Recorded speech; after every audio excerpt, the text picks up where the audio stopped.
Zephyr was a hardened warrior, a survivor in an age of apocalypse, a time when demons flooded the world, plunging humanity into despair. After countless bloody battles, he became the last man standing, burdened with the pride and sorrow of a world's end. But just before his final breath, a goddess granted him a second chance, the gift of rebirth. Armed with every memory of that grim future, he was filled with a burning resolve to rewrite destiny. He began a quest to save humanity from extinction, seeking out and absorbing ancient sources of power. Among them was the ultimate power, the heart of a dragon.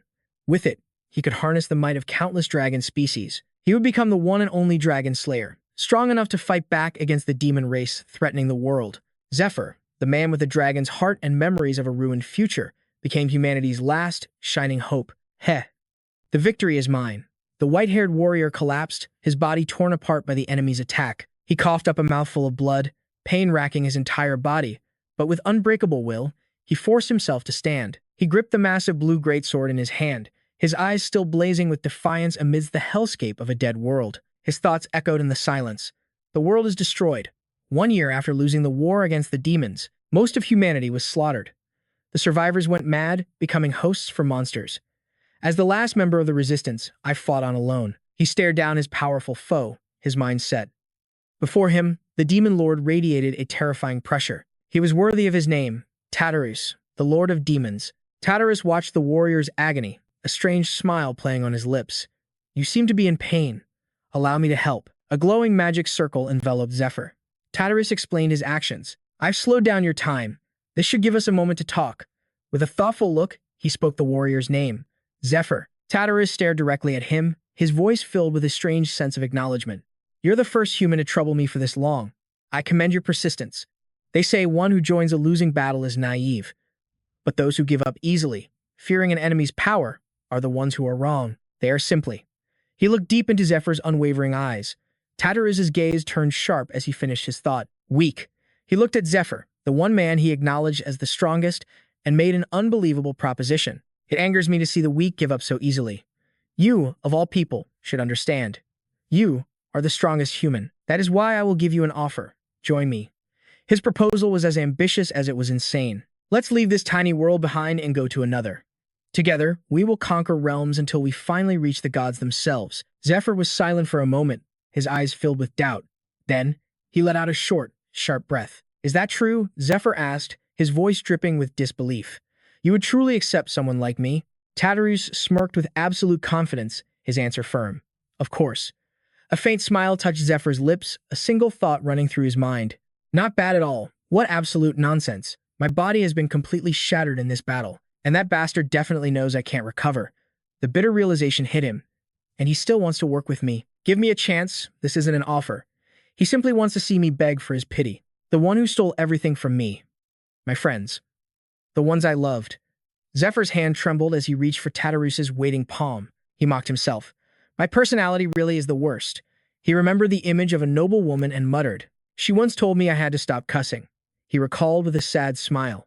But because I didn't listen, she placed a rather interesting curse on me.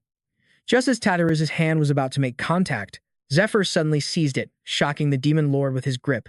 Zephyr's voice was a low growl. Blue energy began to surge from his body. If I do it myself, an unimaginable power will tear my body apart. With eyes burning with hatred, he stared directly at Tatarus and declared, This is my answer, Tatarus. He snarled, his glowing finger pointed straight at the demon's face. Go to hell, you bastard. A blinding light erupted from Zephyr's body. The cataclysmic explosion consumed everything, creating a destructive sphere of pure light. At its center, Tatarus's form was sent flying. He looked down in horror at his own hand as it began to disintegrate. My hand. What is this? What happened to my arm? The Demon Lord's face twisted in agony and absolute fury. He let out a heaven-shaking roar as his body began to dissolve under the blast's power. He bellowed in humiliation. Humph, you bastard. How dare you disgrace me when you are nothing but a pathetic human? In a final act of rage, Tatarus lunged towards Zephyr. The Demon Lord's body shattered before him, but his own was already past its breaking point. As his consciousness faded, Zephyr could only think, so this is how it ends. He failed to avenge his loved ones, and their dream of protecting humanity died with him. It was all for nothing. A meaningless end, or so it should have been. But then, he saw his own hand dissolving into motes of light within a deep, blue void. He awoke with a start, floating in an endless expanse. Huh! What's happening? I'm sure. I just died. He sat up, frantically checking his body in a state of pure disbelief. This is impossible. Every single one of my wounds has vanished. Even my armor is perfectly intact. He gazed around the magnificent hall, at the towering, divine statues lining the walls. Where in the world am I? He recognized the familiar carvings and whispered in awe, "These are statues of the gods." His confusion only deepened. A temple? But no temple of this scale could possibly exist. He scanned his surroundings anxiously, trying to grasp the situation. He reached the only logical conclusion he could. I see. This must be the afterlife, or, perhaps, the underworld itself. Suddenly, an ethereal voice echoed through the hall, making him jump. This is no underworld, warrior. You are in the lowest level of the pantheon, the realm of the gods. From a brilliant azure hello emerged an angel with magnificent, snow-white wings. The golden-haired angel gazed at him with tranquil eyes, as if she knew everything. Zephyr instantly dropped into a defensive stance, his instincts screaming danger. He tried to summon his blade, but nothing happened. Panic flared as he realized his sword was gone. The angel then spoke, her voice a mix of gentle grace and profound authority. "Do not be alarmed. I am a messenger of the gods," she declared. "My name is Mercedes, and I am an archangel." Mercedes looked at him with a hint of sympathy. "You are dead, Zephyr. By all rights, your soul should be sent immediately to the underworld." However, a divine light suddenly enveloped him as she spoke. At the strong request of several gods, specifically, the three supreme ones, a different decision has been made. You are to be sent back to the past. Zephyr froze, his eyes widening in sheer, unadulterated shock. He couldn't believe what he was hearing. "What did you just say?" Mercedes calmly clarified the opportunity he was being given. "You will return to the past, but with all of your memories intact. This is your chance to forge a different fate. Of course, there is a condition. Only your memories will make the journey back. Your home body, your immense magical power, and all the skills you've mastered. They will all be gone," she added with an encouraging smile. "But, as you are humanity's greatest champion, I trust you can reclaim your strength in no time." Zephyr fell silent, trying to process the impossible offer. Is this a dream? He wondered. Tartarus, the Demon Lord, didn't have the power to create illusions this real. Is this just a final vision before death? Zephyr let out a heavy sigh, his mind racing. He looked up, his gaze locking with Mercedes. Why? Why give me a chance like this? Mercedes replied, her expression understanding. It is a lot to take in. I understand your skepticism. Then I shall offer proof to he cut her off sharply. No. Let's assume I believe you. I just want to know why. He pressed, his voice dripping with suspicion. What's the catch? Nothing in this world comes for free. You're giving me this opportunity because you want something from me. Am I wrong? Painful memories flooded his mind. The memory of how the gods had abandoned them. Humanity was being slaughtered by the Demon Lord's invasion, and when people prayed desperately for salvation, the gods simply severed all ties to the mortal realm. They ignored the prayers. They refused the sacrifices. They even revoked the divine power they had granted to their own priests. In that single moment, humanity's soldiers lost their healers, their protectors, and they all fell. He gritted his teeth, pure fury burning in his eyes. The moment they realized there was nothing left to gain, they discarded our world like trash. There is no way those calculating cowards would offer me anything without expecting something in return. Mercedes' expression remained calm. Very well. I shall relay the gods' will to you and provide your answer. She spoke with a grave formality, delivering their message. Show us something, a little more entertaining. Zephyr was stunned into silence. He couldn't believe his ears. What? Mercedes began to explain their reasoning. The gods watched her struggle closely, and they found it a great pity. Not many mortals can resist their own annihilation with such a ferocious will. Furthermore, your year-long war against the Demon Lord was truly spectacular to behold. Rage exploded within Zephyr. He could no longer contain his fury. Mercedes continued, her voice completely level. Many of the gods were enjoying the show, and they felt it was a shame your world fell apart so quickly. Don't you remember? The closer you got to the end, the more fortune seemed to smile upon you. Mercedes revealed a shocking truth. The gods favored him so much, they were willing to pay any price. Zephyr's rage exploded. He lunged forward, unleashing a tempest of energy toward her. Planting his feet and clenching his fists, he roared with pure contempt. You bastards. Was that fun for you? Memories of his fallen comrades, of the queen he fought beside, flooded his mind. He choked on his words. We fought for our very lives. Was that fun? Was it a good show? He screamed, his fists glowing with raw fury, his face contorted in a mask of anger. Did you think we fought to entertain you? Is humanity just your plaything? Is that what you were thinking as you watched us? Calmly. Mercedes raised a hand, and a brilliant golden magic circle materialized before her. From the heavens, a colossal stone foot descended, aiming straight for Zephyr. He cursed under his breath, swinging his fist upward to block it. His attack crashed against the stone, but his strength was nothing compared to the divine power. It effortlessly slammed him into the floor. Mercedes stood motionless, her wings trembling slightly as the stone foot completely crushed Zephyr's resistance. She approached him, her voice calm, yet filled with a chilling warning. The gods are watching. Please, be careful with your words. She began to clear up his confusion, saying, there seems to be a misunderstanding, so allow me to clarify. You are the only one the gods find interesting. From the very beginning, they never had any interest in humanity. She stared directly into his eyes, her gaze sharp as a blade. You must prove your worth to get what you want, whether for yourself or for your entire race. Nothing in this world is free. Isn't that right? Zephyr gritted his teeth, helplessness and fury warring on his face as an invisible pressure forced him to his knees. Mercedes continued, and one more thing. A certain god desperately pleaded for your revival. He looked up, his expression a mix of confusion and shock at this revelation. A memory of a terrifying explosion suddenly flashed through his mind. His memory shifted to a scene of the Demon Lord Tatarus, rampaging in what looked like a holy sanctuary. He screamed at the angels trying to block his path. How long must I wait? Bring the one in charge out here now. Please stop, your request is being processed. Silence, he roared in a furious denial. Me, the Lord of Demons, the destroyer of 10 worlds, killed by a mere mortal. Don't joke with me. That never happened. Hurry up and make it so it never happened. Zephyr was witnessing this scene through a magical projection. He asked in astonishment, what is that lunatic doing? Mercedes explained. He said he would pay any price, no matter the cost. The Demon Lord Tatarus is a god of destruction. He has annihilated 10 worlds, including your own. Mercedes went on. His goal is to destroy all worlds, and he had never lost a single battle. He was a warrior who always won. She looked at Zephyr and said, but because of you, that perfect record was broken. Do you understand? His pride was shattered. Zephyr was stunned silent, then roared in disbelief. What? Just for that reason? Mercedes concluded. That insane bastard wants a rematch with you to maintain his perfect record. She turned to him, her eyes awaiting his answer. What do you think? Zephyr smirked with contempt. He clenched his fist, the answer already obvious. Is that even a question? With eyes blazing with determination, he declared, he wants to die? Then I'll be the one to kill him. Mercedes began the ritual. The teleportation sequence will now begin. The destination point is random. However, you will be sent to a place where you can accumulate enough power, along with a gift from the gods to aid you, as a special privilege for your return. You can check the benefits you've received as soon as you arrive. Zephyr thought to himself with deep-seated hatred. Even if the gods gave me this chance, I will use it to get my revenge. Demon Lord Tatarus. And not just him, but all the gods who treated us like trash. The magic circle glowed with immense power, Mercedes announced. The coordinates have been generated. Final approval for the time jump has been completed. Mercedes smiled and bid him farewell. Well then, I wish you luck, Zephyr. I eagerly await the entertainment you'll bring us. He was engulfed in a blinding flash of light. In the middle of a dark space, panicked voices echoed. Hey, big bro. He's not breathing anymore. We're screwed. Another voice snapped. Shut up.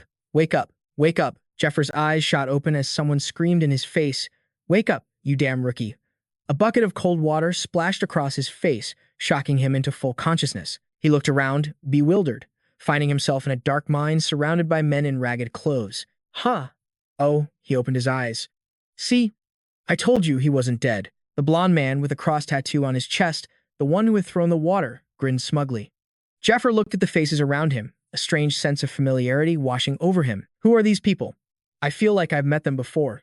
His gaze landed on the cross tattoo, and the memories came flooding back like a tidal wave. And that's when he broke, laughing as tears streamed down his face. A man beside him asked, Hey boss, why is this bastard laughing? Zephyr just muttered, I remember now. He returned 10 years in the past, back to when he was 20. But the bitter truth crashed down on him. He was back in the days when he was just a slave in this temple. A guard approached them.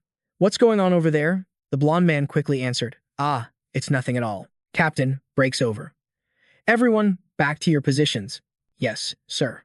The blond man shot a glare at Zephyr and growled, You bastard. Zephyr wiped away his tears, wondering, what in the world just happened to me? The blond man turned back, You piece of trash. What was that stunt?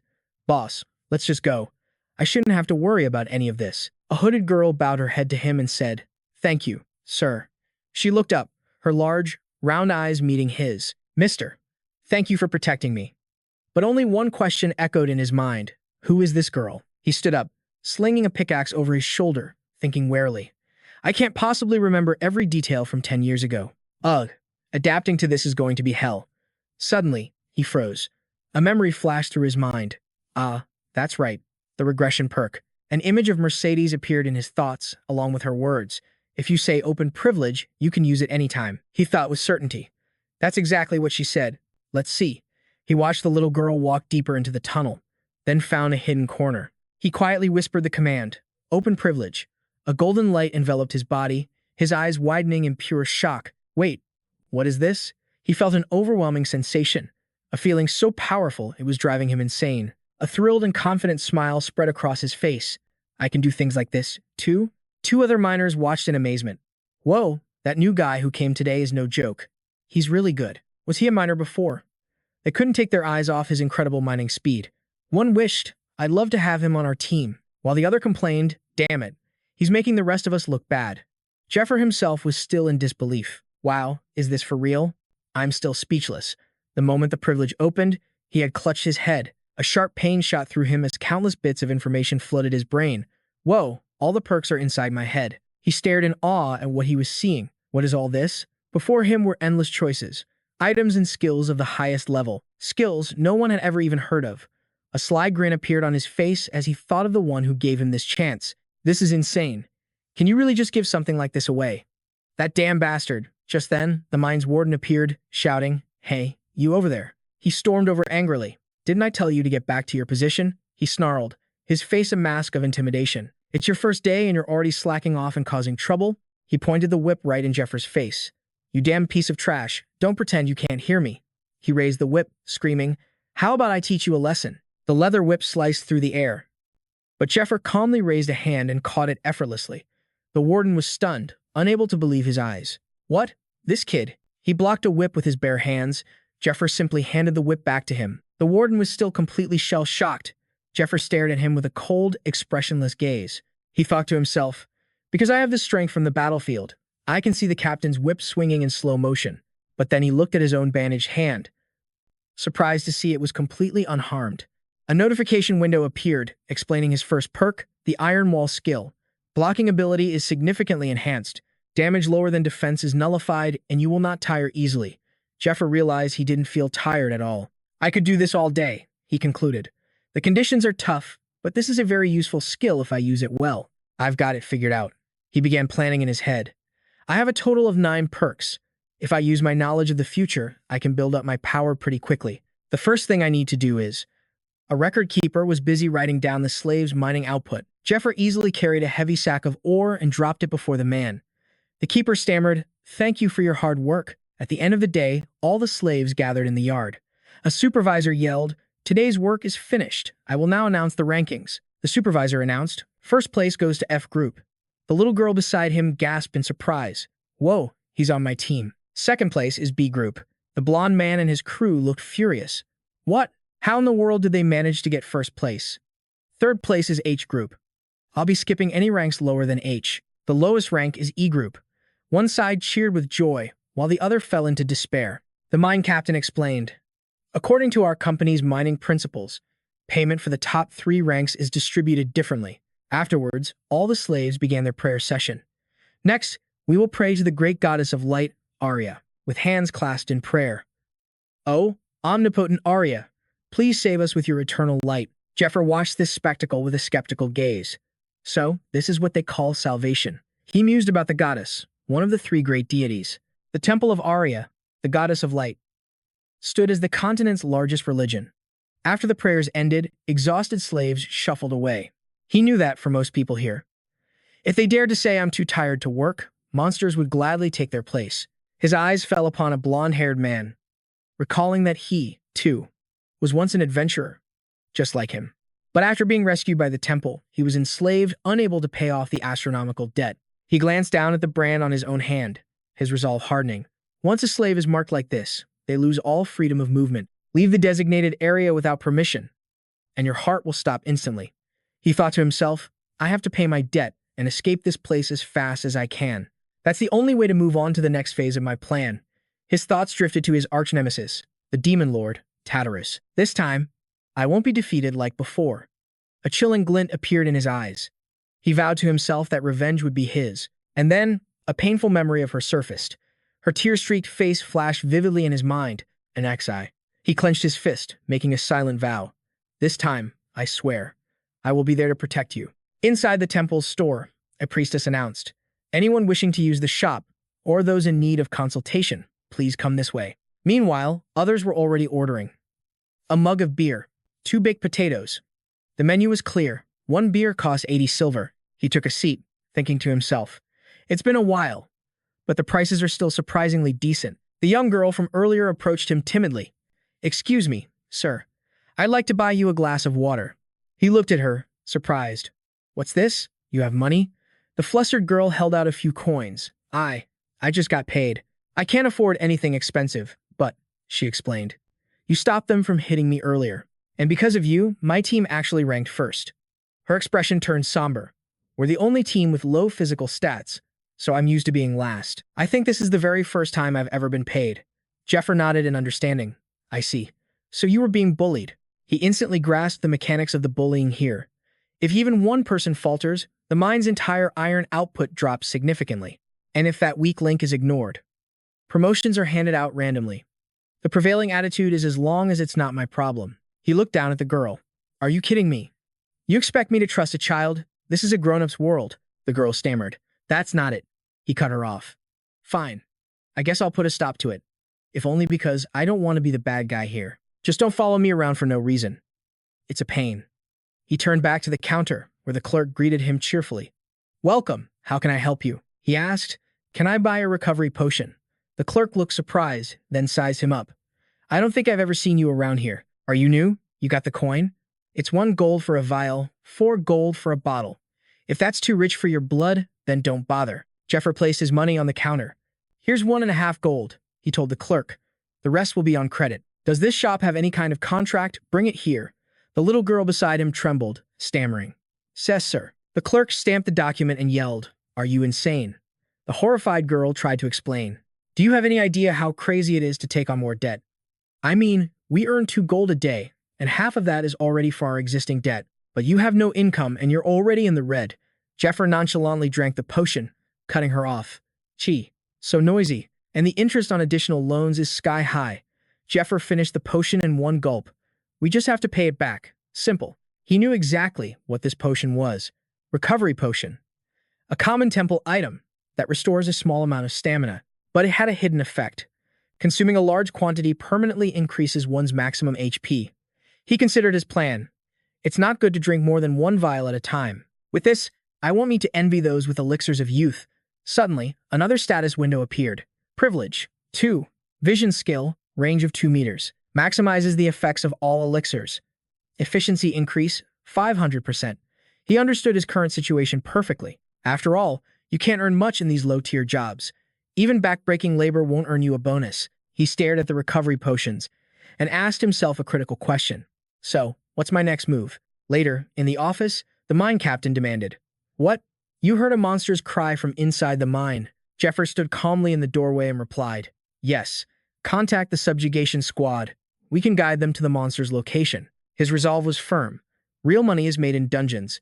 He began to recall everything he knew. Monsters are creatures born from mana mutations, and almost all of them are hostile toward humans. For years, they have brought nothing but chaos, but they also presented a new opportunity for mankind. The crystallized mana inside a monster's body is called a mana stone. Their bones and hides are valuable materials for crafting. Before humanity realized it, monsters had become. These dungeons were considered a priceless resource. In other words, the monster lairs were both a deadly threat and a treasure trove. A group in full armor entered a hunter squad. Zephyr knew of them. These squads were formed from slaves who had survived the horrors of war. The base pay was high, considering the risk of battling monsters. Plus, bonuses were handed out based on performance. He wondered to himself, why was an adventurer like him assigned to be a miner? There had to be a reason. The vendor shook him from his thoughts. Are you listening to me? He snapped. Anyway, no more loans. Zephyr shot back. Did I already pass the daily limit? No, the vendor growled. I just can't loan any more money to someone of your rank. Zephyr pondered his next move. Who can I borrow from now? A priestess beside him spoke up. If you sell your intestines, you could get a much larger loan. Our temple is currently purchasing organs for research materials, she added with a serene smile. Zephyr crossed his arms, looking completely serious at the morbid offer. He told the priestess, "Let's see the documents, then." She handed them over. "Here you are, sir." He scanned the contract. "So, the organ removal is scheduled for next week, and if I repay the loan, I can cancel it, correct?" She beamed. "Of course. Our temple isn't some evil enterprise, you know." The vendor whispered behind him, "This crazy bastard. Why would you sell something like that?" Zephyr just handed the paper to the vendor. "Then add recovery potions worth this exact amount." The vendor sighed in defeat. "Do whatever you want." He received a crate overflowing with recovery potions. With a smug grin, he thought, "Good. The conditions have been met." Suddenly, someone approached him. A knight in full plate armor asked, "Are you Zephyr, the guide?" A confident smile spread across Zephyr's face. "He's right on time," he thought. "Yes, that's me," the knight introduced himself. "I am God, captain of the recon squad. These are Dill and Marco." Zephyr explained his abilities. "I don't have the night vision skill, but I can use sense." He knew just how critical those skills were. Night vision allowed one to see in total darkness. Mana sense meant spreading your mana to sharpen your senses, letting you navigate a dungeon without provoking the monsters. Both were essential for survival. "It seems we'll have to pay for night vision potions, then," God said. "If you're ready, let's move out." He then ordered, "Hey, bring the gear over here." One of the squad members, Dill, sneered. "Oh, a miner who can use mana? How interesting." "Ha." Dill continued his taunts.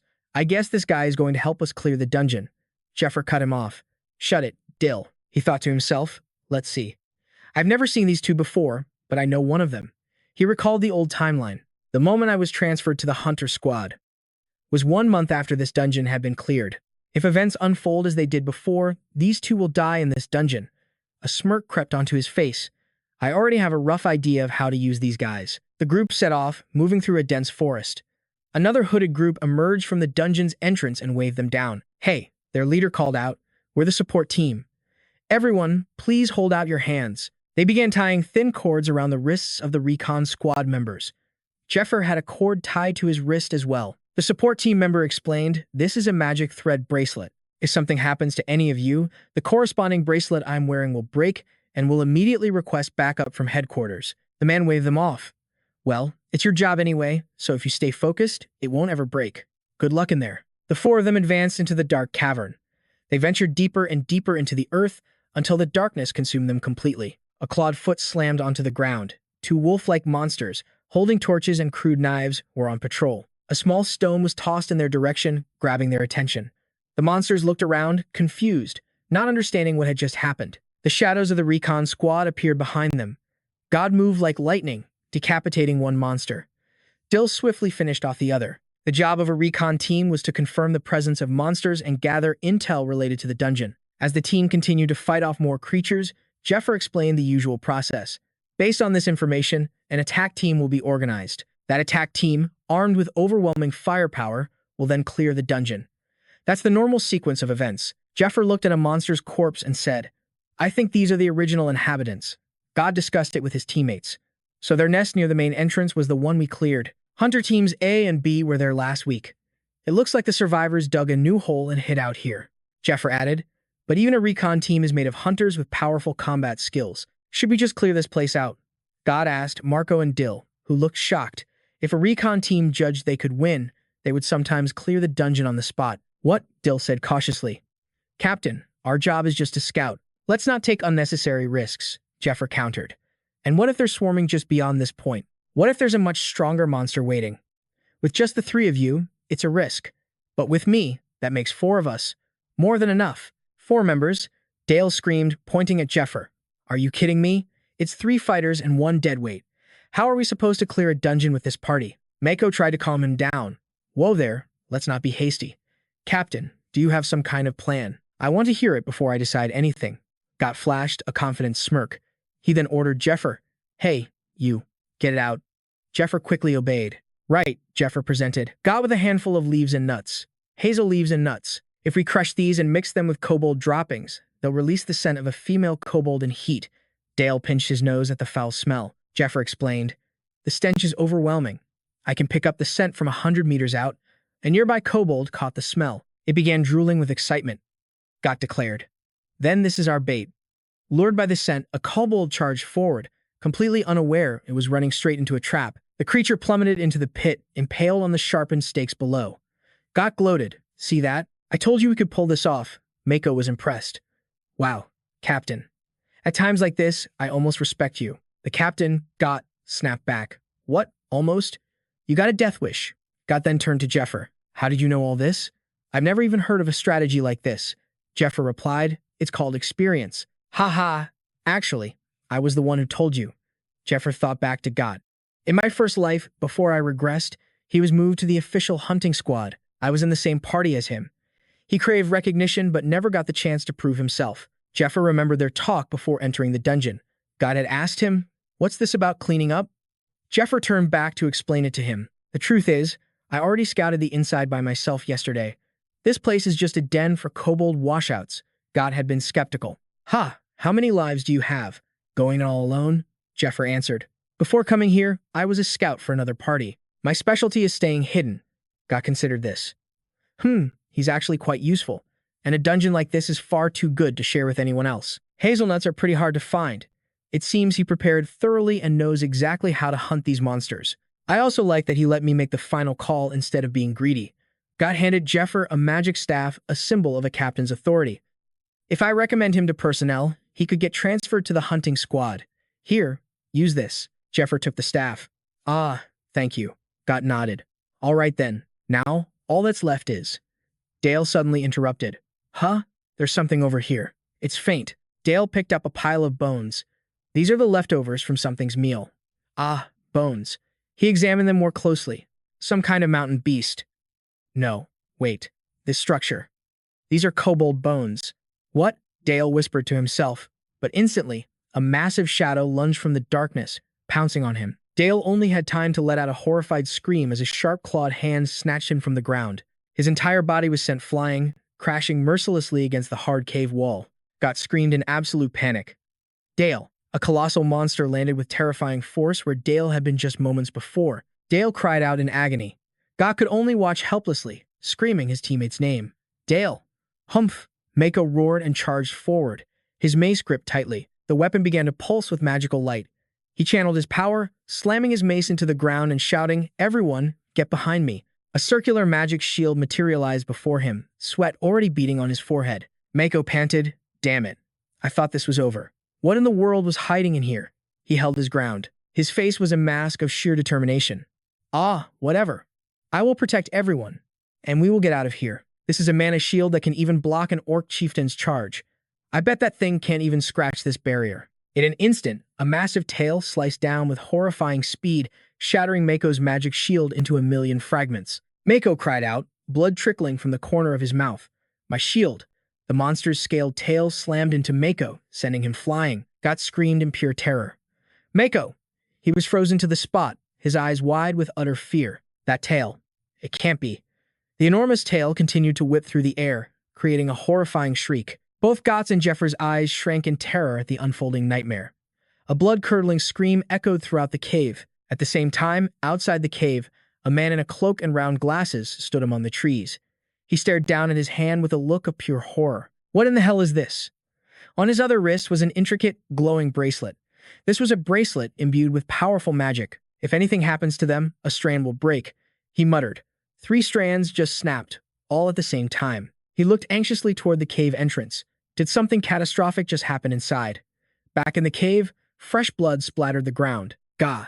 Got gasped, clutching his grievously wounded arm as he struggled to stand. He gritted his teeth, his eyes burning with pain and resolve. Amidst the chaos, Zephyr stood his ground, his body already in a battle stance. A system window materialized before his eyes. Skill, Iron Wall. Increases defense power. Nullifies any damage that exceeds the user's defense.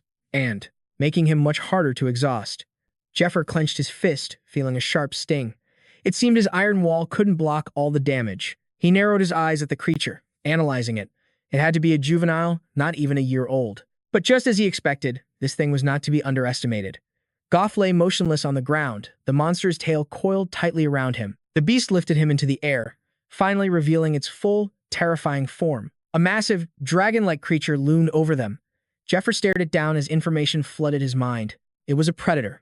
They are tricked by a pheromone user and raised as if they were kin. Then, once they mature, they devour the very one who raised them.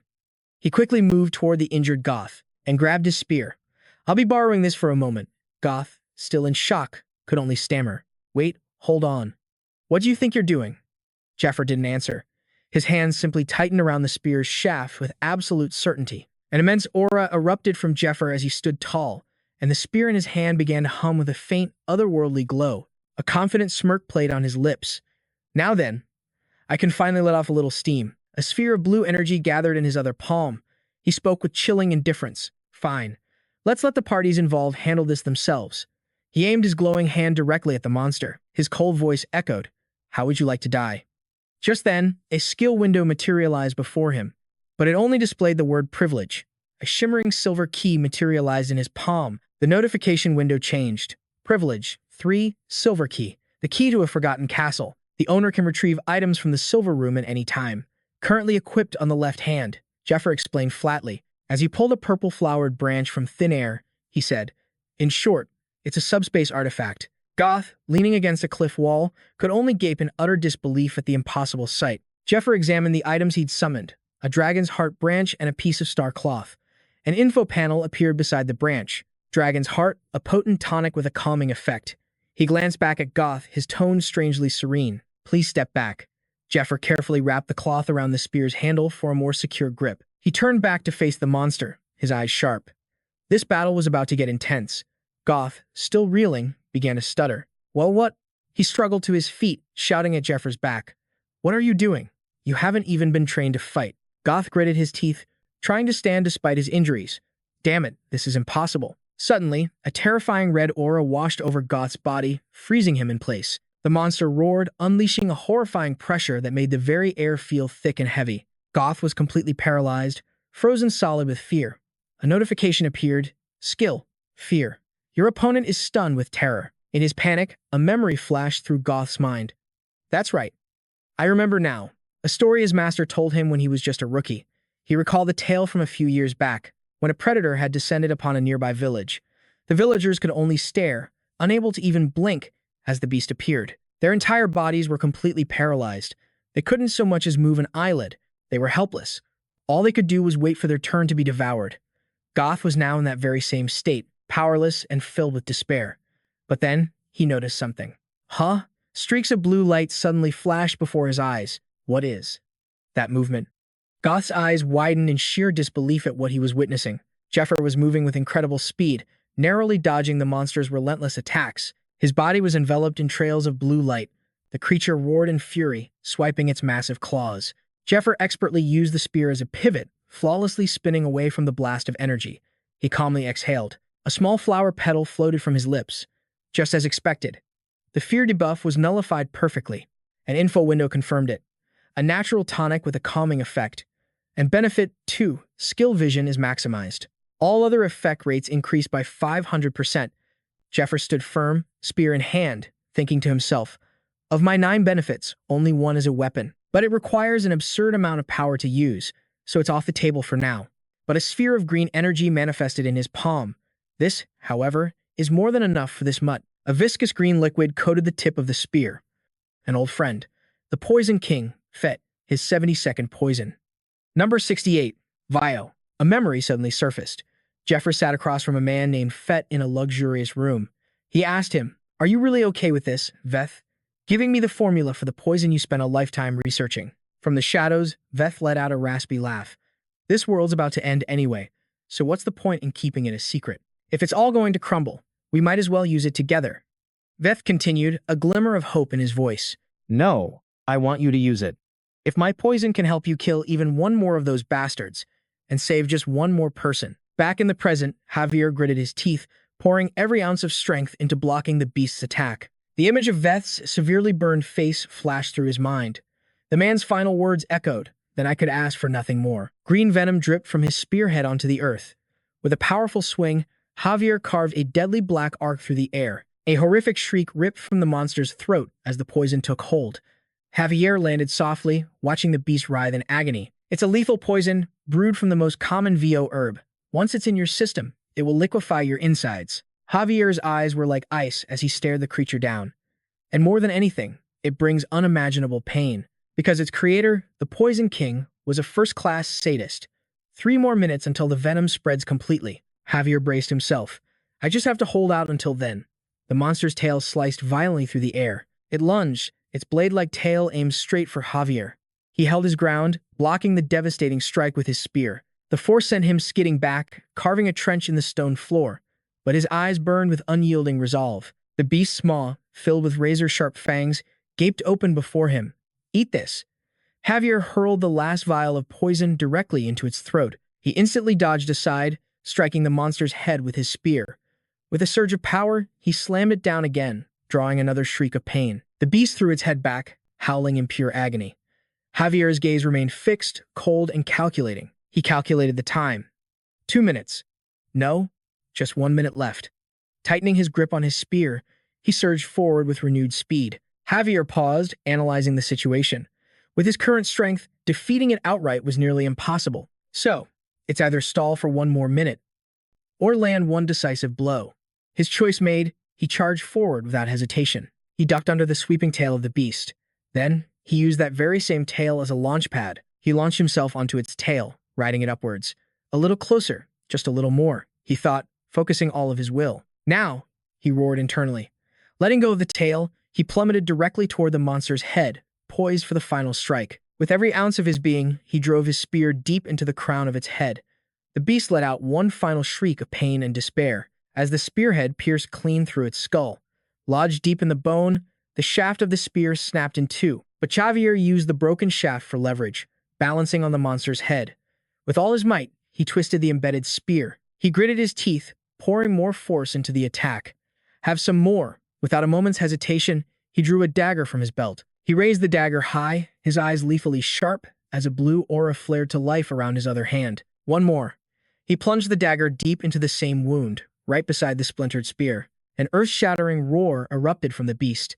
It began to thrash wildly, shaking the entire cavern to its foundations. Javier clung to the monster's back, refusing to be thrown off.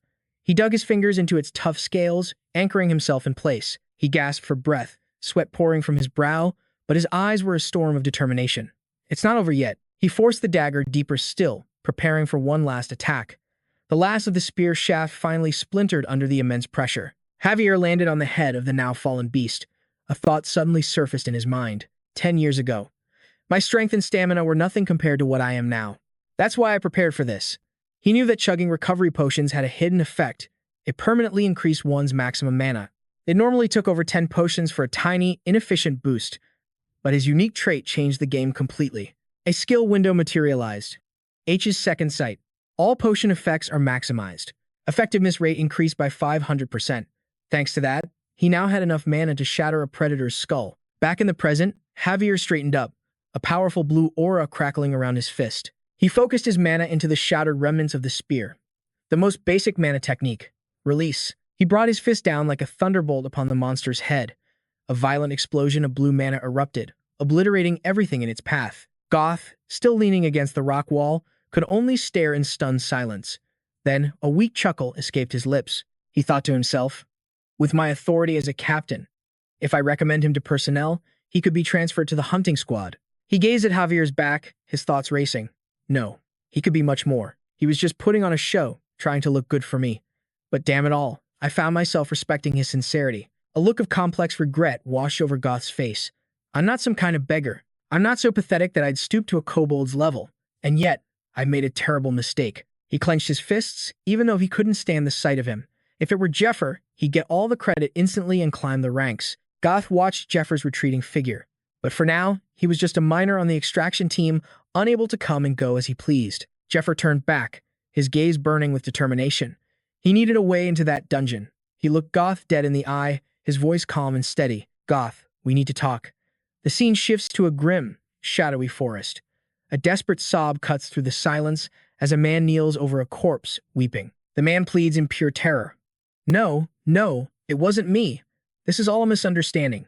Another man, built like a mountain with bulging muscles, casually spins a spiked mace. He asks with a sinister grin, we were at the same temple last time. Weren't we? Weren't we? The accused man turns to another cloaked figure, begging desperately, "Sahat, please, believe me." He screams in absolute panic. "I swear I am not a demon worshipper." Sahat cracks a cruel smile, his eyes glowing a menacing red from beneath his hood as he gives a cold command. "Crush him." The brute swings the spiked mace with savage force. Blood erupts as the brutal weapon finds its mark. From above, the scene is one of pure carnage. The brute stands among the scattered bodies, continuing to swing his weapon. One of the cloaked victims convulses one last time before falling completely still. From the corpse's throat, a centipede-like creature slowly crawls into view. The giant insect slithers from the victim's mouth, its back covered in strange, red patterns. In a flash of light, Sahat strikes, aiming directly for the creature. In his hand is a dagger, glowing with crimson light. He remarks calmly, "It seems the bug has decided to come out." His voice drips with contempt, just as I suspected. A corrupted worshipper. In a luxurious office, Sahat reports to a figure hidden in the shadows. He wiped out 7 members of the squad just to catch this one parasite. The other man replies, "Only 7. That seems low." A blonde-haired investigator named Matthias peers at the centipede in a jar. "Ah, did it really struggle so hard it burned itself out this violently?" Sahat turns to him sharply. "Investigator Matthias, are you questioning my methods? The surviving members will just assume they were reassigned." Matthias stares back, his eyes filled with determination. "The raid is just 1 month away.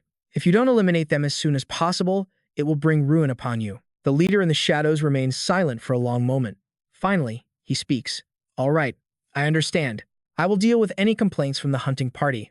Then, the leader's gaze becomes razor sharp. "In return, you will guarantee that the job gets done. Don't hold back.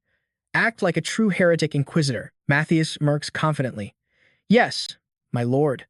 The scene changes to a massive building, clearly their headquarters. Inside the personnel office, a female employee speaks. "Yes, Captain Goth of Scout Team D, please fill out the application first." She turns to Zephyr. "Are you the one being nominated? Please state your division and name." "Ah, Zephyr the miner, who arrived this week." Goth says, "I see. Give us a moment." The clerk explains the process. "If you recommend a member from another division with your appointment authority, the nominee will be assigned to your squad. However, if squad performance drops because of the nominee's error, it could negatively affect your own personnel report. Do you agree?" Goth smiles beneath his helmet. "Yes, I agree. Of course." He shoots Zephyr a sly, predatory glance. He thought to himself, "On the other hand, if he performs well, he'll become my personal pawn." A triumphant smirk crept across his face. T-ski. T-ski. Life is truly a game of chance. I never thought an opportunity like this would fall right into my lap. His mind flashed back to the day before. In the dungeon, he'd screamed at Zephyr. What the hell are you talking about?" Goth stared at the corpse of the colossal monster. "You want me to just ignore what just happened, this alpha predator?" Zephyr calmly replied, "That's right." Goth's eyes narrowed in suspicion. "Are you trying to steal this monster's carcass?" Zephyr explained with a slight smile. "Hey now, predator friend, I'll leave the kobolds alone. We'll just report this as a simple kobold nest." Zephyr then explained the regulations on monster corpses, mana stones, and other dungeon items. Temple slaves are forbidden from possessing any of them. Everything a slave acquires belongs to the temple. Zephyr patted the monster's corpse as he explained. "And all a hunting party can get are bounties, wages, and official loot. But if you take this to a broker, you'll make a fortune." Goth, still injured, could only shake his head in protest. "Don't you see that long line of people out there waiting to stop us? Besides, we already tried to get our stories straight. The logistics team will come by to collect the items anyway," Zephyr said with a smirk. "Oh, is that right? But what if this happens?" He revealed a glowing, silver key-shaped tattoo on his palm. "Now you see it." A wave of blue magical energy enveloped the monster's entire corpse, and then it vanished without a trace. Zephyr finished his sentence, "And now you don't." Goth could only stare, completely stunned. Goth screamed in his mind, "Subspace magic? That's impossible." Normally, he could only withstand subspace magic while fully equipped. He glanced down at the empty ground. He made that colossal monster disappear, leaving nothing but a bloodstain. Zephyr turned back, his face calm. "Goth." A powerful aura erupted from Zephyr. He asked, "Do you want a promotion?" Later, in a different room, Zephyr made a proposal. "After this, let's clear 3 more dungeons together. You guys can split the mission rewards. In return, leave all the monster corpses to me." Goth fell into deep thought. Constantly clearing dungeons, especially with this many battles, would definitely impact his chances for promotion, even if they were low-level dungeons like the Den of Kun. But since our team is mostly scouts, our number of fighters is critically low. And since the beginning, we've been stuck in the same place for the last 3 years. He continued his analysis. But if an overwhelmingly strong person joins us, the situation will change completely. We could be the first scout team to enter a dungeon. No one could stand in our way, and we could have the whole place to ourselves. If my members clear a few dungeons, my evaluation will surely rise. Goth looked at Zephyr, reaching his final conclusion. All I've ever wanted is to get promoted. All Zephyr wants is money. This is a good deal. I just have to be careful not to get caught. Zephyr gazed into the distance, determination burning in his eyes. If I can just sell this predator's corpse for a good price, my debt can be paid off. I want to get out of this temple as soon as possible. There's only one last thing I need to do here. An image of a chained stone flashed in his mind. A large-scale raid by the new knights was planned for 1 month from now. That's because it holds items that will bring chaos to the entire continent. He clenched his fist. This time, no matter what happens, I have to join that raid, obtain those items, and change the future. Back in the present, Goth spoke. It's been registered. From now on, Zephyr is part of the hunting team. I'll give you the identification card, take it to the supply station, and get your basic equipment. Zephyr thought to himself. In my past life, I joined the hunting team after the raid participants were already announced. Because of that, I couldn't join. The hunting team can have up to 20 members. To get in, you need either overwhelming skills or something just as valuable. He stared forward with a resolute gaze. I have a plan, but the problem is when I should execute it. Goth pointed. The supply station is on the first floor of that building, where everyone is lining up.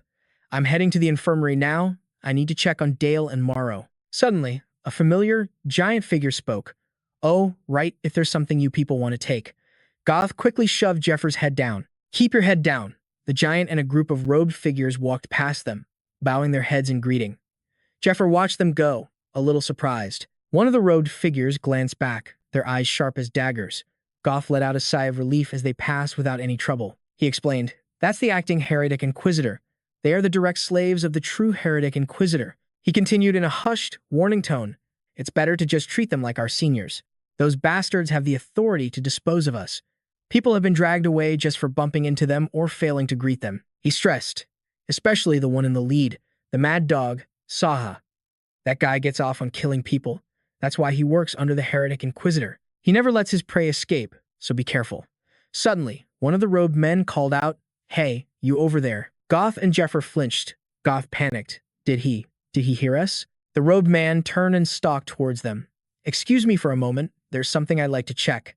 He pointed directly at Zephyr. You.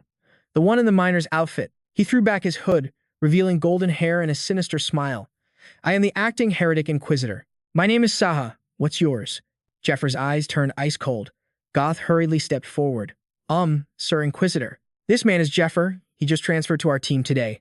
If there's a problem, as his captain, another teammate began to say. Hey. Saha snarled, his eyes flashing dangerously. Shut your mouth. I wasn't asking you. A suffocating, murderous aura poured out of Saha, completely overwhelming Goth. He began to tremble, his terrifying presence. Under the crushing pressure, Goth staggered and fell to his knees on the stone courtyard. Saha narrowed his eyes, thinking, Now that I see him this close, I'm sure of it. Sahak analyzed Zephyr's stance. Even standing perfectly still, the man had 0 openings. Others might not have noticed it, but Sahak was confident in his keen eye. When it came to perception, he was second to none. This man was an unbelievable master. In Sahak's vision, a powerful blue aura erupted behind him, taking the form of a fearsome dragon. Sahak muttered, piecing things together. The miner's clothes had been transferred to the hunting team a while ago. That meant he'd started in the mining division. He recalled the standard procedure. A new slave is assigned a job after an aptitude test, a physical exam, a test of magical power. Those capable of combat were given a chance to prove their worth, since the hunting team always needed more bodies. The more Sahak thought, the more suspicious it seemed. A master of his caliber starting in the mines, only to get scouted for the hunting team. He narrowed his eyes. Something about this felt completely wrong. At his signal, Sahak's men began to move. They closed in, surrounding Zephyr. Sahak considered his own power. The man was good, but subduing him wouldn't be a problem. He'd taken down multiple opponents at once with ease. A self-satisfied smirk crept across Sahak's face. I'm going to ask you a few questions. Zephyr's expression remained unnervingly calm, but inwardly he thought, What is this nonsense? Such a timid mouse. You don't need to come crawling to me. Thank you, Sahak continued. Brace yourself, and answer everything honestly. Sahak's voice was cold as ice. Meanwhile, Zephyr's only thought was to stay calm and answer honestly. The air grew thick with tension as Sahak and his men slowly closed in. Sahak began the interrogation. Have you heard of the Demon King's admirers? Zephyr thought grimly. No one knows your kind better than I do. The Demon King's admirers. He knew exactly what they were. Fanatics who worshipped the Demon King, Tatarus. The very cult that caused humanity to lose the war for this world's fate. The traitors who betrayed all of mankind. Zephyr continued his thoughts. To the public, they're just a heretical cult at odds with the established churches. There's something strange about you, Sahak said, his voice dripping with arrogance. You're different from the others. My talent for sniffing out these peculiarities is well recognized. I serve the heresy inquisitor himself, Lord Mattias. Sahak's gaze turned razor sharp, and my senses are screaming that you are dangerous. He drew a gleaming dagger, leveling it at Zephyr's throat.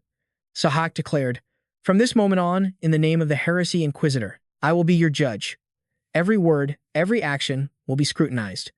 Zephyr's composure didn't break. Before we begin, may I ask one question? One of Sahak's men barked, How dare you? But Sahak silenced him with a raised hand. Let him speak. Zephyr glanced around. Could we perhaps move somewhere else? And why is that? Sahak asked. Zephyr explained. There are far too many eyes on us here. A provocative smirk played on his lips. What if you were to do something humiliating? It could tarnish your reputation as the Inquisitor's proxy. Sahak gritted his teeth. This bastard. He sneered. You sound awfully confident. Are you implying you can take on all 5 of us? Very well.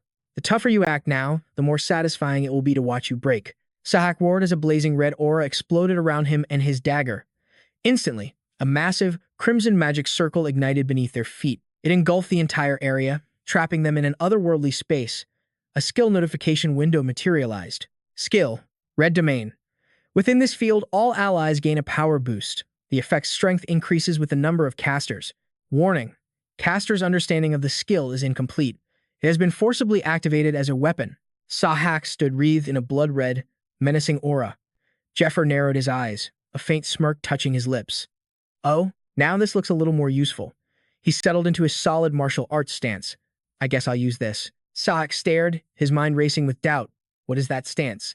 Some kind of strange skill? Should I observe him for a moment longer? He instantly dismissed the thought. That's how an amateur would think. Sahak lunged forward with terrifying speed. He declared with absolute confidence, It doesn't matter. Inside my red domain, I am invincible. He roared, channeling power into his legs and accelerating. A high-speed duel erupted between them. Their blows sent crimson sparks flying through the air. Sahak moved like a red phantom, relentlessly closing in to strike Zephyr from every angle. But Zephyr calmly deflected each blow. His hand movements were impossibly precise, effortlessly neutralizing Sahak's onslaught. A lightning-fast knife hand from Zephyr grazed Sahak's cheek, drawing blood. Zephyr spun, following up with a powerful roundhouse kick. It aimed straight for Sahak's head. He followed with a brutal low kick to Sahak's shin. Sahak gritted his teeth. A triumphant grin spread across his face. Success. But his smile instantly vanished, replaced by a look of pure, unadulterated horror. He glanced down at Zephyr's leg. His own shin felt like it had just slammed into a solid bar of iron. Clenching his fist, he prepared for a counterattack. He unleashed a furious barrage of blows, slamming them right into Saha's chest. Saha screamed in agony as his chest plate shattered. The dagger slipped from his grasp, clattering to the ground. Saha collapsed, utterly defeated. As Zephyr stood there, completely unfazed, Goth suddenly screamed a warning. To your right. Zephyr reacted in an instant, raising his arm to block the attack from another subordinate. His expression remained terrifyingly calm. He was sent flying back 30 meters. The colossal guardian stepped forward, menacingly swinging a spiked mace. A savage grin spread across his face. Hey, you should play with me for a bit too. Zephyr just smirked. Oh, so you can talk? You should try doing that more often. I just thought you were some monster he owned. The guardian roared and swung the massive mace directly at Zephyr. Zephyr sidestepped with ease as the mace slammed into the ground, creating a deep crater and sending rock shards flying everywhere. The people nearby screamed in panic. Flying rocks, watch out. Goth watched the battle in utter astonishment. What a terrifying guy. He thought to himself, glancing at Saha's motionless body. I knew he was strong when he fought in the dungeon, and it's the same this time. He defeated Saha with a martial art I've never even seen before. That enormous, spiked mace. It's tearing up the floor as if it's alive. But if you look closely, he's actually controlling it. Zephyr skillfully evaded the chain of attacks, almost as if he were guiding the mace's movements. Goth clenched his fists with hope. At this rate, he can win. If you think about it, Saha will be completely humiliated if he's defeated like this. He won't be able to prolong our detainment. Goth's comrades also began to cheer. If he wins, There won't be any more interrogations, right? Come on, Zephyr. If you lose as our captain, I'll be arrested just for being associated with you. So don't you dare lose. One of Sa's men approached Goth and spoke with a pitiful tone. Ha ha, it's over. What a pity, my friend. Goth was stunned. What? The man explained. Even though he's defending and dodging like a madman, the problem is that several minutes have already passed. Zephyr thought to himself, is it time already? The chain on his arm began to glow with a brilliant red light. A blood-red aura erupted around Zephyr's body. The chain tightened around his arm. The Guardian roared, pouring his power into the chain. As long as the Crimson World is maintained, his muscles bulged, radiating an intense heat. He braced himself, his power multiplying exponentially. I will never lose. He stomped his foot, shattering the ground beneath him. Zephyr's gaze turned ice cold. A streak of red light flashed on his back. They only grow stronger over time. Saha slowly rose to his feet, shrouded in an aura even more powerful than before. He sneered, his blade dripping with blood. Haha, I'll stop playing around now. He glared at Zephyr with pure hatred. I was holding back from the very beginning. I never said I was just going to take him to prison. I'm going to make you regret this. Another subordinate charged from behind, swinging his sword at Zephyr. Saha also lunged forward at terrifying speed, creating deadly red afterimages. Zephyr was surrounded by attacks from all sides. His enemy laughed as Zephyr thought, where did he go? I can't see him. The blade grazed his cheek as Saha declared triumphantly. All of my abilities are now boosted by 80%. It's useless against my overwhelming speed. He cackled madly. Attack. Die in despair. Ha ha ha. But then his laughter stopped cold. Huh. Zephyr had caught the chain with his bare hand. A blue energy enveloped his fist. He channeled his power, slamming a punch into Sa's head and creating a devastating explosion. Saha spat out blood as he was thrown back. Zephyr grabbed Saha by the hair. You people. He delivered a crushing blow straight to Saha's face. What happened to teamwork? Saha screamed in agony, blood gushing from his nose. This can't be happening. My speed was enhanced by the Crimson World, and even my defense. It was all useless. Zephyr grabbed the chain wrapped around Saha's arm and hurled him away. Stop buzzing around me like a fly. It's making me look useless. He smirked. If you want to brag about your speed, at least try using a steady flow. The chain on his arm glowed intensely red as the Guardian roared. This bastard. He yanked the chain with all his might, but Zephyr stood his ground, pulling back with even greater force. No, you're the one coming here. Zephyr tightened his grip as the chain strained. He taunted. You idiot. What's the point of that huge body if you're just going to stand back there? His eyes narrowed with contempt. Are you that afraid of close-quarters combat? He roared, pouring power into his arm. If a subordinate of mine in a past life ran a team like this, I would have killed him long ago. He flexed, activating a basic mana reinforcement. The chain erupted with a brilliant blue light as he pulled. Harder. The Guardian was dragged helplessly through the air toward Zephyr. He screamed in pain as he collided with the ground and Zephyr's attacks. The scene was pure chaos. All 5 members of the interrogation squad were down, lying broken and scattered in pieces, on the ground. Zephyr gasped for air, sweat pouring down his temples.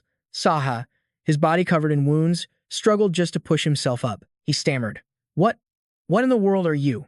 Who are you? Zephyr just smirked. You say that as if I'm the one about to be interrogated. Is that your only question?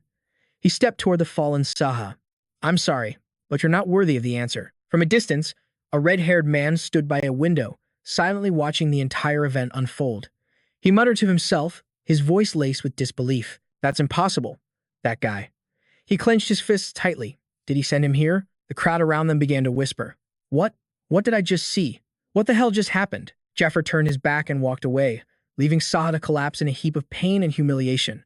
It was Saha's complete and utter defeat. Saha gritted his teeth, sweat and blood mixing on his face. He roared with pure fury. Damn you. I'm going to kill you, Zephyr simply remarked. So noisy. He continued walking, thinking to himself, at least I've completed the first step of my plan. The only question is when he will hear about this. He walked down a deserted road. I suppose it's only a matter of time. Suddenly, he stopped dead in his tracks. A wave of excruciating pain hit him, forcing him to his knees. He braced himself against the ground, trying to endure it. I can't even move a finger. The sudden strain on his aching body was the effect of mana freeze. A system window appeared. Mana freeze is a temporary side effect, causing intense pain and strain when a user's mana is completely depleted. Zephyr clenched his jaw. Because he'd used that technique, he had burned through his mana faster than he'd anticipated. Even with my increased mana pool, is this really the limit of my body from 10 years ago? Damn it, at this rate. A colossal pillar of purple light erupted into the sky. The collection is about to begin. A spectral entity in a black cloak, holding a bell and chains, materialized before Zephyr. I am the spirit, Psylocke, under the authority of the old god of lending, Lord Uzera. Psylocke declared, I have confirmed the user's mana has dropped to 0. The skill, Iron Wall, will now begin collection. Zephyr looked up, his eyes filled with grim determination. Iron Wall wasn't just a skill that boosted defense and stamina. In truth, all fatigue and damage taken while using it accumulates as a debt. When the user's mana hits 0, that accumulated damage is collected in full, like a debt from a vicious loan shark. A massive, golden bell materialized in the air, ready to descend. Countless adventurers had used this skill to challenge high-level dungeons, and every single one of them met an untimely death. The god of lending, Uzera, was a double-edged sword that feasted on human destruction. Zephyr stared into the sky with a defiant glare. I bet you were drooling while you watched my fight. You damn bastard. In another dimension, the god Uzera sat upon his throne, observing Zephyr through a crystal orb. He stared intently at the sphere, as if calculating something of great importance. The spirit, Psylocke announced, calculating the user's accumulated damage. The giant golden bell unleashed a blinding light. Calculation complete. The countdown began. 10. Zephyr lay on the ground, his body feeling like lead. My body. It's so heavy. I have to move. I have to deal with this. He gritted his teeth, trying to force himself up, but it was no use. Damn it. I can't move at all. The number 6 appeared. He collapsed, his entire body convulsing in agony as the countdown continued. 5, 4. In a moment of sheer desperation, he saw a small vial tucked into his armband. An emergency recovery potion. The number 3 appeared as the giant bell began to fall. The reflection of the god Uzera, with blazing red eyes, laughed maniacally. The bell plummeted with terrifying force, ready to crush Zephyr into dust. Just before impact, he managed to get the vial to his lips and drink it all. The bell slammed down right on top of him, creating a powerful shockwave. A voice echoed out. Mana levels confirmed. Collection countdown has been aborted. The spirit, Psylocke announced. We will postpone the collection until the next instance. The ghostly being vanished into thin air, leaving Zephyr heaving on the ground. A challenging smirk spread across his face. Uzera, you completely underestimated me. Did you really think I wouldn't prepare for a situation like this? A memory of a desolate, ruined world flashed in his mind. I'm the expert who survived for a year even after humanity went extinct.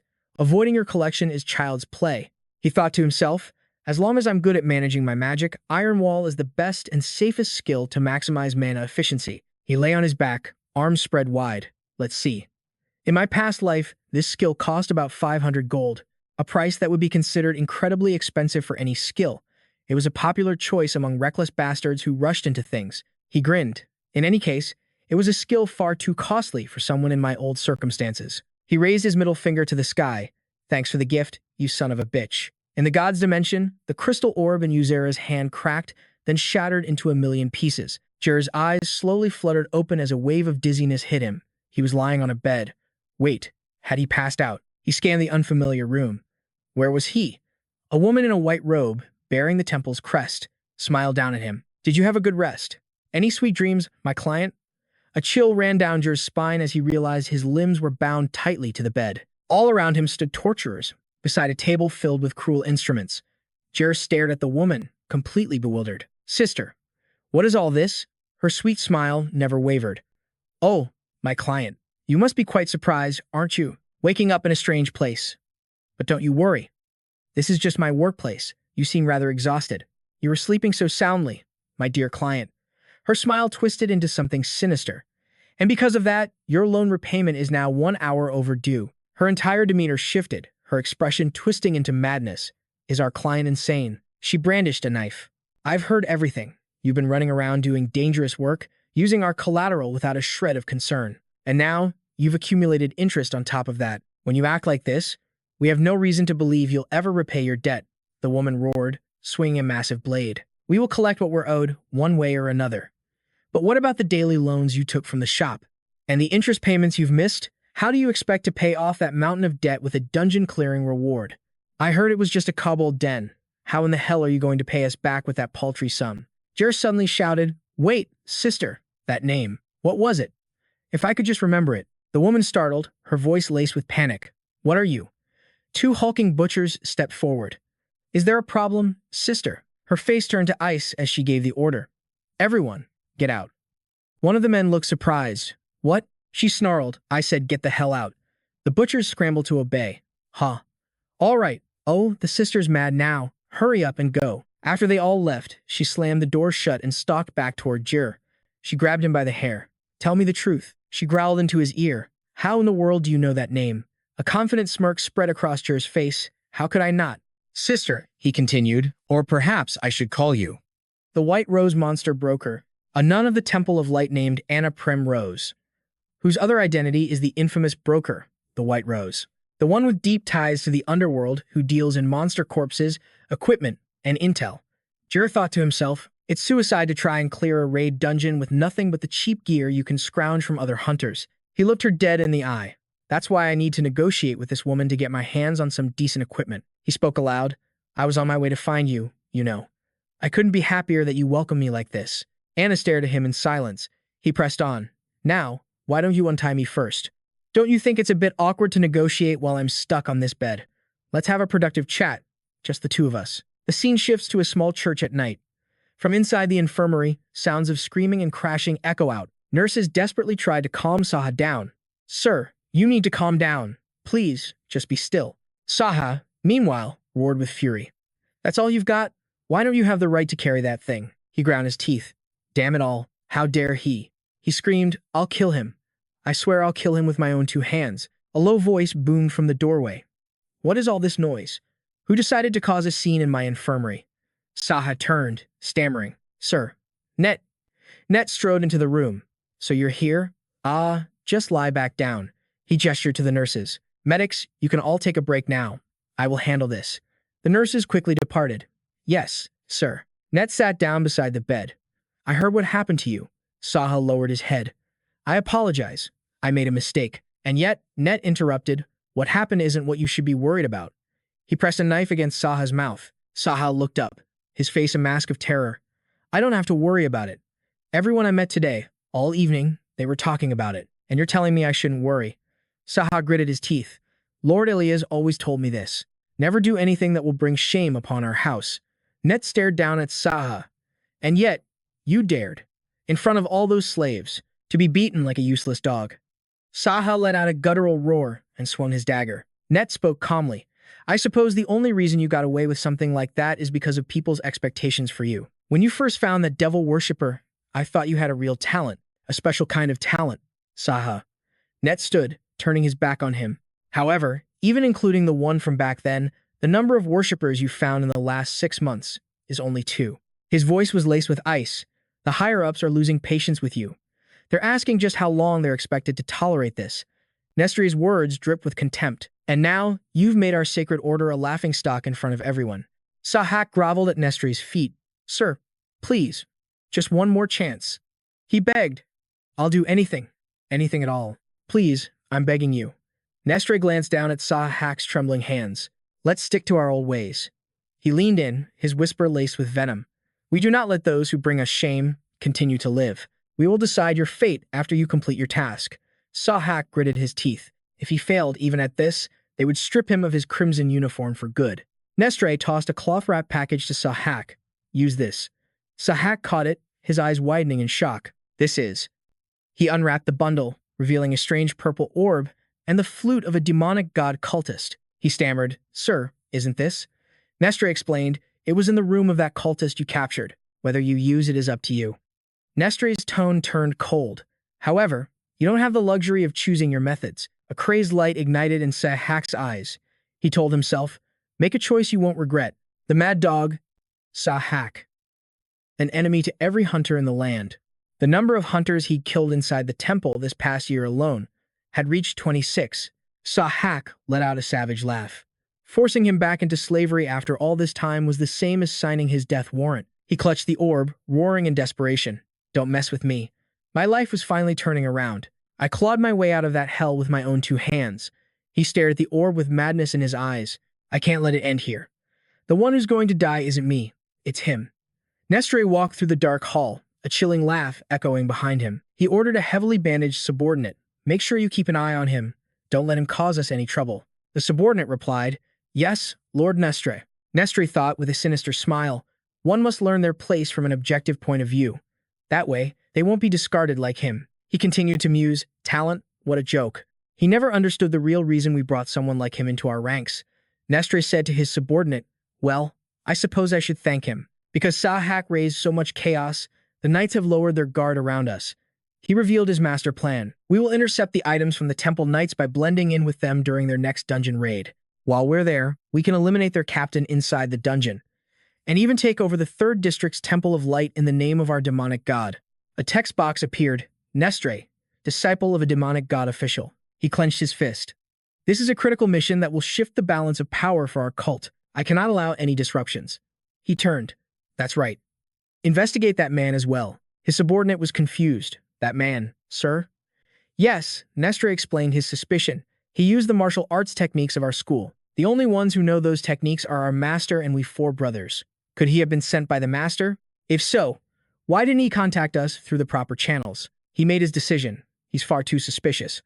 I can't risk approaching him recklessly and leaking our plans. I'll use Sahak to confirm his identity." He rested his hand on the hilt of his dagger. "And if I find out he is not one of us?" Nestre's eyes turned to steel. "I will simply eliminate him." Back with Anna, she was nervously biting her nails. "Ugh, I don't get it. I thought this guy was just some lunatic." She gasped, staring at the corpse of the giant predator that had appeared before her. "But this is unbelievable." Jiro sat down beside Anna, casually slinging an arm over her shoulder. "So, did you like it?" Anna jumped, stammering. "Whoa, what? Did I freaking like it?" She cleared her throat, fixing her posture. "Anyway, let me just organize these for you." 2 scrolls appeared. One was a sales list for a predator corpse, quantity 1, noting no magic stone, with a partially damaged brain and bones. The other was a purchase list, 5 high-grade holy charms, 1 healing engraved bead chain, 1 salamander stone, blessed sun herbs, blessed moon herbs, deer antlers, and so on. Anna stared at the list. "There's nothing on here that we can't acquire. The problem is the money. The total comes to 5,000 gold. You'll need to catch 3 more predators." Jiro crossed his arms, replying with total confidence, "No problem. I'll have them ready in 3 weeks. So you make sure those items are ready by then." He paused, his gaze drifting to a bottle on a shelf. But before he left, he glanced back at Anna. "Let me ask you for one more thing." The scene cuts to a cozy tavern. Zephyr was sitting at a table with Goth, Mao, and Dale. "All right then," Goth said, having removed his helmet, raising his beer mug cheerfully. "We've met before, but let's do proper introductions." He pointed to the large man with orange hair. "This is Marco. He's the tank of our squad." Marco smiled warmly. "A pleasure to meet you." Goth continued, gesturing to the quiet, blonde-haired man. "This is Dale. He's only been here 3 months, but his swordsmanship is top-notch." Finally, he clapped Zephyr on the shoulder. "And this is our star rookie, Zephyr." Zephyr merely gave a silent nod. The atmosphere grew a bit awkward. "Come on, let's just drink up for now," Goth urged. He then glared at his silent teammates and snapped, "Hey, what's wrong with you guys? We need to set the mood. This is the man who's going to change our lives." Mao whispered nervously. What should we do? It doesn't seem like he's enjoying this." Goth tried to explain. "Is the food for a welcome party too simple? I bought the best I could afford, since we're all drowning in debt."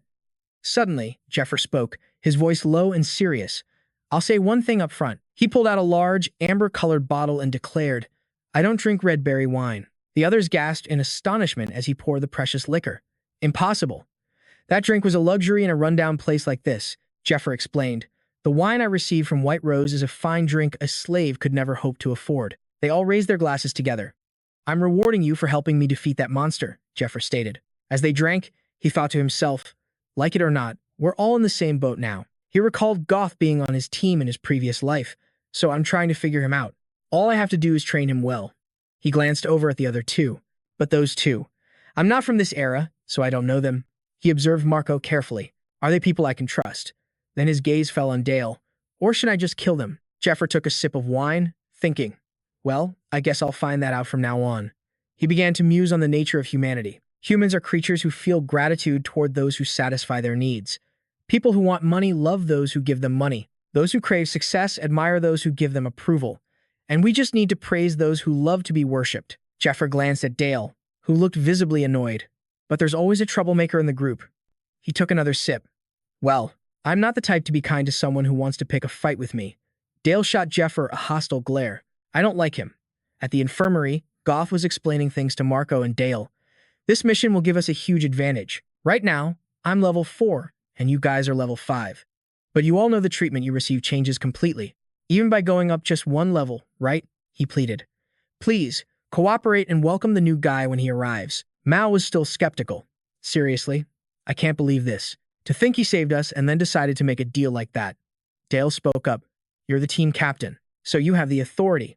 But Goth, shouldn't you have discussed this with us first? He continued to voice his doubts. Honestly, I thought you might have been fooled by that guy's words, but… Seriously, a mine worker catching a predator all by himself. Don't mess with me. Goth just laughed loudly. Haha. Then who else could have caught it? Me? Besides, that deal. We'll go to prison if we get caught. No, we could even be exiled. Marco quickly gestured for quiet. Shh. Someone might hear us. Goth spoke with confidence. The decision is made. We're bringing him into our squad, and the prize money will be split between the three of us, too. I think we can afford to wait and see. Dale slammed his mug on the table. Get lost. What do you mean wait and see? You hopeless fool. The guy who's supposed to be captain is acting like this, and the other one just accepts it. Dale glared at Zephyr from across the room. But I will not acknowledge this. Are you telling me some guy who just joined is better than me? Dale reassured himself. Well, if he's a fraud, we'll see his true colors soon enough. A guy who's all talk and no action can't survive this lifestyle. That's just how the hunting and dungeon business works. The team journeyed together to a rugged, mountainous region. A scroll appeared, reading, Eterin Cave Village. For hundreds of years, this village has existed inside the caves of a rocky mountain range. Marco was amazed. Whoa, a place like this is only a 2-day trip from the temple. Is this someone's home? This is fascinating, Goth explained. The inside is even more interesting. Living rooms, bedrooms, kitchens. They have it all. There's even an inn here. For those on leave, travelers, or simply envoys from the temple. I remember this place from my rookie days. Marco asked, Hey, Captain, why wouldn't you bring someone like that along? Shouldn't you retrieve them if they're trapped in a monster's lair? Deep within a dark cavern, draped in shimmering webs, a lone figure stood waiting. Jao moved cautiously through the oppressive darkness. He focused on his unique skill. Mana sense, he thought to himself. It expands my senses beyond their limits. By letting my mana flow into the ground, feeling out everything around me, I can perceive the exact shape of any object within my range and detect every single movement, especially objects imbued with magic. The sensation is so vivid, it's like touching them with my own skin. He navigated the thick webs with impossible ease. His teammates followed closely behind him. Their target, black iron spiders. Outside the cave entrance, Jao's team took a short break. So, they're in there? Someone asked. Yeah, he replied. Judging by the tracks, there's no doubt. Jao rose to his feet. All right, here's the strategy. He drew a crude map in the dirt. First, we approach the nest where the spiderlings are. We'll bypass the main webs, pour this anesthetic into the hole, wait a moment, then we slaughter them all, Jao explained. But it wouldn't be simple. He would have to maintain his mana sense for an extended period. But they sleep during the day, so if we're careful enough. Hold on, wait a minute, Dale suddenly interrupted. Dale protested. It's not about whether it's difficult. If there's a black iron spider in there, he insisted. The four of us stand no chance against it. The black iron spider. A horrifying arachnid monster with an exoskeleton as hard as steel, a defense so tough it can repel a sword strike. It can even withstand high-powered magic attacks. Worse still, their numbers explode thanks to their terrifyingly high rate of reproduction. Raiding a black iron spider nest is considered far more difficult than hunting a single, fully grown alpha predator. Dale argued, this isn't a dungeon we can clear with just 4 people. We should report back, or at the very least, wait for the main combat squad. Jay looked at him, completely unfazed. That's a fine idea. Dale was stunned. Gio continued, if you're not confident, you don't have to come. He said with an unshakable smirk, I can handle this myself. Dale watched Gio's retreating back, thinking to himself, I didn't expect this to happen, but thanks to him, I'm more certain than ever. His eyes narrowed with suspicion. You're a complete fraud, Dale reasoned. Hunting an alpha predator solo, confronting Saha while he was disguised as a heretic interrogator. I haven't seen proof of either claim with my own eyes, and now he's claiming he can clear a black iron spider dungeon alone. It's absurd. Someone that powerful wouldn't be stuck out here with us. A sinister grin spread across Dale's face. That can only mean one thing. This dungeon isn't nearly as dangerous as it seems. Did you really think we'd follow you if you tried to scare us off? Let's see how long you can keep up that arrogant charade. Suddenly, Dale flinched as his hand brushed against an invisible web. Damn it, he cursed internally. He tried to pull his hand away, but it was useless. Such a stupid mistake. Why won't this stuff come off? His hand trembled as he struggled against the impossibly sticky web. Crap, Then, from the deepest shadows, dozens of glowing green eyes blinked open. Massive spiders lunged toward him. Dale was frozen in absolute terror as one of them leaped right for his face. Dale let out a horrified scream as another spider dove from above. "There you are," Geo said calmly, before lunging forward in a blur. Geo yanked Dale out of the spider's path, saving him just in time. He caught another spider with his bare hands and simply crushed it. The swarm of spiders kept coming, surrounding them completely. Dale screamed again in sheer panic. Geo calmly watched them approach. One of the spiders tried to sink its fangs into his arm, but they couldn't even pierce his skin. A smirk played on Geo's lips. "What's wrong?" "Surprised your fangs got stuck." He unleashed a devastating punch, his fist glowing with a brilliant blue aura. His fist obliterated the spider in a burst of energy. Dale stared in horror as pieces of the monster rained down around him. "Everyone, group up," J.O. commanded. Goth and Marco immediately fell into formation. The four of them stood back to back in a circle, ready to face the oncoming horde. An even larger spider emerged from the shadows. "Of course," Joe said, "that was just one possible plan. You never know what's going to happen inside a dungeon. So, for a direct combat situation, we'll do this instead." He ordered Marco. "Marco, wrap my cloak around your hammer." Marco immediately complied. Dale and Goth wrapped their own weapons with their cloaks. Normally, Dale thought, it's nearly impossible to cut through these damned webs. Jo explained the new strategy. Everyone will tear through the webs using your cloak-covered weapons. They attacked as one, tearing down the webs that blocked their path. Marco yelled with excitement, "Here we go, eat this." Even though the webs are sticking to my hammer, their hold is so weak that I can still swing freely. Goth was also fighting with fierce determination. Damn it. But there are just too many of them. Dozens. No, hundreds. There's no time to rest. Dale let out a guttural roar, his blade carving through the spider swarm. "Get back, you freaks." The arachnids charged in an endless wave, but the party fought back with seamless coordination. After a fierce battle, all four of them were gasping for air. They scanned the cave, now littered with the corpses of spiders. "Is that all of them?" Dale clutched his shoulder, where a deep gash was bleeding freely.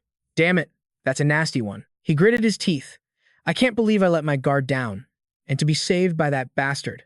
The humiliation burned. Zephyr walked over, holding out a water bottle. "Here, drink this. I mixed some herbs into a recovery tonic," he explained. "It works almost as well as a potion."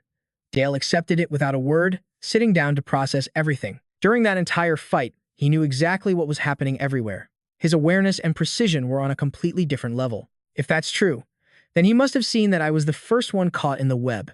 "Aren't you going to say anything?" Zephyr's reply was calm. "Everyone makes mistakes. Just don't repeat them." Dale drank the tonic, feeling strength return to his body. He thought to himself, well, to be honest, this isn't so bad. A small smile touched Zephyr's lips. In his past life, he'd often trained inexperienced underlings just like this. There were always those who refused to listen, no matter how much you taught them. But this guy, he had the sense to turn things around and focus. He has potential. Dale felt a flush of shame as the truth of his situation sank in. Zephyr continued his thoughts. "Besides, for people like him, it's better to experience it firsthand than to be lectured." He glanced over at Dale. "He's suspicious of me, but he'll get his answer once we clear this dungeon. Would he sit safely outside, or would he follow me inside?"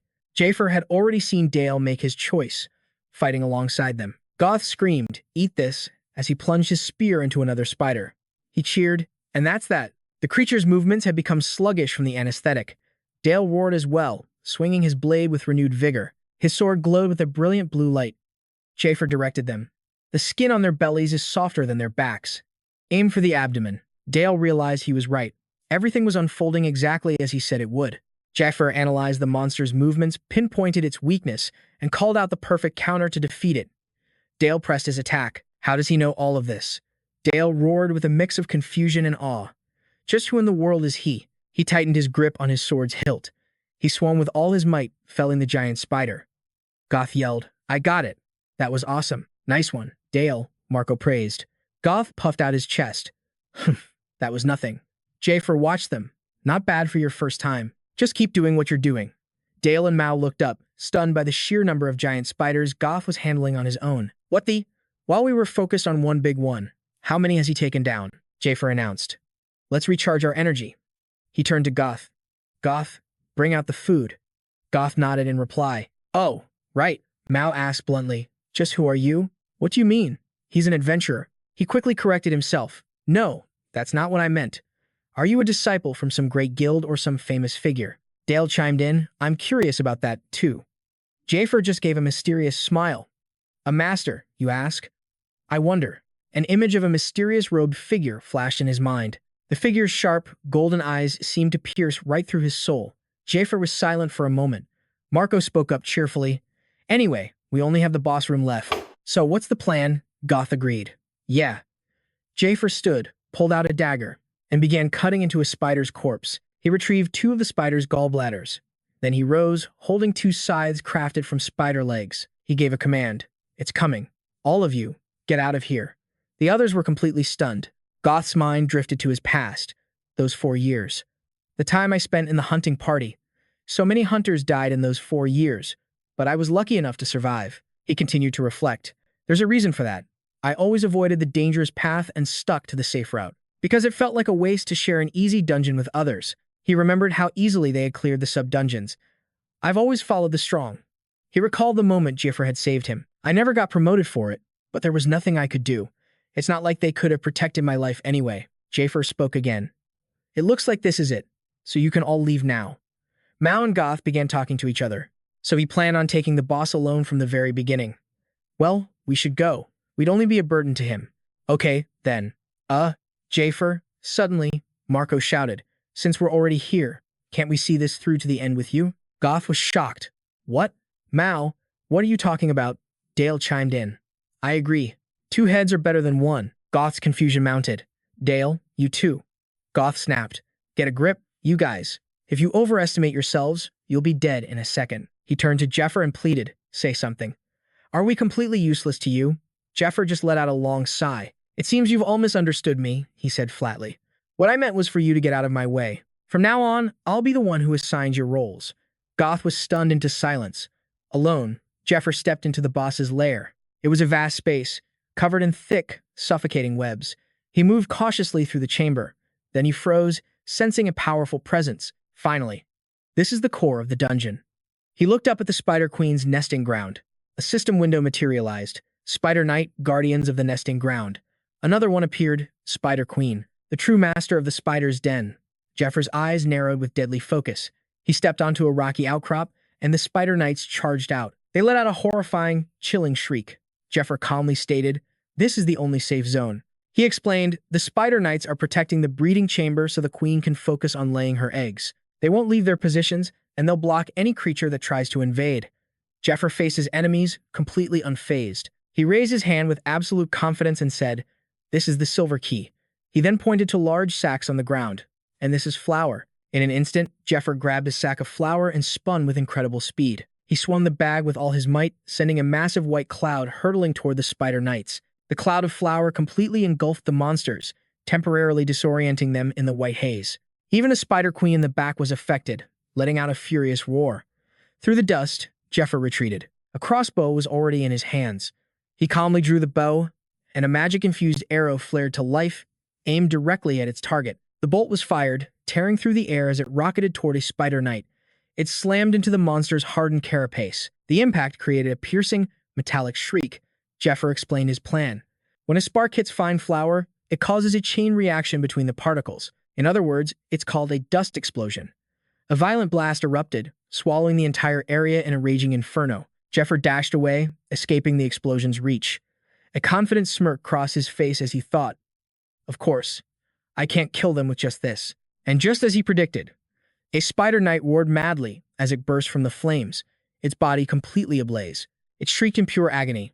Another arrow flew through the air, embedding itself deep within the burning monster. The creature let out another wretched scream. Watching from a distance, Zephyr muttered, "Humph, a poison arrow." The poison spider began to stumble. A system notification appeared. Venom of the Poison King, number 72. Faded Venom, number 68 bio. Attribute, excruciating pain. The knight shrieked again, consumed by agony. Scorched by fire and tormented by poison, the monster thrashed and screamed endlessly in absolute torment. He explained, this is a black iron spider's silk gland. If you squeeze it, a web will shoot out. Mo asked curiously, will these webs even work? Zephyr replied, of course they will. Without the special secretions from their legs, even they will get stuck in their own silk. Zephyr pointed to the entrance of the lair and commanded, so, place the webs exactly where I tell you, and be ready just outside. He spoke with a grave expression. There are much stronger webs inside the boss's dungeon. We'll have no chance of winning if we fight in there. He stared into the darkness, his voice firm. So, we lure them out here. Zephyr gripped a repurposed spider leg, channeling his mana into the weapon. A smirk played on his lips. Humph. Then he plunged back into the darkness, ready for the final challenge. With his weapon in hand, Zephyr charged the last remaining spider knight. He unleashed a vicious slash. Backing away quickly, he assessed the situation and thought, only one spider knight left. His gaze sharpened with absolute focus, preparing himself for the greater threat that was about to emerge. The last spider knight writhed in the flames, trying desperately and hopelessly to stand. It was suddenly thrown back by an unseen force, its hard shell shattering into countless pieces.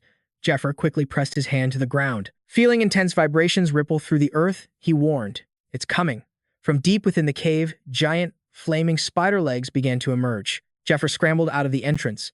"It's really here." The colossal spider queen roared in fury as she burst from her lair. Zephyr shouted to warn his teammates waiting outside. "The queen is coming. Get ready." With a look of pure panic on his face, Goth scrambled to his position and screamed, "Hurry up." The spider queen opened her fanged maw wide, gathering a viscous, purple liquid. Instantly, it spat a powerful stream of venom straight at Zephyr. As he ran for his life, he explained, "That's the spider queen's venom. Its venom is extremely acidic, but the scariest part is its special effect." A memory of his master flashed in Zephyr's mind. The old man was pointing at a diagram, lecturing. "It nullifies all defense, a curse that prevents His master's final words echoed in his mind. "If you value your lives, you never engage it. You avoid it at all costs." Back in the present, Zephyr poured power into his legs and kicked off a jagged rock. He launched himself sideways, narrowly avoiding the stream of deadly venom. It sizzled and melted the very stone where he had just stood. The queen swung its flaming legs in a vicious attack, but Zephyr twisted mid-air, dodging with ease. The torrent of venom slammed into a large cliff, causing a horrifying acid explosion. The spider queen suddenly descended from above, aiming a fatal blow right at Zephyr. It crashed into the earth, with devastating force, making the ground tremble so violently that Zephyr's entire team struggled to stay on their feet. Zephyr roared out a command to the others, "Everyone, get into position now." Panic flashed across their faces, but still, they moved fast. Following his order, Zephyr shot straight for the queen, spinning through the air and swinging his weapon with deadly grace. He landed squarely on the monster's back, driving his weapon deep into its carapace. He channeled all of his power, unleashing a powerful energy blast from his blade. Struck by the surprise assault, the spider queen threw its head to the sky and let out a shriek of absolute agony. Goth was sent flying by one of the queen's flailing legs. A terrified scream ripped from his throat. Zephyr instantly pivoted, using his own weapon to parry the strike from another leg. He landed calmly, glaring at the monster with a defiant gaze. "Come on." The spider queen roared in fury, venom dripping from its fangs. Zephyr stood his ground on the spider queen's back, his voice booming with authority. "I'll be the one to tank it, because I'm the only one here who can defeat this boss." He glanced over at his 3 stunned teammates. He gave his order. "The rest of you will be the ones to capture it." Goth couldn't believe his ears. "What?" Goth's hands trembled as he gripped his spear. He thought to himself, "I've always survived by avoiding dangerous paths." He tried to calm himself, remembering his #1 rule for staying alive, "Because my own safety has always been the top priority." Marco and Dale exchanged nervous looks, sweat beading on their foreheads. Marco stammered out, "I can't. We can't." They all looked up at the colossal, burning spider queen before them. Marco asked, doubtfully, "Can we really win against something like that?" Zephyr's gaze was as sharp as a blade. He continued to explain his strategy. "While I'm drawing its attention, you guys carry out the mission and capture this boss for me." Goth stared intently at the monster. His initial terror was slowly being replaced by a flicker of determination. But Marco was still hesitant, voicing the group's collective fear. "Can we really capture a creature like that?" Dale gritted his teeth, sweat from the intense pressure dripping off his chin. A bitter memory suddenly flooded his mind. His old squad leader screaming at them, "Hey, you guys, get over here and cook the food, and then clean our gear." He remembered the look of pure contempt when they asked, "What, in the same hunting party?" Even though he was in the same party, he was never once treated like a true comrade. He clenched his fists, thinking, but everything changed after he showed up. The image of Zephyr sitting calmly on a monster's corpse flashed in his memory. Back in the present, Marco raised his hammer high, roaring to boost the team's morale. "We'll figure it out somehow. If we do what Zephyr says, if we just trust him one more time, we can do this." He turned to face the queen and took his stance. "Bring it on." Goth clutched his head, his mind at war with itself. "Damn it, these idiots aren't even listening to their captain. If you guys are going to do this, then I. He realized in that moment that he couldn't back down. It would be far too shameful to run away now. With a fierce battle cry, he charged forward, shouting, "Take advantage of the opening in its hide from the explosion," and brought his weapon down with all his might. Seeing his attack land, he yelled to inform the others, "Its flesh is soft. The only hard part is its outer shell." Another teammate smirked, finally understanding the strategy. "So that's how it is?" He immediately plunged his sword into the monster's exposed flesh. Marco rushed in as well, swinging his giant hammer down with a powerful roar. Zephyr's voice cut through the chaos of the fight. "Right there. That's its weak point. A nerve cluster runs right through its leg." Zephyr commanded, "Use a poison-coated blade to sever those nerves." Dale shouted and swung his sword with perfect precision. He pulled the blade free with a satisfied grin. "Perfect," I felt it connect. But his victory was cut short as the queen counterattacked, trapping him in its webbing. "Damn it," he thought in a panic. "There's no way I can dodge this." Just as a massive leg was about to crush Dale, Zephyr appeared in a flash, blocking the devastating blow. The impact sent Dale flying backward. He cried out in surprise. Zephyr glared at the queen, drawing its full attention back to himself. "Where do you think you're looking? You wretch!" the Spider Queen shrieked, her eyes blazing with pure fury as she raised her massive claws. Seeing this, Zephyr immediately dropped into a defensive stance, ready to face the creature's unholy wrath. He moved like a phantom, effortlessly dodging the queen's storm of attacks, while from a distance, Dale could only watch in utter astonishment. "This is insane," he thought. "He's reacting to every single one of her blows. My own eyes can barely even track her movements." He glanced down at his own hands, feeling a wave of helplessness wash over him. "We don't have the strength to kill that thing, and you want us to charge in? Wouldn't it be better if you just attacked it yourself?" But Zephyr calmly laid out his master plan. "No, this is exactly what we need. As long as you, the one who burned her eggs, and I remain in her sight, she'll be too blinded by rage to guard her back." He raised his single finger, a mysterious glint in his eye. "And most importantly, the Spider Queen has a very specific habit." Dale watched the fight intently. Just as Zephyr had predicted, 5 minutes had passed since the battle began, and a critical detail finally clicked into place. The Spider Queen had barely moved an inch from the spot where she first landed. Zephyr's explanation echoed in his mind. The queen only makes minimal movements with her back legs because she's anchored to that cramped birthing nest. In turn, the area around her rear legs is much safer. He continued his analysis. Besides the webs or the wide, sweeping leg attacks from above, all of her fatal strikes come directly from her head. Dale tightened his grip on his sword's hilt.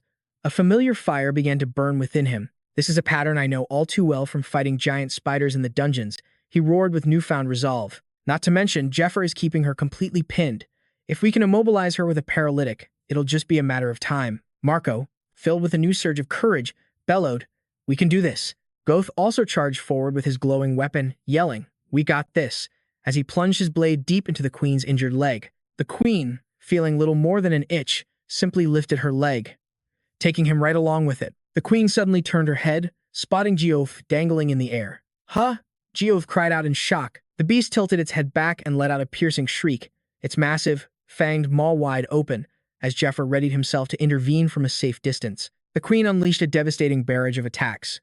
With one powerful sweep of a leg, she sent both Goth and Dale flying. "Arg!" Dale screamed in agony. The queen's eyes glowed with pure, unadulterated hatred. She snarled, "I will not forgive you insignificant humans. How dare you touch my children?" Her poison glands began to glow ominously. "Just crushing you, whelps, won't be enough. I will melt every last one of you with my venom." At that, Zephyr clenched his fist, and a golden aura instantly enveloped his hand. The moment the queen prepared to spit her venom, Zephyr shot forward, intercepting the attack. He grabbed the monster's throat with his empowered hand, ignoring the venom splashing all over him. "It's the throat," Zephyr roared. He channeled all his strength into one explosive shout. With incredible force, he crushed and constricted the beast's gullet. Then, swiftly drawing his blade, Zephyr completely severed the queen's venom gland. He ripped it clean from the monster's body, crushing it in his grip. Zephyr landed on the beast's back, calmly announcing, "It can't use its venom for the next few minutes." The Spider Queen shrieked in a mix of agony and rage. He leaped into the air, executing a flawless flip and looking directly at his stunned comrades. "There's nothing to fear." The Spider Queen's eyes finally flashed with panic as she recognized the true threat before her. Zephyr rocketed forward, delivering a devastating kick right to its face. He landed gracefully after the attack, issuing a calm directive. "Don't rush. Execute this perfectly." His gaze remained locked on the monster before him. He spoke with a commanding voice. As he did, his 3 teammates looked up, their faces filled with determination. The one who maintains their focus will be the victor. The fierce and chaotic battle raged on. Finally, with one last, agonizing roar, the colossal Spider Queen collapsed to the ground. Dale breathed a sigh of relief, wiping sweat from his brow while Geothay and Marco celebrated with a high five. "We did it," he screamed. "We actually captured it." But Dale quickly realized something was off.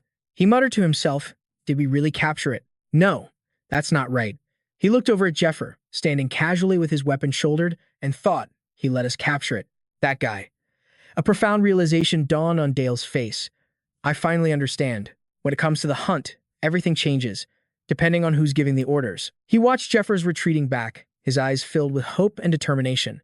"Maybe if I keep following him, I can make it." Zephyr turned to his team. "Since we can't erase the traces of the Spider Queen's presence, we won't be able to take all the spoils. It's the same situation as with the Predator. Well, I guess I can take a few of the larger spiders and deliver them to the White Count." He concluded, "Let's just take what we need." But Dale suddenly shouted, "Sir!" Zephyr glanced back with a puzzled look. Dale and Goth were hastily spreading a cloth on the ground, saying with concern, "You must be exhausted." "Sir, don't do a thing. Please, let me handle everything." Zephyr could only sigh, weary of his new teammates' over-the-top enthusiasm. Mao offered to dissect the monster. Goth brought over some water, and Dale began scolding them both for making Sir Zephyr wait. Zephyr hid a small smile. Thanks to their contributions, he had managed to save a little bit of energy. If things keep going like this, we won't have to worry about Yuzura killing us during a hunt. He watched the three of them celebrating over the queen's carcass, a faint smile on his lips. They weren't so bad after all. But then, his smile vanished in an instant, replaced by a cold and serious mask. However, this was the most they were capable of. A dark silhouette with glowing eyes surfaced in his mind. They would be useless in a fight against him. Zephyr stared at a potion in his hand. Experience, equipment, and manpower. None of it was enough for what was coming. He bowed his head and thought, "I need to find another way." At that moment, in a grand cathedral, a woman gasped in amazement. "Oh, so it really was a predator. I never dreamed you'd return with something so precious." Zephyr offered her a bag, saying, "This is what was promised. I guaranteed you wouldn't be disappointed, so make sure you put it to the best possible use." The woman accepted the bag. "Oh my, all of this." The priestess smiled benevolently. "Thank you, sir. The goddess will surely reward you for this act of kindness. Do you have enough spatial bags? We can give you some if you need them." Zephyr just stood there in silence. He observed the scene before him with a deeply skeptical eye, watching her conduct shady deals inside a holy temple in broad daylight. This is actually quite interesting to watch. Well, I suppose there's no such thing as a truly innocent person in this world. He had thought all temples were sacred places, free from corruption. Zephyr contemplated the harsh reality of the world. The money donated by believers to the temples continued to pile up, leading to entire cities being built around them. It was all because the temple knights and their battle slaves ensured that no monsters could get near them. Well, I guess safety is a luxury. It's better that we can still buy it with money for now. Later on, it will be difficult to guarantee your own safety, even if you sell your very soul for it. As they walked through a garden, the priestess said, "We were lucky. The buyers for the Predator and the black steel spiders both arrived on time. We also sold them for a very good price." She turned to look at Zephyr with admiration. "I never imagined you would bring me the black steel spiders so quickly. You're even more impressive than I thought." Zephyr just smirked, cutting straight to the point. "So, how much did we make?" The priestess looked at Zephyr with a hint of sadness. "Why must you be so cold?" she asked, before continuing her report. "We've reached 48% of our goal. 20% of the revenue was used to pay off the temple's debt. Oh, one more thing. I've arranged to have the laboratory cleaned." The priestess handed him a pouch. "Here are the work clothes and the access card you'll need." A scroll appeared with the title, "Purchase List, Rented Silver Alchemy Kit." The priestess explained, "Because alchemy kits are enormous and contain critical equipment, I couldn't find a way to borrow one for free. Since everyone in the lab leaves at 7 o'clock, you can use it however you like after that. However, please ensure you clean up after you're finished." Zephyr smirked. "All right. This method is safer anyway than trying to steal it. Since they always need someone to clean the lab, they'll probably call me in tonight." He sighed. "Humph. I guess I have no other choice." The priestess cheerfully reassured him. "You're getting paid, too. You're a kind sir, so please don't worry." But then, a strange voice suddenly echoed from behind them. "So this is where you were, sister?" Zephyr's eyes flew open in shock. A man with long, red hair, dressed in robes, was slowly approaching. "I was looking for you to share some news. If I may, would you mind sparing a moment to speak with me?" The man raised a finger to his lips, signaling for silence with a mysterious smile. Zephyr gasped, his expression turning deathly serious. He thought, Ha, I never thought I'd run into him so soon. That man was Net, a member of the Heretical Inquisition Council and one of only 12 first-class judges. He was a skilled member, recognized even by the temple itself. Zephyrs' eyes narrowed. When it came to his journey, the priestess offered a professional smile. Oh, is there a problem? This was definitely not a friendly invitation. Are you here for a loan? She glanced at Zephyr. What should I do? I have a few things to take care of. She thought to herself. He might be talking to me. But his real target is the man behind me. Net was Sahaku's superior, the same Sahaku who was crushed by Zephyr. I knew they'd try something the moment they got a chance. They're certainly bold. But I never imagined they'd start trouble. With a member of the clergy right in front of them. She turned to Net, speaking tactfully. Let's talk some other time, shall we? I'll even offer you a lower interest rate next time. After all, our dear Net has a fine reputation with us. Net just smirked. Oh, in that case, could I ask just one urgent question? I'll buy some tea as well. He turned his gaze to Zephyr, his invitation dripping with hidden meaning. Why don't you join us? What do you say? He stared down Zephyr with a sinister grin. Come to think of it, you and our Sahaku had quite a relationship, didn't you? Zephyr sneered in contempt. I'm not sure who that is. My memory isn't the best. I tend to forget worthless trash. Their gazes locked, and the air crackled with raw, untamed energy. A surge of immense power exploded from them both. One wielded fire, the other, lightning, causing the very ground to tremble. The priestess shielded her face in disbelief. What in the world? Impossible. This sharp magical energy. How could it create such a violent reaction? She stared at Zephyr, her eyes wide with shock. He's not just some ordinary combat slave. He's on par with the Temple Knights. Net realized it, too. No. He might even be stronger, he thought. Now that I'm this close, I see why Sahaku couldn't help but confront him. He raised a hand, a blazing flame igniting at his fingertips. I didn't come here to fight today, but… What the hell? Let's have a little fun. Net lunged forward, a burning talisman in his hand. Zephyr shot back. You bastard. Just as they were about to collide, a brilliant, holy light enveloped them both. The priestess roared, both of you, kneel. A system window appeared, slave seal. An authority granted to believers of the light to apply the mark of a slave. Those marked by the believers of light must obey their commands absolutely. The seals on Net's and Zephyr's shoulders began to glow, and both men were instantly forced to their knees. Furious, the priestess raised her hand and brought it down in a thunderous slap across Zephyr's face. She grabbed him by the collar, snarling, Where do you think you are? Are you insane? Do you have a death wish? All right, fine. I need to teach you a lesson. Follow me. She turned back to Net. Oh, and one more thing, Net. Her eyes turned ice cold and menacing. This boy is my toy. If you try anything else with him, I might just have to kill you. Net could only remain silent, a strange smile plastered on his face. After they left, the priestess let out a long sigh. Hey, you. Could you please stop trying to pick fights with everyone you meet? That bastard is seriously dangerous, you know? Look, I'm still shaking. She explained with a grave expression. He's a first-class examiner. I can tell you for a fact he is incredibly strong, and no one alive knows how he fights. Because everyone who has ever witnessed it is dead. She turned and angrily pinched Zephyr's cheek. Anyway, I'm serious. Do you have any idea how much trouble you cause me when you pull stunts like this? If you cause any more problems, I'll kill you with my own two hands. You're my personal money-making machine, so you'd better take good care of yourself. She turned away, pouting. Unexpectedly, she gently reached out to touch the cheek she had just struck. The priestess placed her hand on his face, her eyes filled with genuine concern. And please, be careful. I can't protect you outside the walls of this temple. Zephyr smirked, gently brushing her hand away. I was just saying hello. If he had really tried to start something, you wouldn't have been able to do a thing anyway. He turned away, thinking. The fact that he's shown himself must mean they're almost ready. I need to hurry up, too. The priestess quickly asked, Where are you going? Zephyr's reply was firm. The laboratory. Suddenly, Zephyr stopped. Oh, one more thing. He looked back at her with a smile. Let me ask you for another favor. The priestess looked bewildered. Huh? What is it now? Meanwhile, in another place, Net was still kneeling helplessly. Haha. So this is the power of the slave seal. Unbelievable. He lifted his head, his face a mask of pure fury. This really puts me in a foul mood, a memory surfaced. Aft of him angrily questioning his master. Master, what is the meaning of this? You want me to go serve the Temple of Light and become a slave? You want me to be marked by that filthy slave seal? He continued. You know better than anyone the deep-seated hatred I have for those people. But his master cut him off coldly, delivering even worse news. Two of our brothers, Men who walk the temple halls as priests have been exposed. The temple is now a fortress.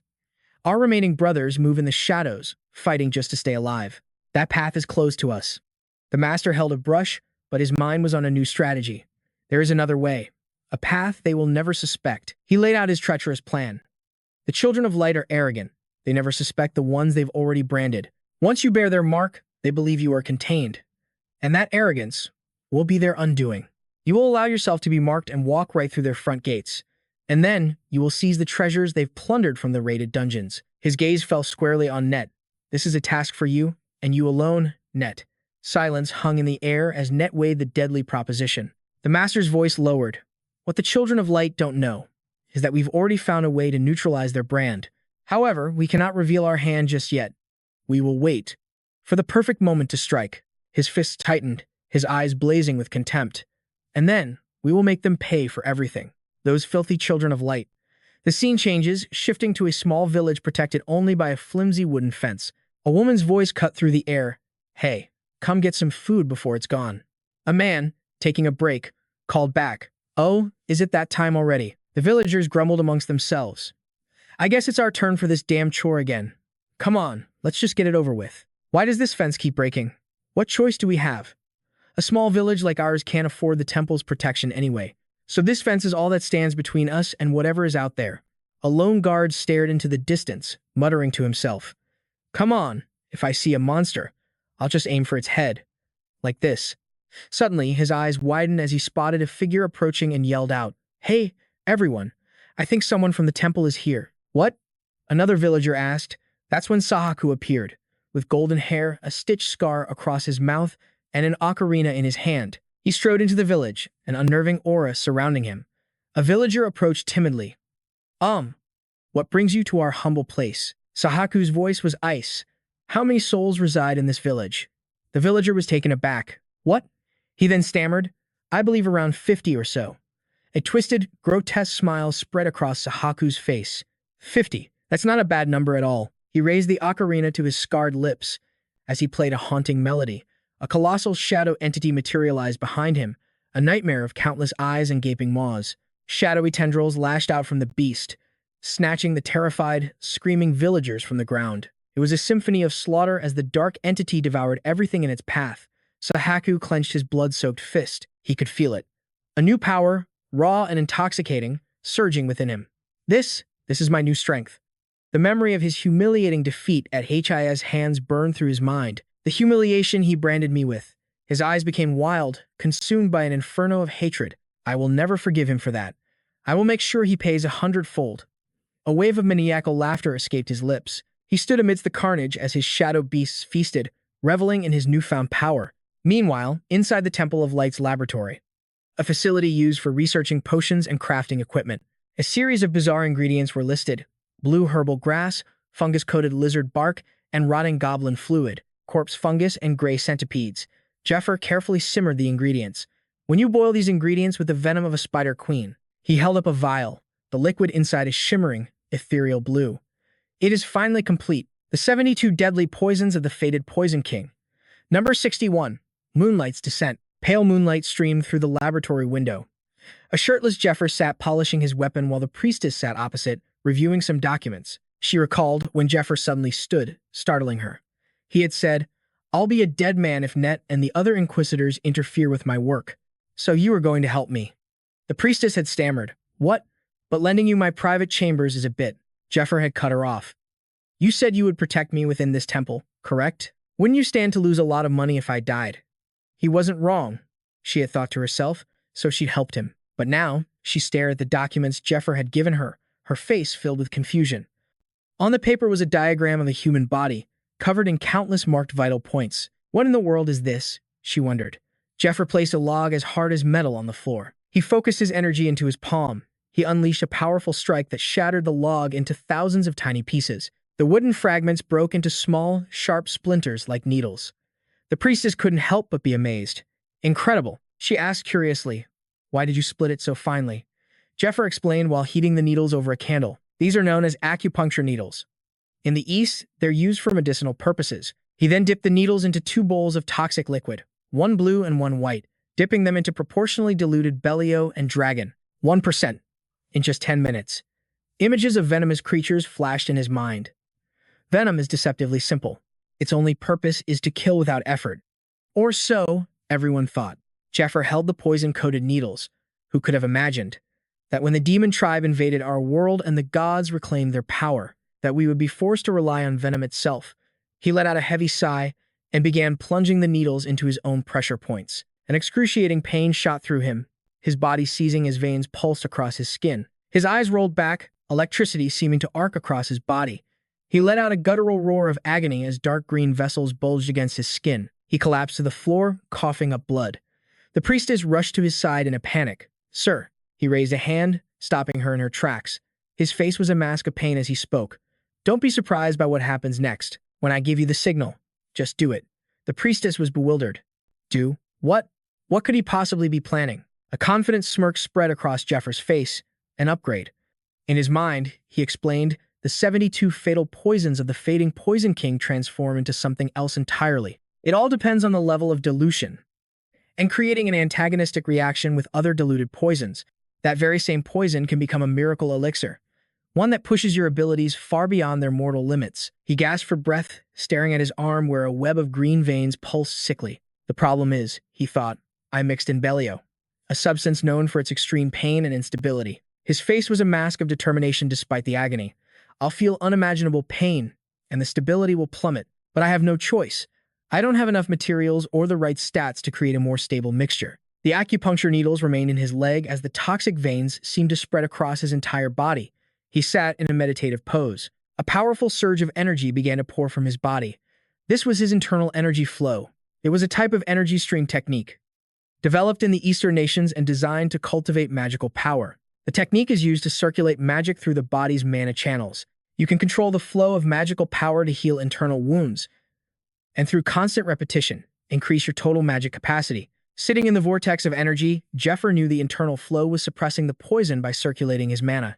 If I succeed, I can raise my stats to a whole new level, but if I fail, my physical body will be torn to pieces.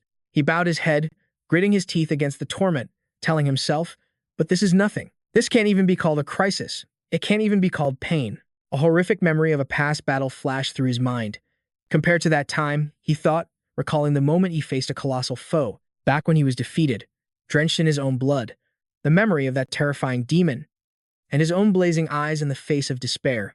It gave him the strength to endure the pain of the present. A massive torrent of blue energy erupted from Zephyr's body, flooding the entire room. The priestess stared in awe, thinking to herself, his blood vessels. She watched an unbelievable sight as the toxic green veins on his body began to fade. They're returning to normal. Zephyr's instructions echoed in her mind. Once I finish this, I probably won't be able to move. So, keep a close watch. When I give the signal, stick the last needle right here. Back in the present, Zephyr was drenched in sweat, but his eyes burned with resolve. He commanded, "Are you ready? White Rose, now." The priestess's hand trembled as she held the final needle. A poison needle, she thought in terror, right into the crown of his head. She hesitated, fear gripping her mind. I know what will happen if I fail, even without asking. It means certain death. She stared at Zephyr with panicked eyes, wondering what she should do. She glanced out the window, her mind a raging battlefield. Can I really do this? Hours later, in the northern forest near the Temple of Light, a brilliant red flare suddenly tore through the silent night, soaring into the sky. The light exploded, forming a glowing cross symbol. A desperate call for help echoed through the trees in a man's terrified scream. Down below, a group of mercenaries was running for their lives, hunted by a vicious pack of griffin monsters. The captain screamed while running. They're closing in on us. Run. Keep running. A man swung his axe, cursing in desperation. Damn, that scouting party. Didn't they say there was only one nest? There have to be dozens of them swarming up there. Another man asked in a panic. Did anyone call for reinforcements yet? His comrade in the red hood looked back, trying to reassure him through his own fear. I shot the flare a while ago. Help will be here soon. But before he could finish his sentence, a griffin dove from the sky, its sharp talons digging deep into his flesh. Crimson blood sprayed through the air. As his comrades fell, the captain could only let out a soul-shattering scream. Now, he was the only one left. He ran blindly, a desperate calculation in his mind. The temple was still about 5 kilometers away. Even in broad daylight, that was a 20-minute run.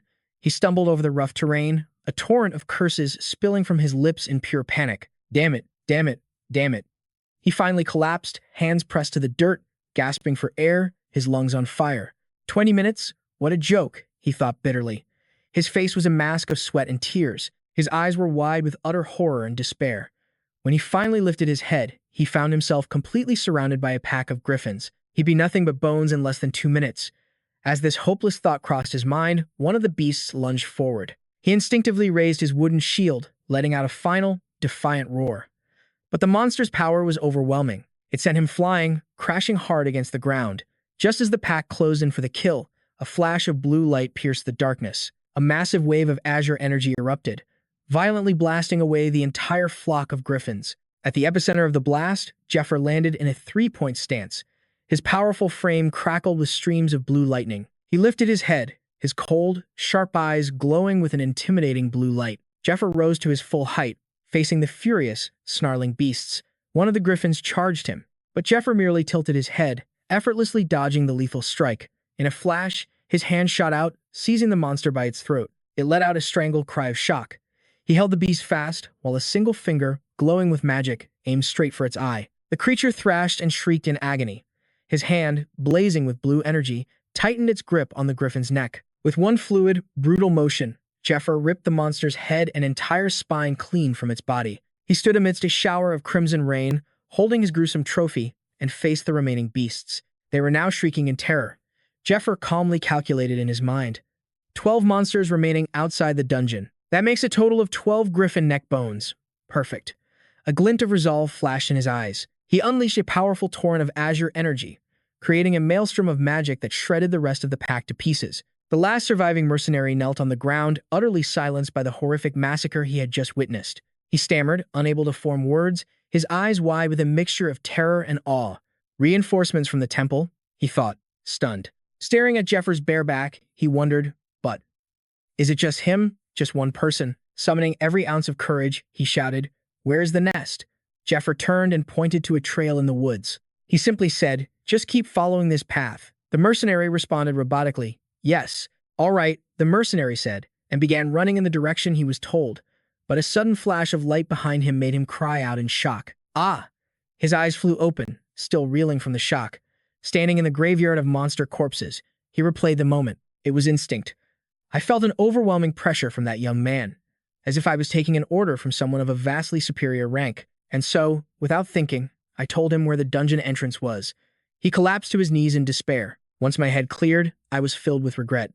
I forgot to tell him something vital, but by then, he was long gone. 4 of my 7 party members died in that dungeon, and of the 3 who made it out, I am the last one alive. He slammed his fist into the dirt. That place is a death trap. I should have stopped him. We were supposed to wait for reinforcements. I should have never let him go in alone. Damn it all. What am I supposed to do now? Suddenly, a blinding blue light reflected in his terrified eyes. An earth-shattering explosion of energy erupted from deep within the forest, right where the dungeon entrance was. The mercenary could only stare, dumbfounded, at the massive pillar of light, his face a mask of pure disbelief. When the light finally faded, he was left kneeling in an eerie silence. In the distance, the dungeon entrance glowed with a radiant light. He whispered in complete awe, "How? How is that even possible?" And from within that light, Zephyr calmly walked out, casually dragging the massive corpse of the boss monster behind him. He let out a small sigh of relief, rubbing his hands together. Zephyr clenched his fists, which pulsed with blue energy. He assessed his own condition, feeling a sense of satisfaction. Looks like my stats have doubled, or maybe even increased by 2.5 times. The upgrade was a complete success. With the right gear, the risk was definitely worth it. He glanced at an item in his hand. So, what now? Then, he activated a green flare. Standing on a small hill, he watched the flare streak into the night sky before exploding. He wondered to himself, now, what kind of gear should I claim? That green flare was the signal, a sign that the emergency crisis had been resolved. Meanwhile, in a twisted and unholy domain, Sahaku sat upon a throne of shadows, surrounded by his legion of grotesque minions. He clutched a crimson artifact in his hand, a wicked smile twisting his lips as he whispered, "Soon." Days later, at the magnificent Temple of Light, news of Zephyr's incredible feat had spread like wildfire. An entire nest of cockatrices, a mid-sized one at that, led by a 30-meter-long boss, wiped out by a single slave. On a stone staircase within the temple, Two powerful men discussed the matter as they walked. Both the field investigations and the survivor testimonies match up perfectly. He's really making a name for himself, trying to secure a spot in the raid coming up in about 20 days. It's obvious he wants in on the raid team, the man in dark armor suggested. Should we interrogate him? We must test him to see if he's a follower of the demon god. This was Matthias Greimer, a high-ranking heresy inquisitor from the Temple of Light's 3rd Division. The blond man stopped in his tracks, dismissing the idea outright. No. Leave him be. This was Lucius Jetty, leader of the Templar Knights from the Demon Division. Matthias pressed anxiously. But what if we fail to properly purge the suspected demon worshippers before the raid? Lucius cut him off. Matthias, no matter how thoroughly we investigate, we can never truly purge them all. Lucius turned back with a sly grin. So, as long as they are useful, I don't care if they worship a demon god or not. Matthias gasped in disbelief. What are you saying? Lucius explained his ruthless strategy. They lack the strength to even reach the boss room anyway. That's why they're nothing but helpless beggars who do nothing but steal and scrape by. Therefore, we'll use them as fodder to get us to the boss, and then eliminate them along with it. Matthias spoke grimly. Lord Lucius, as the vanguard leader of the raid party. No, as your friend of 20 years. Do you not recall how I opposed this plan some time ago? Lucius simply responded with a booming laugh. That is precisely why I'm showing you this, my worried friend, Lucius said, leading Matthias before a grand door. The heavy doors swung open, revealing a chamber flooded with brilliant light. Stunned by the sight, Matthias stammered, This is. Before him were the dazzling spear of light and the shield of Michael's wing, two holy relics held by the statue of an angel. Lucius declared proudly, I spent 1/3 of my entire fortune to acquire these items. Matthias stared at the two treasures in utter awe. Legendary artifacts I've only ever read about in books. Lucius placed a hand on his friend's shoulder reassuringly. The tiresome dungeon we've poured 10 years of our lives into will finally be conquered. You no longer need to worry about a thing. With a smile of absolute confidence, Lucius declared, I will be invincible in this raid. The scene shifts to the slaves' living quarters and training grounds. A group was taking a break from their drills. One of them complained, Damn it, I'm not even warmed up yet. Why is the training ground so crowded today? Another explained, It's probably because of the raid. Rumor is there are only 2 or 3 spots left for slaves. They're all trying to show off and get noticed. The first man clicked his tongue as he drank. Teask, like that has anything to do with us. Then, he suddenly froze. Ha. The sister of the White Rose was walking down their hall. She let out a soft, oh my. All 3 men quickly bowed. Greetings. The sister smiled as she passed, but her words were laced with venom. Hello. And make sure you pay your interest on time, you pieces of trash. After she was gone, one of them asked, completely bewildered, What's going on? Why would that demon nun be coming out of our room? When they entered, they saw Zephyr sitting on his bed, slipping a golden ring onto his finger. He looked up. Oh, you're back? All 3 of them stood there, mouths agape. Huh. A ring. One of them pointed at Zephyr, stammering in disbelief. He was with the sister until just now. That ring on his finger. No way. What is that thing? Zephyr calmly raised his hand. This? With a cool and somewhat mysterious smile, Zephyr replied. Just something I received from someone. This was the Ring of Purification, an item that aids the wearer's mana circulation and boosts their magic defense. It also possessed the skill to remove a curse once per day. Zephyr admired the shining gold ring on his finger with a satisfied smirk. He thought to himself, the White Rose actually managed to get me something decent. He recalled the nun's confident words. After enhancements comes equipment. This gift is just a small taste. I can acquire gear this good anytime. Just tell me whatever you desire. I will bring it all to you. Zephyr had thought. She prepared something for me even before I asked. She's got some sharp instincts. A mocking smile played on his lips as he thought to himself. She certainly has a sharp nose for sniffing out money. Meanwhile, the nun strode down the hall, her face a mask of determination.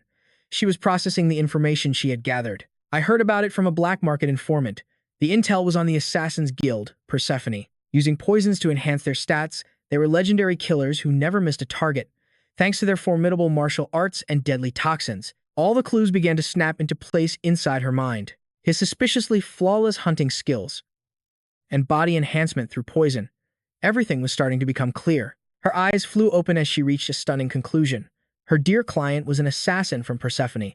She then recalled that due to internal conflict, Persephone had collapsed several years ago, but the rumors said that the high-ranking nobles who were their clients are now searching for any survivors and the poisons they used. A cunning glint flashed in her eyes. The nobles were willing to spend a fortune to get their hands on the best talent and the best poisons. She told herself, her face flushed with excitement. This is no longer about earning petty cash from monster commissions. I need to make this dear client all mine. Seizing the opportunity, she broke into a run, cheering herself on. Gear is everything. I'm going to get some incredible equipment for you. Just you wait, dear client. Let's make this happen.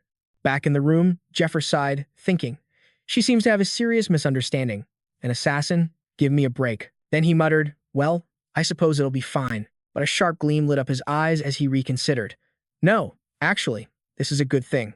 He gazed into the distance, a plan already forming in his mind. If she spreads those rumors about me, he'll come looking for me himself. Just then, one of his roommates clapped him on the shoulder, breaking his train of thought with a knowing and admiring smirk. His roommate asked, since when were you on those terms with the sister? You're incredible, man. You even gave her a ring. While Zephyr was completely bewildered, his roommates continued to spin their own theories. So that's why he was out all night, one said. Another added, as a man, I have to respect you. Big bro Zephyr could only think.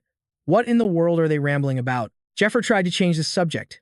Anyway, there's something I need to tell you all about the dungeon, but he was cut off by a sharp knock at the door. The room fell silent as all four men turned toward the door. Who is it? One of them called out. He cautiously opened the door, only to find the hallway completely empty. Huh, he said in surprise. His gaze then fell upon a dagger pinning a piece of paper to the wooden door. It was an emergency summons. Group G is to deploy immediately and return after analyzing the situation. It came with a map and a seal. What kind of person leaves an emergency order like this? One of them wondered. A very strange person, another agreed. But Goth, the captain, recognized it. But this looks like an official document. It even has the seal. That's the signature of the hunt captain. Let me see, Goth said, taking the paper to inspect it more closely. Zephyr also looked at the document. He immediately recognized the handwriting and the seal, thinking. The signature is definitely his. And the message was written by Net. A smug smile spread across his face. He prepared this invitation. Zephyr snatched the paper, crushing it in his hand as magic flared around his fist, and declared, I will go alone. He shot out of the room like a bolt of lightning. Zephyr blazed through the forest at incredible speed. He calculated in his head. There were about 20 days left until the Templar Knights' raid. The dungeon they were headed for was no ordinary dungeon. It was the tomb of the Abominable Princess, one of the world's 8 mysteries, a relic of the ancient Media Kingdom. Due to its extreme difficulty, it had been challenged for over 10 years, yet no one had ever reached the boss's chamber. Because of this, the criteria to even join the raid team were incredibly complex. You had to belong to a hunt team ranked 5th or higher within the past year, or be the direct subordinate of a priest confirmed for the raid, or receive a letter of recommendation from that subordinate. One could only join by meeting one of these conditions. He landed on a rocky outcrop, the force of his impact cracking the surface beneath him. There's no way our team can gain enough achievements to reach rank 5 starting from now. Therefore, a plan was set in motion long ago. In this life, I will use Net. Net is the direct subordinate of the heretic inquisitor, Matthias. If I can trick Net and get his letter of recommendation, then I can join the raid team. Zephyr analyzed the situation. There's no way Net, who has been given a mission he cannot afford to fail, could possibly ignore me. Someone who uses the same martial arts as him. He must be itching for a chance to test my skills. He's trying to figure out if I'm an ally sent by his master, or a heretic. He stole the sacred techniques of their clan. If I am to be a force he must reckon with. An overwhelming energy erupted from Zephyr. He stood within the swirling vortex, a true incarnation of power, wondering just how strong he had become. Zephyr's gaze sharpened. He took a ready stance, his body shrouded in a silent yet formidable aura. He let out an amused sigh as a figure emerged from the swirling dust. Hey, quite the dramatic entrance. His eyes narrowed slightly as he recognized the voice. The newcomer approached with a sly, arrogant smirk, asking, "Here all by yourself?" Zephyr's eyes went wide in recognition. Sahaku. What is he doing here? He then spoke coldly. Hey, go home. I'm not in the mood to entertain you. Sahaku let out a chilling laugh. You've been living in my head for the last 10 days straight. Because of the pain from the scars you gave me, I haven't had a single night of peaceful sleep. Zephyr simply smirked, completely unfazed. Sahaku drew a strange weapon, laughing like a madman as he declared, I'm going to show you my newfound power. You better brace yourself. But before the words even left his mouth, Zephyr's eyes flashed with an intense blue light, leaving Sahaku completely stunned. Zephyr closed the distance in a blur, slamming a devastating punch into Sahaku's gut and forcing him to double over in agony. As Sahaku crumpled to the ground, Zephyr looked down on him coldly. Idiot. Zephyr clenched his fists, thinking to himself, Net is a ruthless perfectionist. There's no way he'd test me with Sahaku alone. He definitely prepared something else. Zephyr then shouted into the empty air, "Stop hiding and come out. I'll take on every last one of you." Suddenly, a thick fog began to rise from the ground. Unsettling noises echoed from deep within the mist, and from that fog, a grotesque shadow creature with writhing purple tentacles emerged beside Sahaku. The creature let out a guttural roar. "You bastard." Sahaku lifted his head, his face a mask of pure rage. "You dare ignore me again." The shadow tentacles began to coil around Sahaku, fusing directly into his body. He transformed into a monstrous new form, shrouded in violet black energy. Zephyr's eyes widened at the sight, his eyes now glowing with dark power. Sahaku roared like a beast. "I'll kill you slowly and painfully. I will tear you limb from limb." He commanded the shadow entity, Sagoth, devour him. A colossal mass of flesh with countless gaping maws lunged at Zephyr. Zephyr braced himself for the horrific assault. He thought in disbelief, "What in the world? Why is one of those things here?" The Sagoth crashed down, taking a massive bite out of the very ground where Zephyr stood. Sahaku laughed like a madman. "Ha ha ha, die." But his triumphant laughter died in his throat, replaced by a look of pure shock. From inside the shadowy mass, a pillar of blue lightning erupted, piercing straight through the monster's body. Sahaku stammered, "What? How?" There stood Zephyr, amidst a swirling vortex of shadow and lightning, having completely stopped the creature's attack. Zephyr recognized the vile creature before him. His expression turned grim. A bioweapon of the demon god cultists. I never expected to see one here. He recalled everything he knew about this monster, the Sagoth. It lies dormant as an egg, only awakening to the sound of an instrument imbued with the power of hypnosis. That instrument is known as the Ocarina of Hypnos, a tool used to command the Sagoth. The user can issue various commands through different combinations of notes. It also shields the user from the Sagoth's mental corruption. Zephyr knew the creature was mindless, driven by an insatiable hunger. And worse, physical attacks are useless against it. He muttered as shadowy tendrils crept around his feet, and it grows stronger by absorbing the mana of those it consumes. The monster lunged once more. Dark tentacles wrapped around Zephyr's body, but he stood his ground, his expression unwavering. He analyzed the situation. These traits make it a massive threat. But they aren't what makes the Sagoth truly terrifying. The true danger is the mental corruption. It begins the moment you make contact with it. You experience an overwhelming sense of dread, a primal fear, and then the hallucinations begin. Once your mental corruption reaches 100%, you descend into a state of absolute madness. A person lost to this madness loses all reason and will slaughter everyone and anyone around them. It's the perfect tool for an indiscriminate slaughter, an artificial monster engineered by the demon god cultists for the sole purpose of massacring humans with ease. Sahaku burst into a wicked laugh. "You fool! You must have a death wish. You don't even realize what's happening to you." He pointed to Zephyr's eyes, which were slowly turning red, and gloated. "Those red eyes, that's the sign. You're about to descend into madness. The mental corruption is almost at 100%. It's almost over for you." Zephyr's eyes glowed a brilliant crimson, and Sahaku howled with glee.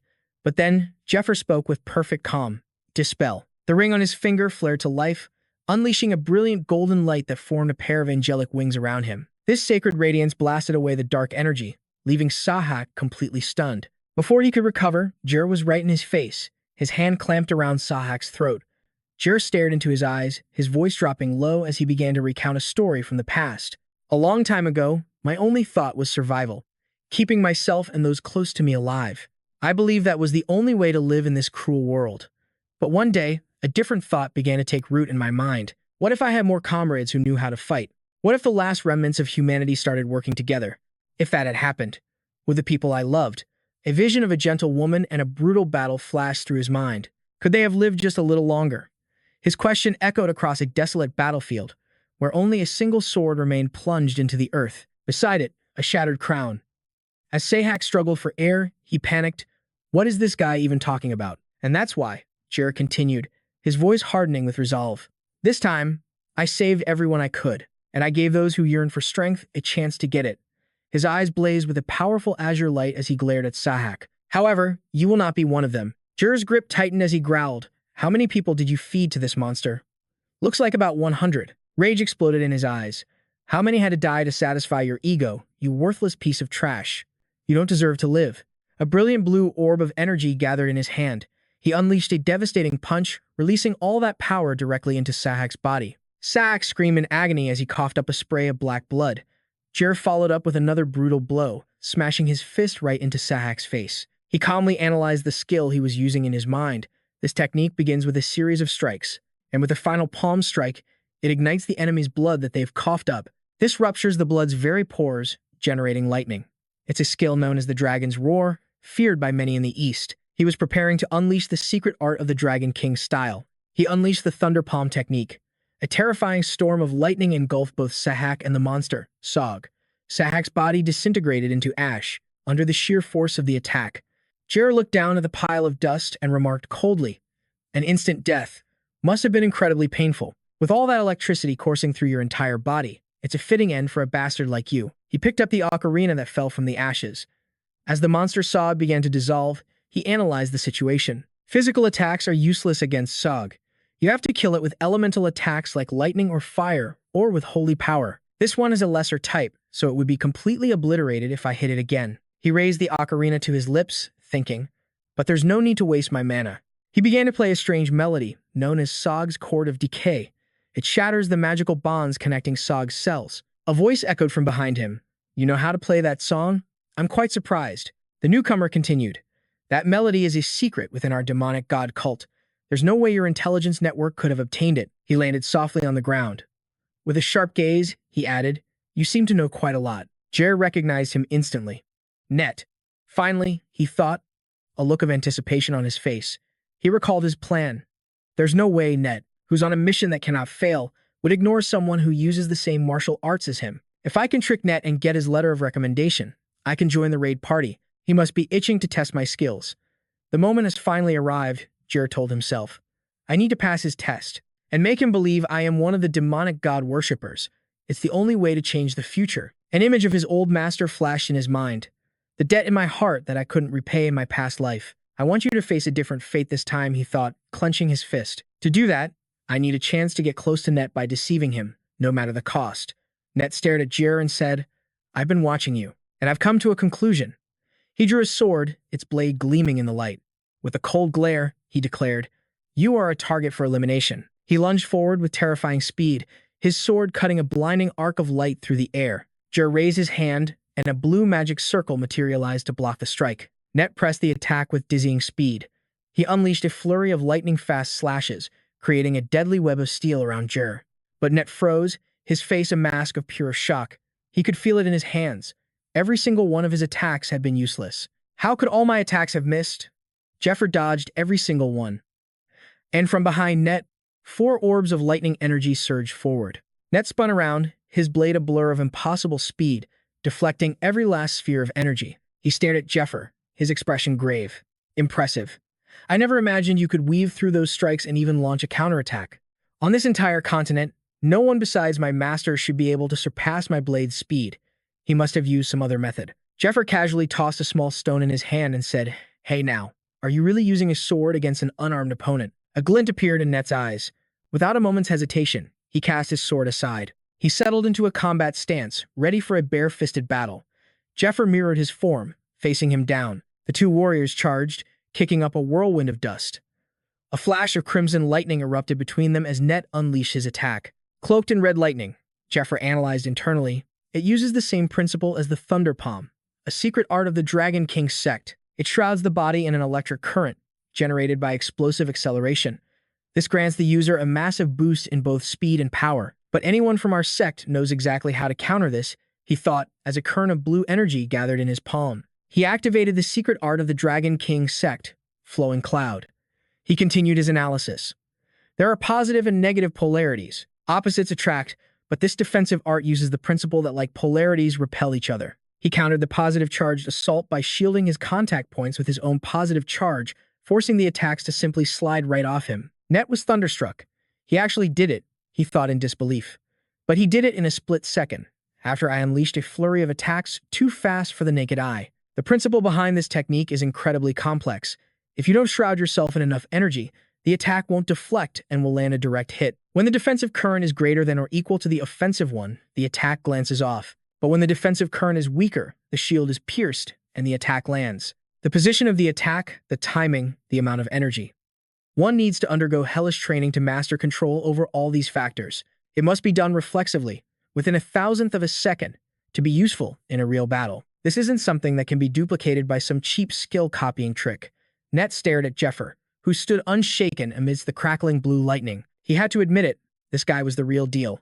But that only made everything even more confusing. Only my senior brother and I were ever taught the secret arts of the Dragon King sect, Net thought.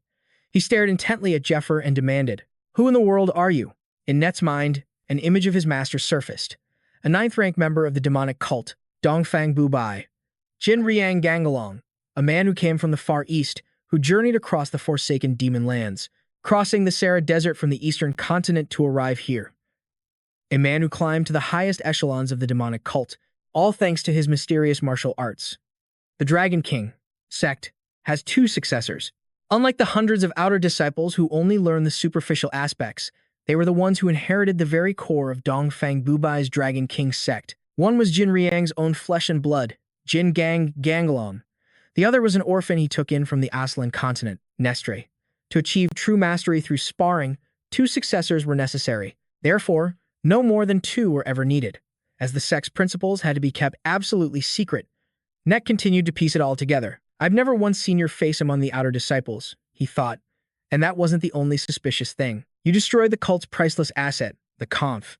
That creature was cultivated from the life force of 100 people, all for this single raid. I don't even know if you're truly a member of the demonic cult." He repeated his question, his voice laced with menace. "Who are you? What do you want?" "Ah, I see now," Zephyr replied calmly. "It seems the master never told you." A cunning smile spread across his face as he asked, "Did you really believe there were only two of us?" Net froze. Zephyr held up two fingers, a golden ring glinting on one. "It's quite simple, if you just use your head. Only two successors learn the secret arts. But what would happen if one of them were to die?" The realization hit Net like a physical blow. If one dies, the other is left alone, with no one suitable to train with. Our busy master has no time to personally train the survivor, and raising a new successor from scratch takes years. Net's eyes widened in sheer horror. "If that's the case, then it can't be. I am Zephyr," he declared, his expression radiating confidence. "A shadow disciple, prepared in case one of you two dies." The shadow disciple is an ancient tradition among Eastern martial artists, a secret apprentice that even the inner circle knows nothing about. They are trained in complete secrecy, in case something happens to the official heirs. They are a trump card, ensuring the continuation of the sect in the event of an emergency. But they are to be killed if the official successors develop safely and inherit their master's title. This is done to eliminate any future threats. He knew a disciple like that, trained just like the official successors, could become a serious problem if left unchecked. Zephyr thought to himself, "That's right. This wasn't just some lie I pulled out of thin air." Still, there was no way he could actually get to the temple for the raid. He'd be completely tied down by Auntie and her crew. A sly grin spread across his face. "Auntie, I bet you're up to something a princess shouldn't be doing right now, aren't you?" "I will use this situation to my advantage," he vowed. Net was still suspicious. "If you're telling the truth, then your very existence must be the highest level secret. So why would Master send you here?" Net asked, his face a mask of doubt. "I contacted our master for confirmation, but he told me he never sent any disciple like you here." Net thought, that's a lie. But if he's an imposter, he'll just spew some pathetic excuse. Net's mind raced. It's nearly impossible for the demon god cultists inside the temple to communicate with the outside world. It's common for an agent to make a judgment call on the spot. He clenched his fist, red lightning crackling around it with deadly intent. "I'll eliminate him at the slightest hint of suspicion." Zephyr answered calmly. "The order I received was to conceal my identity from the other demon god cultists, and to join the raid using my own strength. I'm supposed to take over your mission, if something were to happen to you." Net was stunned. You? You know what my mission is?" With a confident smirk, Zephyr replied, "How could I not know? You're planning to escape with the dragon heart." He elaborated, "A magic stone forms within the heart of a dragon, known as the dragon heart. It's hailed as the ultimate artifact, granting its wielder the power of 1,000 dragons, they say 1,000 years ago. The vile princess Eurydica was the first in history to find it, and she took it with her to her tomb. There's no way the temple knights can match the lightning speed of the Dragon King style. The moment you secure the dragon heart, no one can stop your escape." Zephyr pointed directly at Net. "However, anything you can do, I can do." His eyes narrowed. Master was concerned. "Sending you on this mission all by yourself." Net was floored by his words. Zephyr explained, "The reason I disobeyed my orders and lured you here with a flashy display is because the requirements to join the raid are more complex than I expected. I refuse to take the long way around when there's a shortcut right here. That's the gist of it." But then his tone turned serious. "Actually, There's something personal I need to discuss with you. Net asked cautiously. Something personal. With me? Zephyr stepped closer, whispering into Net's ear. It's about the blood tears. Net's eyes shot open in pure shock. How could he possibly know about that? Net's mind reeled. He pictured the crimson magic sword. Blood tears. The stolen heirloom of his family. I followed Master to reclaim it. And to get my revenge on the temple. The only people who know this are Master and me. He growled, his voice low and dangerous. Tell me, what do you know about the blood tears? Zephyr stepped back, crossing his arms with a smug look. I'll tell you. When I decide you're trustworthy. First, why don't you make my life a little easier? You can get me on the raid team, can't you? I'm sick and tired of the stinking barracks assigned to the bottom-tier hunters. Net closed his eyes, completely convinced. There was no reason left to doubt him. He turned, his voice firm. Follow me. There's somewhere you need to be. Under the cloak of darkness, they arrived at an abandoned building near the temple. Net stood before a group of cloaked figures and declared, Brothers, I've brought the final member. He gestured to Zephyr. His name is Zephyr. He was sent by our master to support my mission. I've already gone through the procedures to confirm his identity. A man seated behind a desk spoke up. I thought you looked impressive.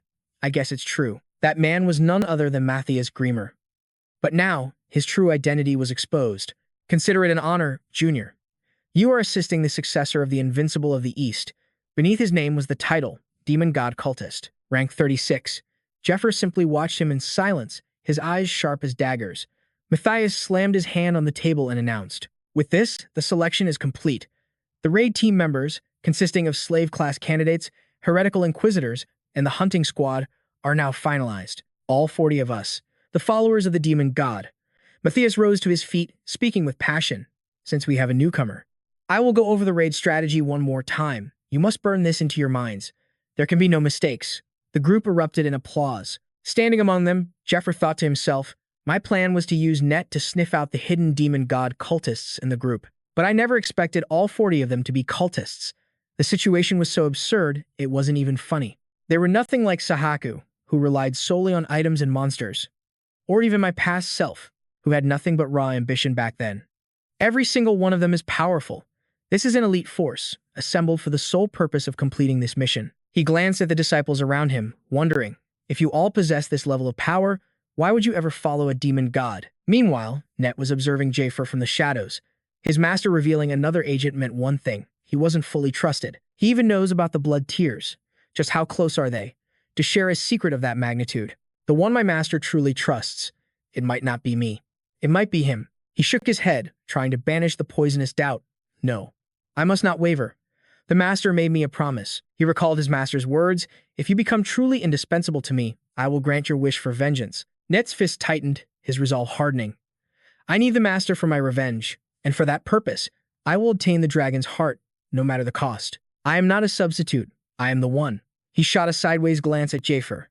But what if he is the spare, prepared to become my replacement? In that case, he would surely wish for my demise, as my death would make him the official successor. He's probably just waiting for a chance to aim for my throat. Listen up. Matthias' voice cut through the tension, shattering their thoughts. Now that I've explained our strategy, I'm dividing you into teams. The escort team will protect Brother Net and secure his escape route. The attack team will engage the Knight Captain, Lucius. Net strode over to Zephyr and said, Since we share the same mission, isn't it only natural we be on the same team? A sinister smile played on his lips as he thought, if he's aiming to steal my achievements and my life, it's far better to keep him close. Net extended a hand. I look forward to working with you. Zephyr stared at that hand as a memory flickered to life. Net, in my past life, was driven to ruin after being blinded by revenge and trusting the wrong person. He is a fiercely loyal and patient man. There is nothing to be gained by making him an enemy. Instead, I want him as an ally. If I can just turn his loyalty towards me, he will be an invaluable asset for what's to come. With a confident smile, Zephyr grasped Net's hand. I'm looking forward to it as well, he said, thinking of the countless connections he had lost in vain. Of all those broken bonds, the first I will rebuild is this one. The memory of a life or death choice from his past rushed back. As he lay dying in a cave, a voice had echoed, Choose. Will you help me escape this place by learning the ultimate martial art? Or will you die right now and become jerky? That was the first eccentric bond he ever formed, the one that made him the strongest man alive, my master, who taught me the way of the Dragon King. The next day dawned bright and clear. The list of raid members assigned to clear the tomb of the abominable princess was officially posted. The regulations were read aloud. The following individuals are to assemble tomorrow morning at 600 hours. You will be quartered together for intensive training until the day of departure. For security purposes, communication with anyone outside the team is strictly forbidden. Pack everything you need and report for reward calculations. That is all. Standing in the crowd, Zephyr thought to himself, everything is moving according to plan. I suppose it's time to settle my affairs. The Black Steel Spider Dungeon, the Serpent's Nest, and the Canyon Village, where Net forged documents to make it look like a goblin lair. The 3 dungeon clears I promised Goth have all been handled. Goth, Dale, and Marco bowed deeply before Zephyr. They spoke in unison. Thank you, Big Brother Zephyr, for everything you've done. Please, take care. Zephyr told them, you all have official achievements now. With 40 slaves assigned to this special raid, many positions have opened up. You will all be promoted soon. He added, but the path will only become rougher once you receive your promotions, so you must strive even harder. Goth called out hesitantly, Big Brother. Zephyr asked, what is it? Nothing. Goth replied, turning away with a crestfallen look. He thought to himself, let me follow you. I want to learn more from you. But he knew he couldn't say those words. Though our time together was brief, I know this man has a purpose. A destiny far greater than anything ordinary people like us can imagine. He gritted his teeth. Weaklings like us have no right to follow him. Zephyr placed a hand on Goth's shoulder. So long as you train yourself to the brink of death, a day will come when you can walk beside me. Come and find me then. Goth and the others were deeply moved. They bowed their heads. Yes, sir. Thank you so much. Zephyr smiled. I'll be expecting great things from you all. He looked at them, thinking, these 2 were supposed to die, and yet they live. Seeing the bright fire in their eyes, it feels good. It means I didn't make a mistake. However, these men are as good as dead right now. Because 3 years from now, from this moment forward, if those cultists succeed in their summoning, countless lives will be lost, including theirs. To prevent that nightmare, I must obtain the dragon's heart, Zephyr thought grimly. At his side, the priestess White Rose wore a proud smile. What do you think? Do you like them? She gestured to an array of weapons and armor displayed in the room. These are the armaments I acquired. Zephyr glanced over them, a satisfied smile on his face. They're excellent, just as I ordered. She had chosen blunt weapons that conducted mana well.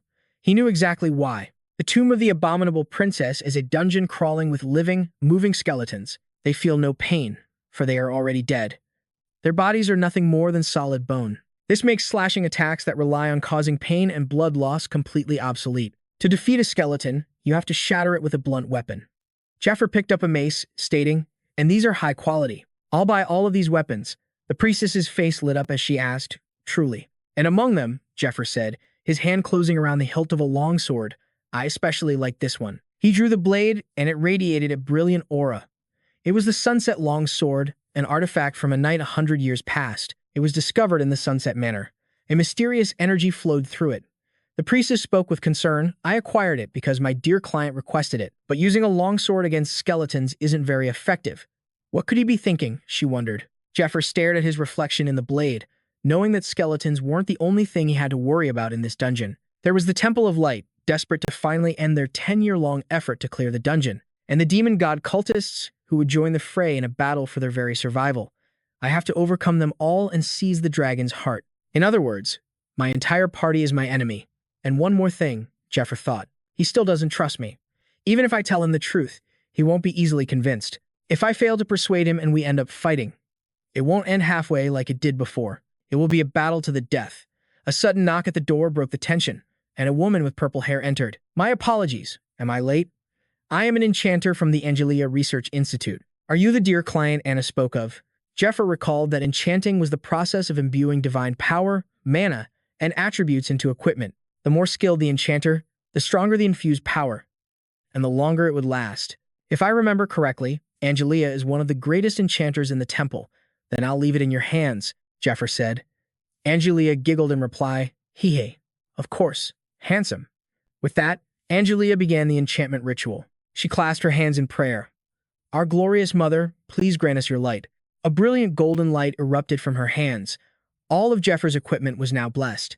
The Griffin feather coat is blessed. The Sunset Longsword is blessed.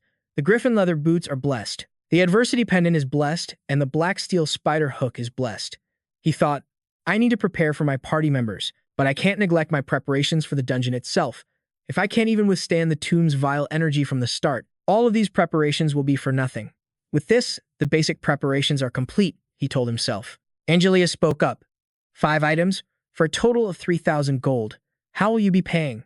The priestess White Rose produced a pouch of money. It's all here. But only 3,000 gold for an enchantment by Angelia? Zephyr thought. That was ridiculously cheap. White Rose must have pulled some serious strings. The priestess turned to Zephyr.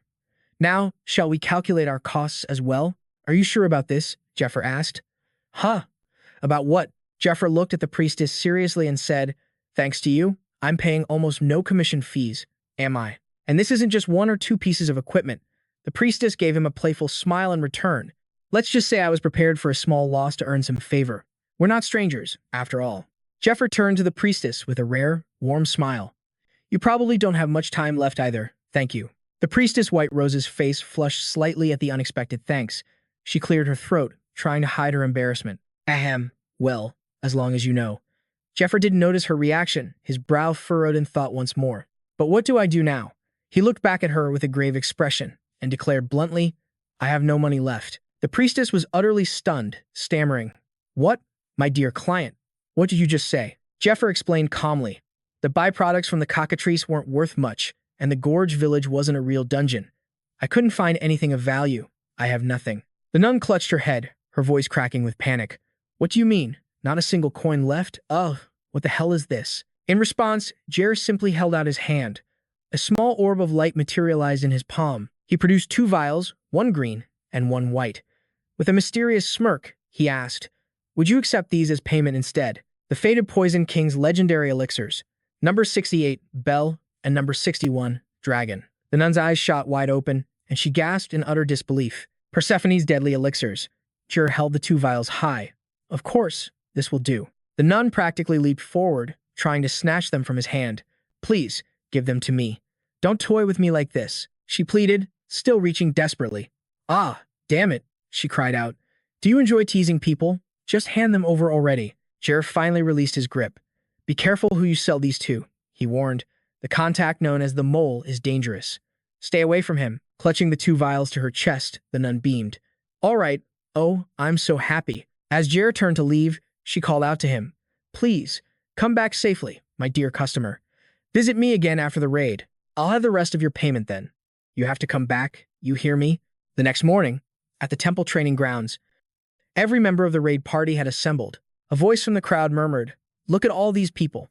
How many are here, counting the temple knights and healers? Maybe around 100. Standing beside Net, Jer scanned the crowd, his thoughts grim. Out of all these faces, only a handful survived in my past life. This time will be no different. Lucius Jonetti ascended a high platform. He looked down upon the assembled crowd and announced, It appears everyone has arrived. Instantly, all eyes were fixed on him. The raid leader, captain of the Temple Knights, Lucius, declared with a confident smile. Then, let us begin. The members of the Abominable Princess's Tomb Raid party are as follows. From the Temple Knights of official priest rank, 18 combat knights and 10 healers. Subordinate to them are the slave rank hunters. A total of 20 personnel. From the Heretic Inquisitors of official priest rank, 12 combat inquisitors and 6 healers. And subordinate to them, the slave rank agents. A total of 20. All 86 members have been split into 2 teams based on their roles. The Vanguard specializing in close quarters combat, route security, reconnaissance, and protection of the rear guard.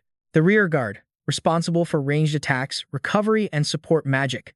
These teams will be under the command of 4 individuals. Healer Captain, No, Rear Guard Captain, Leona, and Vanguard Captain, Matthias, and the final commander. The crowd roared his name, Sir Lucius, the Saint, Raid Commander, Lucius of the Holy Stigma, a mark granted only to those beloved by the gods.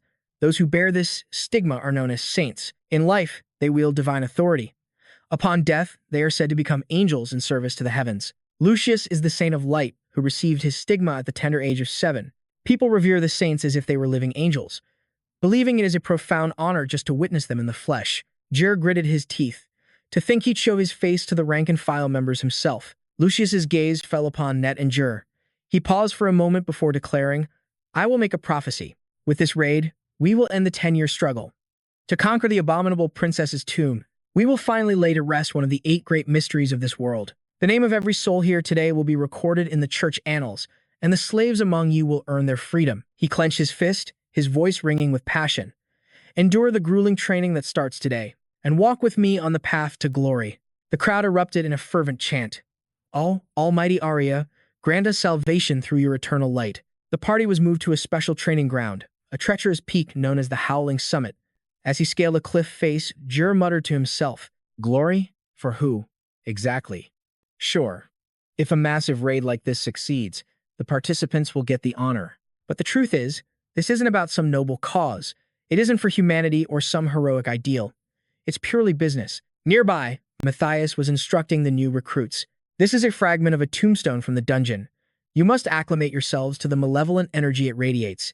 Keep it on your person 24 hours a day." Jer continued his inner rant.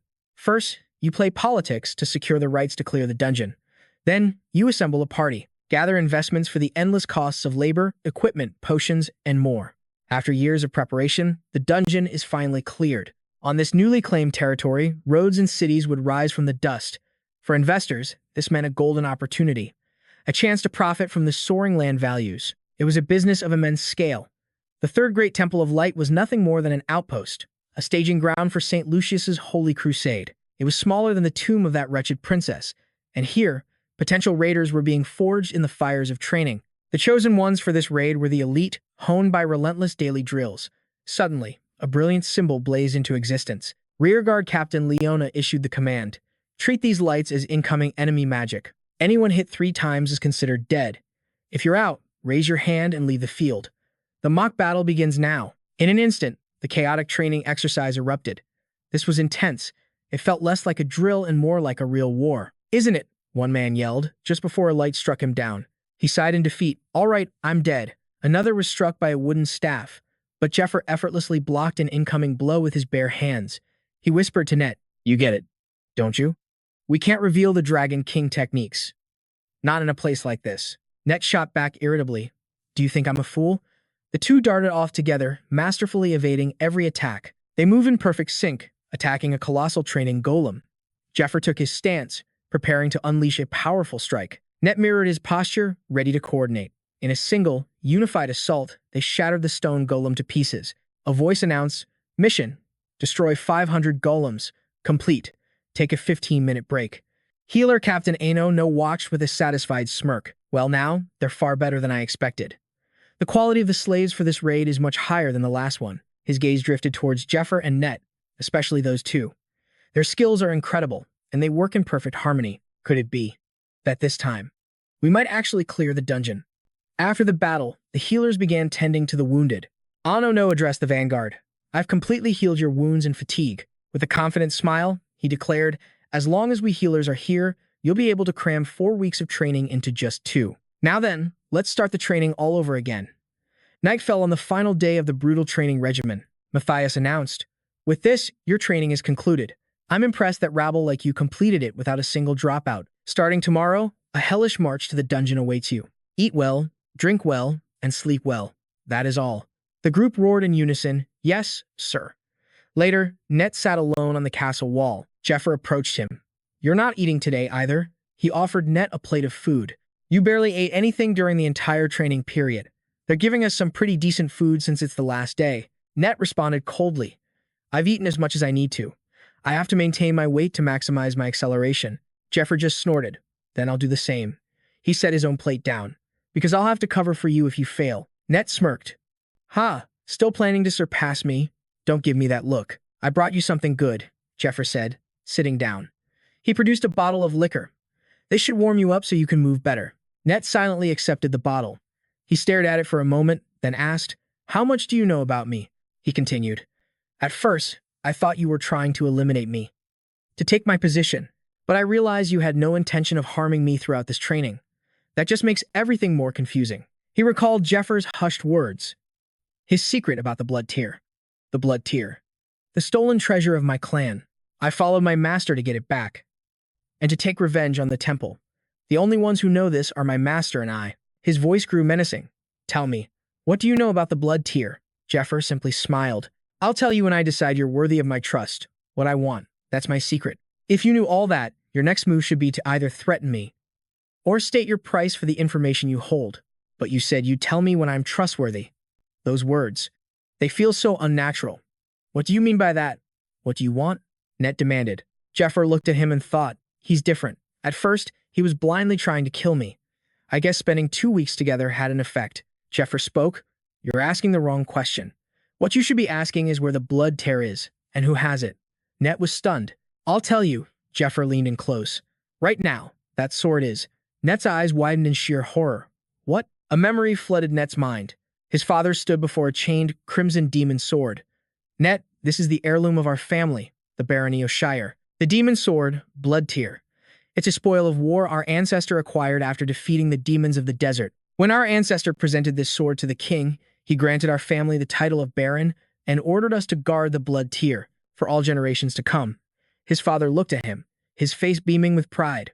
Once the dungeon is safely cleared, you will one day become the Baron of House Shear. You will inherit this noble duty when the time comes. He placed a hand on Nate's head and said, You must become a knight worthy of this sword. Do you understand? Young Nate beamed, replying, Yes, father. His father looked back at the blade and chuckled. If I am to pass anything on to you, there must be a worthy return on my investment. But then, tragedy struck. His father's desperate shout echoed. Andean, give me back the sword. I mortgaged my manor and my title for the loan, but not the Blood Tear. Please, give it back. His father begged while being restrained by temple knights. A cold-hearted priest ordered them to stand down. High Priest Andean appeared and said, Leonard, how dare you cause such a ruckus in this sacred temple? Do not misunderstand. Leonard, the Blood Tear does not belong to you. It belongs to the Baron of Shear, and you gave up that title to cover your debts. You no longer have any claim to it. Fire ignited in Nate's father's eyes. He drew his sword. You damn bastards, he roared, lunging forward. But a flash of red light erupted from the Blood Tear, piercing straight through his body. He coughed up blood and collapsed to the floor. Nate screamed in pure horror. Andean addressed Nate directly. Be grateful your father's sword never touched me. If a commoner like him harmed me in the Temple of Light, the son of a bishop, we would have been forced to execute his son as well. As Nate's father bled out on the steps, the temple's men simply walked away. 12 years ago, this was a common story. Dungeon investments had spiraled out of control over the years. Pouring money into raid parties and clearing rights became the new gold rush. Item prices skyrocketed, and financial products tied to dungeons flooded the market. For a time, many investors made fortunes, but then the raids began to fail continuously, and fake guilds, formed by bands of vagrants, began running massive investment scams. After so many setbacks, the massive bubble surrounding the dungeons finally burst, and so began the catastrophic economic crisis known as the Dungeon Bubble Collapse. The Temple of Light had made a fortune selling these twisted financial products, deceiving countless private investors that their funds were secure. They knew the bubble was about to pop, so they sold off as many worthless financial products as they possibly could.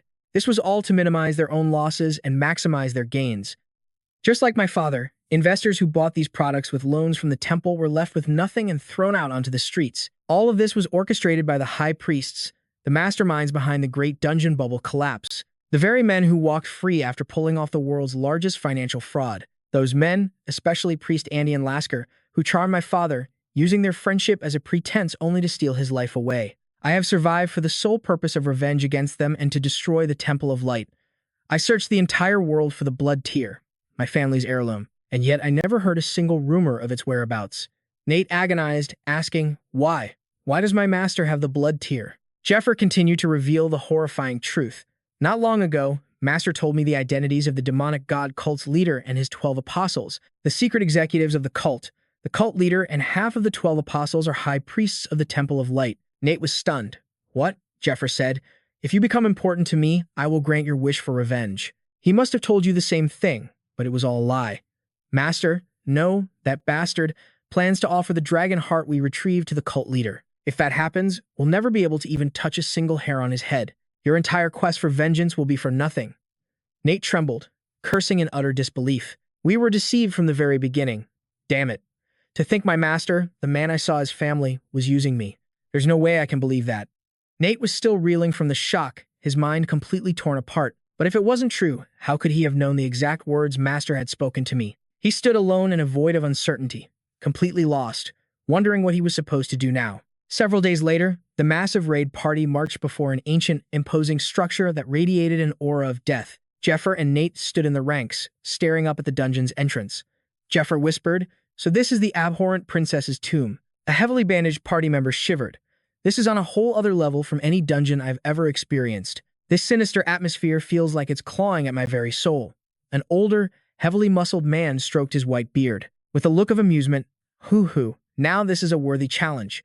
As Lucius stepped forward, the tomb's massive gates swung open on their own, revealing a brilliant light from within. He declared, "So this is one of the 8 mysteries of the world." Stepping inside, they were met by a vast, dark expanse. The healer captain, Arno, explained with a calm smile, "I know I've said this before, everyone, but this is a dungeon our party has been clearing for the past 10 years. He pointed to the sacred icons embedded in the walls. "You see those purification tools placed everywhere? That means this floor has long since been cleared and sanctified. This entire dungeon is divided into 9 floors. He continued as they walked down the long corridors, "and we've successfully cleared up to the 7th floor. In our last raid, we even managed to take down the gatekeeper of the 8th floor. But because of the sinister energy seeping up from the lowest level, monsters like these still continue to spawn." Just then, a horde of skeletons with glowing green eyes surged from the darkness. One of them let out a horrifying roar. Matthias drew his weapon and yelled, "Everyone, prepare for battle. Vanguard in formation 3. With a battle-hungry grin, he charged forward, shouting, "Let's dance." Meanwhile, at the Temple of Light, 2 priests stood on a balcony. One spoke, "Thank you for coming." It was none other than Bishop Alfonso Gionetti, Lucius's uncle and the head priest of the 3rd parish of the Temple of Light. He said, "We were in a bind since all our warriors left for the raid. I don't know how to thank you for lending us your defense forces." The visitor replied, "Ha, think nothing of it. We should help each other in times of need." While Lucius was away in the dungeon, the ones who arrived at the 3rd parish were temple knights, dispatched from the capital. And their leader was Cardinal Andean Lasker, a secret follower of the demon god. He spoke with a sinister smile, "Please, feel free to treat them as your own limbs." Back in the dungeon, a skeleton shrieked as it charged into the fray. A chaotic melee erupted between the raid party and the skeletal army. An older man swung his battle axe with immense force. "There's no end to them. Why are there so many skeletons? Kuhaha. This is nothing more than a post-meal workout for me." A man wrapped in bandages explained, "They say the abominable Princess Eurydica, master of this tomb, was a grand necromancer who appears once every 1,000 years. I think she enchanted several thousand of her subjects with magic and dragged them into this tomb while they were still alive. Well, considering there must have been hundreds of thousands of tomb raiders over that millennium, there's probably no shortage of bones. She was one twisted witch. Kuhaha, back in my day." An axe-wielding skeleton lunged from behind. Suddenly, hundreds of skeletons combined, merging together to form a colossal bone golem. The golem slammed its fists into the ground, the force of the impact sending warriors flying. A knight screamed in terror as the shockwave from the golem slammed threw everyone off balance. Shockwave incoming. "Oh, almighty Arya!" The rearguard captain, Leona, raised her staff high. Golden chains of light erupted as she chanted, "Oh, chains of light, bind my foe." The sacred chains wrapped tightly around the giant golem. Leona yelled, "It worked! Now's our chance." The vanguard charged forward to attack the smaller skeletons swarming around it. Someone shouted, "Break through! Don't forget the skeleton warriors." The golem strained against its bonds. The chains of light stretched to their absolute limit under its immense power. With a deafening roar, the golem shattered the chains. A soldier screamed in panic, "The chains are broken. Be careful." A brilliant aura erupted from Matthias's blade. He spoke with grim reverence. "The goddess shows me the path, and shines a ray of light in the darkness." He swung his sword, unleashing a massive, cross-shaped wave of holy energy, wiping out legions of skeletons in its path. 2 knights stared in awe. Wow. Just as we'd expect from Lord Matthias. Matthias turned and shouted, "Everyone, focus." He calculated. Since the bone golem is here, the one who created and controls it must also be nearby. Atop a towering pile of bones, a bone sorcerer appeared. It was a mid-tier undead monster, capable of casting spells and commanding lesser skeletons. The healer captain, Arno, pointed and ordered, "That sorcerer will just keep making more bone golems if we don't kill it first. Kill the sorcerer." Matthias shot back irritably. "Who doesn't know that? Stop rushing me. In any case, we have to get closer to the sorcerer so the rear guard's attacks can reach it," Matthias said while the priests in the back recharged their mana. He realized, in other words, we have to smash through these things one by one to get any closer. More importantly, where is that thing? Matthias thought, this fight is going to descend into pure chaos if we don't find it. Suddenly, Lucius's calm voice cut through the noise. "Found it. Everyone, step aside." Lucius raised his radiant spear of light and Maki's winged shield. Both legendary items began to glow. The artifact unleashed a terrifying golden aura. He fired a colossal beam of energy, tearing straight down the hall. The torrent of light swept through, annihilating the bone mage and whatever was lurking behind it. An ancient tombstone, the source of the bone mage's power, cracked and crumbled into dust. Lucius said with a confident smirk, "It would have been much tougher if we hadn't destroyed the tombstone first. Though, taking them both out at once works too." A soldier cheered, "All right, the mage and the golem are down. Let's clean up the rest of these grunts." Leona stared in astonishment. During their last raid, it took the rear guard 30 minutes to destroy a single tombstone. That brilliant blade of light. What terrifying power. Leona gazed in awe. So this is the power of a saint. Jur had a different thought. That's the power of a 2 million gold item. Lucius stood there, majestic, still crackling with residual golden lightning. A series of orders rang out. The 8th floor was secure. No more monsters would be coming up from below. All right, healers, see to the wounded. We're making camp here for the night. Set up purification wards around the perimeter if you don't want to die in your sleep. Jur slipped away, tracing his hand along a stone wall. It has to be around here somewhere, he thought. He pressed a specific stone, activating a hidden mechanism. A smirk touched his lips. Found it. Inside a makeshift briefing room, Lucius addressed the squad leaders. Everyone, your attention. This is a map of the 9th floor. Lucius laid out the plan. I estimate it'll take about 6 days to get from the entrance to the boss's chamber. From this point forward, we will advance while destroying every tombstone in each sector. One of the captains objected. All of them? There must be hundreds. No, thousands. It would only take 2 days if we stuck to the ones on our path. Lucius turned to Leona. Have you already forgotten, Lady Leona? We tried to be efficient with shortcuts before, and we failed spectacularly 1 year ago. He spoke with a chilling gravity that silenced the captains. He placed a marker on the map. We made it to the boss room entrance last year, too. But as we fell back from the gatekeeper, we were ambushed. Surrounded by an army of undead crawling from secret passages. Countless lives were lost. We will not make the same mistake. We must eliminate every variable, even if it costs us time. Leona thought to herself, even away from the boss room. If we get surrounded, our numbers will dwindle. And the fewer we are, the greater the burden on those who remain. One of this raid's most critical missions is to preserve Captain Lucius's strength and mana and get him to the final boss in peak condition. Leona concluded with confidence. It's possible, if it's the captain. In his current state, he can defeat that thing.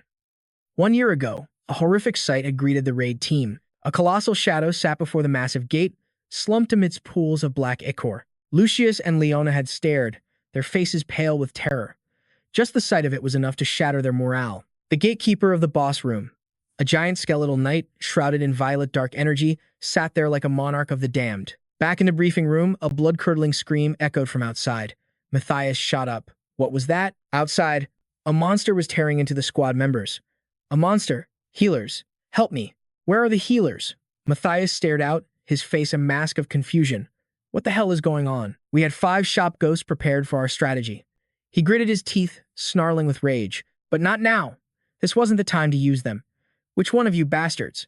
In that instant, a glint of realization flashed in Matthias's eyes. All 4 leaders whipped their heads in the same direction at once, as if guided by a shared, primal instinct. The truly powerful all possess a sense for danger far sharper than anyone else. They saw Zephyr, standing by a strange gear mechanism on the wall. He turned back to them. What are you looking at? With all his might, Zephyr began to turn the wheel.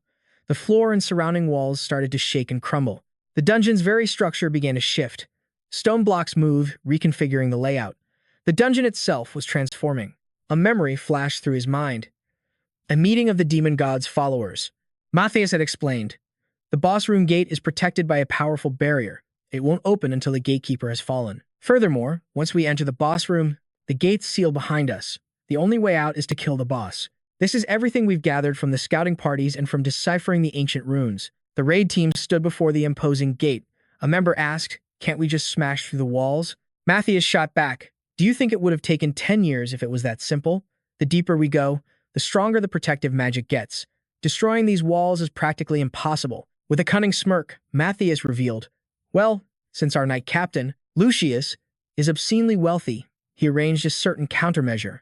He borrowed the Pope's legendary artifact, the Stake of Faith. This was a legendary grade item, a divine pillar that could never be shattered. The Pope's treasure was currently being rented by Lucius for 1 year, with a 10,000 gold down payment and a 100,000 gold security deposit. He planned to wedge it between the doors. Even doors forged by the great sage himself could never destroy a divine artifact. Matthias laid out the true plan. The entire assault team's job is to keep Knight Captain Lucius occupied, lure the boss's attacks toward yourselves, and push him as far away from the entrance as possible. Then, while Brother Net steals the dragon heart and slips past the doors, we awaken the bioweapon Shoggoths. It's a monster that grows stronger by absorbing the magical power of those it devours, corrupting the mind of any human it touches. Because Lucius and the other captains possess high magic resistance, the Shoggoths' mental corruption will have no effect on them. But the regular priests won't be able to withstand the corruption from 5 Shoggoths. That will buy us about 30 seconds while the captains watch in confusion as their priests tear each other apart. It'll buy us another 3 minutes for the remaining party members to be purified or eliminated, all while being hindered by the Shoggoths. With a wicked grin, Matthias concluded, "As long as we create an opening, the boss will take care of Lucius for us. After we make a quiet but swift exit from the dungeon, we simply report to the temple that we failed to clear it. These are special potions provided to us by the executives. The moment we drink this, the slave seal's effect will temporarily disappear, and the priest's forced commands will become useless against us. Drink it right before we enter the boss room." Zephyr held up an ocarina, his voice firm. "We will also provide everyone with an ocarina of hypnosis to aid your escape. Under no circumstances should you play it until we begin." An explanation of the magic item appeared. Ocarina of Hypnosis, an instrument used to control Shoggoths. You will not be attacked by a Shoggoth as long as you hold it, and it protects the user from their mental corruption. Back in the present, Zephyr smirked as he stared at the ocarina in his hands. He thought to himself, those demon-worshipping bastards really worked their tails off preparing for this raid. I'm truly grateful. Zephyr spoke sarcastically just before activating the machine, glancing back at the priests screaming as the Shoggoths attacked them. "Ah, I feel like I'm about to die," he feigned, then brought the ocarina to his lips. He thought confidently, "There's no way this will become a total catastrophe. Not with all these healers around." A cult member with a bandaged face whipped around at the strange melody, shouting in shock, "What is that music?" Abominable monsters materialized from the chaos, spreading absolute terror among the raid party. "Ah, they're Shoggoths," a high priest yelled, trying to calm the panic. "Form a perimeter. Surround them so the healers can purify them more easily." But his orders were lost in the chaos. Meanwhile, Zephyr proceeded with his own plan, muttering, "That's right, just gather up in one place. And while that's happening, I will." A determined glint flashed in his eyes. He slipped away to a blind spot, completely unnoticed by the other leaders. In a flashback, Net introduced Zephyr. "His name is Zephyr. The master sent him to support my mission." Matthias watched from afar, muttering with suspicion. Is that the support Net brought with him? What the hell is he doing over there? Zephyr stood before a strange wheel mechanism on the wall. "What are you looking at?" he asked coldly. Without waiting for a reply, he threw his full strength into the wheel, activating a hidden device. A narrator's voice echoed, explaining the machine.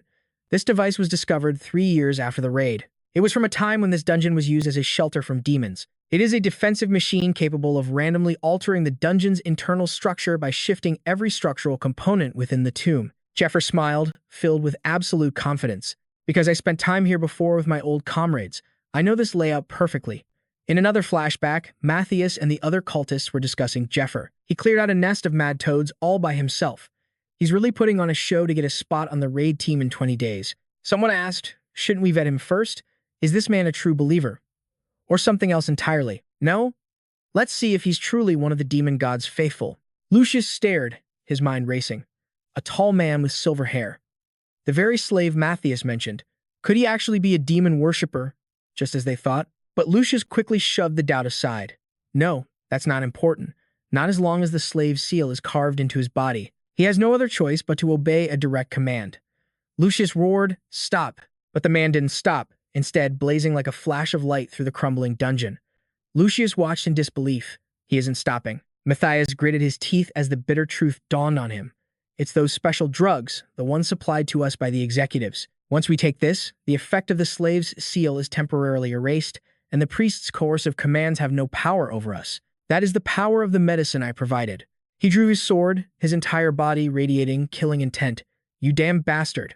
Oh, almighty goddess. Matthias lunged, swinging a powerful strike toward Zephyr. His blade was an Eastern weapon known as an urumi, a whip sword. It's flexible enough to be hidden at the waist, a terrifying weapon that wraps around flesh like a viper and tears it to pieces. Without warning, Net appeared and blocked Matthias's attack.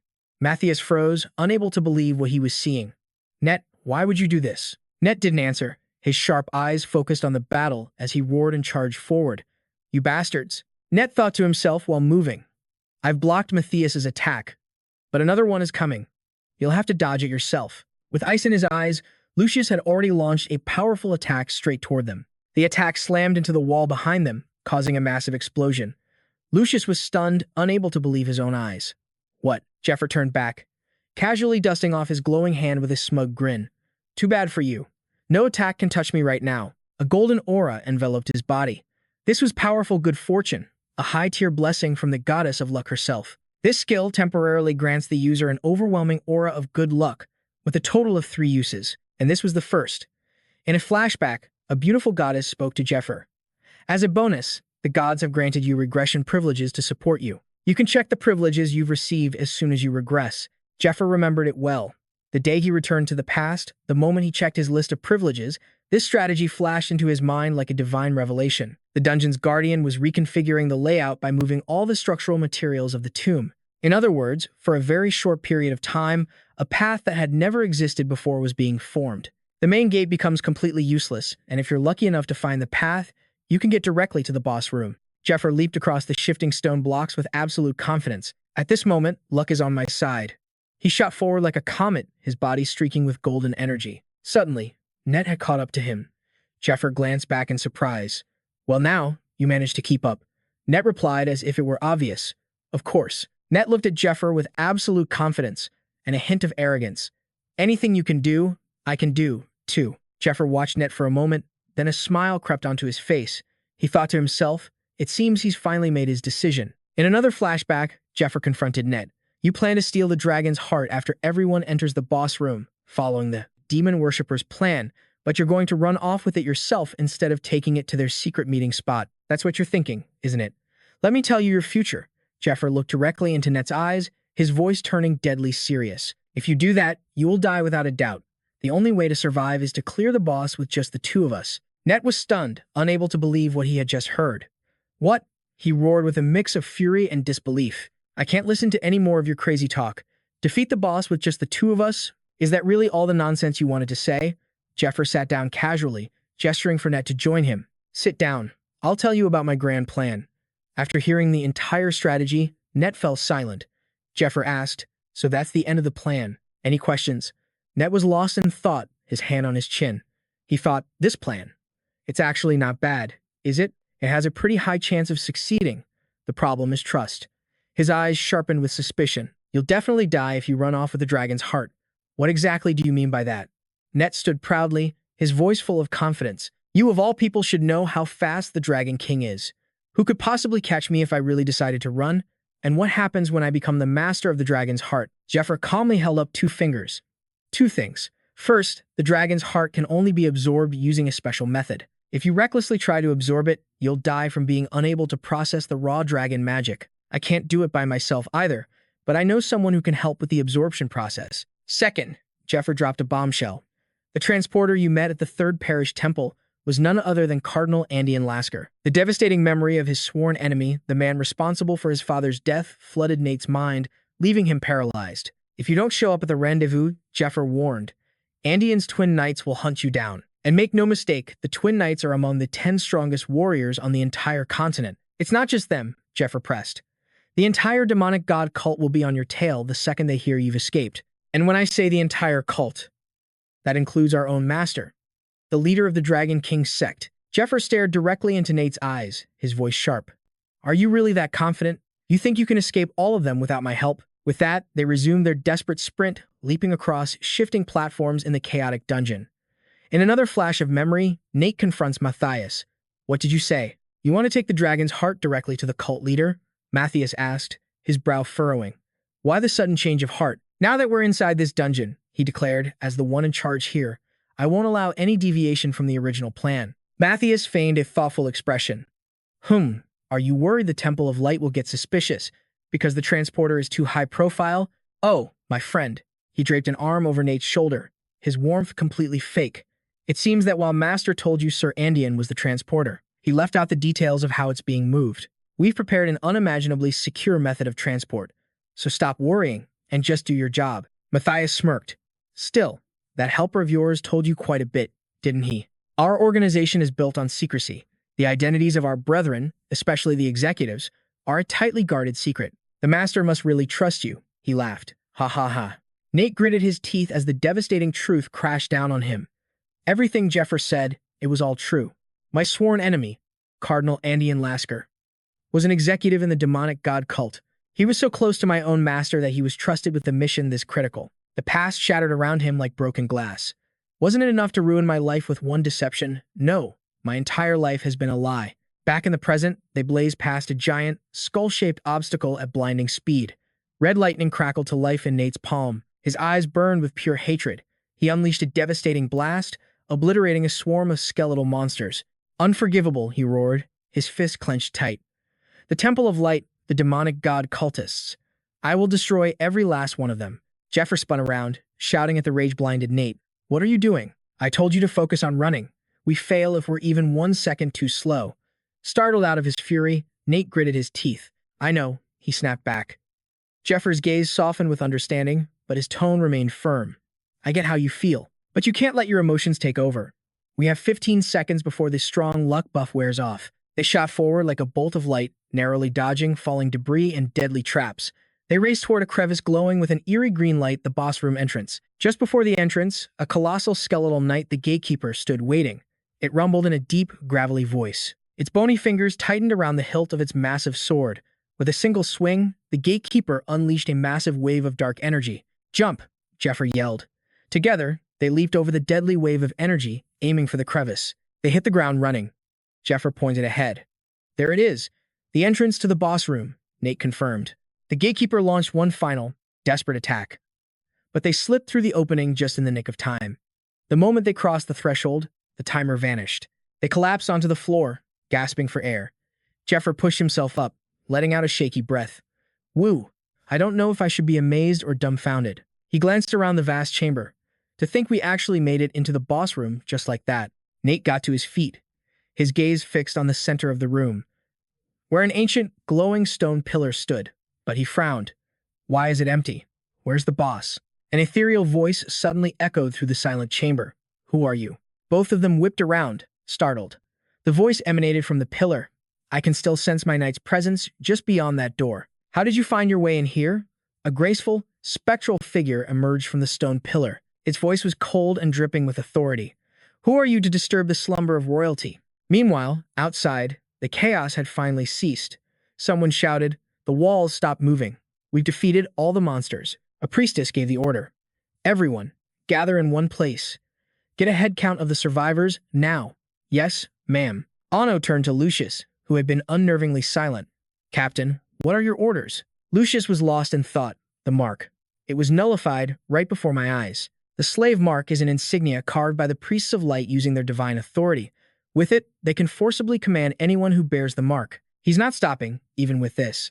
The force command only works up to a kilometer.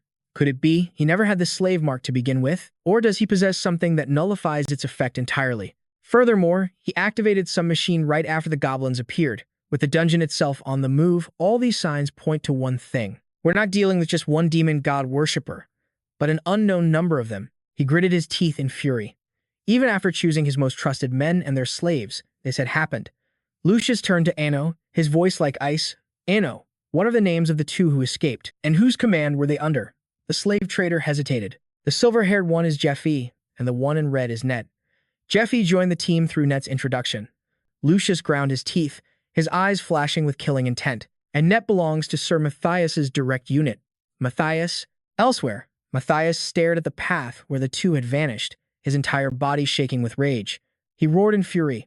Those damned cowards. Did they run off because they were afraid of the boss? After making a mess this big, Matthias gripped the hilt of his sword so hard that his knuckles bled. This was my chance to finally be recognized by the demon god cult and rise through the ranks in the Temple of Light. My perfect plan. Utterly destroyed by those two scoundrels. The entire operation is a complete failure. He turned and gave a chilling order to the remaining cultists. Brothers, the operation is over. All of you, prepare yourselves. A man asked in confusion. Huh, for what? A deadly light flashed in Matthias's eyes. To kill, or be killed. He stepped forward to lead the cultists, ready for the inevitable showdown. From the opposite side, Lucius advanced with his knights and priests, creating a tense, face-to-face standoff. Lucius stared hard at Matthias, his voice dangerously cold. Matthias, do you have anything you want to tell me? Matthias just smirked, a crazed look on his face. His sword blazed with lightning energy. Who knows? Do we really need words between us? Meanwhile, in the boss room, Net and Jeffy stared in disbelief at the elegant ghost floating before them. Net gasped in astonishment. The master of this tomb. Princess Eurydica. I can't believe it. To think that the vile princess who massacred her people 1,000 years ago could be so graceful and beautiful. Net shook his head, completely won over by her appearance. That's right, history must have been recorded incorrectly. There's no way someone like this could have committed such cruel acts. Not only that, but we're raiding the tomb of such a poor soul. All for a dragon's heart that might not even be here. He looked deep into the princess's eyes. They were so full of sorrow. His heart ached for her, wishing he could somehow ease her pain. Overcome with emotion, Net took a determined step forward. I'll do anything for her. Suddenly, Jeffy grabbed Net's shoulder, yanking him back. Jeffy growled, You idiot. To think you'd fall for such a basic illusion. This is nothing like him. His spirit must have been shattered by his master's betrayal. Net snapped out of it, looking down at his feet in horror. A magic circle. A trap. If I had stepped on that, I would have. The illusion of the beautiful princess shattered, revealing a dark entity. Its voice was now dripping with wicked regret. Kekek, what a pity. Eurydica's true face appeared, her crimson eyes blazing with malice. I missed my chance to devour you. He. It's coming, Jeffy warned. Eurydica transformed into a gigantic monster with white hair and a jagged maw. It let out a roar that shook the very foundations of the room. Die. The monster launched a barrage of red and blue energy arms toward them. Jeffy screamed at the still stunned Net. There's your girlfriend, you fool. Net jolted and yelled back, I'm already over it, so shut your mouth. The two of them scrambled to dodge the deadly attacks. Jeffy activated his skill, and a dark energy swirled around his arm. Skill, Dark Hand. The red hands absorb your stamina, and the blue hands absorb your mana. Archmage Eurydica can summon hundreds of these hands at once. According to the Dungeon Clear report I secretly read in my past life, many party members fell prey to this skill and became Eurydica's nutrients. Even Lucius, who had endless stamina and mana, regeneration, barely managed to defeat her, and he was left half dead. Jeffy suddenly felt another presence. I can feel his eyes on me, a gaze that yearns for my failure. In a flashback, Jeffy saw a god sitting upon a throne, granting him a special privilege. Privilege 1, Skill, Iron Wall. Sponsor, the Lone God, USRA. All fatigue and damage taken while using this skill will be accumulated as a debt and repaid all at once when the user's mana hits 0. Back in the present, the two sides, Matthias's demon god cultists and Lucius's knights, faced off in a tense atmosphere. Lucius's gaze was like ice as he confronted Matthias. Matthias, why would you destroy everything we've built over the last 10 years? When did you join their side? Matthias remained silent, his mind racing to analyze the situation. Lucius was no fool. The slaves might overlook the power of the sigil, but there was no way Lucius missed the clues laid out before him. He's interrogating me with absolute certainty. As the realization sank in, sweat beaded on his brow. Escape using the slaves is impossible, and I have no idea how the dungeon's layout has been altered. Even if I managed to escape, returning after failing such a critical mission would mean my death. The executives of the demon god cult would execute me. He drew his sword, a cruel determination flashing in his eyes. I have no choice but to kill him. To survive, I must eliminate Lucius right here, right now. Facing Lucius, Matthias let out a demonic laugh. Since when you ask, he sneered, his voice dripping with provocation. I wonder, do you really want to know? But inside, he was cursing his terrible fate. He glanced at Lucius's forces, a saint equipped with legendary grade items, flanked by the captain of the healers and warrior monks. I have to kill them all without the dungeon boss or the slaves. But then, a flicker of hope ignited. No, there's still one way. They've registered this faction as an enemy, but they don't know about our hidden brothers on their side. Matthias's eyes sharpened. An opportunity will come, as long as I create an opening. He discreetly signaled a bandaged follower behind him. The follower understood instantly. Drink the potion on the count of 3. Got it. We're moving to plan C. He pulled out a suspicious vial of liquid, a special potion supplied by the demon god cult's executives. It could temporarily nullify the effects of the slave's sigil. Matthias raised his voice, making an arrogant proposal. Let us settle this with a duel, like proper nobles. If you defeat me, I will tell you everything you wish to know. He continued his countdown with a subtle hand signal. 2. If you win. Just as Matthias was about to give the final signal, Lucius cut him off. All of you. Lucius raised his hand, a divine light enveloping him. Attack Matthias. The slave sigils on the cultists began to glow all at once. Matthias froze, a cold sweat pouring down his back. Damn it, I was one step too slow. A follower dropped his potion, staring at his master in horror. Lord Matthias! No, this can't be. The cultists were forced to turn on their own master, their voices filled with despair. We're not doing this of our own free will. Matthias roared in fury. You useless fools. Lucius explained with an icy tone. A saint's forced command has priority equal to the Pope's. While the slaves are carrying out my order, they will ignore the commands of all other priests. In other words, you cannot stop their attacks without defeating them first. He looked at Matthias with eyes full of disappointment. What a true pity. A memory of Matthias surfaced in Lucius's mind. He was my friend since I entered the academy at 12 years old. We had overcome countless trials together until now. At 32, we were close enough to understand each other without words. Lucius's gaze sharpened with pain. But now, he had betrayed me. He raised his hand, giving a decisive command. First, clean up the trap you yourself have laid. From the corpses of the fallen cultists, giant centipedes emerged. Insects that the demon god worshippers raised within their own bodies. They are the marked worms. A voice explained, the cultists' high combat ability comes from the enhancing effects of these worms. Furthermore, the demon god's mark is not carved on the worshipper, but on the worm's shell. This bypasses the rule that a body can only bear one god's sigil at a time, whether they are a slave or a priest. It allows them to be both a temple priest or slave, and a follower of the demon god simultaneously. The worms were swiftly exterminated by the knights. Lucius looked at Matthias with utter disappointment. What a letdown. Matthias, I entrusted the selection of the slaves entirely to you because I trusted you. But to think they were all followers of the demon god. He unleashed chains of light, binding Matthias and the remaining cultists. Arna watched the scene unfold in astonishment. Lord Matthias was an undeniable force. It took him only 30 seconds to handle over 30 slaves, but the captain was on another level entirely. Lucius stood like a god, effortlessly dominating Matthias completely. Bound in chains, Matthias grit his teeth. Damn it. I knew this wouldn't be easy, but it's far harder than I ever expected. My blade couldn't even touch him once. He slumped in despair. There was a hopeless, overwhelming difference in our power. No, it can't be.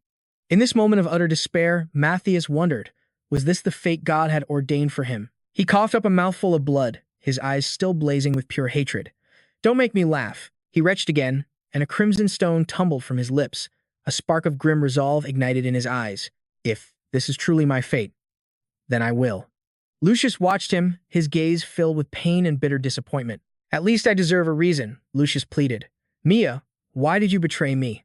Matthias looked up, a twisted smile forming on his blood-soaked face. Are you seriously asking me that? If you're so curious. His face twisted into a maniacal grin. The stone on his tongue began to glow with a crimson light. Then why don't you go ask your precious goddess in the afterlife? Lucius and the others watched in horror as Matthias began to change. He let out a heaven-shattering roar. A torrent of crimson dark energy erupted from his body, shattering the chains of light that bound him. In a flashback, a high priest explains, this is the hidden trump card of the demon god's cult. He held up a black stone, marked with a glowing crimson sigil. It allows one to resonate with a marked demon, turning a mortal into an apocalypse stone demon. He warned, use this only in your final moments. Once you do, you can never return to your human form. Back in the present, Matthias's eyes burned with crimson hatred. Everything you have should have been mine. Lucius, he roared, his body twisting into that of a horned, winged demon. If my destiny is to be a puppet in the hands of a god, and my humanity prevents me from fighting back, then I will gladly cast this mortal life aside. A caption appears, Matthias Greimer, demon form. The priestess, Leona, shouted a command. Attack now. He's just transformed, so his power is still unstable. She raised her staff high, beginning a prayer. Oh, almighty goddess Arya, grant us your strength. A divine radiance enveloped the holy knights. This was a battlefield-wide buff spell, dramatically boosting the stats of all allies. A volley of light-based attacks shot towards Matthias, but the demon Matthias swatted them away with ease. Useless. He took the full force of a powerful combination attack, completely unscathed. Lucius burst from the smoke, his entire body crackling with golden lightning. He brought his spear crashing down, roaring, judgment. The knights cheered, that's our captain. Lucius and Matthias clashed in a ferocious aerial battle. The priestess and knights watched in horror as their captain's attack had no effect. Leona grew anxious. We have to support the captain, but what can we possibly do? If a legendary grade weapon had no effect, then their lesser items would be useless. Suddenly, she remembered, wait, that's it. We have that. In a flashback, Lucius hands Leona an artifact. This is our other legendary grade item, the Stake of Faith. I'm entrusting this to you, Lady Leona, not just to seal the boss room, but for you to use as the situation demands. Leona clutched the case in her hands, her eyes filled with resolve. That's it. If I use this to link with the captain, we might actually have a chance. Meanwhile, back in the boss room, Nate was counting down. 3, 2, 1. He and Zephyr faced the gruesome demon. Nate thought to himself while dodging Eurydica's attacks. Perfect. It's happening exactly as Zephyr predicted. The skill will dissipate as long as you evade it for 15 seconds, and she can't fire off multiple wide-area attacks in a row. A narrator explains that magic skills require the caster to process complex mana formulas in their brain. Using too many powerful skills in succession would cause a catastrophic mental overload.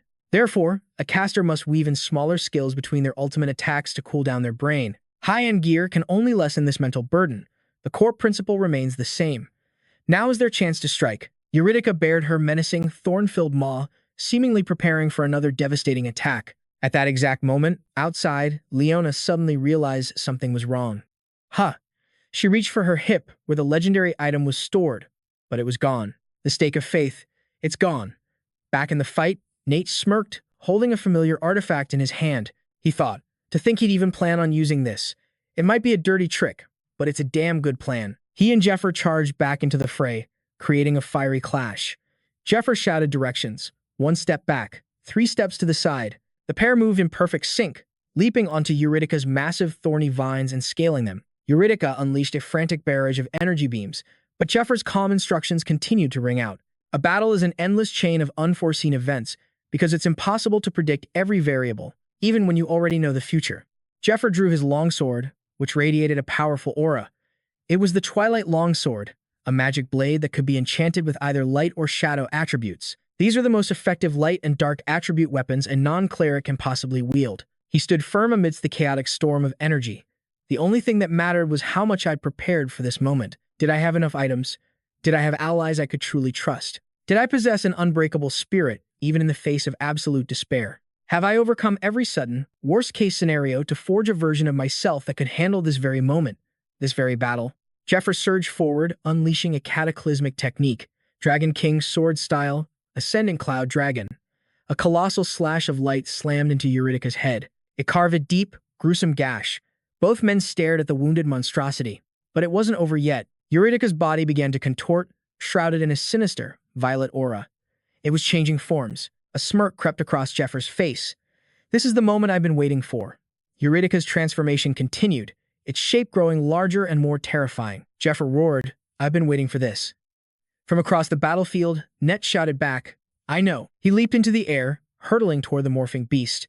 In a quick flashback, Zephyr lays out the plan for Net. Of course, even throwing all of our secret arts at it won't be enough to kill that thing. The moment its head is destroyed, it'll trigger its second phase.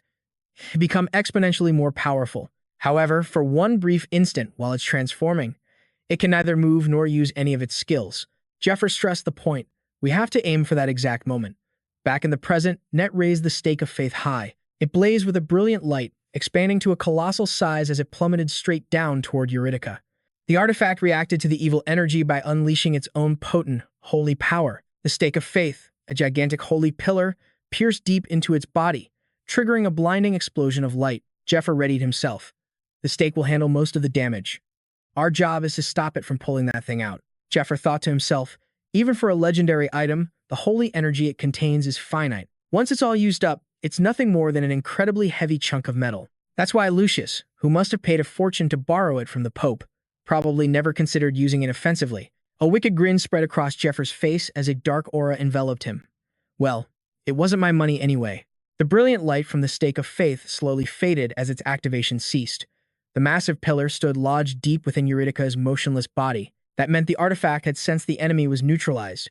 Zephyr panted, clicking his tongue as he glanced at his weapons, now stripped of their holy light. That thing was so tenacious it didn't give us a single moment to breathe. All the weapons I prepared have had their holy power enchantments completely drained.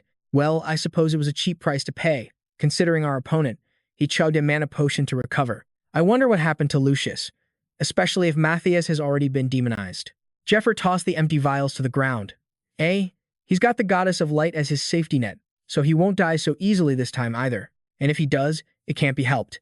Amidst the rubble, Eurydica's eyes suddenly snapped open. Net started to approach, but Zephyr held him back. Just leave it. It can't possibly revive in its current state, and if it dies, the door will open and the gatekeeper will get in. Zephyr turned away, his voice firm. Let's find the dragon's heart first. He tossed a vial to Net, a healing potion. Recover your strength. You never know what might happen while we're searching. Net silently watched Zephyr's back, his mind reeling in utter disbelief. The final boss of a dungeon, hailed as one of the world's 8 mysteries, was defeated by just 2 people. It was nothing short of a miracle. Net looked down at his own hands, then back at Zephyr. I always considered myself to be pretty strong, but nowhere near strong enough to create a miracle like this. To be honest, this was all thanks to his plan. This feeling went far beyond surprise or suspicion. It was as if he was looking down on everything from a higher plane. Suddenly, a colossal wave of magic pressure erupted, startling them both.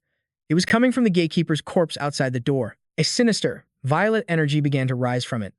The gatekeeper slowly got to its feet, its body regenerating with a foul power. The boss room gates slowly creaked open, wreathed in dark magic. From the shadows within, a ghastly entity emerged. Eurydica's voice echoed from all around them. Ah, this magical energy. Georgius, my knight. The immense dark energy from the gatekeeper flooded into the room, merging with Eurydica. Net watched the scene in absolute horror. What in the world is that? Zephyr was just as stunned. I have no idea. A horrifying realization dawned on him. This wasn't in Lucius's dungeon clearing report that I read in my past life. I see. Lucius entered after defeating the gatekeeper. Because I didn't do that, the future has changed. A new entity was formed, taking the shape of a twisted goddess, with white hair stained by streaks of crimson. The pillar of faith was cast aside, its holy light devoured by darkness. The new entity pointed a single finger. A blazing red aura exploded around it. It dove from above, attacking with terrifying speed. They both swung their swords to intercept. With a unified roar, they struck. Their blades sliced straight through its form, dealing absolutely no damage. A look of shock crossed their faces. There was no feeling of impact. Zephyr grit his teeth in frustration. This ability allowed their swords to phase through its body, as if it were just an illusion. Media's ancient magic, it was warping space itself. Nate suddenly felt a teleportation circle form beneath his feet. The monster appeared instantly behind him. It swung its razor-sharp claws. Nate spun around in horror. It's too fast. No, you don't, Zephyr yelled out. He thrust his hand forward, and an arcane thread shot from his ring, wrapping tightly around the creature. Queen's web. He pulled the thread with all his might, growling, "Get over here." The monster roared as it was yanked back by the magic. Zephyr strained, tightening his grip on the silk. I said, "Come here." It let out another furious roar, trying to resist.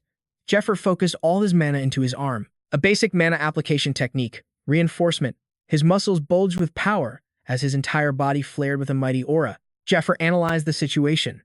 That space-distorting defense skill is essentially invincible, but because it warps the space around the user, their own attacks can't reach their opponent either. That means the moment Eurydica drops her guard to attack is our only chance to strike.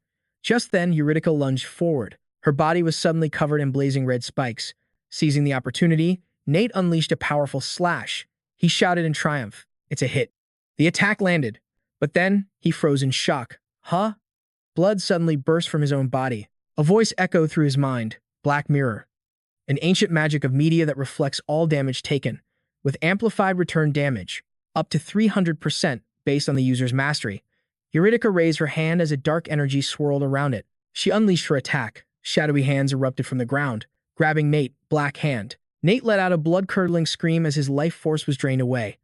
Zephyr charged in, his fist crackling with lightning. He unleashed a devastating blow. Thunderpalm. Then he immediately switched to another technique. His fingertips began to glow with a blue aura. He moved with blinding speed, striking Eurydica's pressure points. Pressure points. It's an Eastern technique used to subdue an opponent by striking the mana channels that run through the body. While it doesn't cause as much raw damage as a sword or a blunt weapon, it can completely stop an enemy from using their skills by sealing off the flow of their mana. Zephyr thought to himself, her mana flow is on another level. Just as you'd expect from a grand mage. There would be no way for me to block her mana flow if I hadn't perfected this technique. Looking back now, all that grueling training I did with Auntie every single day is finally paying off. Eurydica shrieked in pain as her mana flow was severed. Zephyr leaped into the air, the arcane threads still connected to her body. I attached these webs while I was striking your pressure points. He dove downward, unleashing a final, powerful combination. Eurydica let out one final scream before she was knocked unconscious. Zephyr pulled out a string of prayer beads, an item he bought from White Rose, a rosary engraved with healing miracles. Each wooden bead held the power of a sacred temple skill. Anyone can use the engraved skills, even non-priests, but each one disappears after a single use. He crushed several beads in Nate's direction. A warm, healing light immediately enveloped his friend. 9 seconds left until Black Hand disappears.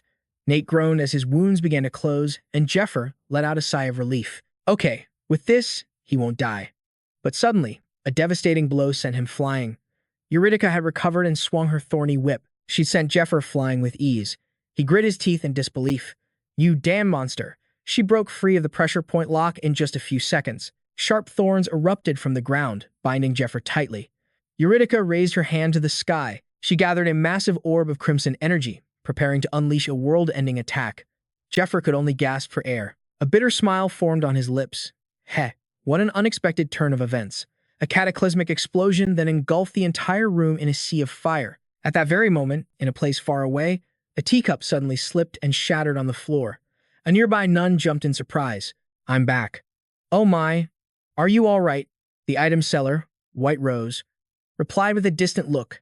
I'm fine, just a little lost in thought. She bent down to pick up the pieces, but a sharp fragment sliced her finger. She knelt there, her gaze turning cold. Staring at the small cut on her finger, a deep sense of unease washed over her. She looked to the distance, her expression full of worry. My dear customer, I hope nothing terrible has happened. I wonder if he's making good use of the items I prepared for him. I have a terrible feeling. She stood, gazing out the window, filled with regret. I should have given him a rosary with far greater capacity. Back on the battlefield, the shattered rosary lay in a pool of blood, next to Zephyr's mangled hand. His body was a canvas of brutal injuries. Unconscious, he lay broken on the cold stone floor. Zephyr forced himself up, gritting his teeth and cursing. Damn it. Once we lost the momentum, we were completely caught in its pace. He glared at the monster, his eyes burning with hatred. This is absurd. A beast from one of the world's 8 great trials. Before my regression, I could have handled this effortlessly. A vision of his former, powerful self flashed in his mind, deepening the bitter taste of his current failure. It's a harsh reminder of just how pathetic I've become. At that moment, he scanned the area, nothing but shattered weapons and items. I burned through every single consumable I prepared, and all my weapons and defensive gear have been destroyed. What do I have left? His mind turned to the so-called gifts from the gods. Are these regression perks they granted me? All just pretty on the surface. A status window materialized. The Iron Wall skill. Those bastards are just blatantly targeting my life. Humph. Another window appeared. A divine beast egg. Half of all known divine beasts reject humans. Hatching this could just be digging my own grave. A third window. Potent fortune. While it has no penalties, I've already decided where to use the 2 remaining charges. If I use it anywhere else, my failure is an absolute certainty. The gods would just revel in the regret and despair I'd feel. After wasting it at the wrong moment. A fourth window. Sword of Light. It requires stats nearly impossible for a human to achieve, but the conditions are loosened for priests of light. In other words, it all leads to the final window. Resurrection. The Sword of Light and Resurrection. They're both traps designed to strip away my free will. In exchange for their power, I'd become their puppet, moving only when they pull the strings. I'd be forced to obey commands that have nothing to do with my true objective. The other perks are either too situational or completely useless in a fight. I have nothing left to turn the tables. He recalled the voices of the gods. This isn't goodwill. These aren't gifts. Show us something a little more interesting. It's all just for their divine entertainment. An image of himself in divine chains flashed in his mind. Their only purpose is to bind me while they watch me despair in a cage of false hope. They're nothing but chains. Eurydica raised her hand for the finishing blow. Zephyr stared death in the face, his eyes blazing with resolve. If I'm going to die here anyway. If my plans are doomed to fail, no matter what I do. Using his own bloodied finger, Zephyr began to draw a strange symbol on the ground. I'll do one thing that will make every last one of you regret this. A blinding light erupted from the symbol, and from within it, a pair of pure white angelic wings emerged. A beautiful angel with golden hair and pristine wings materialized before Zephyr. She stared down at him, her gaze severe. What is the meaning of this? Zephyr. Explain yourself. How could a mere mortal like you know that blasphemous symbol? Despite his broken body, Zephyr managed to smirk. Hey, I cast out my line. But I never expected to hook a fish this big. A voiceover explains. Proof that the gods lost their dignity in the distant past.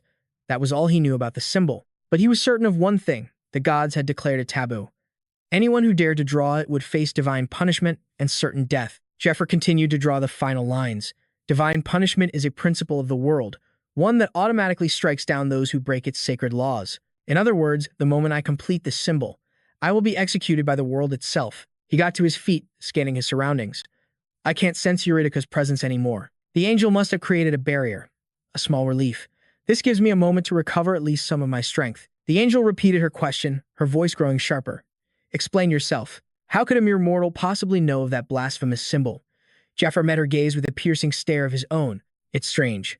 Higher beings with a high spiritual status shouldn't be able to enter a lower status world. That is a fundamental principle of this world. So how are you standing here right now? Have you forgotten? The angel retorted. I was the one who sent you back in time. An angel who forms a bond with a lower being is granted passage to their world. She glared at Zephyr impatiently. I have already made my concession. I have answered you once. There will not be a second time. Now, how did you learn of the blasphemous symbol? Zephyr cut her off. Pay me. The angel was stunned, unable to process his words. Zephyr's smirk was one of pure defiance. You want answers? Then pay the price. The angel's eyes flared with fury. Have you completely lost your mind? A crushing divine pressure exploded from her, forcing Zephyr to his knees. He tried to move even a finger, but it was useless. My fingers, they won't move. Is this the angel's power? Don't misunderstand, the angel declared, her voice cold as ice. You may have caught the god's attention, but you are no saint, and you are certainly not an angel. Your attempt to draw that sigil alone has enraged countless deities. They are screaming for your head. She stepped closer, the suffocating pressure intensifying.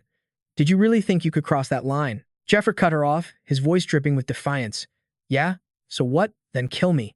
The angel froze, completely taken aback. A smirk played on Zephyr's lips. Go on.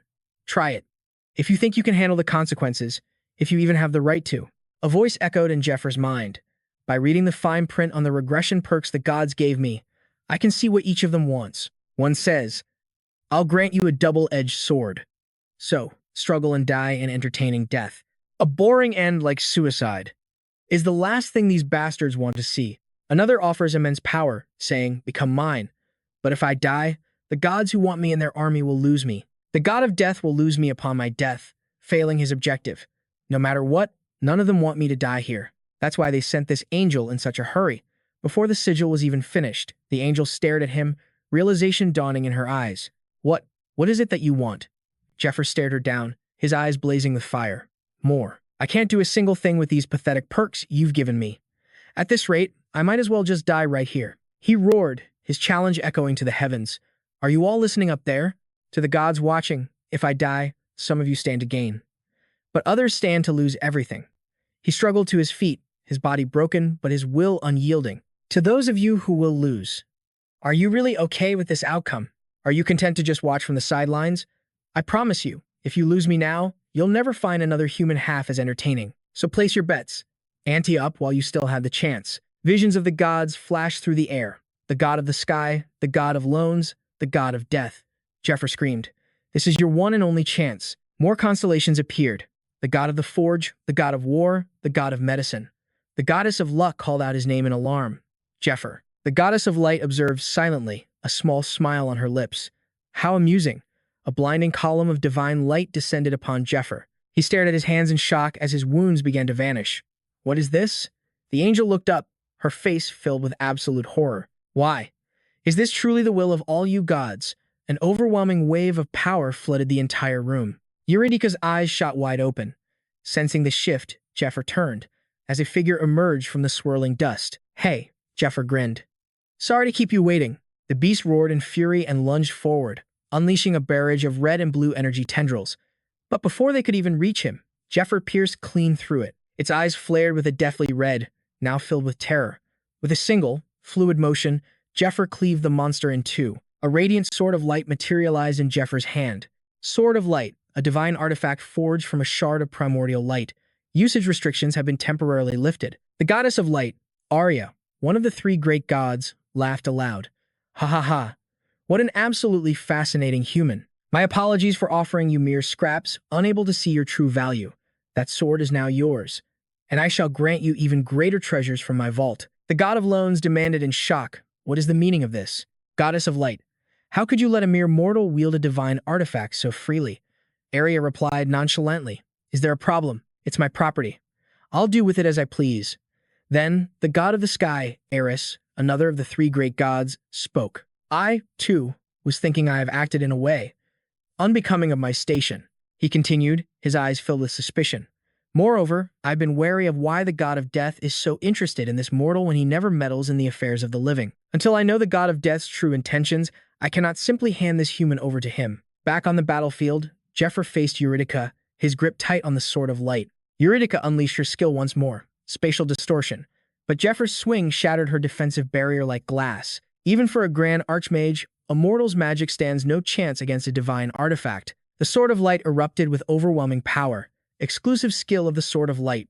Zephyr roared the ancient incantation.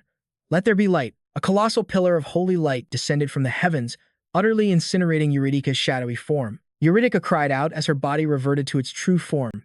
Zephyr rushed to catch her. Has she finally awakened? He thought desperately. A top-tier curse removal skill, combined with a devastating light-based attack.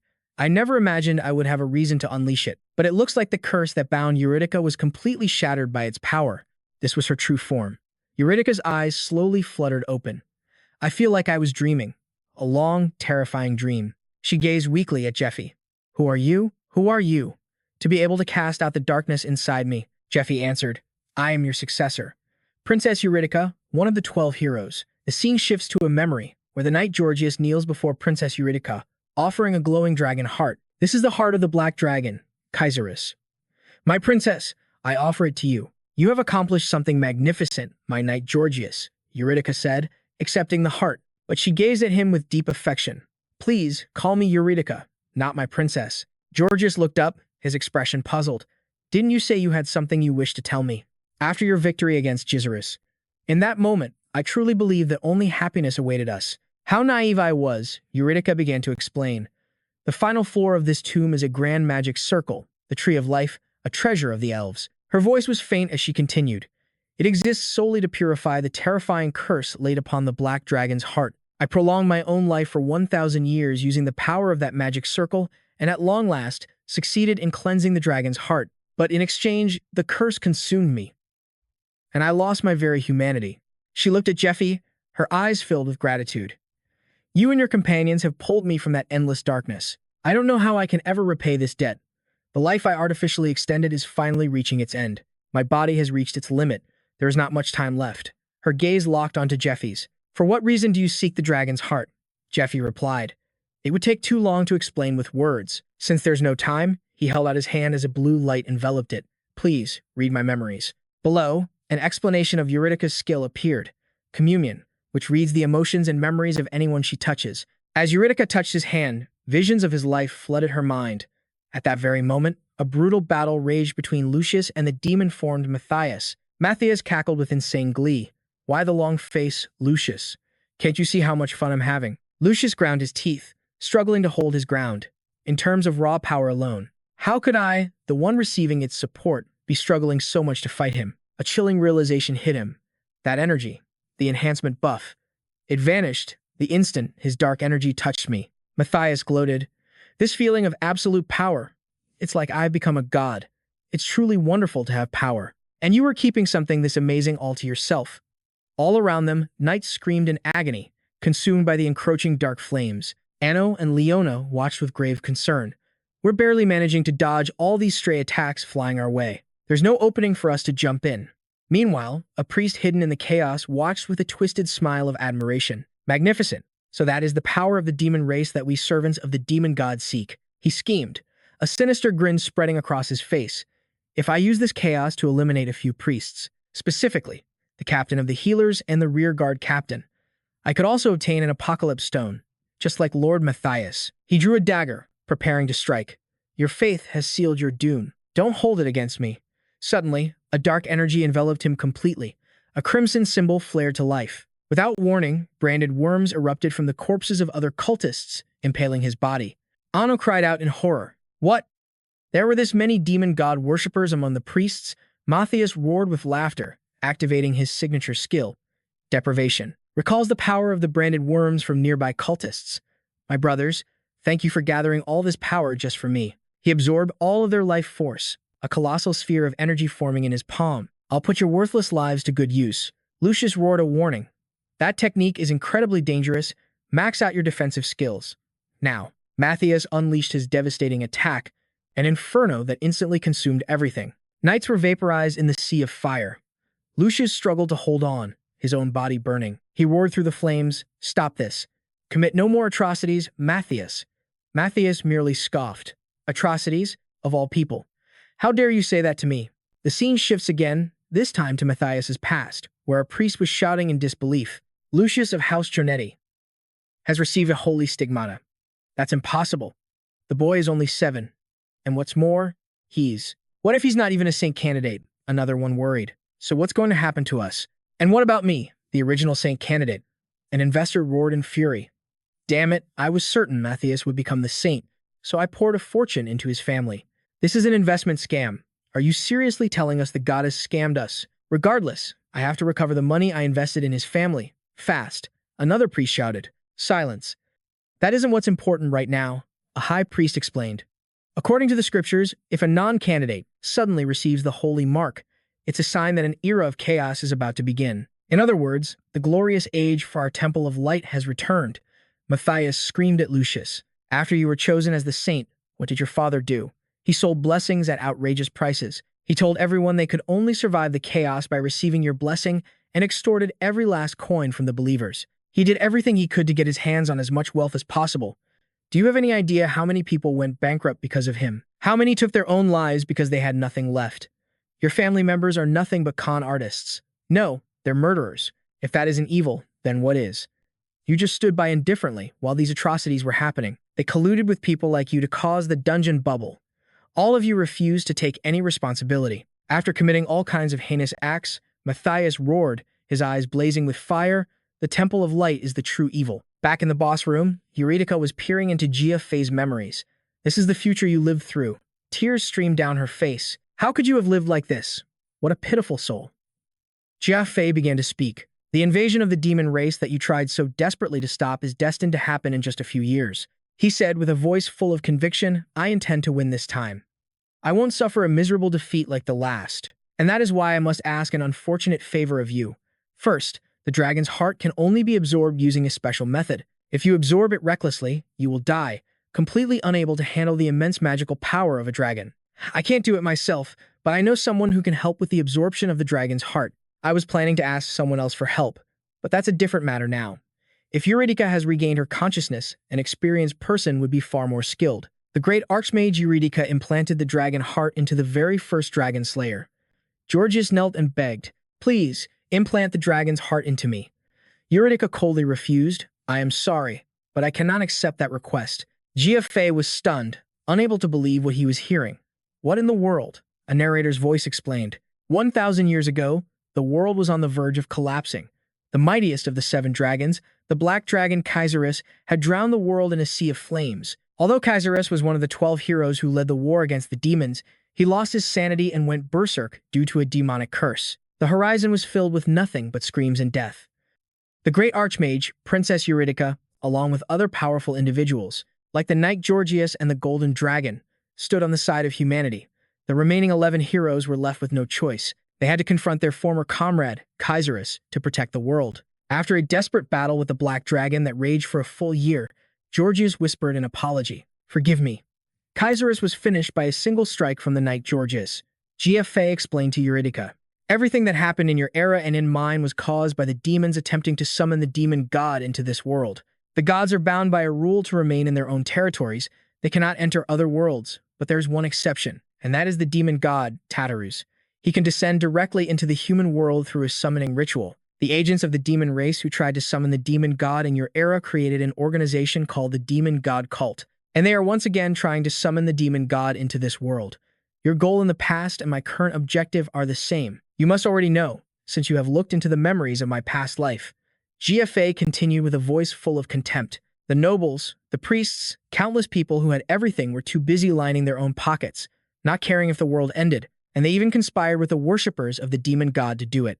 And then, everyone fled from the demon god's power. The only ones who truly tried to prevent the end of the world were me and my comrades. He clenched his fists tightly. With his eyes blazing, he said, I didn't return to the past to live a comfortable life. It was to fight once more, and to win. Jiafei looked directly at Eurydica, his voice grave. Princess Eurydica, the great archmage, the greatest in all of history, and also the leader of the 12 heroes. You are the one who brought them all together. I am begging you, a hero of the past. He extended his hand in a plea. Please grant me the strength to protect this world. Gazing at him, she couldn't help but think, though they are so very different, why does he remind me so much of him? In another memory, Eurydica asked Georgius, what is it you're afraid of? You and the gold dragon spent 3 long years purifying the curse. You've already perfected the mock transplant hundreds of times. I'm not afraid, he'd said. In fact, I feel proud. Georgius replied, the last of the demons have been driven back into the desert, but the red dragon still covets the lands of humanity. I'm proud that I'll finally gain the strength to protect our world from them. He looked at Eurydica, his gaze filled with affection. And to protect you, Georgius. What I truly want is to leave a safe world for our child. Trust me, and transplant the dragon's heart into me. But as the surgery began, Georgius suddenly cried out in absolute agony. His body was consumed by a vortex of dark energy. Eurydica screamed in terror, Georgius. A handmaiden shrieked, please, stand back, princess. It's too dangerous. Georgius's body twisted into a skeletal monster before collapsing. A horrifying realization dawned on Eurydica. This was the same dark energy she felt when Kaiserus went berserk, the demon's curse. Just then, quiet footsteps approached. The curse on the dragon's heart was supposedly lifted. So why is this happening? That must be what you're thinking right now. A familiar figure emerged from the memory. His voice laced with regret, yet unbelievably cruel. My apologies. I took certain measures to make it only appear to have been lifted. Eurydica realized in horror, Gold Dragon. The Gold Dragon looked down on her, his expression hard to read. I truly enjoyed my time as your comrade. However, I, too, have a mission I must fulfill. He invoked an ancient power, and shimmering gold runes wrapped around Eurydica. It was the Dragon Tongue, a skill unique to the dragon race, where absolute power is embedded within the very words themselves. You will remain silent for all eternity. About the secrets of this world you have uncovered. Eurydica collapsed, coughing up blood as she fought the curse. The gold dragon stood there, his voice completely emotionless. It's a shame. If you hadn't been so greedy for the dragon's heart, you both could have lived happily with your daughter. He turned his back, leaving Eurydica in total despair. Oh, and your surgical skill was magnificent, Eurydica. The dragon's heart was transplanted into Georgius's body flawlessly, along with the demon's curse I hid inside it. Now, watch closely as your husband destroys the entire world. With a limitless power flowing from that very heart, Georgius, now completely transformed into a dark beast, let out a terrifying roar and attacked his own wife. Eurydica watched in horror as her husband lunged forward, unleashing a massive slash of dark energy. Eurydica recounted with anguish, with my own 2 hands, I tore the dragon's heart from Georgius's chest, and then, for 1,000 years after purifying the curse, I waited for a hero worthy of inheriting the dragon's heart. She looked at Zephyr, her eyes filled with a complex mix of emotions. I have finally acknowledged that you are worthy of it. However, your body is not yet ready to receive the heart. If I were to implant it now, your body would shatter to pieces, or you'd be crippled for life. Zephyr gritted his teeth. I know.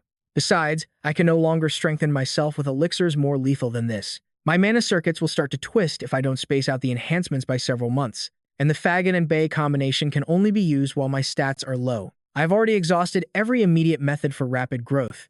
He looked her dead in the eyes, but the success rate isn't 0%. Eurydica understood instantly.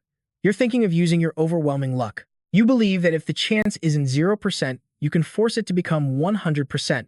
However, your calculation is wrong. She gave him a grave look. There is another moment for which you must save your overwhelming luck. Zephyr was stunned. What? That moment will be unexpected. Suddenly, Eurydica coughed blood as golden energy tightened around her throat. Zephyr yelled in horror. Eurydica. She seethed with rage. Even after 1,000 years, you're still trying to restrain me with the dragon tongue, Gold Dragon? She forced herself to stand, her eyes burning with resolve. I will not accept this so easily. Even if the dragon tongue's restrictions prevent me from saying it, I just have to speak around the words. She looked at Zephyr, desperately trying to convey her message. That moment will be when you must choose between the person you cherish most and another. Eurydica placed a hand on Zephyr's shoulder. Take everything in my tomb to become stronger, and then receive the dragon's heart. That is the safe method. I will also change the dungeon's layout so you can escape from the priests. However, if you still want the heart implanted right now, despite the future risks, You must hunt down 4 dragons: the red dragon, the blue dragon, the ice dragon, and the green dragon. Within 1 year. There is no other way. She looked him straight in the eyes. Do you think you can do it? Zephyr let out a laugh. I was wondering what the trial would be. But aren't you underestimating me a little? Zephyr smiled with utter confidence. 1 year is far too long to kill a mere 4 dragons. He held out his hand, making a solemn vow. I give you my word. Eurydica, rest now. I will create the world of peace you and Georges dreamed of. I'll achieve it in just half a year. Then, you can finally lay your burdens down and watch over me from the other side. Eurydica whispered, a single tear tracing a path down her cheek. Ah, so this was the weight of my long mission. I feel so serene. A gentle green light enveloped her form as she began to fade away. I am sorry. I now leave you the mission I could not finish in my time. From within the light, the dragon heart broke free from its chains and flew toward her. Zui Fei watched the radiant object, stunned. It was Eurydica herself, embracing the dragon heart of Kaiseris, her expression solemn. I honor your resolve. Oh, new hero. Let us begin. She pushed the dragon heart toward Zui Fei. Instantly, he activated his unique authority. The privilege of great fortune activates. A surge of golden energy wrapped around the dragon heart. Zui Fei felt his consciousness pulled into a void of pure darkness. This darkness. Am I inside my own mind? Wait. I felt a presence like this before. Something other than my own consciousness is here. A colossal, crimson eye snapped open before him. Zui Fei felt a malevolent, dark energy swirling around him. He was suddenly seized by a massive hand made of shadow. A dark dragon materialized, letting out a furious roar. You wretched insect, you dare covet my power? Zui Fei gritted his teeth, fighting against the crushing pressure. This must be the malevolent Kaiseris left behind in his dragon heart. Such an overwhelming presence. His aura feels like it's tearing my very soul apart. And to think, this is just the lingering will of a being who died 1,000 years ago. The dragon snarled. I smell the stench of the gods on you. So those persistent dogs have sent another puppet. Zui Fei was stunned. What? You are the last creature I would ever grant my power to. The dragon lunged forward, swallowing him whole. Blood sprayed through the darkness. Meanwhile, Matthias was sadistically counting down. 6, 5, 4. He cut down the priest with ease. Ah. Agonizing screams echoed across the battlefield. Blood splattered with each fallen foe. Now, it is just you and me, Lucius. In his demonic form, Matthias unleashed a torrent of hellfire toward Lucius. Lucius roared, his body exploding with golden lightning. That attack again? It is useless. A cataclysmic explosion engulfed them both as fire and lightning clashed violently. But in an instant, Matthias appeared directly behind Lucius. His voice dripped with contempt. Too slow. He threw a devastating punch. Lucius had no time to evade. Lucius cried out in agony as he was sent flying through the air. A cruel smirk spread across Matthias's face. His reaction speed has dropped significantly. He is already exhausted. Lucius gritted his teeth, painfully aware of his disadvantage. Damn him. He is acclimating to his demonic power. And with that healing speed, I am the only one taking any real damage in these exchanges. The two charged, clashing in a brutal melee. Matthias threw a punch, but Lucius countered with a sweeping arc of his spear. But with his enhanced body, Matthias caught the spear's shaft, effortlessly lifting Lucius into the air. He blasted Lucius with a point-blank torrent of flames. Then, using the spear itself, he batted him away, sending him flying toward the horizon. Lucius coughed up blood, his eyes scanning the battlefield in utter despair. Keno, Leona, the ones who backed me up, they are gone. I have no choice. I have to use that power. He clenched his jaw, his eyes blazing with resolve. But using it puts my own life on the line. Meanwhile, Matthias stood at the center of a massive magic circle. A tide of dark energy coiled around him. He then conjured a colossal sphere of fire in his hands. Let's end this. He hurled the fireball toward Lucius. Farewell, hero.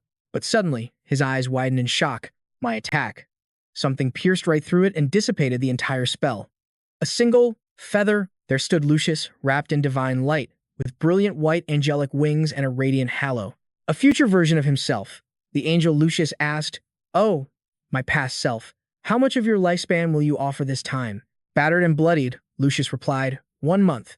The angel contemplated this. 1 month seems insufficient to defeat that creature. It will be half a year. A blinding golden light exploded, engulfing Lucius completely. He was utterly transformed, radiating an overwhelming divine aura. You despicable bastard, you have been hiding this. To think you concealed this kind of power for 20 years. Lucius explained coolly. It is a saint-exclusive skill. called Glimpse of Glory. I borrow power from the angel I will one day become in exchange for my own lifespan. It's a closely guarded secret of the temple, known only to the Pope and a handful of cardinals. This is why the average life of a saint is only about 30 years. Even if we wanted a long life without using glimmering glory, we have no choice but to unleash it against powerful foes. What's more, the temple forces young saints into deadly situations for its own selfish gain. He glanced down at the saint's emblem, his voice laced with bitterness. The position of a saint is a cruel joke. We are nothing more than clowns dancing on the temple's strings. He stared directly at Matthias.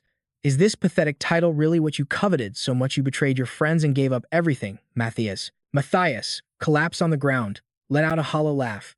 You can only say that because you were chosen. Do you think you're the only clown here? There's only one difference between us. The goddess acknowledged the value of your life, and she didn't acknowledge mine.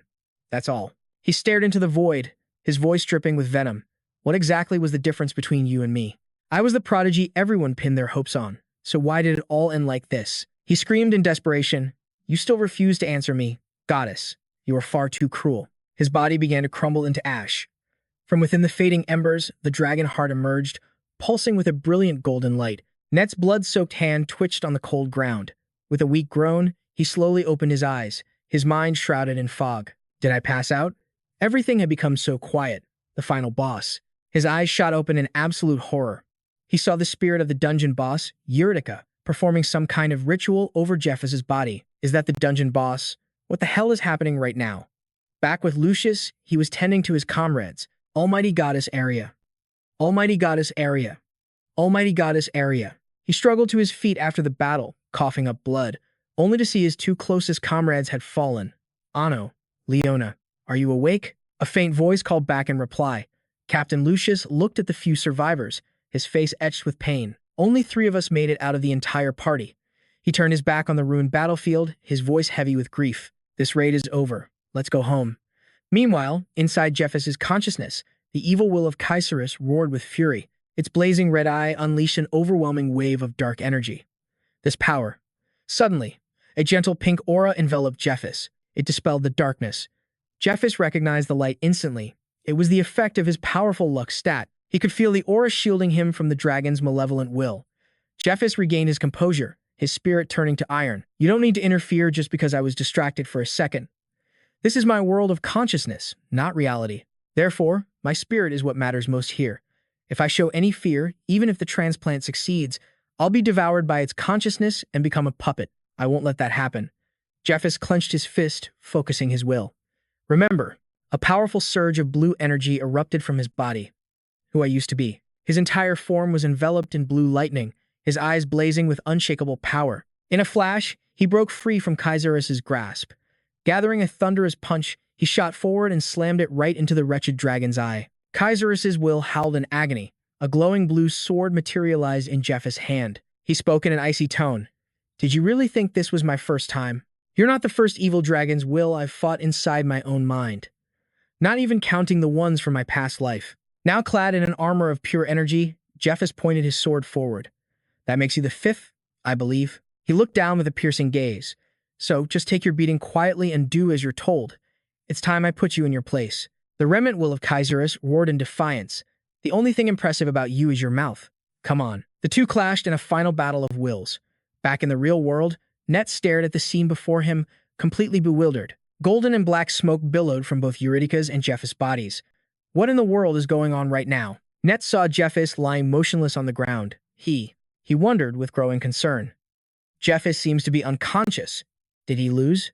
He noticed Eurydica muttering something, completely focused on Jeffus, oblivious to his presence.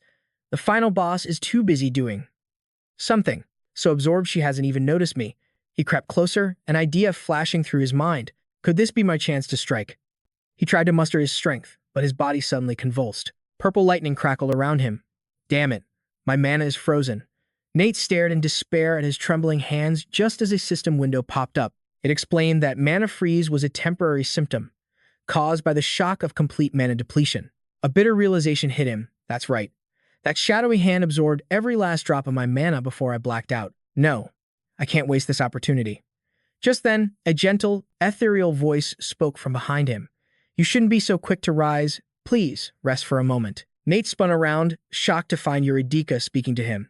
With a graceful wave of her hand, a warm, golden energy drifted towards Nate. The light enveloped his body, leaving him completely bewildered. Suddenly, a powerful wave of nausea washed over him, and Nate clapped a hand over his mouth. He retched, spitting out a grotesque white larva. It writhed in a pool of black fluid, its blood-red eyes glaring. Nate could only stare in pure horror. "Isn't that the sigil larva I was forced to swallow?" Eurydica explained calmly. "I have expelled the fragment of evil that resided within you. Judging by its larval state, you never once drew upon its power. To think you reach your level through sheer hard work alone, it's quite astonishing." She continued, a hint of concern in her voice. Even though it was only a larva, expelling it must have caused significant internal damage. "So, rest a while longer. You've received my mana, so you should recover fully after a deep sleep." Nate felt his consciousness fading. What is she talking about? Did the final boss just save me? I don't know. I'm just so tired. Meanwhile, in another part of the dungeon, Lucius and his party were regrouping. A priest pointed to a device chained to the wall. "Captain, look at this. This is the purification device. From the 5th floor. It's been dragged all the way down here." A priestess added worriedly, "We'll have to find a new way out from scratch. The dungeon's layout is completely different now." She sighed. "It's already been 2 days since the battle. Can we even get out of here before our supplies run out?" A party member turned to Lucius, who had been lost in silent thought. "What's the plan, Captain?" Lucius's eyes narrowed, his mind made up. "First, we find the stakes of faith." The priestess immediately objected. "I'm sorry, Captain, but that's too dangerous. There are only 3 of us left. We should prioritize escaping." But Lucius cut her off. "No." A determined glint appeared in his eyes. "On the contrary, it's the only way we'll escape in time." Lucius began to lay out his reasoning. Those 2 slaves who stole the stakes. They were acting strangely, weren't they? "Yes. I'm certain they're from the demonic cult, but they didn't interfere with our fight against Matthias. They even attacked him themselves. And why would they do that? What if they belong to a different faction of the cult? It makes perfect sense if their goal was to have their political rival, Matthias, and me, the saint, eliminate each other. Think about it. If the massive investment in this dungeon vanishes, along with my death, the temple would be forced to auction off the dungeon just to cover its debts. There's no point holding onto a dungeon where a decade of clearing efforts has yielded nothing. If those 2 slaves know, the demonic cult faction backing them understood this bigger picture. They must have been aiming for one thing all along. The clearing rights to this dungeon, the one that contains the dragon's heart. If their faction acquires the dungeon for cheap, those 2, with their stakes of faith, could join the new raid party as experienced guides. And if that's their role, the demonic cult must have prepared an escape route for them. Either that, or they're capable of finding a way out on their own. I have to find them and seize that escape route.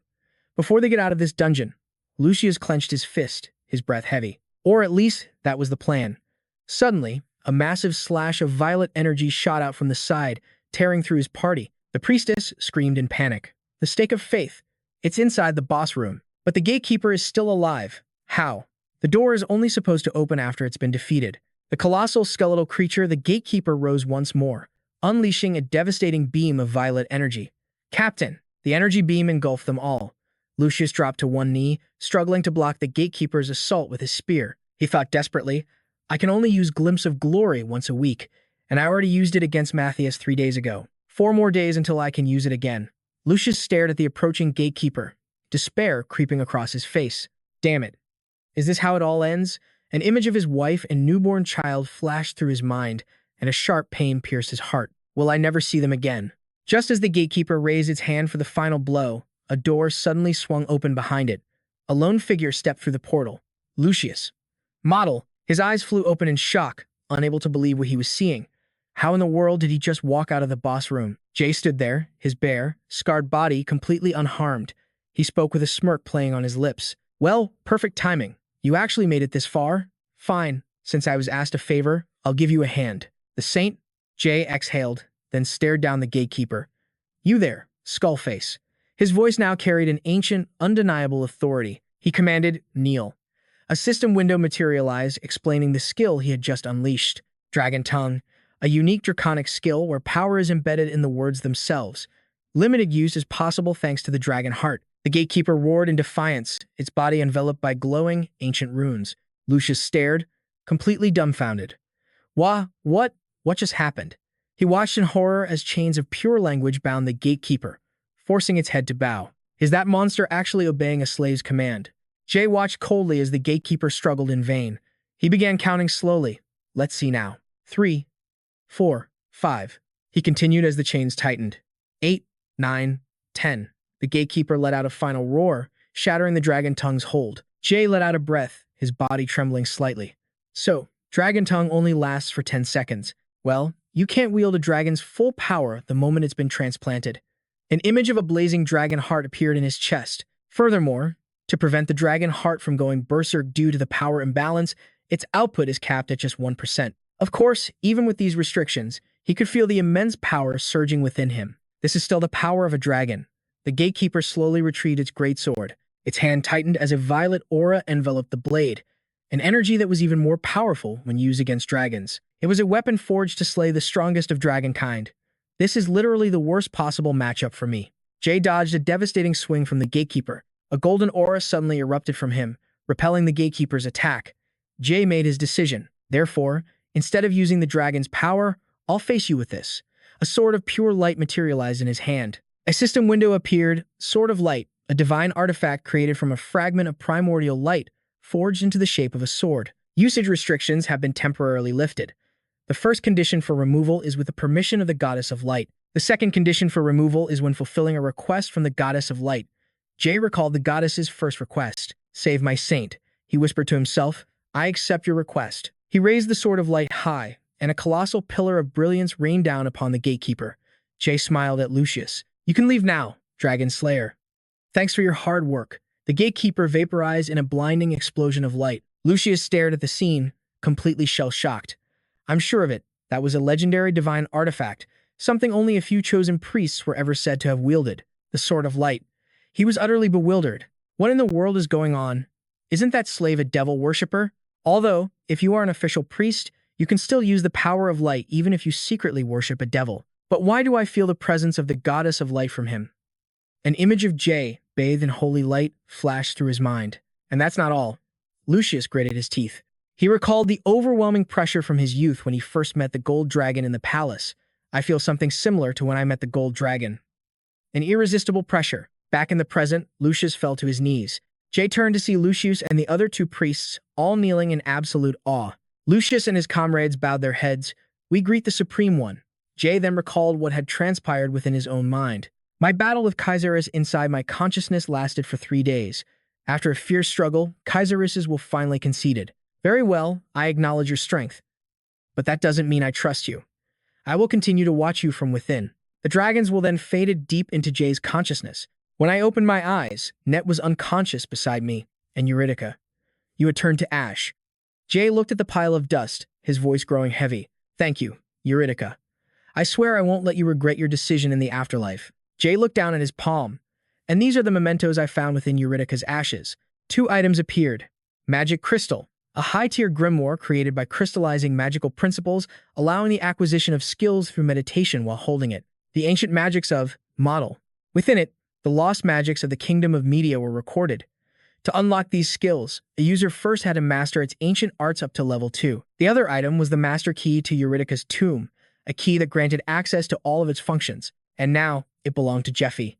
He recalled Eurydica's final words, preserved within the crystal. Although the dragon heart's current output is only 1%, as the dragon's power spreads through your body, your vessel's capacity to handle it will naturally increase. Those were the thoughts Eurydica had left behind in the magic crystal. However, once the output reaches 10%, 20%, and then 30%, your body will need to be completely reconstructed to handle the strain. Therefore, please entrust the magic crystal to my descendant. You who have inherited my magic. That child will be of great help to you. Jeffy's thoughts drifted to Auntie. The gods are aware of my past life, and very few of them hold any goodwill towards me. Despite that, I can never fully trust them. What if the gods interfere and do something to Auntie? He clenched his fist, his face a storm of worry and resolve. I want to race to your side this very instant, but there are still too many things I must do. No matter how much I worry, I must endure it. Lucius approached Jeffy and Net, who had just regained consciousness. Supreme One, and you, his companion. Please allow me to see your shoulders. Lucius placed his hands upon them, and a warm light began to glow, erasing the mark. The slave brands on Jeffy and Net's shoulders faded, then vanished entirely. You two are now free. Jeffy let out a smirk. If that's the case, will you be handling my debt as well? Lucius smiled in return. Haha, of course. In truth, since you saved my life, I am the one who carries a debt that can never be repaid. He looked at Jeffy with profound admiration. To think that you infiltrated the demonic god cult for years, all to destroy their ambitions. I am truly moved. It's shameful to admit, but few in the Temple of Light possess such passion for eradicating heresy. Lucius's expression soured for a moment as he recalled Matthias, before dropping to one knee. As one of the children of the goddess of light, it is my sacred duty to punish the worshippers of the demonic god, the sworn enemy of our goddess. I wish to help you in any way I can, my supreme one. Net watched from the back, his eyes narrowed with suspicion. I wonder, isn't he just trying to join forces with the wielder of the dragon heart, because he's afraid of being overwhelmed by the rival faction in the Temple of Light? St. Lucius, the ultimate weapon forged by the Temple of Light with the money they extorted from people like me. He's someone I could never bring myself to like. But my feelings are irrelevant. I need to use every asset available to me. A saint's power, rank, wealth, and connections are all incredibly valuable resources. As long as worshippers of the demonic god have infiltrated the highest ranks of the Temple of Light, it is best to maintain a good relationship with him. Net glanced over at Jeffy. Lucius rose to his feet, but Supreme One, this is hardly a suitable place for a conversation. A priest whispered to him, he must be anxious to see his wife as soon as possible. Jeffy cut in, his gaze turning sharp as steel. Actually, our war in the sky has only just begun. The third parish of the Temple of Light has most likely become a nest for the demonic god's followers, all thanks to the forces brought by Cardinal Andean Lasker, occultist himself, and the legendary Twin Knights, two of the most powerful individuals on the continent. Lucius's eyes shot open in horror. What? Jeffy continued. Although I have obtained the power of a dragon, there are severe limitations on how much of that power I can currently use. I need to prepare thoroughly. And given the situation, this won't be settled with a simple fight. A priest asked again. Not settled with a simple fight? Jeffy didn't answer. Instead, he raised the master key. He activated the key, and a hidden portal of blue energy materialized on the stone wall. Beyond it was a massive corridor, completely encased in shimmering, icy crystals. A narrator's voice echoed. The treasure chamber, where the sacred relics from Eurydice's tomb are stored, Jeffy announced. First, we're going to arm ourselves. The group stood before a brilliant golden door that radiated a divine light. Jeffy looked at the entrance with fascination. So this is Eurydice's treasure room, a place no one could enter for the last 1,000 years. I wonder what lies inside. He placed his hand on the door and slowly pushed it open. The massive door swung wide, revealing a blinding golden light that forced all three of them to squint. Lucius and Net were rendered completely speechless. This is...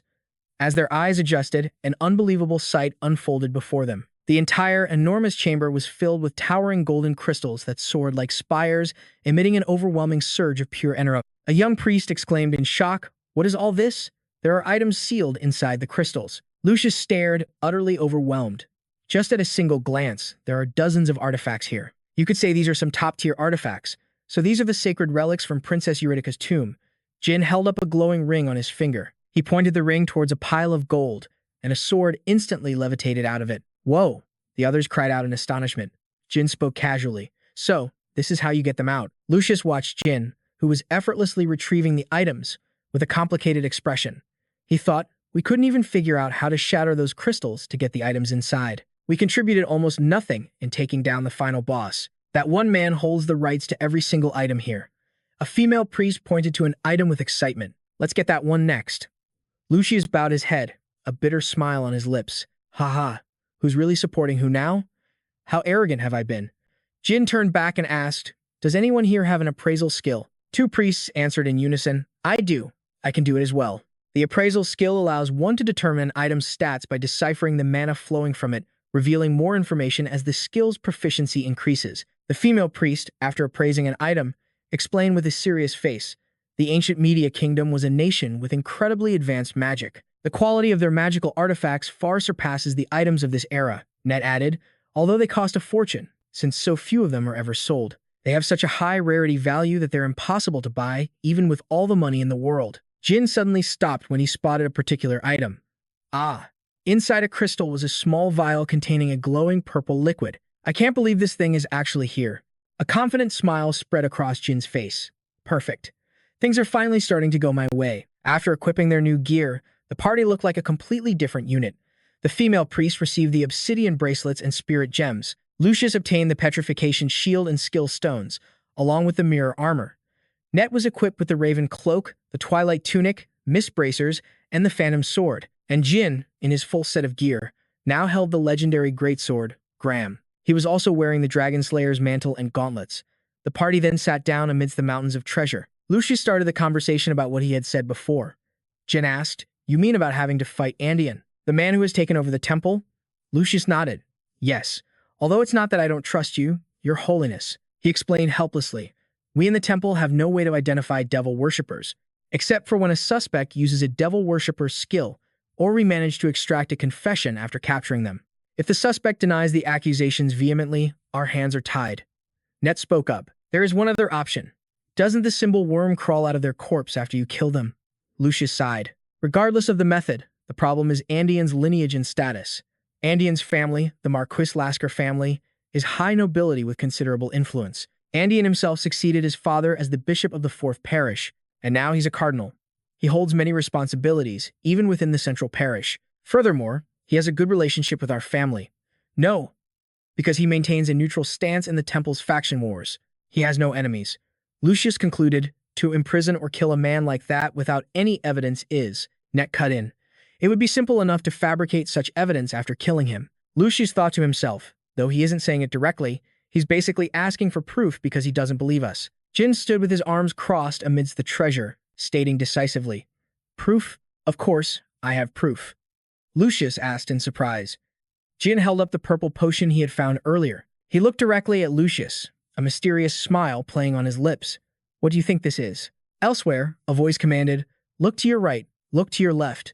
Now look straight ahead." "Yes. How do you feel?" A priest with a gaunt face, twisted in agony, spoke in a hollow voice. "I feel wonderful, Lord Andean." Cardinal Andean smiled with satisfaction, patting the priest's shoulder. "Very good, Father Anfon. You should have just obeyed me like this from the beginning." In a corner of the room, Lucius's wife clutched their newborn child. Her eyes were filled with terror and disbelief. She thought, Why would Cardinal Andean be doing something like this?" Andean turned to another nun, his voice dripping with arrogance. "Sir Claudia, what do you think? Didn't I tell you I would show you something interesting?" He began to explain, his tone chillingly calm. "The symbol worm in the stomach of every devil worshipper. Although it allows us to use the power of devils, that insect will gradually grow the more you use its power. Once the insect, when a worm completes its metamorphosis, it awakens a unique power. With sickening relish, he brought the fully grown parasite to his mouth. The special ability of my sigil worm is the hive. My worm has evolved into a queen. She will spawn countless larvae, allowing me to brainwash and control any human who ingests them." He gestured toward Father Alfonso, who stood there with dead, soulless eyes, just like this venerable father right here. Andean crept closer to Lucius's wife, his voice dripping with menace. "Do you know why I'm explaining this to you? Your husband. I need you to persuade Lord Lucius." Lucius's wife recoiled, her voice trembling. "Persuade him of what?" The infant in her arms began to squirm. Suddenly, the baby burst into tears, its cries echoing through the chamber. Andean clicked his tongue with false sympathy. "It seems I've frightened the child." "It's all right, little one. What is your name?" The mother whispered in absolute terror, "Marius." Andean leaned in close, his face twisting into a sinister grin. "I see. Marius, do you like insects?" The mother's eyes flew open in horror as he presented a writhing larva. "Here's a cute little bug friend just for you." He then tried to force the parasite into the screaming baby's mouth. The mother shrieked, "No," and frantically slapped his hand away.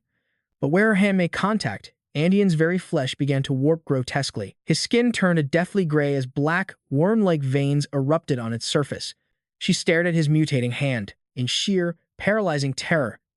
Andean roared, his face contorting into a mask of pure fury. "You damned witch!" Suddenly, a soldier burst into the room.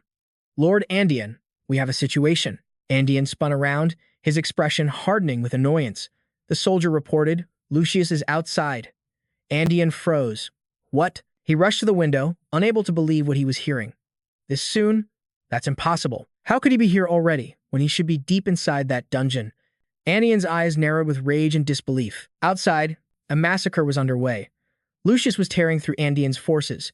Screams filled the air as the priests were struck down by brilliant blasts of holy light. Lucius stood in the courtyard, his gaze locked onto Andean.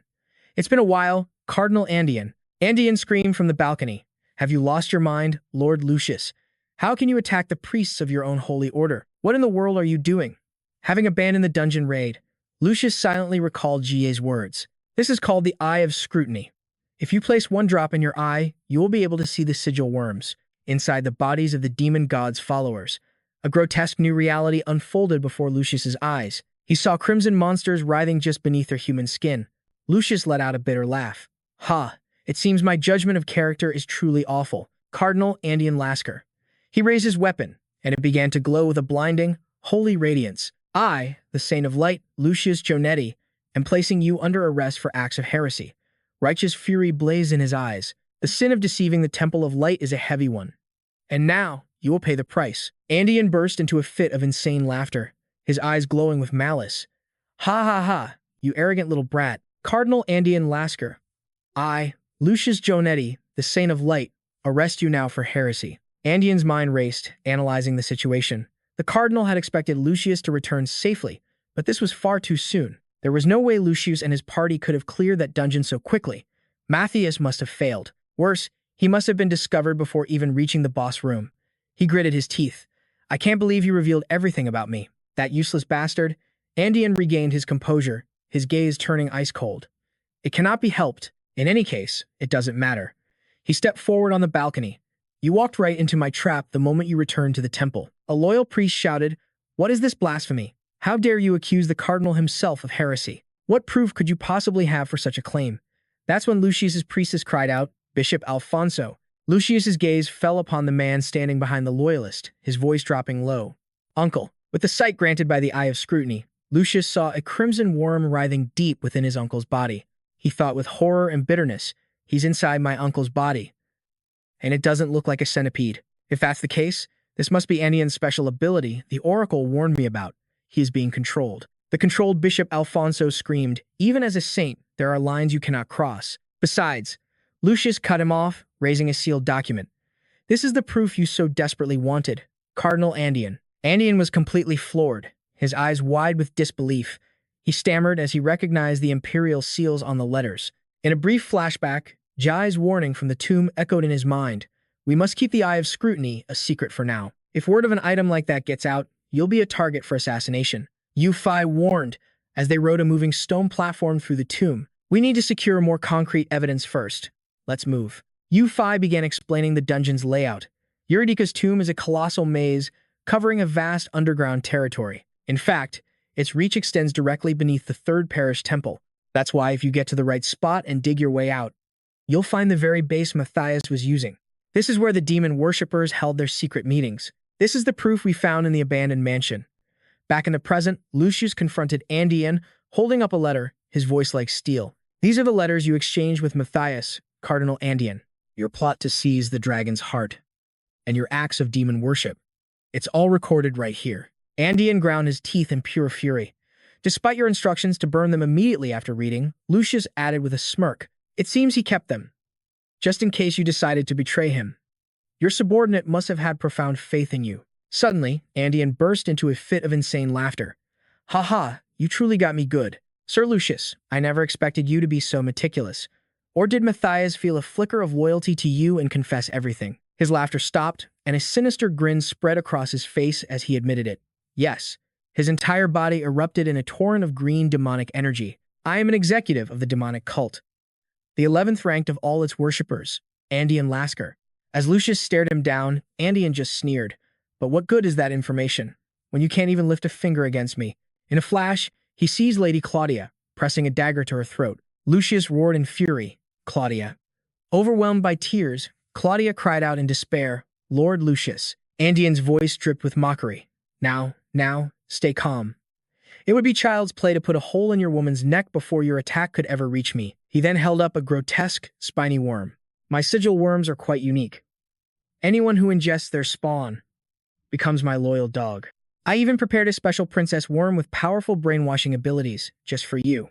He looked at Lucius, offering a cruel choice. So, who should I feed it to? Make your choice. Your lover or your son. Or perhaps, you'll take it yourself. Andean began the countdown, the blade digging into Claudia's neck. You have 3 seconds. 3, 2, 1. I'll eat it. Lucius screamed in desperation. Don't you dare lay a finger on her or my son. A wicked, triumphant smile twisted Andean's face. Very good. Then it will be your lover. He suddenly grabbed Claudia's face and forced the worm into her mouth. No, Lucius shrieked in horror. But in that exact moment, Nate burst from the shadows, his phantom sword plunging through Andian's chest from behind. Andian's eyes widened in pure shock and agony as he stared down at the blade protruding from his body. One of the holy knights cried out in disbelief. Where did he come from? This entire floor is under a detection skill. I couldn't sense him at all. That was the power of the Mist Bracelet, a relic imbued with a powerful concealment skill. When worn as a pair, only a legendary grade detection skill could even begin to sense the wearer. After stabbing Andian, Nate launched a swift kick, sending the cardinal flying backward. He quickly caught the stunned Lady Claudia in his arms. Hold on tight. All Claudia could manage to stammer was, I'm sorry. One of the twin knights in brilliant gold armor roared with rage. You bastard. He charged forward, his sword flashing with deadly light, aimed directly at Nate. Nate raised his phantom sword to block the blow. A deafening clang of steel echoed through the hall. He gritted his teeth. The older of the twin knights, the Golden Knight. This is my first time facing him, but his power is incredible. The Golden Knight stood firm, his great sword radiating an overwhelming aura. This was the true strength of one of the 10 strongest masters on the continent. Just then, Lucius unleashed a devastating wave of light energy. The entire area was consumed by a blinding golden flash as another knight screamed a warning. Lord Andian. The pillar where Andian stood was engulfed by the blast and shattered into a million pieces. Lucius's attack carved a massive crater in the ground, slowly swallowing the Golden Knight. As the dust settled, Nate had already repositioned, safely shielding Claudia. Suddenly, Nate dashed off again, muttering in annoyance. I don't have time to deal with you. The Silver Knight stared after him, stunned. What? That bastard. No way. How did he know? He realized Nate hadn't just saved Claudia, but the baby, Marius, as well. Andian watched Nate disappear into the distance, grinding his teeth in utter confusion. How? How could this be happening? I thought the Eastern Master's disciple would either be killed by Lucius or forced to flee. If Lucius had fought our cult brothers before reaching the boss room, that would have been the logical outcome. So why has he appeared now, blocking my path? A dark thought crept into his mind. It couldn't be. Did the Eastern Master deceive me? Was this all a ploy to ruin my plans and corner me, all while pretending to cooperate? He made his decision, retreat.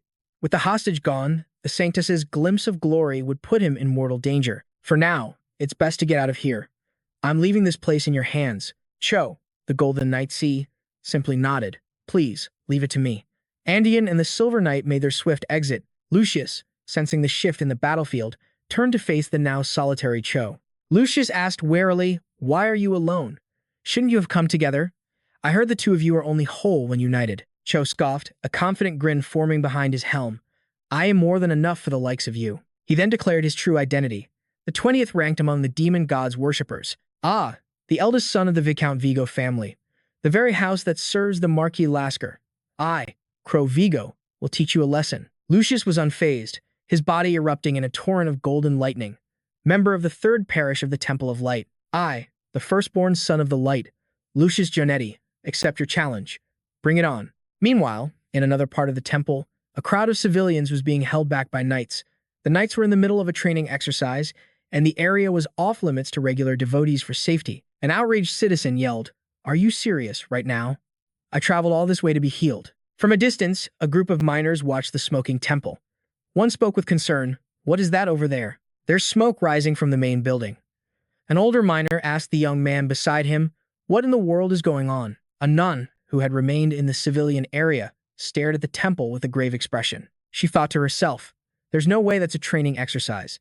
She recalled her conversation with Zephyr, who had left, saying, Please visit me after the raid. I'll give you your change then. You have to come, okay? She also remembered his advice. Oh, right. Why don't you try lending money in the mining district for a while? A big shot is coming, so any black market deals could be dangerous. He might just wipe the whole place out for no reason at all. So stay far away from the main building. The nun thought, I had a bad feeling about this, so I've been spending all my time in the slave district. Did that dear client of mine, did he know this was going to happen? She looked to the sky, where thick black smoke billowed from the temple, and wondered what on earth was happening to the world. Back inside the temple, brainwashed priests roared like feral beasts. Lucius's priestess and her teammate stood before the raging mob, ready for battle. The priestess let out a war cry and thrust her shield forward. The petrifying shield glowed, casting a fossilization curse on any target that met its gaze. Gemstone spirits flew out, casting slowing skills to hinder their target's movement and using dispels to lower their stats. The priestess also activated her offside bracelet. It unleashed chains of brilliant light that bound the enemy and reduced her skill cooldown time by 50%. The male priest realized a horrifying truth. These enemies, brainwashed by the larvae, they're priests from our own parish. If word got out that the captain slaughtered his fellow priests, the opposing factions in the temple would tear him to shreds without a second thought. He shouted, "We have to subdue them without killing them." He hurled a stunned skill stone at a charging priest. The priestess asked in surprise, "How are you so good at throwing?" He replied proudly, "I was a handball player back at the academy." Suddenly, one of the temple's towers came crashing down, stunning everyone. The tower. But our temple buildings are protected by magic. They could only watch in horror as the spire crumbled.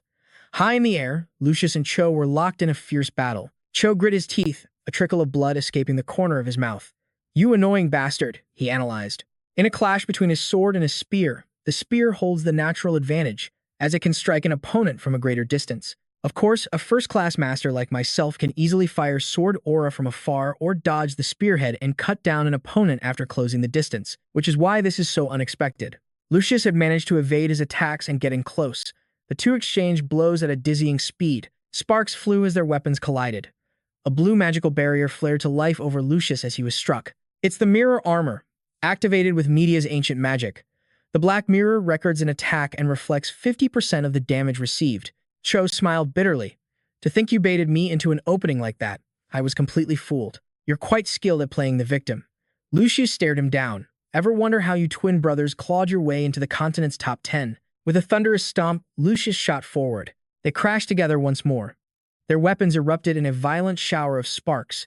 The shriek of Lucius's spear against Crow's blade was deafening. Crow unleashed a complex maneuver, deflecting Lucius's weapon with blinding speed. Lucius dropped back, evading the deadly strike by a mere inch, then instantly closed the distance again. Lucius sneered, "It's because divine beings like saints can't be ranked among mere mortals. If not for that little rule, you two would have never even sniffed the top 10. He roared, unleashing his judgment.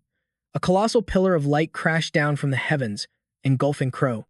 Coughing blood, his body scorched, Crow collapsed into the smoldering ruins. The priests erupted in cheers, but Captain Lucius raised a hand, his voice sharp, "Stay back.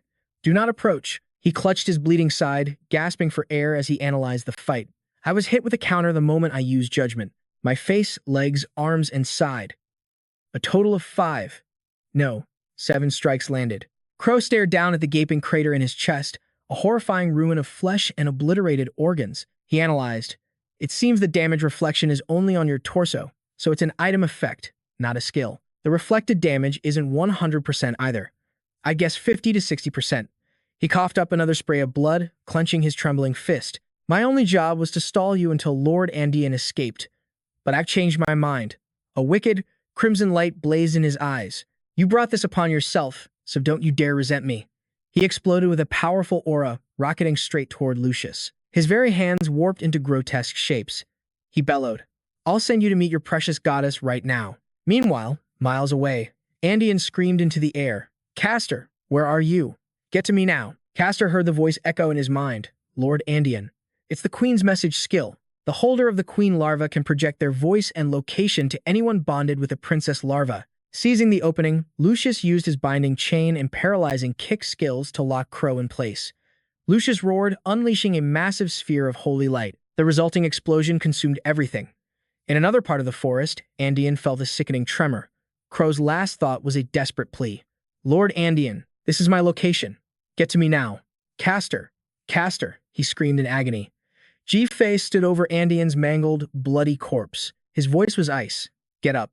Your punishment isn't over yet." Elsewhere, Lucius faced a stunned Castor and taunted him. "Oof. What's wrong? Did something unfortunate happen to your master?" Lucius realized their plan.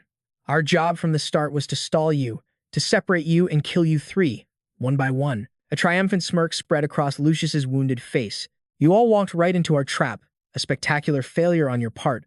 Castor ground his teeth in pure fury. "You, damned filth." Back in time, Andean was in discussion with the pontiff. The pontiff asked, "You want me to entrust you with the transportation of the dragon's heart?" Andean knelt. "Yes, your holiness. As you know, my ability is brainwashing. With it, I can easily control the third parish temple and even take possession of the saint herself." Andean said with a confident smile, "The safest way to transport something precious is to not transport it at all. I will turn the third parish into my hive and secure the dragon's heart there, so you may come to transplant it at your leisure. The pontiff agreed. Very well, I will leave it in your hands. Back in the present, Andean was running for his life. How did it all go so wrong? I planned for every contingency. A failed raid, even the master of the East's disciple, Leonard's son, realizing he was being set up to be eliminated, with all the traps I laid for every possibility. There's no way they could have dismantled everything this quickly. As I feared, there's only one reason I can think of. The betrayal of the master of the East. His promise to eliminate his now useless disciple was all a lie. He planned to kill me all along, using the ruse to make me lower my guard. It's the only thing that makes sense. He gritted his teeth. I can't believe you played me for such a fool, that despicable snake. A servant appeared by the carriage. Please, get inside, Lord Andean. Even though Lucius knows you're a demon worshipper, it's not a critical problem. The other cardinals of the Temple of Light need my neutral vote for the next papal election. They will protect me. My position is secure, even if I was one of the 12 apostles or the pontiff himself. What truly terrifies me now is the scale of my enemy. If the Master of the East has truly betrayed me, then there's no telling how many more disciples of the Dragon King are hiding in the shadows. If Dongfang, Shu, or his son, Jiegang, dare to interfere, Andean resolved, I will fall back to my sanctuary first. There, I can gather more of my forces. He then touched a painting on the wall, activating a secret passage. He frowned, noticing a strange green stain now slick on his fingertips. He examined it closer, having no idea what the liquid could be. What is this? Suddenly, a searing pain shot through his body as arcs of blue lightning erupted around him. He let out a horrifying scream, collapsing to the ground and convulsing in pure agony. One of his subordinates rushed toward him. Lord Andean. An unimaginable torment spread through his body. This damned poison. The pain. It's absolute hell. A scroll of knowledge appeared in his mind's eye. One of the 72 deadly venoms of the Poison King. Number 68. Bellow. Its defining characteristic, extreme, mind-shattering pain. A cloaked figure emerged from the shadows. Andean growled through gritted teeth. Which one of you bastards? The figure threw back his hood, revealing the face of Zephyr, who stood there with an ice-cold expression, looking down on the writhing cardinal. Andean stared at Zephyr, realizing this man wasn't one of his followers. You are not one of my men. Who the hell are you? The fake Silver Knight, Pollack, charged forward to protect his master, but Zephyr simply ordered, be silent. The fake knight roared with fury, you dare speak to me that way, you insolent whelp. The real Silver Knight Pollack is one of the 10 strongest on the continent. But you? Why don't you just surrender? A small object whistled through the air, embedding itself deep in the man's throat. The fake knight collapsed to the ground, dead instantly. Zephyr sneered. He was far too pathetic, wasn't he? You should have brought the real Silver Knight instead of a cheap imitation. To be killed by a single poison needle. Andean, still writhing in pain, tried to summon his true guard. Pollack, get in here right now. Hurry. He then turned his pleas to Zephyr. Wait, let's talk for a moment. What is it you want? Who sent you? He desperately tried to bargain with money. Do you want money? I will give you double, no, triple whatever they promised you. Just pretend you never saw me, he begged. This was a poison that even he, with his near-immortal regenerative powers, could not detoxify. This was no ordinary toxin. He continued to plead. Think about it. I am a cardinal of the church. Instead of killing me, it would be far better for you to work with me. There is nothing I cannot grant you. I just have to stall for time, he schemed, until Pollack arrives. No, at least until this poison is purged from my system. That's right. Why don't I hire you instead of whoever sent you? Zephy's cold voice cut him off. Why are you waiting for someone? He held up the blood-soaked, dented helmet of the real Silver Knight. Perhaps, this man. Andean's eyes widened in sheer terror as he recognized the helmet. That was the real Pollack's. The scene flashes back, 12 hours earlier, at dawn. Zephyr, Lucius, and their group stood over the corpse of the real Pollack. Lucius looked at the body, his voice grim, the scrutiny potion. I was skeptical at first, but it truly can distinguish the worshippers of the demon god. What a damned shame. It was unbelievable. The personal escort of Cardinal Andean was a devout follower of the demon god. Another flashback surfaced in Net's mind. He was receiving instructions from one of Dongfang Shu's disciples. Deliver the dragon's heart you are about to steal to your brothers waiting at the rendezvous. A temple priest will be among them. After that, you just need to hide. But now, with the slave sigil removed, Net gritted his teeth as he realized the horrifying truth. By pretending to retrieve the dragon's heart, they planned to use his own slave sigil to control him and then kill him. Not only that, one of the men waiting was the fake Silver Knight. In other words, they had set a perfect trap, ensuring he wouldn't escape. Net clenched his fists in pure rage. Unbelievable. I trusted those bastards to help me get my revenge. Jeffy remembered Net's fate in his past life. In that timeline, after Net had barely escaped the Silver Knight, he was forced to flee for months, carrying a dragon's heart whose power he couldn't even absorb on his own. In the end, the heart was stolen by his own senior brother, and he was left abandoned in that cave, broken and pathetic. Lucius, controlled by that parasitic worm, had been a nightmarish enemy. More painful memories flooded back, of Claudia sobbing over Lucius's corpse. First the children, and now him. The wounded and desperate Claudia had begged him, "Please, I'm begging you, please kill me, too. I no longer have a reason to live." Jeffy's grip on his sword, Graham, tightened. His body erupted in a torrent of blue lightning. These were the countless tragedies created by Endine, and that was why he had to die. Right here, and right now. He unleashed a wave of destructive energy from his sword, swinging down and creating a terrifying explosion. Endine felt the impact, but something was wrong. It's not heavy enough, Jeffy thought. Even if he was incinerated by that lightning, there's no way that's all there was to him. From behind, a brilliant green energy rushed towards Jeffy, and he quickly raised his sword to block. When the dust finally settled, Endine stood on a crag of rock, his body twisting into a grotesque new form as he let out a savage, inhuman laugh. "It's been a long time since I've taken this form." He clenched his grotesquely shifting hand. "You see, I didn't leave the fighting to the Twin Knights because I was weak. In truth, I'm far stronger than those two could ever be. The only reason I held back was to keep this form hidden from the world." His body swelled to a monstrous size, morphing into a hideous beast of countless arms and eyes. Andean Lasker's demon form. Zephyr observed him with an ice-cold gaze. So, he shed a part of his body the moment the lightning struck, reverting to his true self. In this state, the poison must have been purged. Andean began to tell his story. "It's been 5 years since I became a demon using the Apocalypse Stone. In that time, I acquired the mimicry skill, a skill that lets me copy a human's appearance, while my true demonic powers stabilized over the years, and I have killed every single person who has ever witnessed this form. I'm surprised you pushed me this far, but you made a fatal mistake." The monstrous Andean let out an earth-shattering roar. He slammed his fist into the ground, unleashing a colossal explosion of green energy. The blast decimated the landscape, leveling an entire forest. Elsewhere, Ned and Claudia were taking cover inside a cave. They peered out, their faces etched with worry. It started. Ned turned to Claudia. "Stay hidden in this cave. Don't come out until I say so, no matter what happens." He handed her a pair of bracelets. "And here, this is a bracelet of high-grade concealment magic. So put one on, for you and the child." Claudia stammered. "You're giving these to me? But what about you?" Ned turned his back, his voice filled with resolve. "I won't be needing them." Claudia and the child could only watch in horror at the brilliant flashes of the battle raging outside. Ned stood alone in the woods, clenching his fists. "I've been waiting for this day." Memories flooded his mind. A kind father, a happy family. Then it all vanished in fire and tragedy. "The day I get my revenge on those beasts, the ones who murdered my father and stole my family's heirloom." He thought of his enemies. "One is already dead. Only 2 remain." His eyes burned with hatred. "I'll send every last one of them to hell." Back at the temple battle, Lucius was struggling against Castor. He analyzed the situation. He's using the power of 6 sigils. His attack power has risen dramatically, but the precision of his strikes has dulled. The number of effective blows he's landing on me is decreasing. Lucius saw his opening. He must be getting desperate because we're holding him off better than he expected. "This is our chance," he yelled.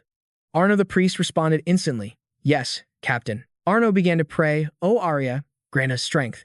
He unleashed his ultimate support skill, Battlefield of Light, massively boosting allies' light attribute attack, mana, defense, and recovery stats by 120%. Leona exclaimed in surprise, "Huh? Even spirits can receive a buff?" Her gem spirit glowed brilliantly, morphing into a more complex and powerful form. She combined the enhanced spirit with Lucius's amplified light chains, creating a combination skill, Meteor. Castor roared and swung his sword at the approaching meteor. He scoffed at such a slow attack, and easily deflected it to the side. But a moment later, he felt something was wrong. "My senses feel strange." Suddenly, it felt like the world was moving faster. Then, the horrifying truth dawned on him. "No, I've become slower." A scroll appeared, explaining the meteor skill. An enhanced gem spirit skill fired to strike the enemy. Enemies in direct contact with the spirit are weakened with a slow and dispel effect. Leona and Arno shouted in unison. Unleashing their full power, they launched a devastating joint attack on the slowed Castor. A horrific explosion engulfed one of the temple towers. Castor's lower half fell to the ground, his body torn apart. Lucius panted, staring at the rubble. Did we get him?" From above, Castor's sword flashed with a deadly light. Lucius looked up, his face a mask of horror and disbelief. Leona, standing nearby, let out a piercing scream. Arno. Arno realized it was because the sword aura had struck the building earlier. No, that's not all. During his fight with the captain, the Gold Knight's attacks were consistently cracking the structure. He realized the horrifying truth. No way. The Gold Knight wasn't aiming for the captain's neck, but for a massive section of the building. Already weakened by the previous attacks, it came crashing down. Giant stones rained down on the crowd of brainwashed priests. Lucius looked down in absolute terror at the priests below. And among them, he saw Alfonso, his uncle. His uncle was also in the danger zone, bound by the chains of light. He screamed in despair. Master won. A massive explosion erupted as the building collapsed, burying everyone beneath it. Castor ran, gasping for breath. A third of the swarm was incinerated. My body has been reconnected, but my combat power is crippled by the loss. I need Lord and Diane to restore them. Damn it all. That cursed saint. I never imagined he could push me this far. He tried to console himself, but I still made the right call. Their entire plan was just to pin us down. With that irritating damage reflecting armor and the support from that healer, killing him would have taken forever. This was the best choice for now. Lord Andean's safety is the top priority. In a flashback, Andean was speaking to Castor and Pollack. The right to inherit your title was stolen by your own sister, and you ended up serving me. As a priest, it wasn't your fault, nor was it any failing of yours. It's because this world itself is fundamentally wrong. He held out his hand, offering, "Come with me, and we will fix this broken world. We will help the one true, just God rule this world, instead of letting it serve the corrupt and become the ones truly worthy of a righteous world." Back in the present, Castor was racing through the forest. He flew through a storm of arrows. He thought to himself, Lord and Dian gave our lives new meaning. I won't let anyone lay a hand on him. Please, just hold on a little longer. Lord and Dian, I'm coming to save you. He surged forward with sudden, blinding speed when a flash of light erupted from the ground. Instantly, his body was sliced into two perfect halves. The Phantom Blade is a mysterious dagger that forges its edge from pure mana. The length and shape of the mana blade depend entirely on the user. Ned stood there, over Castor's corpse, his own sword still glowing. Castor lay dying on the ground, murmuring, "Disciple of the Eastern Master, it's you again. Why do you insist on blocking our path?" Ned gave a cold smile.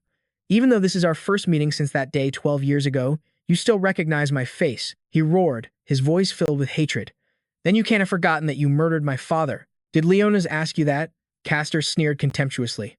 "Ha ha, revenge for a family member? How noble. I have no memory of it. How could I possibly remember the name of every single one of the hundreds I've killed?" His body began to reconnect as he spoke with pure arrogance. "I'll tell you something for your own good. I don't have time to fight you right now, so I will pretend I never saw you. If you disappear this instant, I am giving you a chance to return home with all your limbs intact." But he thought to himself, that surprise attack just now was incredibly powerful. He accurately predicted my path and possesses a stealth technique that can completely deceive my mana detection. He is no ordinary opponent. However, Castor's body erupted in golden flames as he said confidently, "There's a reason they chose to ambush us separately. He lacks the confidence to beat me head-on. I will wait 10 seconds. 1, 2. Ned, completely unfazed, held up a tattered piece of a cloak. "It seems I don't have your full attention yet. In that case, what about this?" Castor lunged forward, his sword at the ready. He froze when he recognized the fabric. His eyes burned with pure rage. "You bastard, how dare you?" That sword. He recognized the blade Ned was holding. It was the moon sword, the sword of his twin brother, Pollack. A symbol of the twin knights, bestowed upon them by the king. The gold knight wielded the sun sword, and the silver knight used the moon sword, which he treasured more than his own life. Ned spoke in an icy tone, "I will tell you your brother's last words. If you can defeat me." Castor let out a world-shattering roar. His fury exploded. "Very well. As you wish, I will slaughter you." Meanwhile, elsewhere, the fight between Zephyr and Andean was raging fiercely. Andean, in his demonic form, thought, "Not bad, you bastard. Lesser temple knights would have been long dead after taking that many of my attacks. I can't believe you can still move so quickly." Andean focused his power. Demonic panthers began to form from his body. I'm mimicking a skill that controls the insects in my body, allowing me to alter my physical form. He launched a powerful attack, but Zephyr parried it. Zephyr raised his colossal greatsword. He swung a heavy blow against the monster, and Dian explained his abilities. "If I concentrate my mana, I can not only change my shape, but I can even replicate the sharpness of metal and the tough hide of a monster." His hand transformed into a nozzle, spraying a corrosive liquid.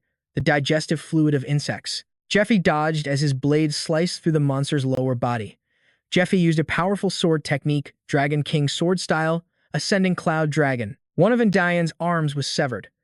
In response, Endian created a thick fog from his own digestive fluids, forming a dense mist as countless blades hurtled toward Zephyr. He met them with a whirlwind slash, shattering every single one. And Tien let out a savage laugh, his gruesome wounds already regenerating at an incredible speed. They call me in Tien the Immortal. A mere human can cut me down 1,000 times, and I will simply be reborn. Your stamina and mana are finite, unlike me. The outcome of this fight was decided from the very beginning.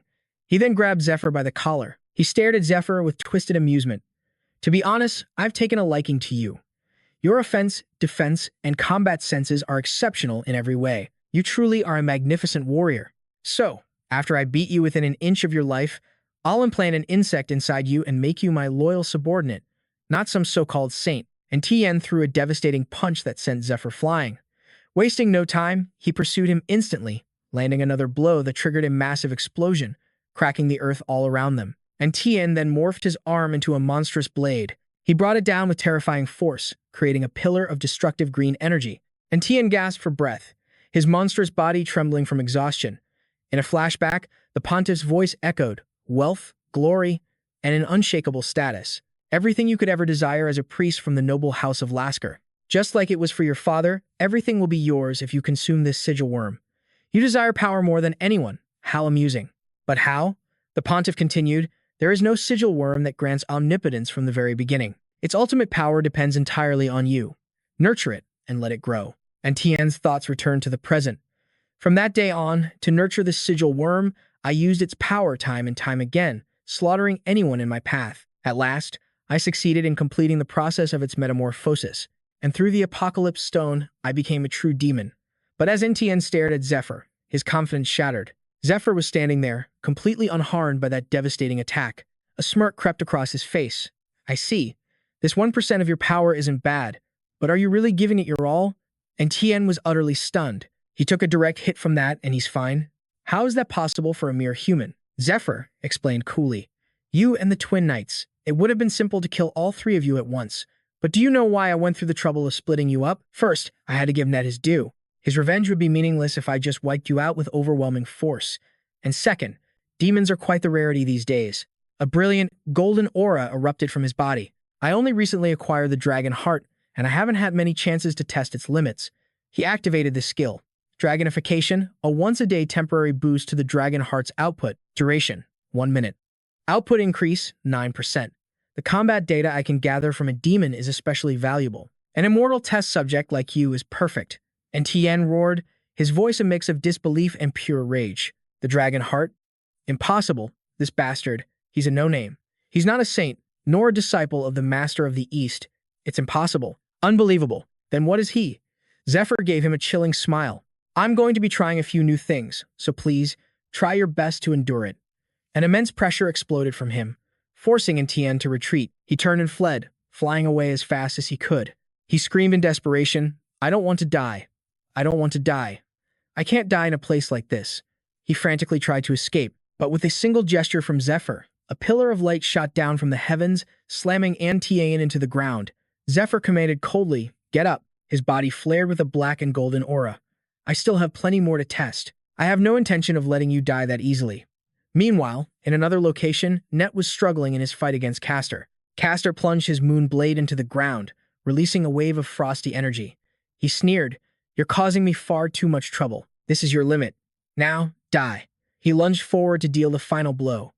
Covered in wounds, Net could only groan in pain. Net's mind flashed back to the treasury, where Zephyr had explained his plan. This is how you'll kill the Twin Knights. Lucius had asked, really? Is that the secret behind the Twin Knights' power? Father, it won't be easy. Its success depends first on how much damage the three of you can inflict on the Golden Knight. And second, it depends on you, Net. Your role in this is crucial. The flashback shifted, going back 25 years. Two young twin boys played happily on a wooden horse. A voice explained, my lord, your two sons possess a unique constitution. It allows their mana to resonate with one another. When one uses his mana while near the other, the second twin's mana is also stimulated, amplifying their power. They only function as individuals when separated, and yet, There was a reason their actions and expressions were identical whenever they were near. It was an incredibly rare phenomenon. But the Archmage Henrik, master of the Magic Tower, told the twins' father, Count Vigo, that because of their immense mana capacity and innate talent for sensing it, they would undoubtedly become powerful knights, fighting in perfect sync if trained properly. Hearing this, Count Vigo bowed his head, his eyes burning with an iron will. But if I leave them be, he thought, they will live their whole lives trapped in a world of their own. I must devote everything to them. Thanks to the sincere efforts of their father, Count Vigo, Castor and Polak grew into knights with promising futures.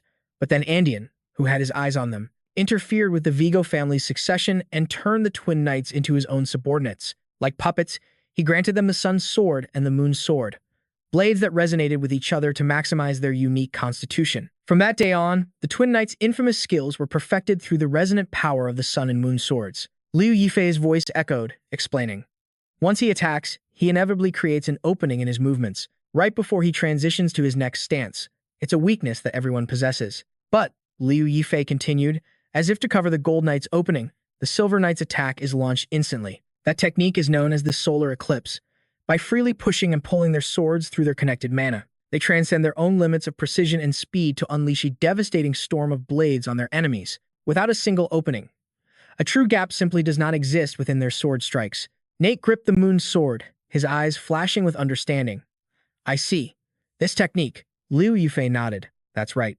It's similar to the flowing cloud of the Dragon King's swordsmanship. Liu Yifei elaborated. The secret art of the Dragon King's style, flowing cloud, is a defensive technique that redirects an opponent's attack by using the same type of yin or yang energy. Though the power source is different, whether it's an electric charge or mana like the Twin Knights' use, the principle of instantly switching between pushing and pulling to attack or defend is very similar to the solar eclipse. Once I apply this, since I have mastered the principle of flowing cloud, I can replicate the solar eclipse by resonating with the Gold Knight through the moon's sword. And I will pierce the Gold Knight's defense by riding the flow of his own attack and striking. Back in the present, Castor stared at Nate with a look of stunned disbelief. This bastard. There's no way. Nate quickly backed away, creating distance while Castor was still in shock. Castor stood frozen, his entire body trembling with rage. We've never told anyone the secret of the solar eclipse. Not even Lord Andean. So, how in the world does that bastard know? He gritted his teeth, his face darkening. The image of Polak being tortured flashed through Castor's mind, causing him to roar in fury. My loyal brother, Polak, what kind of brutality did you face to reveal the secret of our technique? Just then, Andean's desperate scream echoed in Castor's head again. Castor, save me. But he ignored it. He glared at Nate, his eyes blazing with hatred. 3 minutes? No. 1 minute. I'll kill him in that time. Castor lunged forward, unleashing a flurry of crimson slashes toward Nate. Nate calmly faced Castor's rage, thinking to himself, just as planned. If I show him the moon, sword, and this technique, he won't be able to ignore me. No matter how worried he is about Andean, Nate's thoughts continue to flow. If the Gold Knight goes to Andean, he'll do anything to help him escape. Now that he's lost the Silver Knight, Andean will be even more cautious. Who knows who he'll bring back next time? It could be soldiers, or even my master. There won't be another chance like this. Nate raised his sword, entering the life or death battle. I have to kill him, right now. A crimson attack aimed straight for Nate. Suddenly, Nate vanished, leaving behind a purple afterimage. Castor was stunned. Nate reappeared directly behind him, his cloak glowing faintly. A system window appeared. Crow's cloak. The wearer can teleport a short distance after creating a mana clone. Nate slammed a lightning palm into Castor's back. A current of crimson energy engulfed Castor, paralyzing him for a moment. Nate yelled, I've stopped his movements. This is my chance. He gathered all his strength, roaring, Ha! And swung the moon sword down. But Castor managed to turn in time, blocking the blow with his sun sword. Nate was shocked. He blocked it. No, it was more than that. The two swords were stuck together, impossible to move. The two blades, one gold and one silver, resonated with each other, creating a perfect deadlock. Two that are one that is two. He smirked. Got you now, didn't you know? The sun sword and the moon sword are always drawn to each other, Castor replied, turning his head. A fist slammed into his gut. Nate staggered back, coughing up a mouthful of blood. Castor wiped a splatter of it from his own face, his voice dripping with contempt. Hey, you've caused me quite a bit of trouble, haven't you? But this is the end of the line for you, you piece of trash. Castor loomed over the fallen Nate, his sunstone blade held high. He let out a furious roar. Die. Sprawled on the ground, Nate let out a pained groan. his blood-soaked hand desperately clutching the hilt of his sword. As agony consumed him, a memory surfaced. He saw his father, standing beside him as a child. His solemn voice echoed through the years. "Net, my son, one day you will succeed me and become the Baron of House Shire. When that day comes, you will also inherit the sacred duty of guarding the blood tears." His father smiled gently, placing a hand on the young boy's shoulder. "You must become a great knight, one worthy of this blade. Do you understand me?" The young Net looked up at his father, his voice filled with resolve. "Yes, father. I swear it." The memory faded, snapping him back to the present. That childhood oath ignited a fire within him. His bloody hand clawed at the dirt. He roared to himself, "I will not fall in a place like this." A surge of crimson electricity exploded from his clenched fist. Arcs of raw power crackled. In a sudden burst of speed, Net unleashed a lightning-charged fist, shattering the blade and slamming directly into Castor's astonished face. His hand clamped over Castor's eye. Net gripped his enemy's head, unleashing a blinding torrent of electrical energy. The current caused the eye to burst, and Castor shrieked in agony. "My eye, I can't see anything." Damn it! The electrical burns were preventing his usual rapid regeneration. Blind and enraged, Castor began swinging his sword wildly. "I'll kill you." "Where are you?" he roared. Where is his presence? But all he could sense were countless afterimages of Net dancing just out of reach. It was his skill from his crow cloak, creating multiple presences.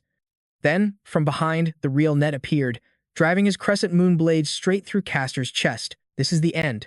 Using his blade as a conduit, Net called down a bolt of destructive lightning from the heavens, striking Castor's body. When the light faded, Castor lay motionless on the scorched earth, his sunstone blade clattering beside him. One of the 10 great powers of the continent, a seat held by the twin knights known as the Vigo brothers. Net stood there, battered and bleeding, gazing down at his vanquished foe. As of that moment, that legendary seat was now vacant. Meanwhile, in the ruined sector, a voice was counting off the wounded. 1, 2. The priestess leading the healing squad yelled to a knight she just patched up. "Hey, you. If you're healed, get over here and lend a hand. The damage isn't too severe since we demolished the collapsing building and activated defensive skills everywhere. Thank the gods, Andean evacuated the building first. Captain of the healing squad. Why am I here?" She replied gently, "I'll heal you now." Lucius observed the scene, noting all of those larvae died at once, which means their brainwashing has been lifted. This implies Andean is either dead or has lost all his combat abilities. Hearing approaching footsteps, Lucius turned. "Oh, Arya. Thank you." Then, in the distance, he saw them, Claudia, G, and Net all returning safely. He let out a deep sigh, the crushing weight finally lifting from his shoulders. Lucius gently pulled Claudia into an embrace. She buried her face in his shoulder, finding peace after the storm. Jay and Net stood nearby, quietly observing the reunion. Lucius thought, "We've stopped Andean's plot and reclaimed the third parish temple." However, the days that followed were a whirlwind of activity. The first priority was treating the wounded from the raid. Next came rounding up the evil god worshippers Andean had brought from the central parish. On top of that, there was a mountain of other tasks to handle. But of course, it was crucial to boost the morale of the exhausted troops during these hectic days. At a banquet to celebrate their victory, Lucius raised his golden goblet, leading the hall in a triumphant toast. But amid the celebration, a priest suddenly coughed, spewing a jet-black liquid after downing his wine. His body convulsed in agony before falling still. Lucius stood impassively, surrounded by the corpses of several other priests. Purging the evil god's followers, who had hidden among them for years, had also been part of the plan. After days of chaos, a peaceful morning sun finally streamed through the grand temple windows. The elderly priest, Lucius's uncle, sat in a chair, sipping tea with a haunted look still in his eyes. He reflected, Andean's power. It was truly terrifying. To think a priest of my level could have his will completely stolen and be controlled like a puppet. Not only that, I couldn't move a muscle for days afterward. The internal damage from that insect was severe. Lucius approached him, his voice gentle. "Uncle, are you feeling all right?" The priest nodded, a relieved smile gracing his features. "Yes, I am all right now." He then turned to G and Net, his voice filled with sincere gratitude. "Sir G, and you, sir. Net, I don't know how I can possibly express my gratitude to you both. I've received a favor that I could never repay in a lifetime." Jiu Fei took a calm sip of tea, replying with humility, "I only did what any decent person should."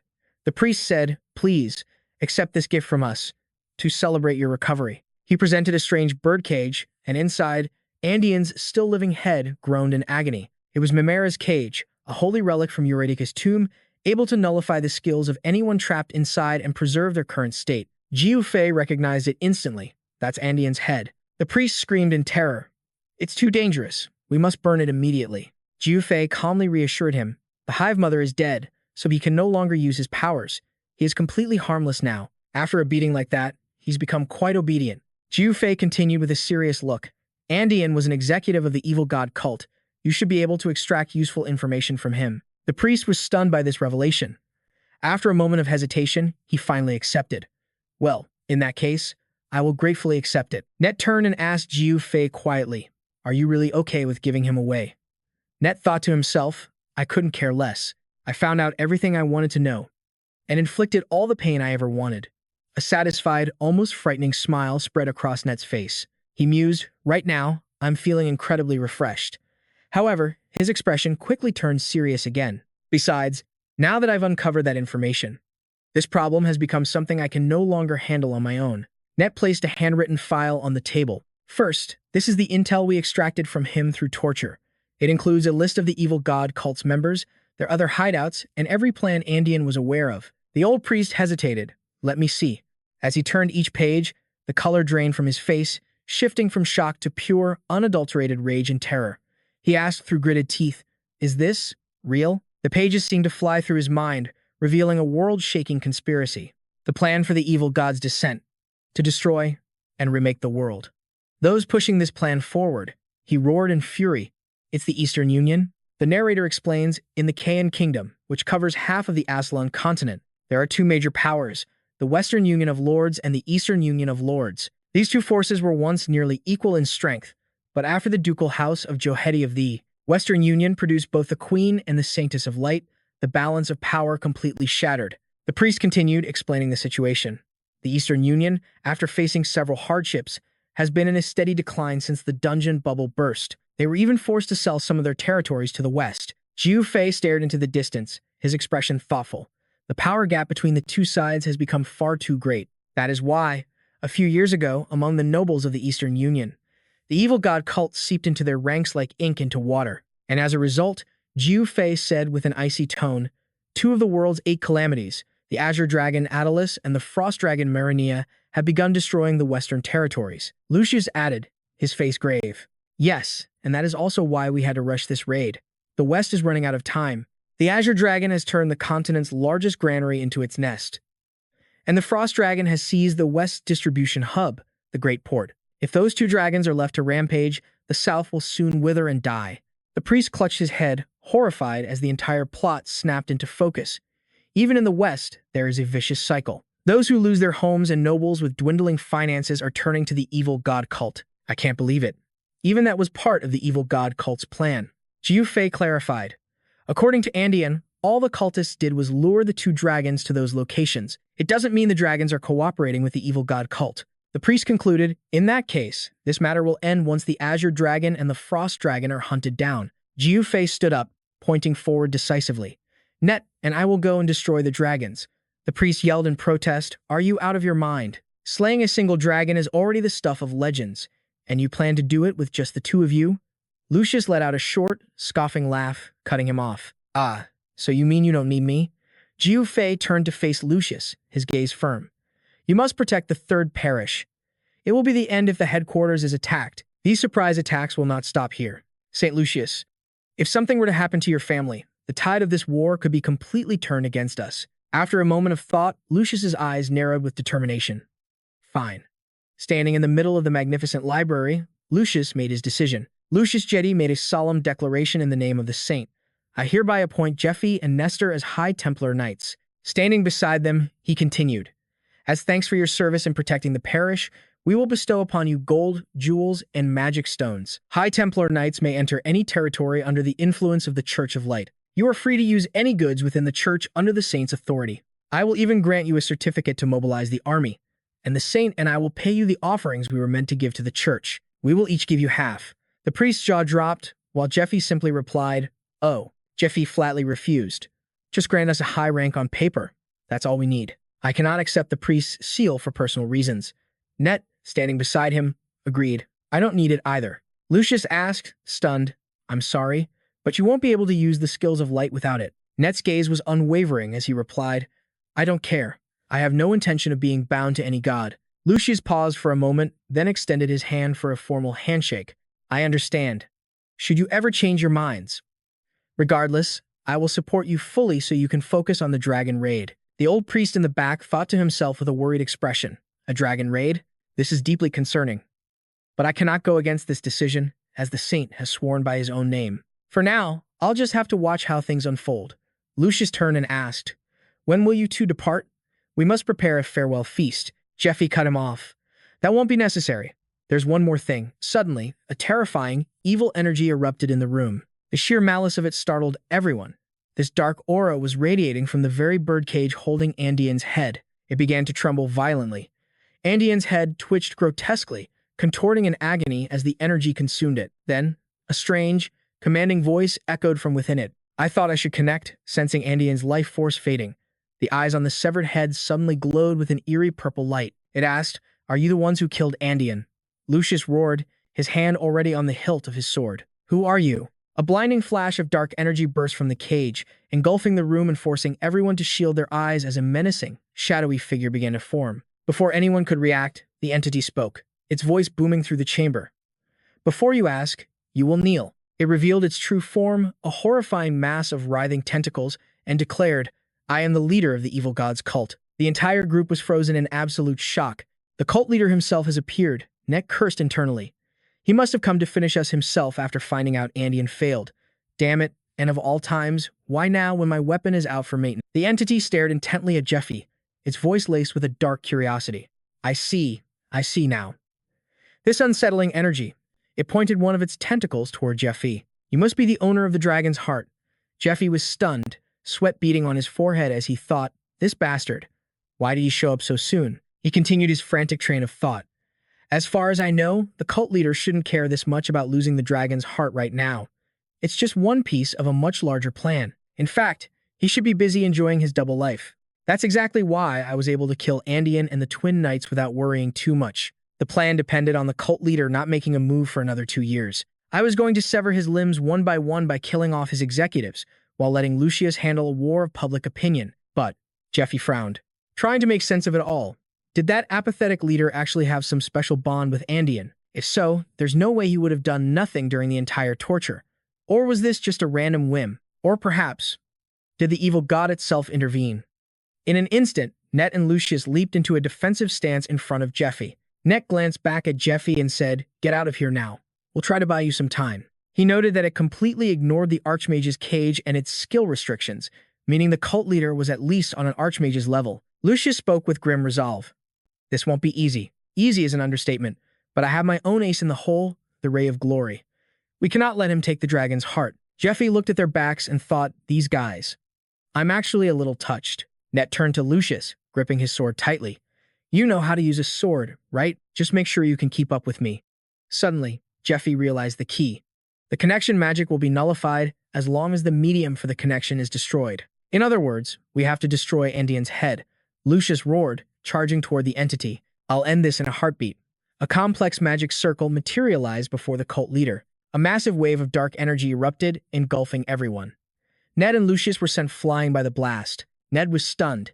It activated before I even had a chance to dodge with my cloak. That activation speed is insane. What kind of cursed skill is this? Lucius gritted his teeth against the pressure. My magical energy is scattering. I can't use any skills. The cult leader warned coldly, don't do anything foolish. This technique is not something you mortals can dispel. The skill, Shadow of the Ancient Dragon, drastically reduces the stats of any target caught within it, and they become unable to use mana or skills. The cult leader muttered to himself, I don't sense that woman's presence. I came to see if she would intervene to change the situation. But it seems this was a wasted trip. In that case, there's nothing left to see here. The entity began a new chant as ancient, purple runes swirled around it. He unleashed a powerful technique, the Circle of Curses. Curses of sickness, pain, and decay rained down at once. They enveloped both Lucius and Ned. The two warriors collapsed, their bodies tormented by the wicked hexes. Suddenly, JPO unleashed a brilliant attack. A barrage of golden light beams hammered the cult leader relentlessly. Let there be light. The cult leader gasped in surprise, staring at a radiant sword of light that had appeared in JPO's hand. A light sword? JPO thought to himself. A blade of light normally requires an astronomical amount of stats to wield. It can be used with the goddess's permission or by her request. but I've received neither. But to shatter that circle of curses, the light sword is my only option. Then, the only way forward is to force my stats to a higher level. JPO activated a series of skills in an instant. Skill, Draconification. Temporarily boosts the dragon's heart output once per day. Relic, Starfall Tears from Eurydica's tomb. Explosively increases mana stats for a very short duration. And Het's mysterious skill.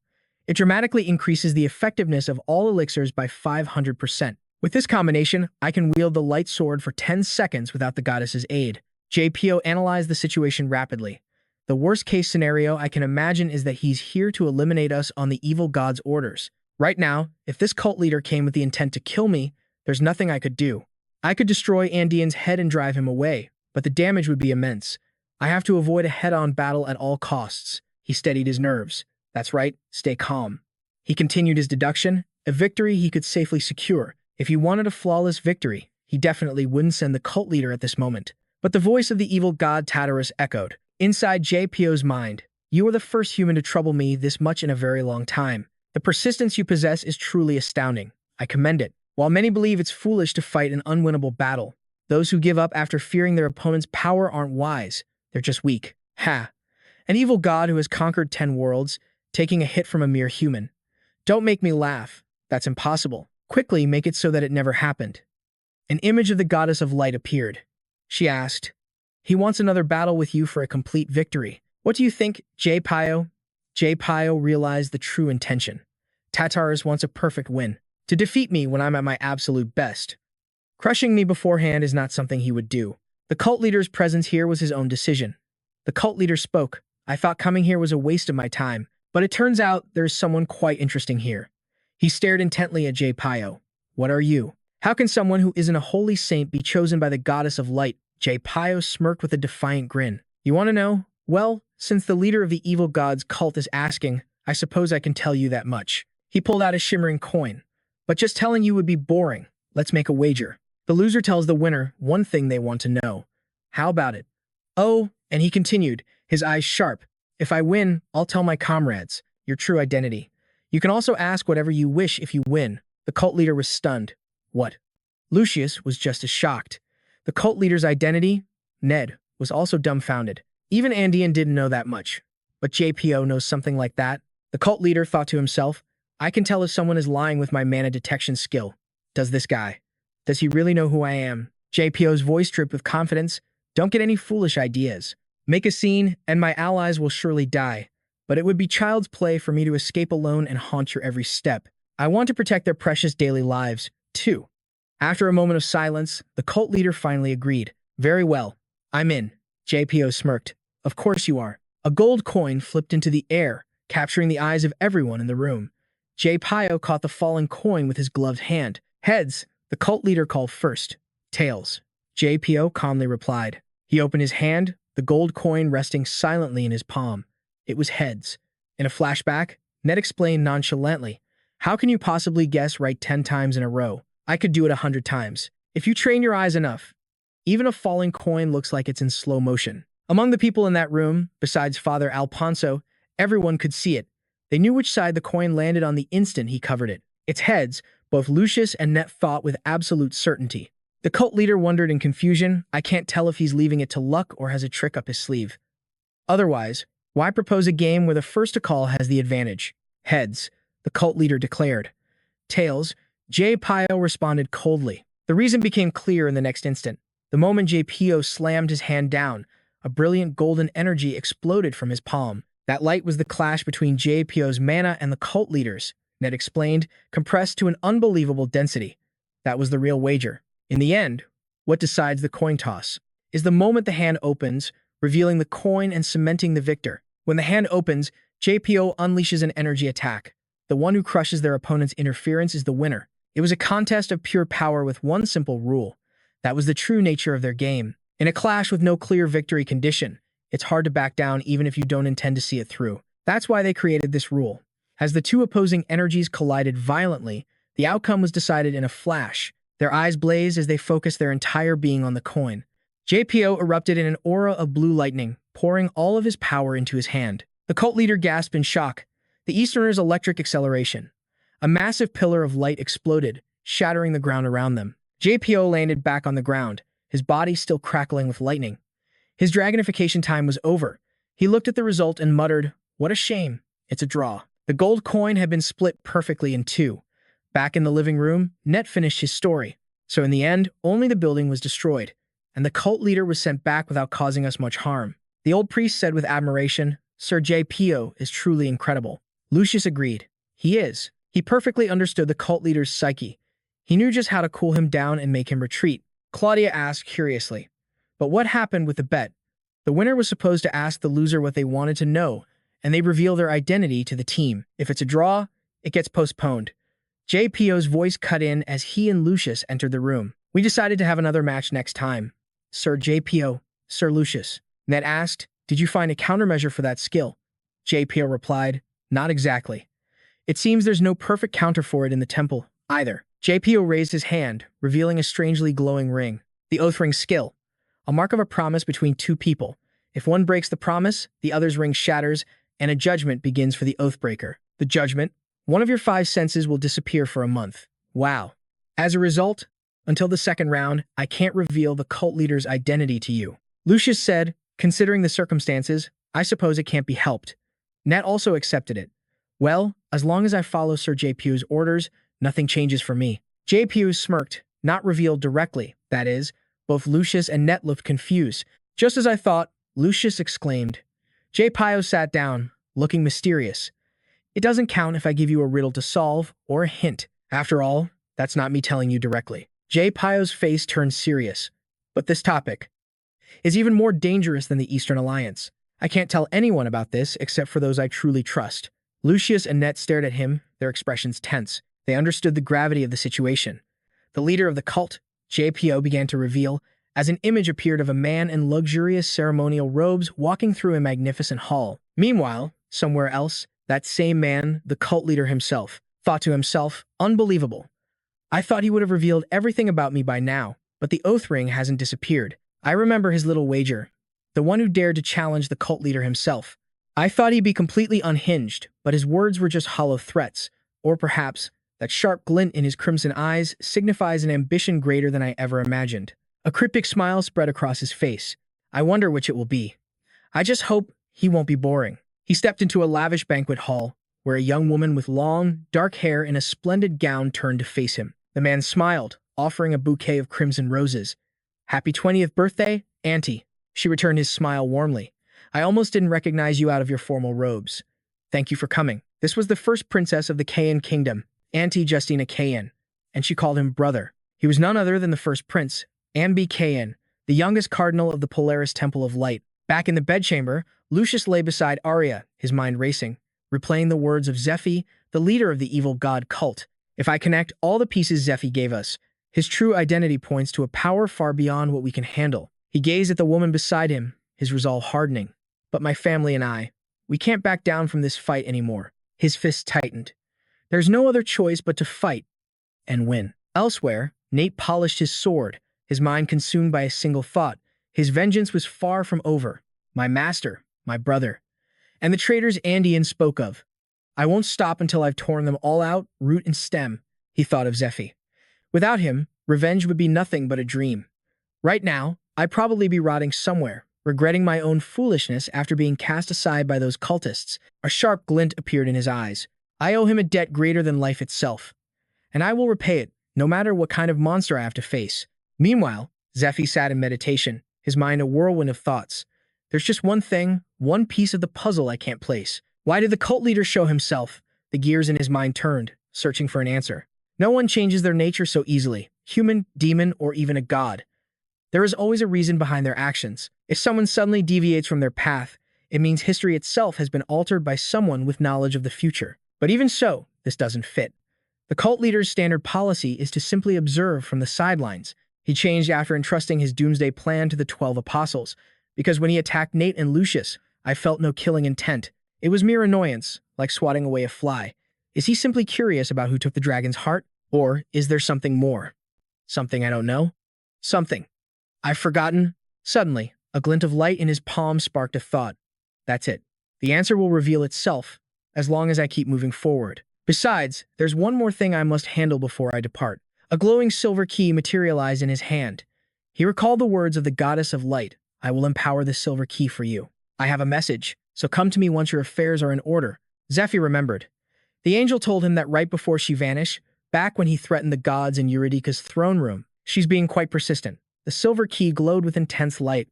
I suppose I should see what she has to say. I should at least get dressed first. A blinding light enveloped him completely. He was teleported to a magnificent, all-white space of intricate design. Zephyr gasped in awe. This is the realm connected to the silver key. A gentle voice echoed through the space. That is correct. The key connects to the parlor of my villa. An angel with enormous, pure white wings appeared, a welcoming smile on her face. Welcome, Zephyr. Zephyr smirked. Just a parlor in your villa, huh? So, I couldn't figure out who gave me this key, but it was you all along. And an angel like you can grant system privileges? The angel replied, her voice ethereal. I am, after all, your designated administrator. That position comes with its own perks. And besides, I would lose face if my chosen one died a boring death because I sent him out empty-handed. The gods do demand their entertainment. Zephyr's eyes narrowed, his voice dripping with sarcasm. Oh, is that so? I'm so grateful I could just weep. Now what did you want to tell me? Make it quick. The angel simply smiled, holding a golden cord. Why don't we have a seat first? In an instant, the scenery shifted around them. They were now seated on a plush sofa in another part of the room. Zephyr's eyes widened. Instantaneous teleportation. The elegant angel lifted a steaming teacup. As you wish. I will get straight to the point. Zephyr. What we wish to discuss is the addition of new rules. And rewards. That little stunt was amusing. But your insolence in daring to threaten the gods with your own life, that will not be forgiven a second time. Zephyr frowned into his teacup as she continued, her voice laced with a severe warning. Furthermore, if you ever attempt something so foolish again, the privileges granted to you will be revoked instantly.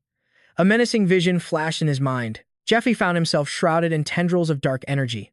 You would be designated as prey, and every hunter tracking you down would be gifted the very privileges we stripped from you. Zephyr simply took a calm sip of his tea, appearing utterly unfazed by the divine threat. He smirked. So they finally put their heads together. Don't test us unless you want your power handed to your enemies. Hey, I knew I could only pull that card once. Would they even be gods if they fell for the same trick twice? They'd just be idiots. He set his teacup down, his gaze turning eager. So, what about the rewards? The goddess of light promised me something even better. I heard her loud and clear. Stop stalling and hand it over. The angel sipped her tea gracefully before responding. You should have already received one of them. The restrictions on using the Sword of Light have been loosened. That is an exception among exceptions, never before granted to anyone who was not a consecrated priest. The conditions for completely removing the restrictions are to receive the Goddess of Light's blessing.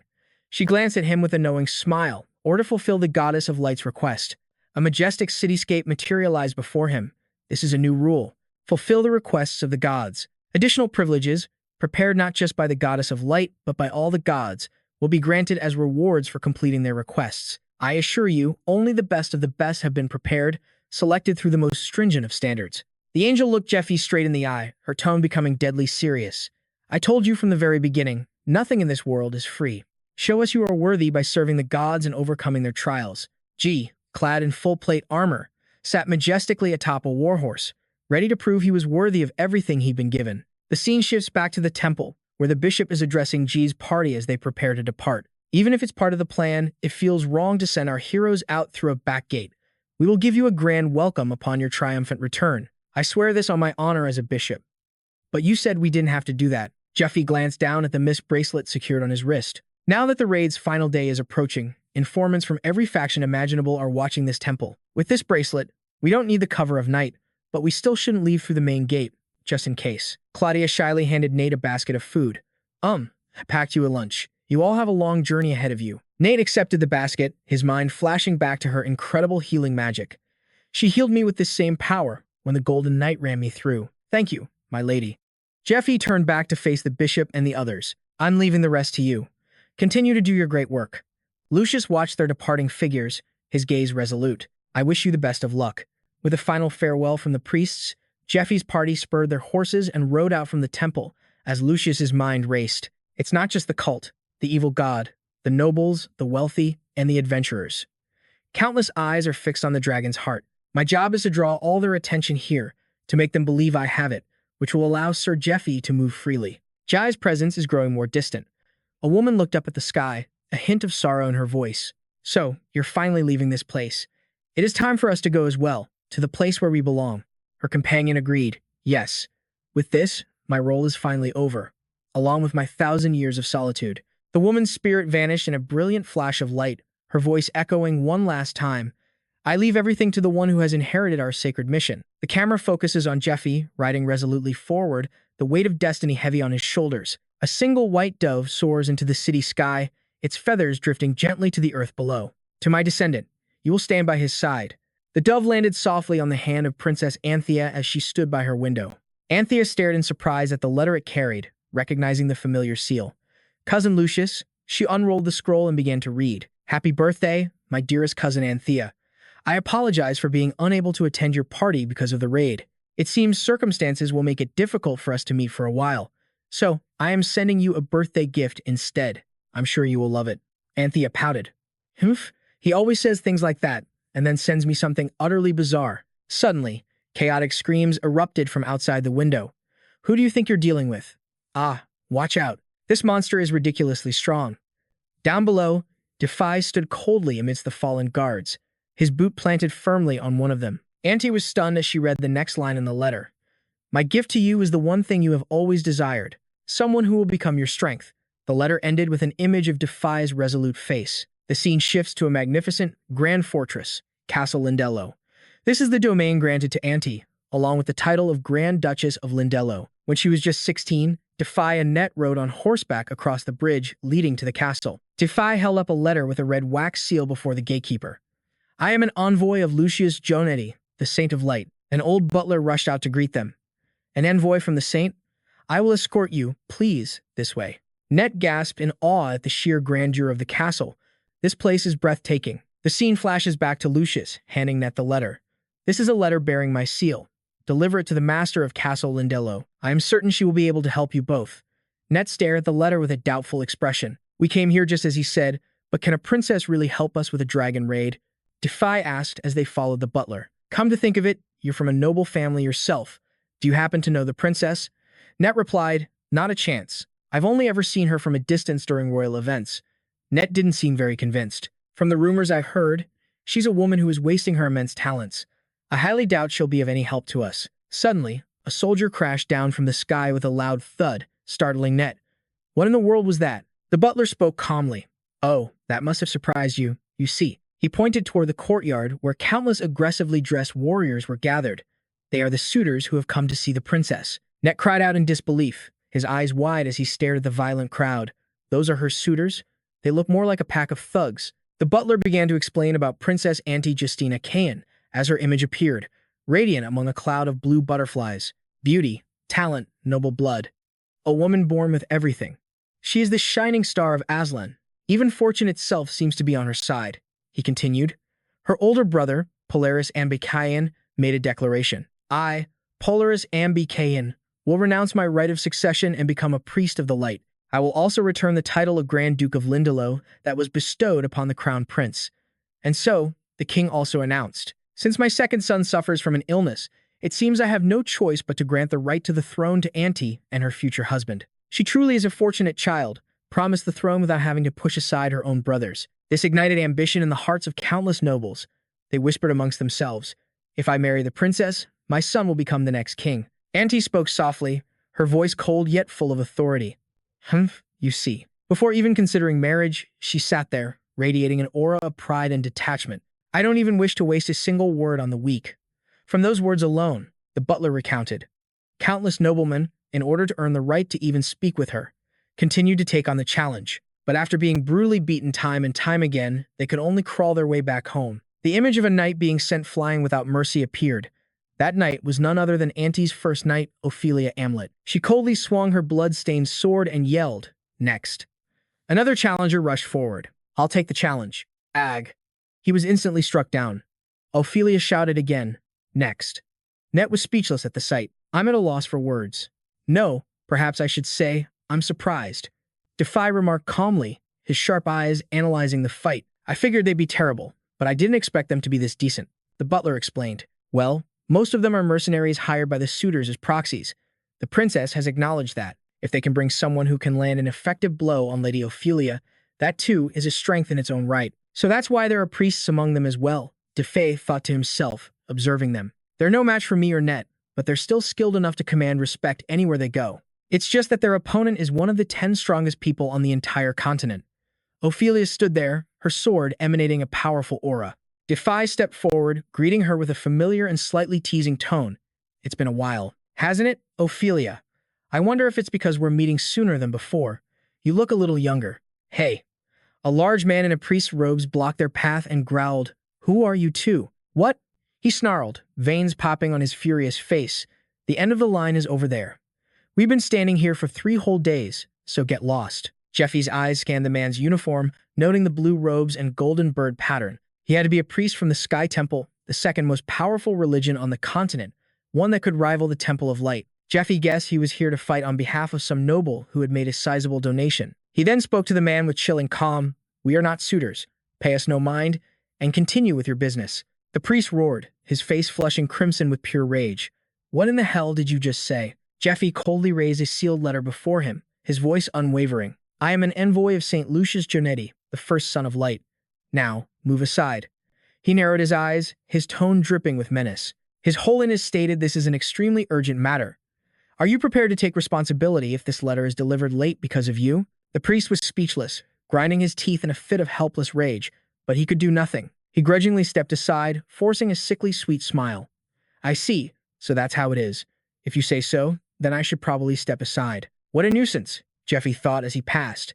The other priests nearby immediately began to whisper. The Saint of Light? Shouldn't he still be locked away in the dungeon? It is almost time for his scheduled release. Though, still, this is way too fast. Could it be the princess also invested in that raid? The priest from before, Jacob, sneered maliciously. There's a certain order to who you send letters to when you get out of the dungeon. Investors are third, the affiliated temple is second, and the very first person is always a lover. Jeffy froze, his pupils constricting in shock. What? Jacob continued, a vile and disgusting grin spreading across his face. Everyone in the capital has already heard the rumors that Lucius is tangled in a filthy affair with his own cousin. I heard they even have a child, secretly being raised in the temple. Heh heh heh. And that's not all. Before he could finish his sentence, a fist smashed directly into his face. Jeffy had struck. The blow was so powerful it sent Jacob and the men standing near him flying. The others screamed in terror, Priest Jacob. Since the Temple of Light and the Sky Temple had a bitter rivalry, they were undoubtedly furious to be under Lucius's authority. But why did they have to drag Auntie into this? Jeffy cracked his knuckles, his voice as cold as ice. What did you just say about the woman who was by my side until the day she died? A filthy affair with her cousin? Are you looking for death? Oh, and you all can come too. He turned to the crowd of suitors, his eyes burning with a challenge. Aren't you all just a bunch of perverts who lined up for 3 days straight just to get beaten to a pulp? You must be bored with no one to thrash you, right? You don't have to wait in line anymore. Get over here. The rest of the men stood frozen to the spot, their faces completely pale with fear. A clear laugh then rang out from the balcony above. Ha ha ha. How many months has it been since a brawl last broke out in the queue? Jeffy looked up and said, My apologies. I was unable to control myself after they insulted someone I deeply respect. The butler quickly intervened. No, it is I who should be apologizing. As the butler, I should have escorted you better so they wouldn't dare pick a fight with you. He thought to himself, Lady Ophelia usually resolves the situation before a fight breaks out, but I can't believe he handled all of them before she even had a chance. How incredible. They aren't wearing the official Temple Knight uniforms, so they might not be regular envoys, but rather, Auntie's voice rang out as they stepped into a stunning greenhouse. What do you think of my conservatory? Jeffy thought to himself, in the original timeline, Auntie and I wouldn't have met for several more years. I was supposed to be training in a cave with Net for 1 year. Only after I emerged from the cave would the timeline continue for me. I never imagined this moment would arrive so soon. He bowed, placing a formal kiss upon her hand. I greet the princess. Auntie observed him in silence, her eyes gleaming with curiosity. This man, she spoke, her voice calm. I have read the saint's letter, Temple Knights, Jeffy and Net. Although he has introduced you both, he told me to hear the details directly from you. She slowly opened a fan, hiding the lower half of her face as she looked at him with calculating eyes. So tell me, what can you do for me? Net felt something was wrong, glancing over his shoulder. Is it just me? That female knight, why does she keep glaring at me? He mused. Jeffy was the one who caused the trouble, not me. Or, have we met somewhere before? Auntie repeated her question, her tone unchanged. So, tell me, what can you do for me? The group stood on the gravel path of the garden as blue butterflies fluttered all around them. Jiu Fi analyzed the situation. Anthea's empathic abilities had yet to fully blossom at this point. She couldn't read memories at will like Yuri, but her talent was undeniable. It gave her a special sense to screen people. With that power, she gathered allies, comrades to stand against the worshippers of the evil god. Was she a senior who walked this path long before he did? His own past flashed before his eyes. At first, he'd only chased a vague idea of success, and later, revenge for his master, Net's last wish. But she had shown him a cause that was so much greater. Even her ridiculous quest for a groom was nothing but bait to gather the world's strongest fighters. Now, with the evil god's cultists invading the kingdom, even an heir to the throne like Anthea had her limits on what she could accomplish alone. He knew exactly what she needed. She wanted powerful allies she could place her trust in. He stepped forward, bowing his head. "My apologies, princess." A powerful torrent of golden energy erupted from Jiu Fi's body. "I can grant that wish for you. Perhaps it would be faster to show you, rather than tell you." Both Ophelia and Anthea were stunned by the immense power. Ophelia was in awe, but Anthea instantly recognized the power of a dragon. He had received a dragon heart transplant. Anthea turned to her loyal knight. "Ophelia, have you had a match with Sir Jiu Fi?" Ophelia answered with reverence.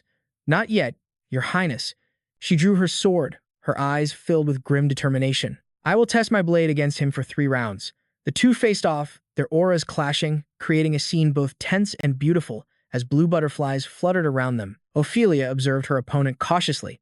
He seemed to be standing perfectly still, yet he revealed no openings. "If I rush in recklessly, I'll be the one who gets devoured."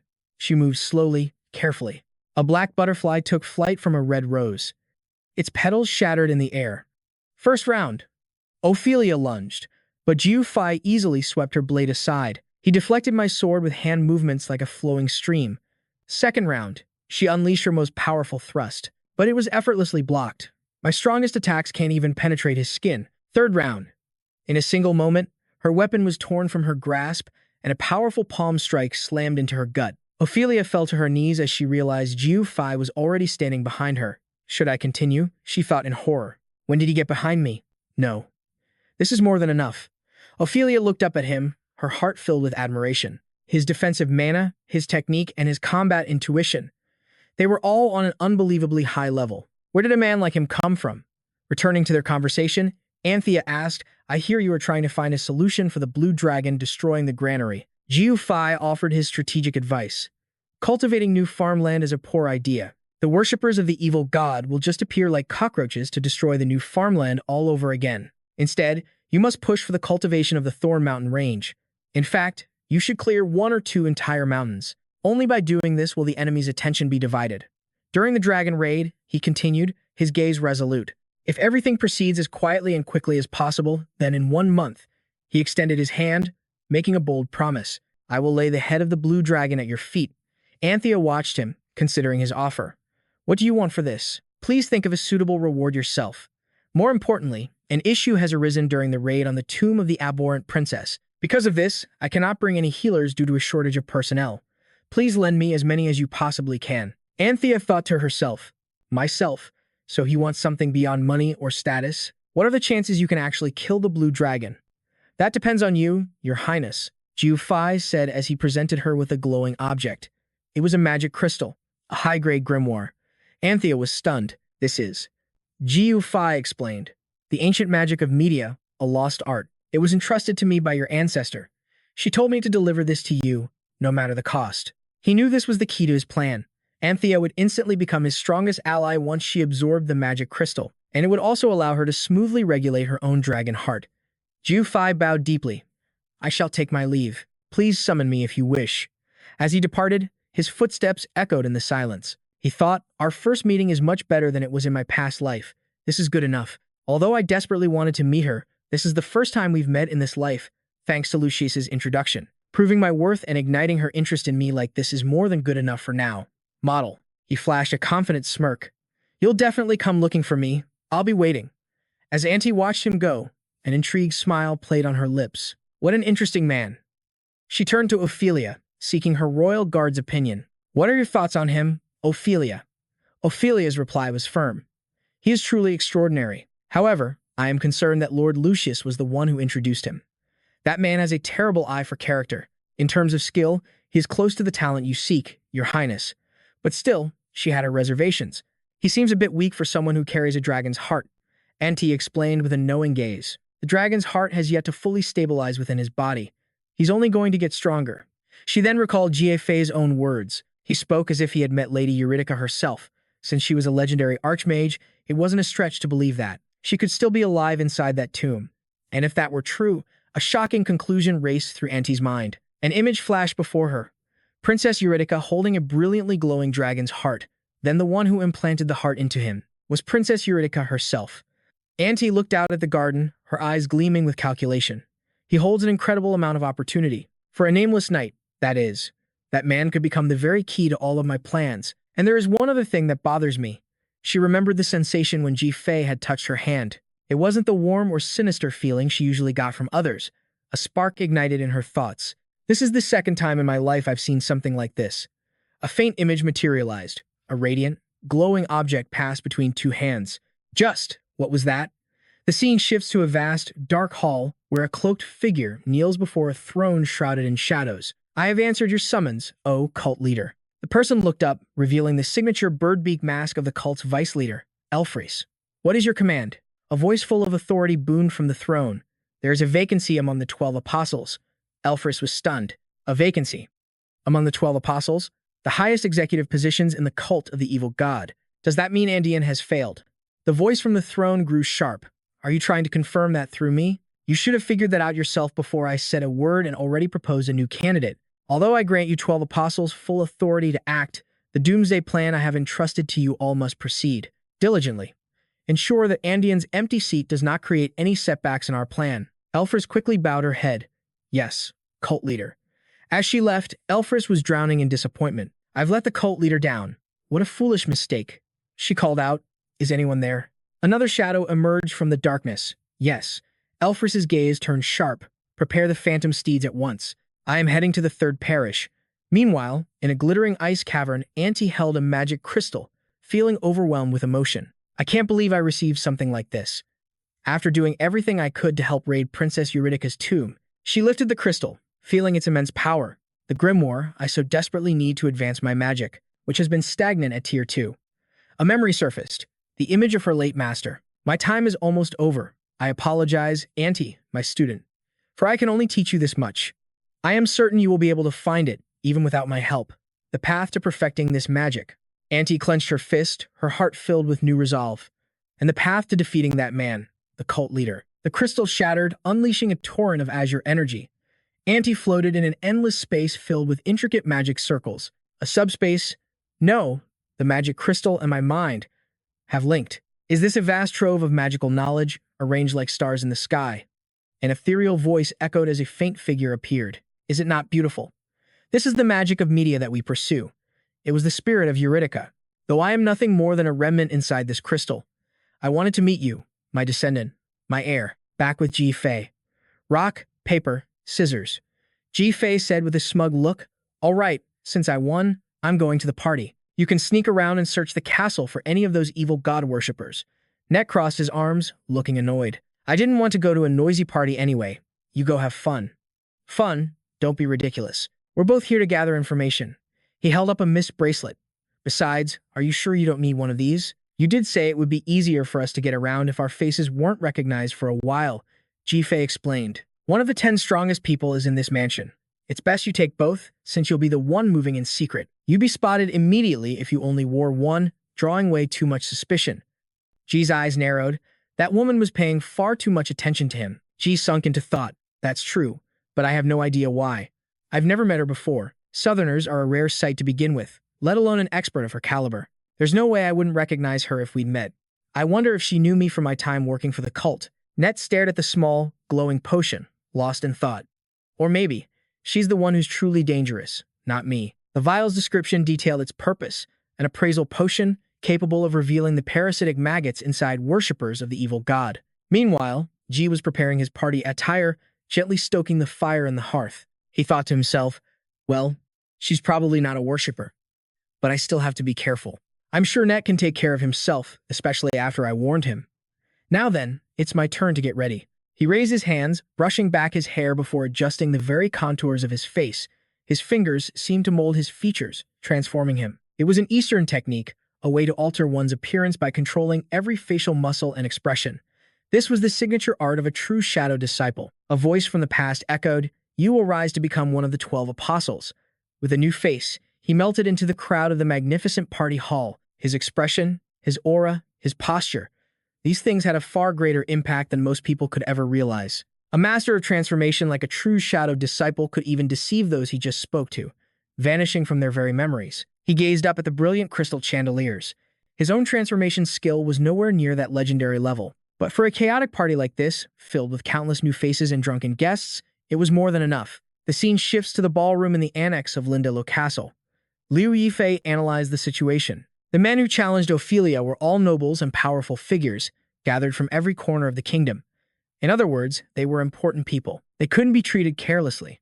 Therefore, the castle's annex served as lodging for all the suitors and their representatives. It was also where parties were held every single night for the spectators. He listened intently to the conversation swirling around him. Damn fools. They're all saying it's a hobby of hers, picking up strange strays. The princess once took in a wandering gypsy. My mission here is to gather information and scout for talented people. Sir Knight, you were absolutely incredible. I'm sure no one has ever lasted so long against one of the 10 strongest. Shut up, you're getting on my nerves. Come on now, don't be like that. More importantly, the leadership position in our guild is currently vacant. Anyone who was famous in their past life would be a good fit. I need to recruit any talented individuals who might have died in my past life while I was trapped training in that cave. He continued to move, listening for more clues. And where might you be from? My name is Smith, and I'm the knight for the lady dancing over there. I heard there's been no news from the third parish for several days. My brother-in-law was a guest there, since he invested in that raid, but he was told to tour the area until the raid was over, and they haven't let him back in since. What in the world are the informants doing? We haven't received a single carrier pigeon. Another group was buzzing with gossip. Where have you been? Baron, there's some excellent wine right over there. I heard smoke was rising from the third parish a few days ago. Could Cardinal Andean have taken it by force while the Saintess was away? Why would he do something like that? Cardinal Andean belongs to the neutral faction of the Temple of Light. Maybe he was purging the evil god worshippers who were hiding inside the temple. G concluded, so that means the Saintess and the Cardinal have joined forces. Just as I thought, everyone is focused on the outcome of Lucius's raid. Every table was whispering about it, but nobody knew what had happened to the raid or to Andean. Information was being restricted, just as he expected. A noble raised his glass. Come now, let's leave these complicated topics for tomorrow and have a toast. Liu Yifei quietly watched a man in spectacles sipping wine. He approached him. Weren't you the one I met at the table over there? The man smiled mysteriously. How fascinating. Everyone at this table is an acquaintance of the Baron. And yet, the moment you sat down, everyone seemed to believe that you were the Baron himself, even while the real Baron is out on the dance floor. You're quite the talent. Now that I look more closely. Aren't you the one who defeated the monks of the Sky Temple? Liu Yifei was completely stunned. What? How could such a weak-looking man see through my transformation? Just who is this guy? In a darkened hallway, a servant walked, guided by a single candle. In a flash, he was attacked from behind and collapsed to the floor. Blood splattered across the wall as Net stood over the corpse. A dead parasitic maggot lay beside it. He took the candle. A cold voice reported the eastern wing was clear.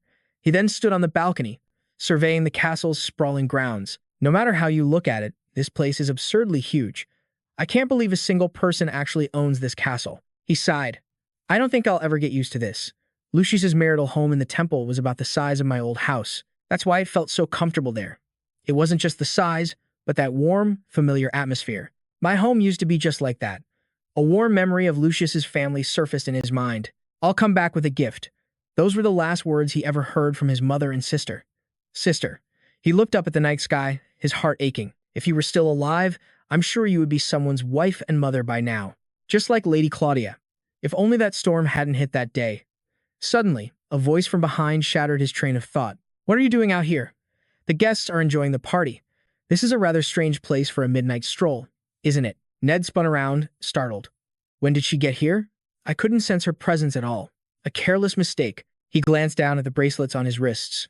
Right now, I'm wearing the mist bracelets. With these, I should be nearly undetectable, even to someone with a legendary grade detection skill. But she's the princess's first knight and one of the 10 strongest people on the continent.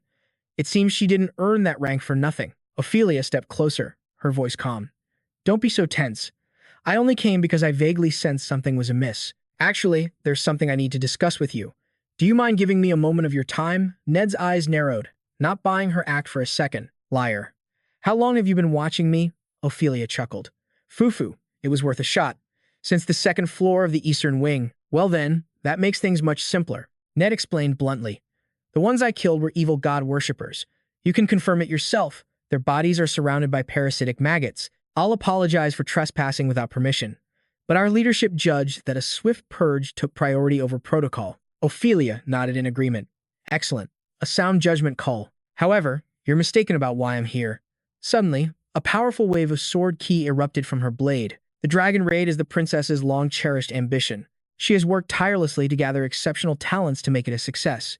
Your teammate, Sir Jaffe, has already proven his worth. However, her sword flared with blue energy. You are still unverified. Show me what you're capable of. Ned sighed as a crimson aura enveloped him. You're really asking for a beating, aren't you? Very well. The scene shifts to the vicinity of the third parish temple. A phantom floated over the ground. I found it. This is here, too. It's Elfris. Traces of Andean's demonization and scorch marks from lightning. This is undoubtedly the work of a Dragon King-style martial artist. A disciple of the Easterner was added to this campaign. If my memory serves me right, at the Silver Knight's last known location, there are signs of 3 or more people fighting. Among the traces, there was even an attack using divine energy. And that's not all. She discovered an abandoned carriage. She touched the carriage door as a familiar sensation washed over her. Her hand clenched into a fist. A deadly poison belonging to Persephone has no business being in a place like this. She concluded with certainty. The Easterner, the Saint, and Tarantula, that recent recruit to the cult, must have joined forces. They killed Andean as planned. I can't believe they'd commit such a reckless act during a mission where the very future of the sect is at stake. The third parish temple is restricting access, and they're hiding what's happening inside with a barrier that blocks detection skills. Not only that, messenger pigeons sent by informants near the temple are gathering elsewhere because they've lost their coordinates. It's as if they're hiding something incredibly precious inside that temple. An image of a glowing dragon's heart appeared. There are only 2. No, 3 people on this continent capable of transplanting a dragon's heart. One of them is me, the sect leader. But what if the Saints group has secured one of the other 2? And what if they're stalling for time, waiting for the dragon heart's power to stabilize after the transplant? It all makes sense. If they manage to acquire that kind of immense power, any criticism from their investors or the temple's central parish would be meaningless, because they have all sorts of people trying to interfere. If the information leaked, so they're locking it down tight. The key question is, did the Easterner or the Saint receive the dragon heart? If the Easterner got the transplant, you could say he simply used the Saint. One was blinded by greed. But if the Saint received it, then it's highly likely the Easterner has betrayed the sect. The cult. Elfit darted through the forest. I have to move quickly. Days have passed since the battle with Andean. I must secure solid evidence before the dragon heart transplant is complete. Suddenly, she sensed another presence. Hiding behind a tree, she spotted a figure in a black cloak moving through the woods. The figure froze, their crimson eyes glowing in the darkness. Elfit wondered, a plague doctor mask? Could it be the cult's vice leader? It was just a hunch, but she knew this person was connected to the situation. I can't afford to lose them. She shadowed the mysterious figure. Elfit summoned her demonic wolves, roaring a single command. Capture them. The cloaked figure was startled as the wolves lunged forward, but they counterattacked, unleashing a powerful bolt of lightning from their palm. Thunder Palm. Elfit was stunned, recognizing the technique. It was the Dragon King style of the master from the east, just who I wanted to see. A disciple of the Eastern Master. Elfit brandished her whip as her aura flared to life. I need to speak with you. Would you mind cooperating peacefully? The woman merely sighed. How troublesome. The scene shifts to the duel between Nat and Ophelia, the sharp clang of steel echoing through the air. Parrying a blow, Nat spoke with a smirk. Is it just me, or does this evaluation feel a bit biased? We've already sparred for more than 3 rounds, he challenged. Or are you saying someone not on your level can't join the dragon raid? Their battle raged on, a blur of sharp and powerful sword strikes. Their blades locked in a moment of intense pressure. Nat's sword vibrated, then coiled like a serpent. He revealed his sword illusion, a mysterious dagger that forms a blade out of pure mana. The length and shape of the mana blade depend on its user. Nat took his stance and swung. The sword's strange power sent Ophelia's weapon flying. Unfazed, Ophelia launched a kick straight at his face. Her attack was a whirlwind of sword aura that tore across the battlefield. As the dust settled, Ophelia's form reappeared. Nat suddenly materialized behind her. An excellent technique. It would have hurt a lot, if that was the real me, and not my illusion. Ophelia was shocked. When did he get there? Nat explained. One tends to hear rumors about someone as famous as you. Even so, you still haven't shown me your true power, have you? But then again, I haven't played all my cards either. This won't end well if we both unleash our trump cards. Why don't we just stop here? Ophelia wondered to herself. A trump card? Could it be the Dragon King martial arts? Nat was completely stunned. How could she possibly know? Ophelia explained, my body part with the highest stat is my eyes. Skills like stealth and cloaking are useless against me. I was assigned missions because of this very trait until recently. Elsewhere, the woman in the black cloak moved alongside a river. Finally, shook her off. The cult's vice leader was always wary of her, and now I see she's no easy opponent. In any case, things seem to be getting pretty chaotic. The raid was already over by the time I arrived. After finally escaping the princess's subordinate, I found evidence of my master's disciple's betrayal, the one who was brought into this campaign. And even that hag, the cult's vice leader, is lurking around the area of operations. This woman is the shadow disciple of the Eastern Master, one of the 12 apostles, also known as the Laughing Woman, a master of disguise. I stopped her from taking part in their campaign to seize the dragon's heart. Back to their conversation, Ophelia told Nat, your breathing, your footwork, predicting your every move down to the smallest detail. You and that woman share the unique similarities of those who have learned the same martial art. I became even more certain after our fight. Sir J-Fi also shows similar traits, but the princess has already confirmed that he can be trusted. Ophelia recalled the image of the Laughing Woman. My legs are killing me. Now then, where should I even begin to unravel all this? Ophelia looked directly at Nat. The shadow disciple, the Laughing Woman, bears a striking resemblance to you. As if you two are related by blood. She asked him point blank, are you truly our ally? Nat was speechless. What is she talking about? A flashback begins to the time before he left the third parish. The cardinal writhed in agony, his body covered in maggots. A figure stood over him, their voice weak. Huff. So, do you feel better now? It was Nat's master. Nat, son of my friend, Leonard. I am sorry for what happened back then, but I am nothing more than a lowly priest. I only did what the temple ordered me to do. I never intended to harm your family. Believe me, you can't do this to me. If anything, you should thank me. I'm the one who sent you to the master from the east. I did it because I pitied you. Abandoned and all alone. I was the one who paid that man to raise you, and look how strong you've become because of it. Do you have any idea how catastrophic things were while you were training in that cave without a single worry? He roared in desperation. Children from other ruined families either starved to death or were sold off as slaves. At worst, they were devoured by vagrants. Yes, I created you. I am your savior, the one who pulled you from the very depths of hell, from a body crawling with disgusting maggots. Andean gasped out, cough. At least. Listen to this. With his last ounce of strength, Andean glared at Net. He warned, don't trust that man, Zephyr. He is deceiving you. Net simply turned his back, leaving the corpse behind. He thought to himself that they were just the ramblings of a madman, not even worth his time. He now stood before the castle's magnificent annex building. Brilliant lights illuminated the night. That's why I've ignored his words until now, he thought. But a flicker of doubt ignited in his eyes. How could it possibly be true? Zephyr's words echoed in his mind. I am the shadow disciple, prepared for the day one of you falls. A memory surfaced of Ophelia's clash with the smiling woman, the shadow disciple of the East, one of the 12 apostles, also known as the smiling woman, a master of transformation. I was the one who stopped her from joining their campaign to seize the dragon's heart. Net remembered Ophelia's explanation, that the shadow disciple bore a striking resemblance to him, as if they were blood relatives, and his own reply came flooding back. Yes, the shadow disciple I met had red hair and golden eyes, just like me, a woman in her 20s. A faint image flickered in his mind. His long-lost sister on a ship. An unbelievable thought took root. My sister. The sister I thought was dead. Could she still be alive? And it wasn't just that. He stood frozen as a horrifying truth crashed down on him. The shadow disciple of the Dragon King's sect. He stared down into the courtyard, his mind a chaotic storm. I don't know who's lying. Am I doomed to repeat the same foolish mistakes all over again? From inside, Zephyr watched Net through the window, a smile playing on his lips. Net's mind raced. He looked up, his eyes burning with resolve. I have to know the truth. Inside the banquet hall, elegant music flowed from a lone violinist. Ah, that melody. It's the Night Sonata.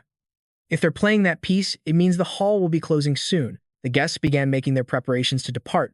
Let's get ready to go. My, how the time flies. A nobleman spoke to Zephyr. Let us share a drink again tomorrow, Sir Zephyr. Zephyr replied with a polite smile. Of course. As the other guests departed, Zephyr moved silently down the corridor. From a distance, the merchant Philip Pilgrim watched him. A smile of admiration spread across his face. Ha ha ha. What a formidable man. I've navigated all kinds of chaos with my merchant's eye for talent, but I've never seen anyone with such a priceless, captivating aura. He isn't just powerful, his actions are decisive, yet remarkably subtle. Even when I thought I held the upper hand, I found myself revealing critical information before I even knew what I was doing. He looks to be in his 20s, but it's as if he's lived twice that lifetime. I have to wonder how Sir Lucius found a man like that, especially with his notoriously poor judgment of character. No, he didn't find him. It's more likely that man chose him. It seems their master-servant roles will be reversed soon enough. Edwin asked his father, "Is he truly that incredible, father?" Philip's expression turned serious. "Mark my words, Edwin. You will lose everything you own if you get on the wrong side of a man like that. Unlike the nobility, we merchants have no one to fall back on if we lose our fortune. That's why we must be exceptionally careful when judging people." Edwin Pilgrim, the young head of the Pilgrim Guild and an ally of Auntie, then asked, So should we report to the princess that he's unsuitable for the observation mission we were assigned?" Philip Pilgrim, leader of the Pilgrim Guild and ally of Auntie, gave a knowing smile. "No. Losing a talent like him is out of the question. We must win him over to our side before anyone else realizes his value." Elise Brenta, captain of the Healing Corps for Lindell, the 2nd Parish's Templar Knights and an ally of Auntie, agreed. "I feel the same way. At a time like this, we need to secure talented individuals while keeping our own movements hidden. We must acquire him, and if we can't, we must destroy him." Meanwhile, Zephyr walked alone, lost in his thoughts. Everything I know is based on what I saw, heard, and experienced in my past life. So, it's only natural that I wouldn't know about people who died before I began to play an active role in that timeline. He sifted through his memories for information on Philip Pilgrim, leader of the Pilgrim Guild, one of the top 3 merchant guilds in the Empire. He amassed an enormous fortune through the Eastern spice trade, and his name was legendary. He was the sponsor for Ante, the prodigal princess. He was one of her 3 mentors, guiding her to become a pivotal figure for all of humanity. The memory of Philip's advice to Ante surfaced. Even royalty is powerless without a strong faction support. It would be a struggle, even with the cult leaders meddling. That's why you must pretend to be lost in decadence in the eyes of the world. While you slowly build your power in the shadows, I will support you so you can succeed. A tragic vision flashed before his eyes. Philip was assassinated by the Smiling Woman. J-Fi knew this was why Philip was a top priority for the evil god's cult, and while Net fled with the dragon's heart, the shadow disciple, the Smiling Woman, killed Philip. From what I know, J-Fi thought, running a hand through his hair, feeling the crushing weight on his shoulders. Although Edwin, Philip's son, served Auntie well, the sacrifices needed to conquer the desert would be far less if Philip were still alive. I have more to do now. First, I must prevent Philip's death. Second, stop the Smiling Woman without a clue where she'll even appear. This is complicated. The Smiling Woman can transform into any shape she desires, whether man or woman. He clenched his fist. She never once showed me her true form, so even I have no idea what she really looks like. J-Fi returned to his room, thinking, Net should have been back by now. He stepped inside and froze. Net was sitting there, in the darkness, a dagger in his hand. "You're back." J-Fi instinctively took a step back, sensing the murderous aura. He cursed himself. Damn it. Why did I step back? I'm stronger than him.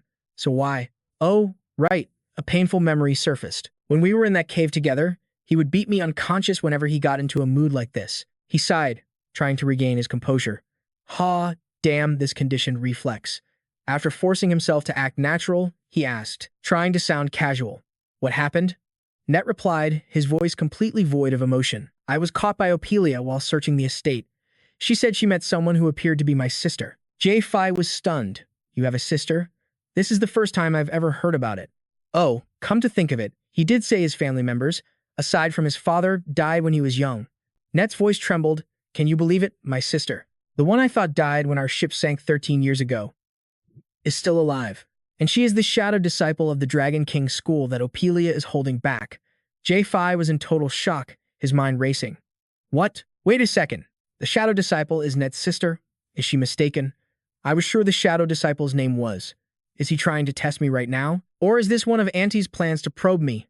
No, she wouldn't go this far. I knew I couldn't hide the truth about the disciple forever. But Net's sister, What the hell is happening? A memory of the conversation between Opalia and the smiling woman flashed in his mind. Tell me, who taught you those martial arts? I don't remember much of my past. I was in an accident. My adoptive parents took me in after I washed ashore, and I must have caught my master's eye once he saw that I possess a martial body, making it easy to learn his arts. If my little brother is like me, that means he also has a martial body. So we might just meet again someday. I want to find them. My lost memories, my lost family. This is strange. Why am I telling all of this to an enemy like you?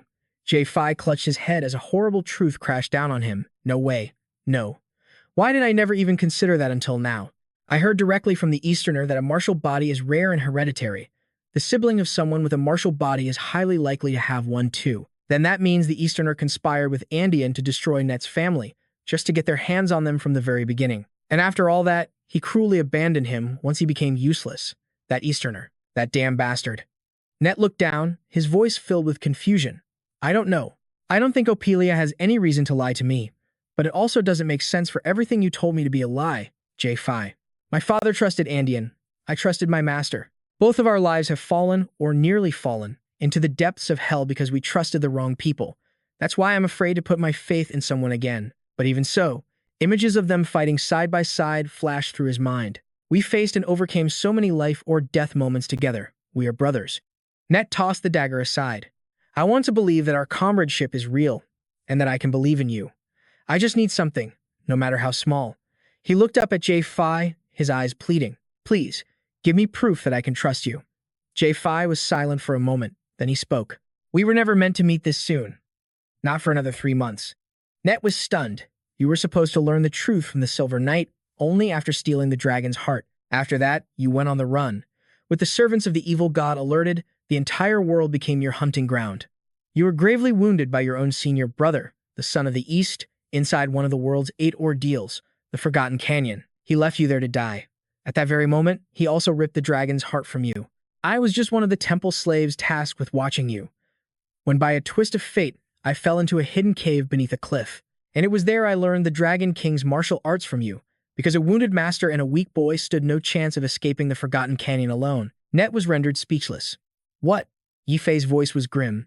Using your power as my foundation, I grew stronger, eventually reaching the very pinnacle of humanity. But in the end, I failed to stop the world's destruction.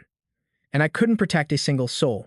Yifei looked directly into Net's eyes, his voice echoing with the weight of ages in the silent room. Who am I?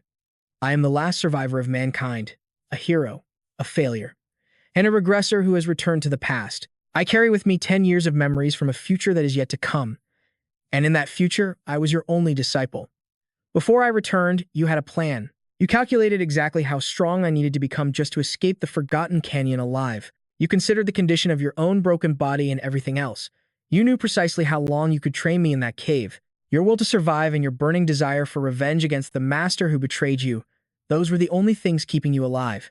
However, the cave collapsed in a deafening explosion. We were forced to leave far sooner than you had planned. A colossal monster, Honda, the Lord of the Canyon, attacked us. I have regretted that day ever since. If only I had been a little stronger, a little faster. If I had learned just one more technique, the outcome might have been different. An image of you grabbing my leg flashed in my mind, trying to push me to safety. We could have escaped together, I screamed in despair. I reached out for you, my master. I couldn't let you sacrifice yourself for someone like me. Not when you had to give up the revenge you craved. I still hear your voice. Watch closely, Yifei. This is the final secret art that I can never pass on to you. On that day, I watched my master's back as he faced death, and it is an image I can never forget. The two sat in silence, with only the crackling fire breaking the tension. Net clutched his head, his voice trembling. Regression? He raked a hand through his hair, trying to absorb the truth. I don't know. This is unbelievable, but it explains too much for me to deny it. Using a divine artifact, the Sword of Light, without being a priest. Knowing things no one should know. That footwork. 1 step back, 3 to the side. Everything happened exactly as Yifei said. That would only be possible if he returned from the past with a blessing from the gods. Yifei spoke with a knowing sadness. Yes, I know it's hard to believe, but it's all true. I've skipped over some things I can't share, such as my relationships with 2 women I knew. He bowed his head slightly, and I apologize for approaching you with lies. I wasn't sure how I could make you believe this in such a short amount of time. I thought it would be better to simply make you suspicious of the cult that worships the evil god. He looked at Net with unshakable resolve. I came back to fight the evil god one more time. I need you. And more importantly, I want you to live. Net bowed his head, lost in thought. Yes, I understand now. The reason I kept fighting, it was never just about revenge. I thought it was only natural to live as a member of my family. For someone like me, who carries the family's title. Our ancient duty of guarding the blood tier. My family. And everything else was stolen from me. I became an empty shell of a man. My master gave me a new purpose in life as his disciple. For his sake, I worked myself to the bone to become stronger. To repay the kindness of the master who took me in. For him, I gladly took on all kinds of dirty, thankless jobs. Because I believed there was a just reason for anything my master ordered. A master and disciple relationship is like family, even without blood ties. It's natural to trust your family and help one another. Such were the thoughts of a pawn who never knew his place. He gazed out the window. I spent so long blaming myself for living my life the wrong way, but a faint smile touched his lips. But I guess my life had its own meaning, since I was able to leave something of myself behind in this world. Yifei was stunned. Net placed a hand on Yifei's shoulder. Thank you. For so many things.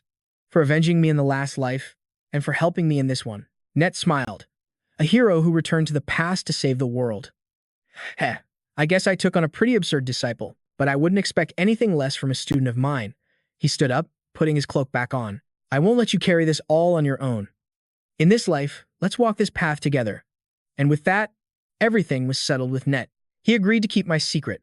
After all, nothing good would come from the truth getting out. It would only cause mass panic. Chaos would erupt if knowledge of the future leaked out. That knowledge was the only real advantage we held. That morning, we went to meet Philip's party for our official introductions. We were now official members of Princess Auntie's party, and just as you'd expect from the princess's allies, things moved swiftly. Philip addressed Net directly. The princess is quite interested in you too. But since she is absent, we'll proceed with the discussion ourselves. Net looked surprised. Absent? Did something happen? Giuffe's mind raced as he heard the news. For her to be gone at a time like this, it could only mean she was asleep because of the grimoire. It wasn't a book, but a crystal-type grimoire. One that copies its contents directly into the user's mind. Its only drawback was the side effect. The user falls into a deep sleep while the magic spells fuse with their brain. The longer the slumber, the more powerful the grimoire. Symptoms like a high fever were also part of the process. I'm sure a healer is watching over her, but since this isn't an injury, there's not much they can do. Ultimately, it all came down to how quickly Auntie could absorb the magic. He let out a small smile. Please, do your best. I already went through hell with Eurydica. Let's hope this time is a little easier. The days flew by in a flash. We had much to prepare for the Blue Dragon raid. We had to develop new combat strategies to match our new items and synergize with the team. Ellis, the priestess, smiled brightly, spreading her arms wide. Now then, come here. Giuffe reluctantly complied. Just get it over with. Elise embraced him and whispered, just leave everything to me. Giuffe screamed in agony as golden tendrils of energy coiled around him. Philip and Net watched from a distance. Elise explained, just bear with it a little longer. Sir Knight, if you move, I'll have to start all over.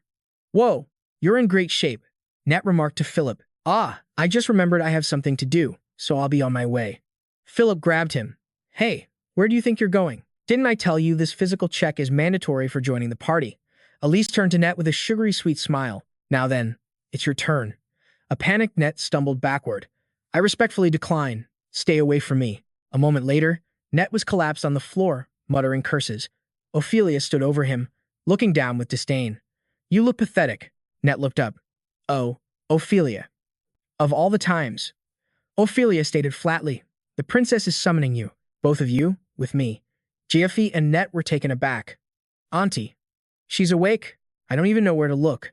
Giuffe thought to himself as they entered the room. Come to think of it. Because the magic crystal contained a remnant of Eurydica. She told me so much.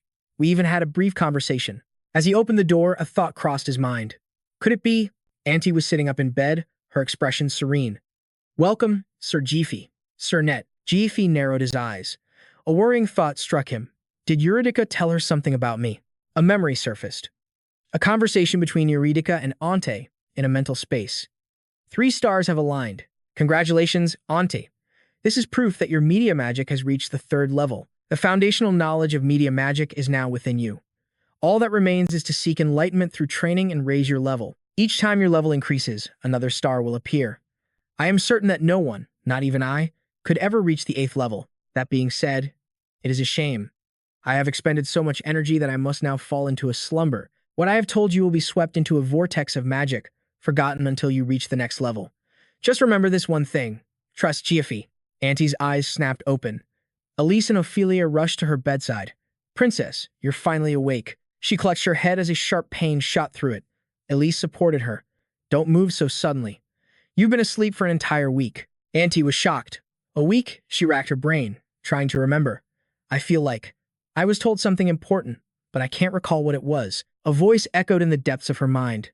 Trust Zephyr. Her eyes sharpened with resolve. Summon Sir Zephyr. Now, back in the present, Ophelia announced their arrival. We are here, Princess. Auntie's voice called out, Enter, Sir Zephyr, Sir Net. As they stepped inside, she spoke. I wanted to summon you sooner, but my condition was unstable. Zephyr wondered nervously. Exactly how much did she hear from Eurydica? It's not just about our relationship, but also matters that could affect the entire battle against the Blue Dragon. He recalled Eurydica's ability. If she knows everything, if she can read memories through touch just like Eurydica could, convincing her will be much easier, and she could avoid so many dangers. He extended his hand in a tentative gesture. What will happen? Will it work? Auntie smiled knowingly. Is he testing to see if I've mastered the contact ability? When he gave me that crystal, I thought he was showing off his own power to join my faction. But that wasn't the real reason. Zephyr realized she'd seen right through his entire act. You want to cultivate my power, only to use me for your own ends. Sir Zephyr, for your grand plan to succeed, Auntie explained with unnerving calm. I cannot use that ability just yet. The commune skill is of a much higher tier than you think. I'm only at level 3. I can't fully access it until I reach level 7, just like my ancestor. She met his gaze, her eyes filled with regal power. Now then, let's finish the conversation we began 1 week ago. Sir Zephyr, if you wish to borrow my army for 1 month. No, you must present a flawless plan to slay the dragon within the next 3 weeks. A challenging smile played on her lips. Go on. Try and persuade me. Zephyr simply smiled, summoning his silver key. All right then. Have you eaten? He opened a pocket dimension, and a flood of scrolls and documents spilled out, stunning everyone in the room. This is a long story, and not one to be heard on an empty stomach. A few days later, a long caravan of carriages rolled down the road. Their preparations had been completed with astonishing speed. The knights and healers of Lindell set out to subjugate the Green Dragon, and with them, Zephyr's silver key and a subspace packed with every supply they could possibly need. Inside one of the carriages, Zephyr spoke with Auntie and Ophelia, who were now in disguise. Officially, Princess Auntie's schedule was a leisurely trip for sightseeing and shopping. A handmaiden, disguised as the princess, was already headed to a resort in a lavish coach. This would create the perfect trail of a spendthrift princess. Zephyr calculated inwardly. The cultists are likely pointing fingers at each other right now. I made sure to erase all traces of the dragon hearts used back in the Third Parish. Meanwhile, the other major powers are probably focused on Lucius's sudden seclusion.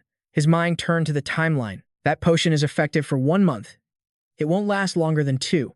In that window, I have to get a lot done without any interruptions. The first step is this Green Dragon raid and forging an alliance with them. A conversation he had with Net echoed in his mind. There's another critical issue. I've decided not to tell Auntie that I'm a regressor. Her commune skill is still undeveloped, so she's forgotten her conversation with Eureka. Imagine the guy she just met told her, actually, I was your lover in a past life. What would people think? They'd call her insane, or label him a total creep. Maybe it was her unique ability, but the princess already trusted him. Let's try not to get on her bad side and just be careful, shall we? Zephyr had mused. And so, I twisted my words just a bit. But why does she trust me? Is it because of Lucius, or is it because, in my past life, she had already lost too many people by the time we met, making her suspicious and guarded by nature? Just then, Edwin's voice cut through his thoughts. We've arrived. Once we cross this hill, you'll see the Danel Plains, the most fertile region on the entire continent. It's my father's homeland, and mine. Net gazed out the window, mesmerized by the sea of golden wheat. You're really from here? I only visited once with my family when I was a kid. Those endless fields of gold were incredible. Edwin smiled warmly. It said that in Danel, you can get a hearty meal just by knocking on any door. Treating travelers with generosity is just our way. Net's eyes widened. Wow, really? Ah, that's an old saying now. Just look. Edwin pointed outside, and Net followed his gaze, confused. Net stared in absolute horror at the sight before him. The once bountiful land was now a twisted, purple wasteland, a dead landscape choked with thorns. A single, dilapidated shack stood crookedly in the desolation. It was surrounded by scattered bones and a deathly silence. "This is horrific," Net breathed out. A nearby refugee explained, "It's been this way for 3 years, ever since the Green Dragon arrived." Auntie addressed the survivors. "The Green Dragon has made its lair at the source of the river that feeds this land, and it is constantly spewing its poison. We dispatched our best healers, but we were unable to cleanse the corruption from the soil. In 3 years, 80% of the farmers have been wiped out," he concluded grimly, "and by next year, the remaining 20% will succumb, turning this into a land of the dead. Frankly, it's a miracle this region survived for even 3 years. That's because this river is unique." Jiu Fai surveyed the makeshift camp, his voice low and serious for all to hear. "Right now is the golden hour. If we miss this window, we'll lose far more than just farmland." At that moment, over at the camp's entrance, a guard greeted 2 new arrivals. "Welcome, clerics and pilgrims." One of the men offered a sack. "I brought some food to share." The guard's face lit up. "Oh, thank you, sir." Jiu Fai walked over and asked, "What's the situation inside?" The guard just shook his head grimly, same as always. Auntie, her face concealed by a deep hood, spoke. "This is a relief station, correct? A place to shelter the farmers who lost everything to the poison." The guard nodded slowly. A clear voice then emerged from beneath another cloak. "We were told to rendezvous with the soldiers sent by Lord Danu here. Supplies are running thin on the front lines after all. Is it all right if we wait here?" The guard replied instantly, "Yes, of course." But suddenly, from a nearby tent, the faint sound of moaning could be heard. A cry of pain. GFE's senses flared as he spun around. Rushing inside, he found a young priest desperately tending to a large man on a cot whose skin was a deathly shade of purple. GFE's voice cut through the tension. "You've done all you can. Tell me, priest, who is he?" The young priest took a grateful sip of water, gasping for breath as he explained, "Thank you for the drink, sir. His name is Grim, a knight from the Lord's castle. He was on patrol when a monster ambushed him. He managed to slay it, but suffered a grievous wound in the fight." Jiafai's eyes narrowed, recognizing the signs instantly just by looking at the knight's skin, that purplish hue. The venom of a blue dragon has already coursed through his entire body. This kind of poison only sets in when you're wounded by a beast protecting its own lair. He watched the knight writhing in agony, his voice firm and absolute. "This poison cannot be purified by any healer. All they can do is give him something for the pain and then wait for the inevitable end." Jiffy turned, whispering to Auntie, who had appeared behind him. "How long have you been there?" Auntie whispered back, "I know him. He is a skilled and trustworthy knight. I believe he was sent by the Lord as reinforcements." GFE nodded. "That's highly likely." He spoke again, his voice filled with resolve. "Humph. Regardless, he was a soldier meant to join our ranks. Princess, what is the security level in this area?" Ante met his gaze, her eyes unwavering. "I can establish any security level you require." GFE smirked, a magical blue light glowing from his hand. "Good. Then even if this is the blue dragon's incurable venom, it doesn't mean I am without a solution. Fight fire with fire. Or in this case, poison with poison," he declared as a brilliant crimson needle materialized in his hand. From this moment on, this area is classified Level 1 Top Secret. A scroll materialized describing the needle. Ultimate Poison Needle. One of the 72 poisons of the poison monarch, Faust. A painful memory from his past life suddenly resurfaced in Jiffy's mind. The poison monarch Faust only completed his 72 deadly poisons in the latter part of my previous life. The main ingredients for a few of them were incredibly rare, and some of those components had to be harvested from me. A lethal poison using the blood of a draconian as its core component. Number 32. Asmodeus. GFE turned to the anxious young priest. "This is a lethal toxin. It will burn away his tissues from the inside out. But if the dosage is precisely controlled and he receives healing magic simultaneously, it can burn away the dragon's venom instead. And in doing so, it will astonishingly heal the patient's body." He gave the order. "Every time I insert a needle, cast a 3-second heal." The priest quickly stammered, "Why, yes, sir." Annie watched with her arms crossed, thinking to herself that poison can also be the cure. It all depends on the user and how it is wielded. But can it truly work against the blue dragon's venom, something even the most powerful healers are helpless against? Suddenly, she felt a tremor. There's a reaction from the mana detection array I placed around the aid station. Outside, a sentry's shout pierced the air, riders approaching. The entire camp was thrown into a commotion. A procession of men and horses appeared on the horizon. A voice called out from the lead. "Greetings, Merchant Guild leader Philip, a knight in resplendent golden armor, spoke from atop his steed. It has been some time. I trust you are well. A nameplate appeared before him. Daniel's Scarecrow Knights, Captain Regulus Daniel. Philip bowed his head respectfully. Ah, Sir Regulus. It is a great relief to see you in a place such as this. Regulus eyed Philip with suspicion, a letter in his hand. I was briefed on the urgent letter you sent to my father, Lord Daniel. I understand you intend to begin the dragon raid immediately.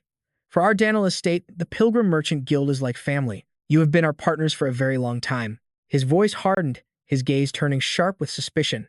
Which is why, as the Lord's eldest son, I must express my concern. Just who, exactly, is pulling your strings? Philip was stunned by the sudden accusation. What are you talking about? Regulus explained with an air of superiority. The dragon raid was scheduled for 1 year from now, and only on the condition that the Saintess of Light first located the dragon's heart, he continued, revealing his own intelligence. That is why I planted an informant within the third parish and have maintained contact with them. However, the third parish has been completely sealed off, and apparently, Sir Lucius has cancelled everything and locked himself away inside. I hardly see how the current situation is suitable for a raid.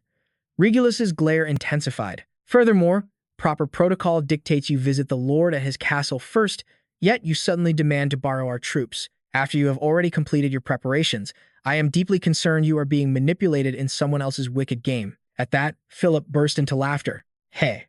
Yes, caution is a fine thing. I've already received a reply from the Lord himself confirming he would send reinforcements. But did he order you out here to second-guess everything, or was this your own personal decision? Regulus's patience was wearing thin.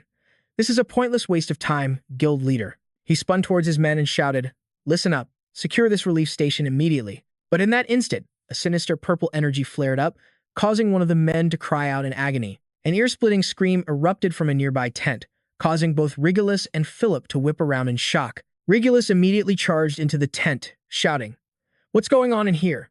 Inside, he was met with a horrifying sight, the knight Grim, writhing on the floor. The knight coughed up a huge mouthful of blood. A young cleric cried out in terror, Sir Grim. As dark miasma rose from the knight's body, Regulus's eyes shot wide. He spotted strange objects piercing Grim's flesh. What are those things stuck in him? His gaze snapped to the side, locking onto G, who was holding a glowing, crimson-tipped needle. Recognition struck him like a bolt of lightning. He roared with fury. A poison needle, you bastard. Without a moment's hesitation, Regulus drew his glowing sword and lunged toward G. Get away from Sir Grim this instant. But before his blade could find its mark, Ophelia appeared like a whirlwind, slamming a powerful kick into Regulus's side. Her voice was like ice. How dare you draw your sword in Her Highness's presence? Regulus staggered back, clutching his aching side. His face was a mask of pure shock and anger. Princess Ophelia's royal guard. But why? Why did you stop me? A commanding voice echoed from behind Ophelia. I overheard the gist of your conversation with Philip using mana detection. Your questions were valid, Sir Regulus Danu. Auntie emerged from the shadows, slowly lowering her hood. However, you do not have the right to refuse this raid, nor to harm a member of our party. The letter your father, Count Daniel, received was not a request for reinforcements. She fully revealed her beautiful and regal face, declaring her identity. It was a royal decree from me, the Princess of Caen, Auntie Justina Caen. Regulus was completely thunderstruck. He immediately dropped to one knee, bowing his head in reverence. My deepest respects, Your Highness. Grim, who was now healed, emotionally gripped Gia's hand. Thank you. Thank you so much. How can I possibly repay this kindness? Regulus then bowed deeply to G, his voice thick with remorse. I am deeply sorry, Sir J. I failed to realize you were trying to save one of our order's elite knights. Sir Grim, please forgive my insolence for failing to recognize a benefactor. G looked at him calmly. Please, raise your head. He doesn't shift the blame when he apologizes, G thought. He seems to have potential. It looks like I won't have to break him down to build him back up. Auntie smiled at Regulus. Senior Regulus, do you remember our days at the academy? G realized, oh, so he was Auntie's senior at the academy. She continued, her voice filled with nostalgia. During group exercises, your team members were terrified of you because you had a reputation for being harsh. But in reality, you always focused on the crucial details that everyone else overlooked. Because of that, your teams never had a single accident, and you were even harder to defeat than the team composed of so-called geniuses. She looked at him with an expression of trust. Even in this situation, as both the young lord and captain of the knights, didn't you take it upon yourself to figure out exactly what was happening? That is the part of you I find so trustworthy. Regulus was moved, stammering, Your Highness. Auntie's tone became more serious. Senior. No. Young Lord Danu. As the Grand Duchess of Lindell, I will make a special exception and tell you this. Because you are a trusted member of our alliance. She gestured toward Jie. Sir Jie here is actually the Supreme One. He was sent by the goddess Arya through a divine revelation to save the Saintess in her time of peril, and to save this entire world. Regulus was completely stunned. The Supreme One? Meanwhile, Jie just stood frozen with a bewildered expression. Auntie presented a letter bearing the royal seal. Because we were blinded by our own greed, we fell into grave danger. We were unable to distinguish the worshippers of the demon god. However, Lord Jie, you received a revelation from the goddess Arya, and you saved all of us.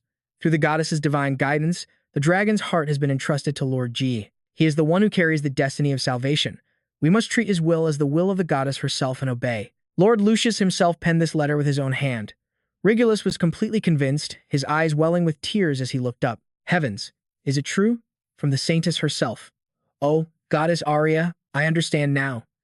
You are here to allow me to share in your glory. He turned to Jie and bowed low. I, Regulus, will serve you with everything I have. Jie struggled to keep a straight face. He kept a straight face, but inside, he was cheering. What a masterpiece. She was a true master of deception, even faking the letter itself. He had to cover his face to hide his grin. Jiunfei clapped Auntie on the back, exclaiming, Your ability to lie is truly out of this world. He immediately recoiled from his own action. Damn it, old habits die hard. A female knight standing nearby shot him a disapproving glare. Jiunfei recounted. And just like that, the party members we met at the relief station accepted me as the operation commander without much trouble. Of course, he thought. That also meant I became responsible for all sorts of tasks. I've now treated every poison patient in the relief station, but that doesn't mean they're completely cured. The toxin will begin to spread again in a few days. We have to create the antidote as fast as possible, and the ingredients can only be found here. A map appeared.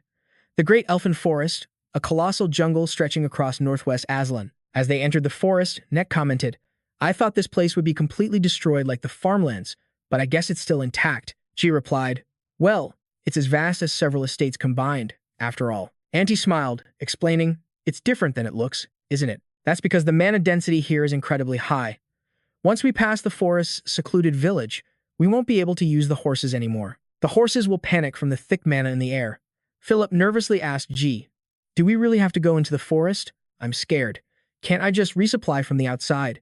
G answered, I already told you it's safer inside. How could I leave you alone while that smiling woman is still roaming out there?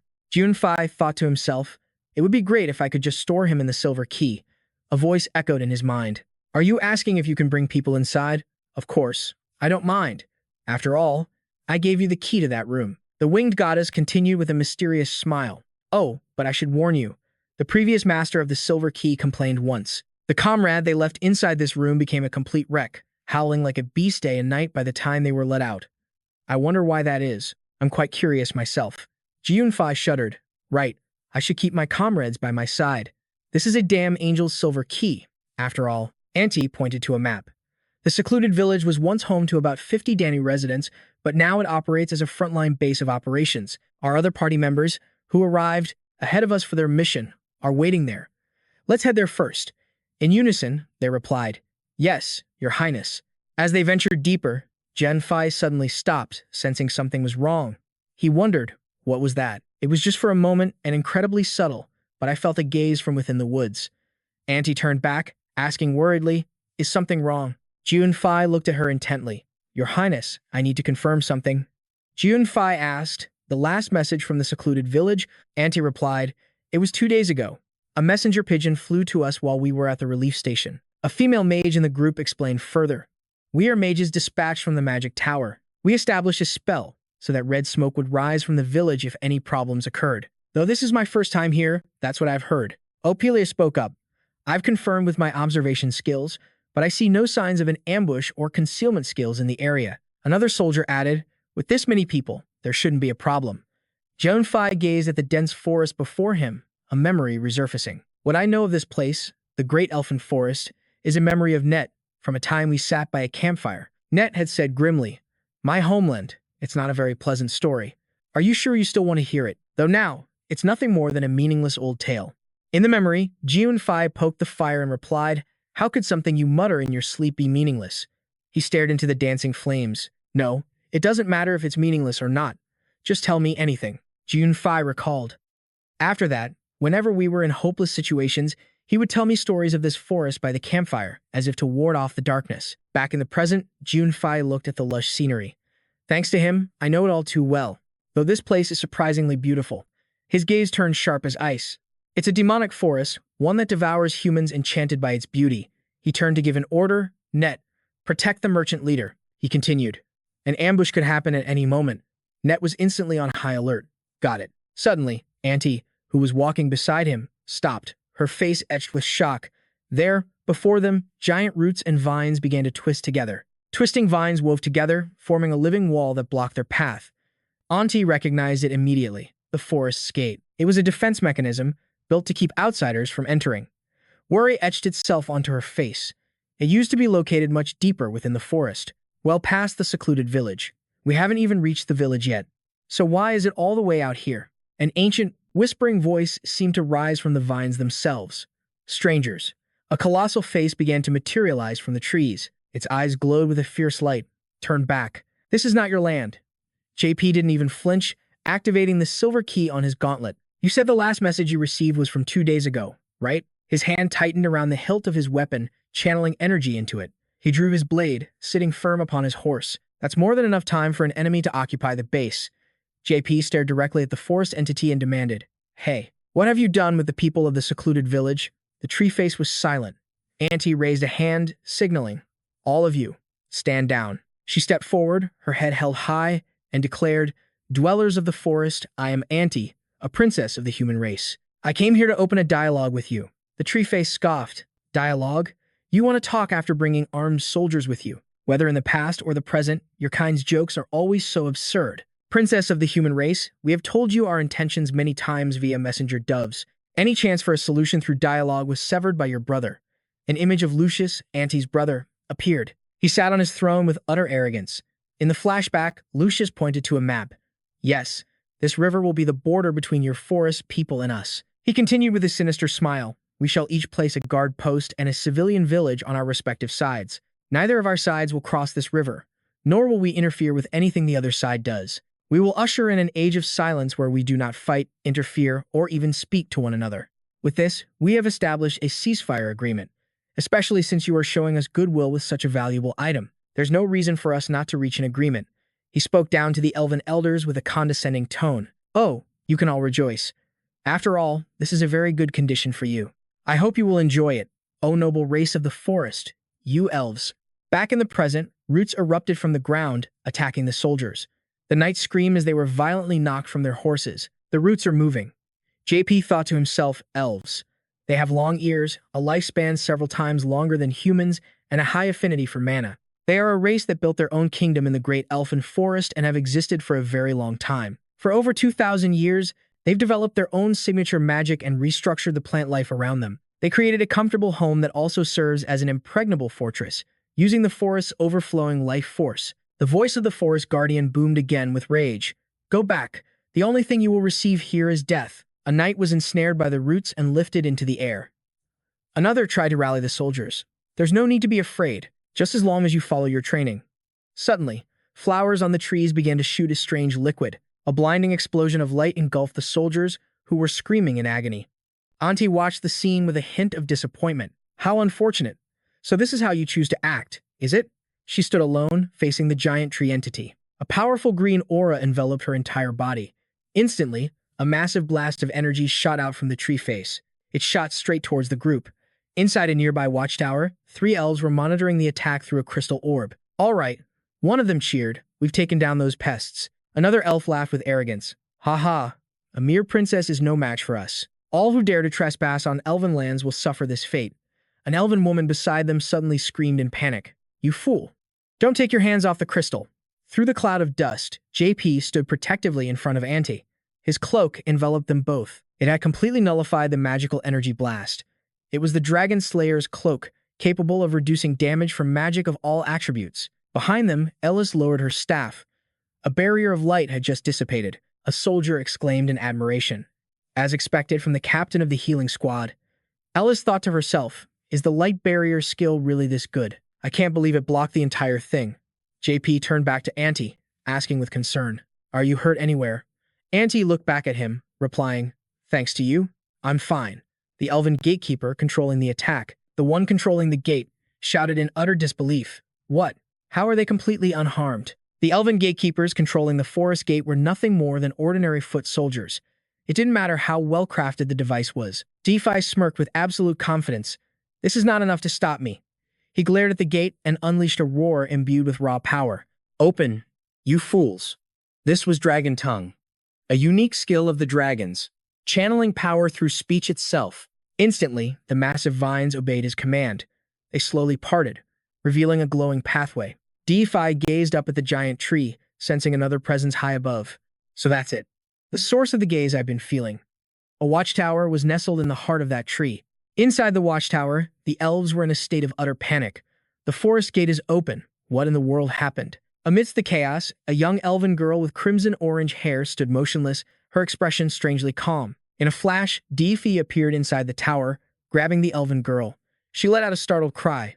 Defi spoke, "You look young, but you're probably over 100. I'll only strike you once." The elven girl struggled against his grip.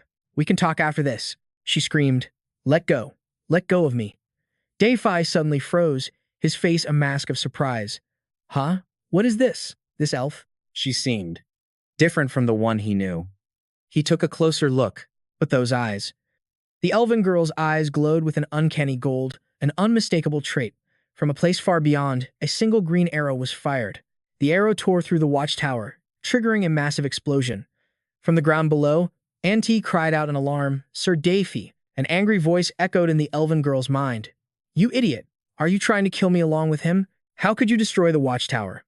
It's hard to control, so please just dodge it." "Please? What? You're so annoying. I'm sending the coordinates again. This time, make sure you kill him." Defi stood firm amidst the wreckage. A confident smirk played on his lips as he felt that familiar power. This skill, this power, it's definitely him. An image surfaced in his mind. An androgynously beautiful, blonde-haired elven archer, one of the strongest beings on the continent, the greatest archer who would later join the human resistance and become a name the demons learned to fear. The divine archer, Dariel. Dariel, the continent's strongest archer. "You made the demons tremble." He narrowed his eyes, locking onto his target, 1,015 kilometers from the coordinates. "I'll end him with this shot." A brilliant green arrow of pure energy shot forth, tearing through the air. Down below, Auntie's party was on high alert. "It's an enemy attack. Where did it come from?" "It's hard to tell in this forest." The female mage summoned her flying golems. "I'll find it. These are Grey's eyes." Her long-range flying golems shared visual and auditory data. One eye focused on Commander Defi.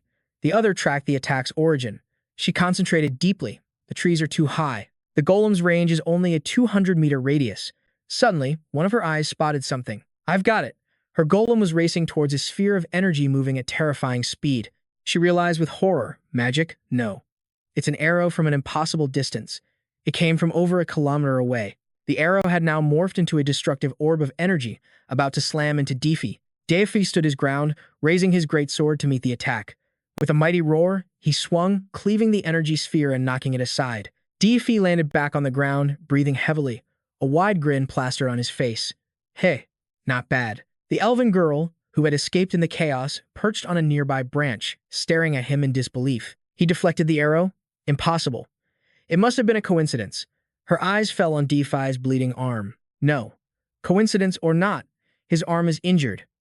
Kiera yelled from her hiding spot, her voice urgent. "He won't last long. Use a stronger skill, Dariel. I'll provide support." Dariel, his expression calm, drew his bow. 3 arrows began to glow with a crimson light. "Understood, Sister Kiera." 3 fireballs shot across the sky, leaving blazing red trails. The skill was called Crimson Meteor. From the ground, Defi looked up at the 3 meteors of death hurtling towards him. He instantly recognized the threat. These arrows are 3 times faster and stronger than the last one. Crimson Meteor. He quickly analyzed the situation. "They're too fast to stop with Dragon Tongue, and the shockwave will wipe out my allies if I dodge." Behind him, his comrades stared at the sky, their faces etched with worry. Defi tightened his grip on his weapon, a confident smile spreading across his face. "Yes, this is how it should be. Then I'll respond in kind." His eyes flashed with a brilliant red light as he unleashed his full power. His entire body was enveloped in a swirling golden aura. His movements, to the Danu estate elves, watching from a distance, seemed to slow to a crawl. The arcs of his blade were deliberate, yet fluid. But in reality, less than a second had passed. In the next instant, those sword slashes coalesced into a golden dragon that roared as it ascended to the heavens. A golden dragon slammed into 3 crimson meteors, unleashing a cataclysmic explosion. Jay thought to himself. The Dragon King sect, true to its name, symbolized a dragon. But that was only because the flow of mana and its martial arts resembled one, and from what he knew, it had nothing to do with a real dragon. He stared at the aftermath of the technique, completely astonished. I see now. So a realm like this truly exists. Amidst a shower of falling leaves, Jay landed gently on the ground. From the bushes, Kiara watched him with a look of sheer terror. Is that even human? Not a dragon in human form, but something else entirely. How can we possibly fight a monster like that? A look of absolute despair washed over her face. We've already lost so many to the green dragon. As she spiraled, a painful memory flooded her mind. The image of her kneeling by her mother's sickbed, sobbing uncontrollably. Mother! Back in the present, she collapsed to the ground, utterly broken. We've lost. We won't attack you anymore. She looked up at Jay, her eyes pleading for mercy. Are you human, or are you a dragon? I don't know who you are, but if there's anything you desire, we will give it to you. In exchange, tears began to stream down her cheeks. Help us, please. A short while later, Jay's group was led deep into the forest. Jay glanced at the surrendered elves and replied with a cool indifference. Sure, I guess. They were brought to a breathtaking elven village, built in perfect harmony among the ancient trees. Inside a large chamber, an elven healer was examining Grim. It's true. This human knight, Grim, is recovering from the green dragon's venom. The poison is still in his system, but I've never seen anything suppress it to this degree before. Regulus watched the resting Grim, then turned to Jay with profound gratitude and awe. Sir Grim isn't just recovering. If he had kept moving, the remaining venom in his body would have spread even faster, but he followed us all the way here to serve as living proof that the antidote works. He is truly the very model of a knight. A silver-haired elven elder, Heron, spoke up. I am one of the high elven elders, Heron, and these are the high elves you fought against, Dariel and Kiera's guardian. Jay mused, remembering that high elves were a ruling class possessing immense power. They have pupils with a unique pattern, a sign of a special, innate power. He squinted at Kiara, sensing something was off. That's right. But this Kiara, she's so different from before. The one I met in my past life was a little more mature. Jay looked at the small elven girl before him, completely bewildered. Do elves have growth spurts over just a few years? I can never tell an elf's age. Elder Heron addressed Jay, his voice filled with reverence. This is yet another sign of the Tree of Life's guidance. I can't believe another person capable of such a feat has appeared before us. Jay just gave him a puzzled look. Elder Heron began to explain, his gaze lost in the past. After we signed the truce with Prince Polaris, we have welcomed humans deep into our forest as guests only twice, including you all. He continued, his voice tinged with nostalgia. Before you, there was only one other human. He risked his life to enter this forest and help our tribesmen who were afflicted by poison. He used highly unusual potions and needles, techniques identical to the ones you are using now. His name was Fate, a human known by the nickname V.I.P. Hearing that name, Jay was utterly stunned. Fate, Heron said with a warm tone. He was searching for his lost companions. A friend of a friend is our friend as well. I believe we can be of help to one another. My friends, he began explaining the source of the forest's power. The Lake of Life spreads throughout the great elfin forest via its rivers, sustaining this vast woodland. The lake's powerful vitality and healing properties became the foundation of the elves' prosperity. And once its waters flowed out of the forest through a narrow stream into the Danal estate, that land became the largest breadbasket in human territory. And the colossal tree that grew by drinking the water from the Lake of Life is the Tree of Life itself. The tree holds sacred power and is the being that grants the high elves their strength. The Elven Kingdom has prospered for 2,000 years because of this blessing. But after the Green Dragon made the Lake of Life its nest, the life-giving water that filled the lake soon turned toxic, spreading its corruption throughout the entire forest. The scene shifted to a few days earlier at Lindell Castle during a strategy meeting. And so, according to Sir Jay's plan, the raid on the Green Dragon is only possible if we and the soldiers from the estate work together. One man voiced his doubts, but will they even cooperate with us? Auntie just smiled at Edwin. Oh, Edwin, she began, do you not have faith in my abilities? He quickly backpedaled. That's not what I meant at all. But a painful memory surfaced for Dariel as he knelt by the bed, where the elven queen suffered from a vile poison. My queen. No, mother.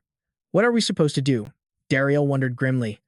The elves were facing a catastrophe, leaving them with no other choice. I understand that, he thought, but the real problem will be the people from the Danu estate. In another conversation, Edwin explained the situation to Zephyr. The only ones with romantic illusions about elves are those who live far away from them. The poet's flowery descriptions are no joke, he continued. But the people of Danu, who live right across the border, see them as nothing more than vermin, like wild boars, wolves, or bears. No, it's even worse than that. Now, they've escalated into full-blown enemies. 4 years ago, a year before the Blue Dragon appeared, 2 elven nobles known as Red Moon and Black Moon invaded Danu. They made a bold declaration. All land touched by the waters of the Lake of Life is our territory. Since the water of life flows through these farmlands, they claimed, they naturally belong to us. The uncultured humans, as the elves called them, were completely overwhelmed and nearly lost their homeland. But just in the nick of time, Prince Polaris, a cardinal, entered the fray leading his Templar knights. And when the Golden Dragon joined the battle, the elves fled back to the heart of the forest. The war finally ended in a human victory. It was settled with a ceasefire treaty. But 1 year later, the farmlands were mysteriously contaminated by poison. Edwin concluded the Lord of Danu and his son, Sir Regulus, believe they need the elves' cooperation to solve this crisis. That's why they're trying their best to suppress any false rumors. But the people believe the elves spread the poison as an act of revenge. Auntie told Edwin during their meeting. Not only will the operation be difficult on its own, we'll have to worry about our own team members stabbing each other in the back, right in the middle of the mission. I think it's far too soon to attempt a raid, Edwin countered. Hoo-hoo, that's where you're wrong, Edwin. She picked up a game piece, her eyes gleaming with strategy. That's precisely why this is the perfect time. Edwin was lost. Pardon me?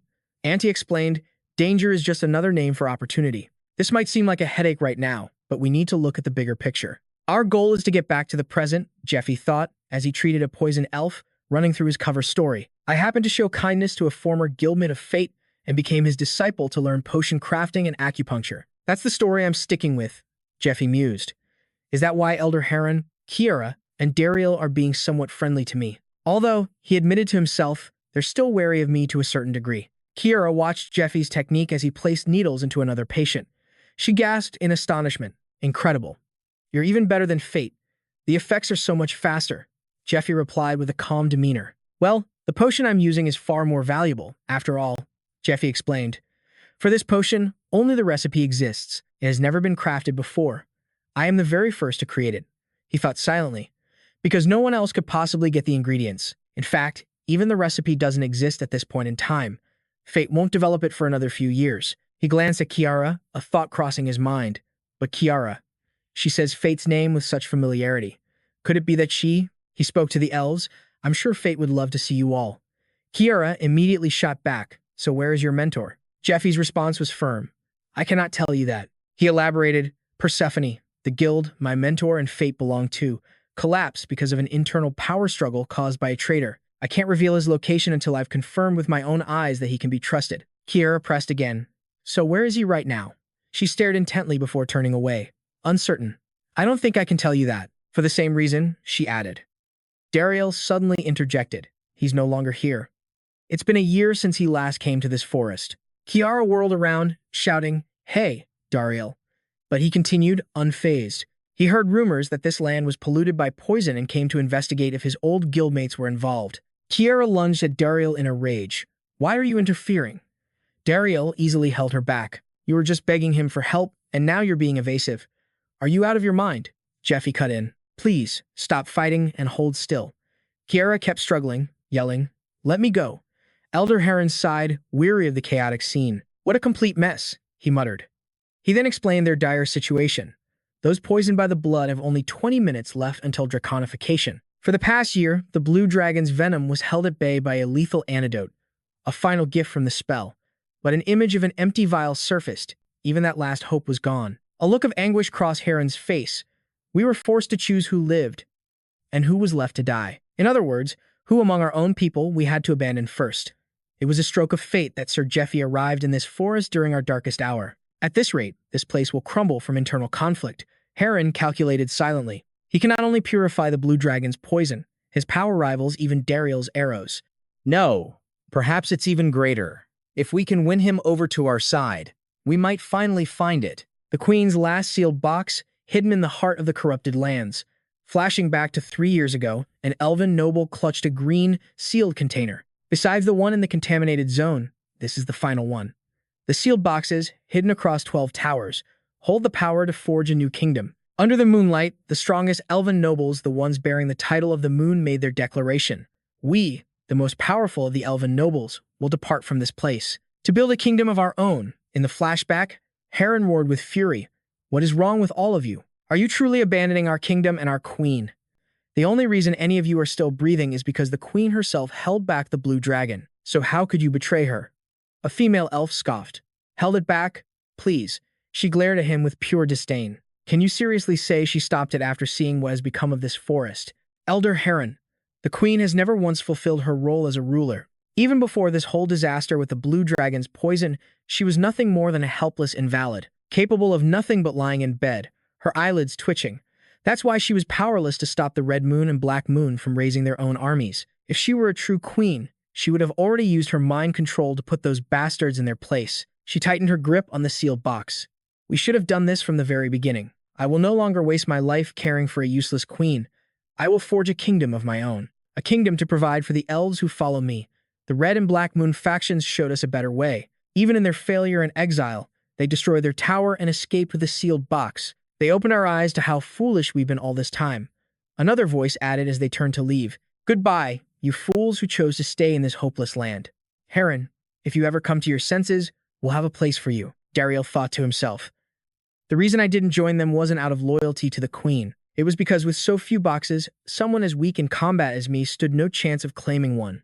Heron was also lost in his own schemes. I put my faith in the wrong person. After I recognized Dariel's talent, I planned to cultivate it and bring him to my side. He grew as powerful as I'd hoped, but he's impossibly stubborn. He could never turn his back on his mother, the queen.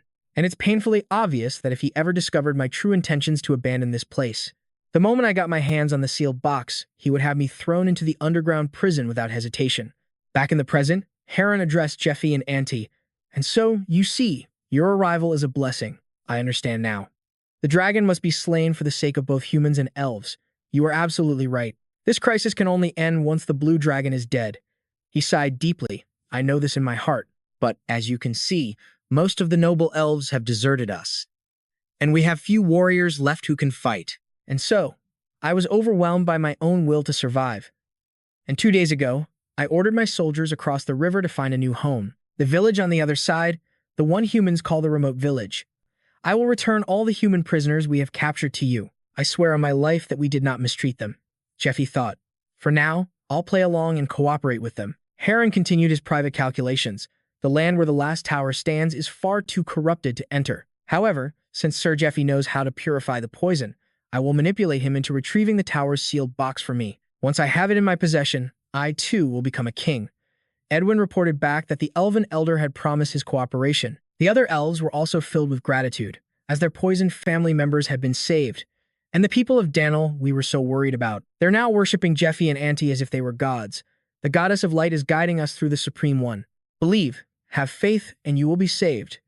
Jeffy cursed internally. I have to get this damn thing off of me as soon as possible. Philip asked Edwin, why are the people of Danil so devoted to the goddess of light? Edwin scoffed. They're thriving thanks to the elves' water, but it's the goddess they worship. Well, the Temple of Light has always claimed to protect us. Model, the war's been over for ages, hasn't it? Philip scoffed. Protection? My foot. They're just here to swindle us. Edwin let out a sigh of relief. I never thought things would go this smoothly. It seems I was worried for nothing. He scoffed. Ha ha ha. You're only afraid because your worldview is so small.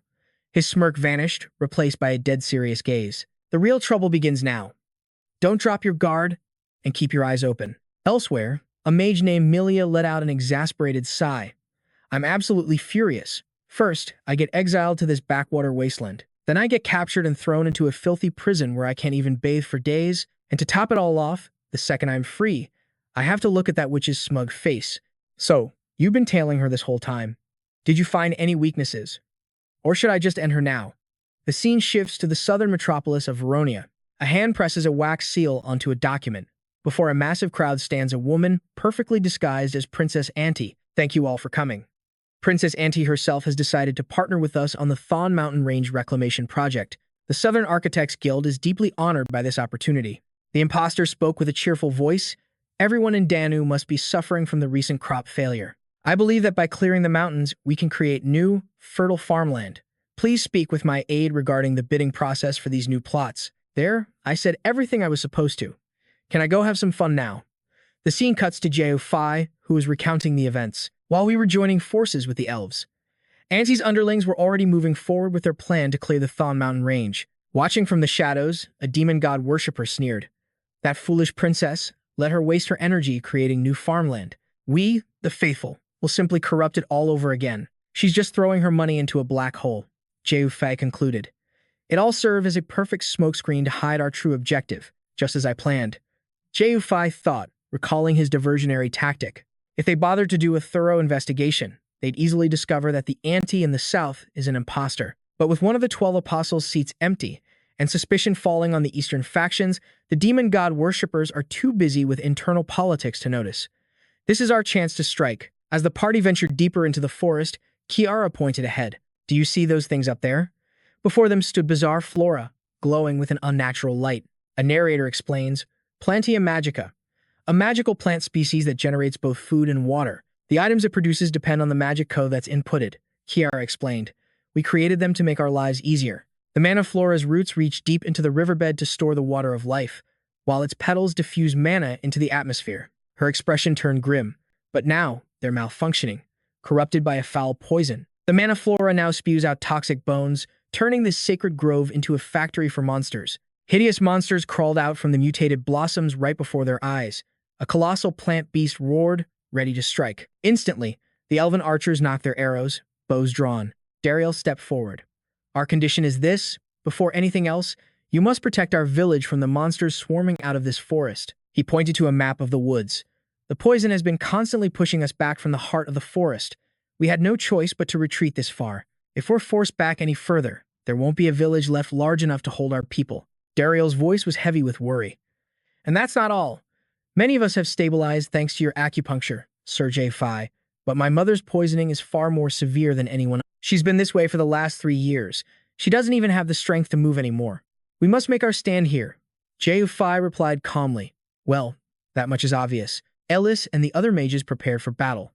J-Fi added, We'll wipe them all out and gather some magic stones and crafting materials while we're at it. And so, the battle began. Knights and elves fought side by side against the monster's horde. Ophelia dove straight into the fray. Her kicks unleashed powerful blasts of blue energy. Ni unleashed his power as well. Crackling red lightning surged around his fists. He slammed his fist into the ground, erupting in a massive explosion of power. After the battle, Dario led Jeu-Fi's party into a large hall. First, allow me to express my deepest gratitude for protecting our village and for treating the queen and the other elves for the poison. Even the high elves, our own kin, abandoned us to our fate. To think that it would be humans who came to our aid. I don't know how we can ever repay you. His expression grew troubled, which is why I'm so ashamed to tell you this. He gestured towards a glowing branch, resting in a vial of shimmering water. The 2 items you've requested are the very artifacts that protect this village from the corruption. The branch of life, cut from the mana-filled world tree itself, and the water of life, drawn from this sacred lake of life and held within this vial. They provide life to the sacred branches. I cannot part with them. Please, understand my position. Jeffy cut him off with a single, sharp word. No. Dario flinched in surprise. Jeffy let out a weary sigh. Honestly, I'm getting tired of this. Look at me. I'm practically begging you. He stared directly into Dario's eyes, his voice radiating absolute authority. Before you start spouting nonsense like I can't or I hope you understand, just tell me exactly what you need, loud and clear. Dario was floored. Forgive me, but are you telling me not to say those things? So Jeffy laid out the facts. 1. Create a perfect cure to save the Elven Queen. 2. Restore the lake and the Tree of Life. 3. Kill the Green Dragon. Jeffy's logic was flawless. But for objective number 1, the sap from the Tree of Life is the key ingredient. And for objective number 2, both will recover naturally once the Green Dragon is dead, thanks to the lake's own life force. See the connection? He raised his single finger. That leaves only one problem. Objective 3. He locked eyes with Dario. I already told you. I will kill it. So what else do you possibly need? You want me to find you a girlfriend while I'm at it? Dario's eyes narrowed as he posed one final, crucial question. Can you swear? 100% that you can kill it? Dario's voice was a desperate plea. The moment you fail, the poison will consume this village instantly. Without those two items, I would give you anything else in this world but those two things. I cannot give them to you unless you are absolutely certain." His gaze shifted to the remaining elves. The burden of his duty was etched onto his face. Of the 4 high elves remaining in this village, I am the only one left who can fight. It is my sacred duty to protect the others. Jeffy's voice turned to ice, his eyes flashing with a dangerous light. "Don't get it twisted. There won't be a next time," he snarled, his patience finally snapping. "So if now isn't the right time, then when is? Who's going to wait for you? The green dragon? The queen's worsening illness? Or how about the humans? Just waiting for you all to collapse so they can pick your bones clean. Even I'm draining my own blood, day after day, just to create a suppressant for the poison.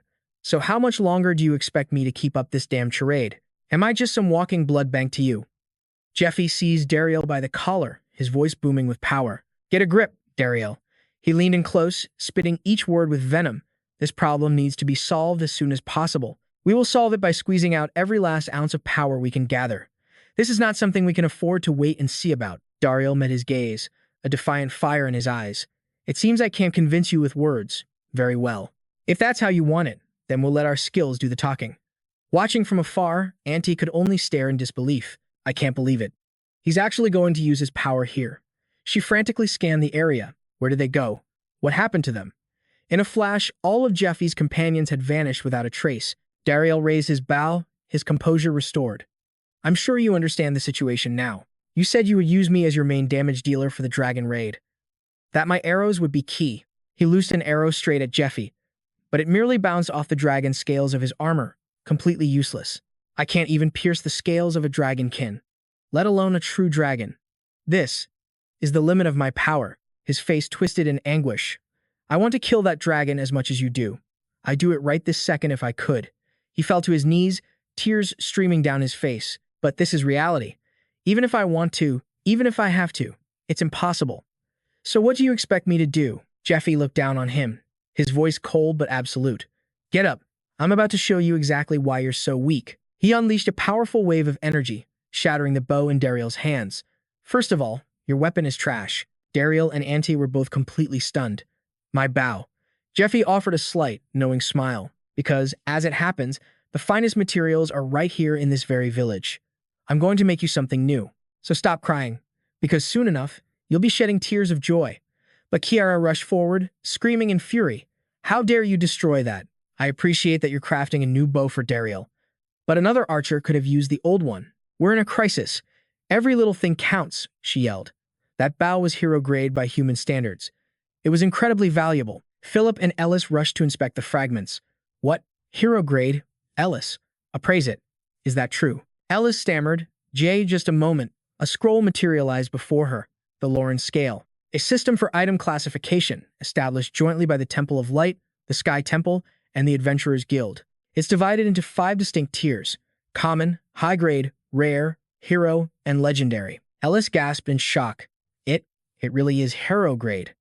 And considering its famous user, Dariel, it would fetch at least 50,000 gold at auction. Philip shrieked. 50,000. "Oh, my aching neck. Father." But Dariel rose to his feet, placing a hand. Philip stood tall, his entire demeanor transformed. "Sir Jeffy didn't shatter my bow," he declared. "He shattered my hesitation. 50,000 gold. I'm not sure how much that is, but it sounds cheap." Ned thought to himself that this elf was unexpectedly insane. Dariel gazed at the fragments of the ancient bow and the urn that had once protected their village. The ancient weapon and the sacred vessel that shielded this village from corruption. "There's nothing left for me to rely on now. Therefore, I have no choice but to push forward." A thrilled smile spread across his face. "And to be honest, I'm a little excited. What kind of weapon could he possibly forge?" He suddenly realized what was happening. "Since the finest materials happen to be right here, I'll craft something for you." The finest materials. Could he possibly be talking about that? Jeffy had requested the Branch of Life, a cutting from the world tree itself, overflowing with pure mana, which he planned to forge into a weapon. He tilted his head, confused, as the branch was far too small to be a weapon. Is this really going to work? Later, in a grand hall, Dariel and Kiara began a ritual. Dariel carefully poured the water of life from the urn into a golden chalice. Jeffy, now bare-chested, sat before them, with the Branch of Life resting at his side. Dariel placed the chalice and the branch in front of him. "Take them. This is the water of life and the Branch of Life. As Jeffy gazed upon the two sacred items, a strange feeling stirred deep within him. After living through the apocalypse once, my heart grew numb, so I no longer feel inspired the way I used to. But I can't help but admire this. It's beautiful, he whispered. Dariel, that chalice holds the very last of the water of life we possess. He looked at Jeffy, his eyes filled with desperation and hope. Of course, if the raid succeeds and the lake of life is restored, it will no longer be the last. Please, make it so. A smirk played on Jeffy's lips. Of course. Without a moment's hesitation, he tilted his head back and drained the water of life. Instantly, a powerful, golden aura erupted from his very being. Jeffy felt an immense vitality coursing through his veins. A system window appeared, water of life, water from the lake of life, filled with concentrated life force. Another window popped up, privilege. 2. Hemat's Arcana skill greatly increases the effectiveness of all elixirs. Effect increased by 500%, Jeffy thought. Because the effect of Hemat's Arcana is amplifying the water of life, this is far beyond my expectations. To think it would be this potent, he began to focus his energy. In this state, he activated Dragonification and the Lesser Heavenly Circulation. His body began to transform as dark, obsidian scales spread across his skin. Draconic wings erupted from his back. 2 more system windows appeared, explaining the skills. Dragonification temporarily boosts the dragon heart's output once per day to gain an appearance and abilities similar to a dragon. The skill's duration increases by 1 minute for every 1% of the dragon heart's average output. And Lesser Heavenly Circulation, a form of Eastern cultivation used to circulate energy through the same meridians where mana flows. It allows for detailed control of mana flow and strengthens the circulatory system through repetition. Jeffy thought about the challenge ahead. The conditions for the Blue Dragon raid were incomparably harder than the one against Eurydica. The land itself was blighted by an incurable poison. That area extended for a 10-kilometer radius around the lake, and at its very center was a being at the apex of all creation, a dragon. His draconic hand clenched into a fist. This wasn't a fight that could be won in a human body. I need to increase the duration and level of my dragonification. The only way to do that quickly is by using the power of the water of life to unleash the full output of the dragon heart. Auntie, who was standing by, explained. Considering the strain on the user, it would normally take an immense amount of time to slowly draw out the dragon heart's power, but we don't have that kind of time. She raised her staff, ready to assist. A system window appeared, Skill Moirai, the 3 Fates, an ancient magic of Medea that regulates a target's mana. Fortunately, all the conditions have been met. The dense mana of the Great Elven Forest, the overflowing life force from the water of life, and the draconic power amplified by dragonification. We will weave them all together using Moirai and pump them directly into the dragon heart. Jeffy roared in agony as the immense energy overloaded his body. He coughed up a mouthful of blood. Ellis rushed to his side. I will heal you immediately. Jeffy gritted his teeth, enduring the pain as he watched the system notifications. Average dragon heart output, 5%, 5.2%. Auntie was also struggling. 5.8%, 6%. The backlash is too strong. The energies are refusing to merge. 6.1%, 6.2%, 5.5%. No, the output is dropping. 5%, 4.7%. Please. Suddenly, Net slammed his hand onto Jeffy's back, his own breathing ragged. He smiled. The only one who can truly support the cultivation of a dragon lord is another dragon lord. I will guide the flow for you, so tame that rampaging power. With Net's guidance and support from Elise and the others, the chaotic storm of energy began to stabilize, coalescing into a brilliant orb of light. Jeffy's eyes blazed crimson, and a blinding explosion of light engulfed the entire room. Dariel shielded his eyes, stunned. When the light faded, his own eyes widened in utter shock at Jeffy's new form. That form. Jeffy stood completely transformed, now a true dragonoid with magnificent, powerful wings. Elise and Net collapsed to the floor, breathing a heavy sigh of relief. We actually did it, Elise stammered. I really thought I was a goner. Auntie, also panting for breath, leaned on her staff and smiled with pride. You look absolutely incredible. 2 scrolls materialized in the air, displaying Jeffy's new status, Dragon Heart Average Output, 10.1%, and the skill, Dragonification, second form. It could temporarily boost the Dragon Heart's output once a day, granting him the appearance and abilities of a true dragon. The duration was 10 minutes. After the average output hit 10%, the skill's duration would increase by 2 minutes for every new percentage point. Jeffy could feel his newfound power coursing through him. It was still a pale shadow of the strength he'd had in his past life, but it felt like he could finally break the surface for air. Being so powerless until now had been suffocating. He turned to Dariel. Dariel, get me a towel. Dariel scrambled to obey. My apologies. Oh, allow me to wipe your sweat, sir.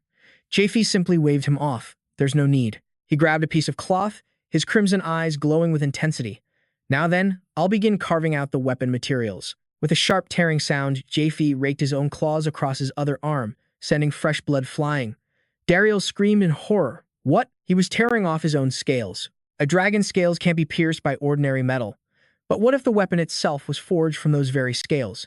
Japhie stared at the bloody fragments in his hand, his voice filled with determination. My output is still only at 20%, but these are scales I inherited from the strongest dragon, Fission. We can most certainly forge some top-tier bows and arrows from these. I'll rip them all out and make one. My first dragon weapon in this lifetime. He placed the scales into a forge. A true dragon weapon. I've never used one before, but the supplementary materials must be chosen with extreme care for an item of this level. After all, incompatible materials would only diminish its performance. An elven blacksmith named Noel stepped forward. This is pure gold, the greatest alloy that we elves take pride in. She spoke with absolute confidence. I am certain this material can withstand the power of the black dragon. Japhie looked over the prepared ingredients. Pure gold. And his own scales. One of the holy relics from Eurydica's tomb, a blood ruby. The arrow shafts were carved from a laurel tree. I have everything I need. At his words, Auntie raised her staff, summoning a massive magic circle. A scroll appeared, explaining the ancient magic circle skill. Median, which projects a circular enhancement field around the caster. The power and duration of all spells cast within the field are increased by 100%. Japhie began to activate his own power, Dragonification. He then plunged his draconic claws into the molten pure gold. In his dragonoid form, he issued a command in the dragon tongue, Flow. The molten metal and black scales soared into the air, beginning to wrap themselves around the arrow shafts. Forge. A blinding flash of light exploded from the materials. Rebirth. Dariel stared at the newly created weapon, his expression one of pure, dumbfounded awe. Hovering in the air was a jet-black longbow, decorated with intricate gold patterns and radiant rubies, along with a matching set of arrows. It was the Black Dragon's longbow and the Black Dragon's arrows. The raid was now just 2 weeks away. Every last human and elf was mobilized to prepare. The warriors were split into 2 teams, alternating between training and hunting each day. The training instructor would be the Temple Knight, Cernet. He looked at the soldiers, thinking to himself, an intensive 2-week crash course. Humph, brings back memories. It feels like these next 2 weeks are going to be as long as 4. The hunting party would push forward, clearing out all trees and monsters in their path. The objective, advance 1.5 kilometers east of the Lake of Life and break through within 10 days. The hunt continued relentlessly day after day, and the magic stones gathered from monsters piled up at an insane rate. And then, in an instant, they were all gone. DJ reported to Japhie. It looks like we'll have just enough to meet the golem production quota. Commander, it's because the magic stones, which are crystallized mana, were used for multiple purposes. Golem cores, fortress, construction and reinforcement, and the installation of magic circles. A trap circle for the fortress's defense, a magic circle to protect and heal our allies, and most importantly, a magic circle to create a safe zone, Auntie explained, holding a branch from the Tree of Life. If we establish safe zones using fragments of this branch as the core, the poison mist won't be able to penetrate them. We will install them along the path that the hunting party has already secured. I will need all available mages to assist me. These stones had to be tossed into the mana furnace just to craft the items. Noel, the blacksmith of Fan Nan, and G were stunned. There are this many, and you want me to forge something like this? Haha. But then, his gaze hardened with resolve. The spirit of the challenge is burning within me. I, Noel, am the greatest elven blacksmith. I will show you that I can create them. Japhie recalled the memory. As for me, he stood alone beneath the moonlight, his body bare. My current average dragon heart output is 10.5%. I have finally reached the second form of dragonization, but with its 10-minute time limit, the fight would be over before it truly began. A status window appeared before him. The power of the dragon heart slowly and naturally spread through his body, but the more he used its power, the faster it circulated, and the faster the average output increased. Average output 1 to 9%, post-dragonization output 9%. Dragonization time increases 1 minute for every 1% of average output. 10 to 19% adds 2 minutes. 20 to 29% adds 3 minutes. Japhie calculated silently. I must raise it as much as possible in the time I have. Ideally, I'd reach 15% and maintain dragonization for 28 minutes. At minimum, 17%. for 24 minutes should be just enough. He looked up at the night sky, sighing. If I can just manage that, we'll have a fighting chance against the green dragon. Humph, no.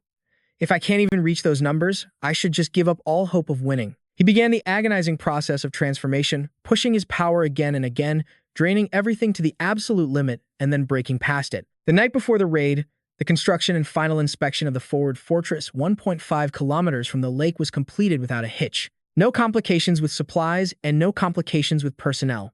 Good. Make sure everyone is well fed and rested for tomorrow's raid. During dinner, a soldier moaned, "Ugh, I'm dead on my feet." Those 2 weeks felt like 2 entire months. Jaffe and Net sat at a different table. "You eating?" Net replied, "I always eat well." Net watched Jaffe devour his steak. "Since this isn't a high-speed deployment, we can eat properly." "Huh, where'd your food go?" The steak on Jaffe's plate had already vanished. Jaffe stood from the table. "I'm going to get some real sleep for once. I'll be taking my leave."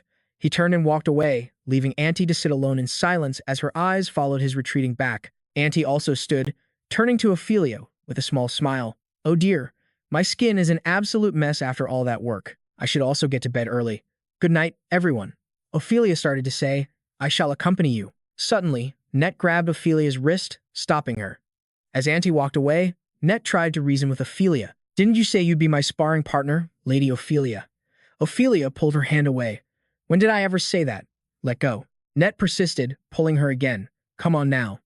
I have a technique I want to test for tomorrow's raid." Auntie allowed a faint smile to grace her lips. "Good luck, my disciple." As she walked alone through the camp, she looked up at the night sky, lost in thought. The person I was a year ago would never have believed this. The fact that all preparations are complete, and tomorrow we fight the green dragon. She remembered the countless rejections she had received. "A dragon? Are you mad? How can a mere human possibly kill it? Our guild will not accept such a request. Please leave. We offer our sincerest apologies, but our estate has already sent many of our soldiers to the Eastern Front. We are simply short-staffed. Please understand that we cannot provide support. Is the princess insane? Fighting a dragon is just too much. Your Highness, I hear you're having difficulties with the Danel Plains. Shall I introduce you to someone who can handle it?" That con man fled with the money, causing a huge problem. On another note, if you are concerned for the future, why not buy this land? I see. Well, its value is projected to increase 5-fold within just 3 years. So that price was out of the question. And on top of it all, were the threats from her own brother. "I have heard rumors you are strengthening the armaments on your estate. My dear little sister, Auntie. If such rumors continue to spread, you could be suspected of treason. Therefore, do not act so rashly. This is my advice to you, as your loving older brother." No one came to her aid. Qualified nobles, powerful adventurers. Not a single one. The only people she could depend on were those whose trust she had earned herself. But it was as if that whole nightmare had been a lie. Everything started to move forward because of him. The image of Jaffe kneeling to kiss her hand flashed through her mind. A stroke of fortune. An act of fate. She placed a hand on her chest. A decision was made. That is what others might call it. But as she stepped into Jaffe's tent, she thought, "I don't believe in things like that." Inside, Jaffe was shirtless, standing by a bed in the flickering candlelight. His eyes shot open, staring at Auntie in utter disbelief. She was leaving a mark on his very soul. The ancient dark magic of the shadow kiss. Median. The moment the user kisses their target, they fall into a state of complete mind control, their combat power crippled, and they are forced to confess. Jaffe asked in shock, "Your Highness, what are you doing?" Auntie simply placed a finger on his lips. She whispered, "Shh, you are not allowed to ask any questions." She looked him dead in the eye. "This is all so fascinating, isn't it? The patients were healed, and we somehow managed to work alongside the Elvet. And the blue dragon raid that I never thought would even begin is happening tomorrow. All of these things were accomplished because of you. In the short span of 1 month, I had my doubts, so I stayed close and watched you. But the memory of you tearing off your own scales kept replaying in my mind." She leaned in closer. "After seeing that, I couldn't suppress my suspicions any longer. You have some kind of ultimate goal. Otherwise, there is no way you'd be this devoted. Having your blood drained and your scales ripped from your body every single day. Nothing in this world is free. If you were harboring some evil intent or following the orders of another dangerous master, no one here would be able to stop you. Everything would come to an end, just like that. Therefore, I need to know what your purpose is." Her eyes glowed with a violet light. "Tell me who sent you," she repeated, her voice laced with absolute authority. "Tell me who sent you." She was casting the ancient magic, Median, the Kiss of Shadows skill. The target kissed by the user will fall into a state of mind control. Japhie answered with perfect calm. I came here of my own free will. And this, he looked at her with pure devotion. Your Highness, it was all for you. Auntie was stunned. He wasn't lying. The skill was in full effect. What did that mean? It meant a painful memory flashed before his eyes, the image of her dying in his arms. You died because of me once, and to change that future, I returned to the past. Auntie, completely shocked, shoved him away. She attacked him with a hand cloaked in darkness. Dark hand, she screamed, don't you play games with me. Japhie easily caught her wrist. Your voice is trembling. You must be in shock. But you know this better than anyone. As long as I am under the influence of the shadow kiss, I cannot lie about anything you ask me. One of the reasons medium magic is so powerful is because an integrity check is performed the moment it's activated. The user can tell if the magic was triggered properly or if there were any errors at all. Even with a skill she's never used before, she would be able to tell if I was speaking the truth through its effect. He tightened his grip on her hand, and that's why I've been waiting for you to use this skill on me. He pulled her close. To make you trust me, Auntie. You, who has yet to learn empathy. This was the only way. Interrogate me as much as you like. The truth that you desire, I will tell you everything. I cannot resist you, and I wouldn't even think of trying. Seeing her silence, he asked, what is it? Aren't you going to ask? The precious time for this skill is running out. He embraced her. Well, I suppose you could just use it again. You can use it as many times as you want. That night, Japhie and Auntie studied together until the morning dawned. Elsewhere, Milia sat slumped on the ground. Tearing at her hair, she sighed. This is so damn troublesome. What the hell am I even doing here? What is it? A golem asked. Milia snapped. What else? I'm basically that bitch's puppet. She treats me like a dog. DJ the golem sighed. Allow me to remind you, Milia, we were hired by Lord Danakil to work here. And not only that, Lord Danakil merely lent us his name. Our real employer is Princess Auntie. She's our boss, Milia screamed. I know that. That's what makes me so mad, that I have to obey whatever she says. DJ continued. You know the professor will kill us if we don't do the job we were hired for, right? Milia just got even angrier. I said, I know, she muttered, recalling her days at the academy. She's been a total wench since our academy days. I sacrificed sleep and ran errands for professors just to learn as much as I could. Meanwhile, she just had to say a few words, and that was it. You'll fail if you skip any more of my classes.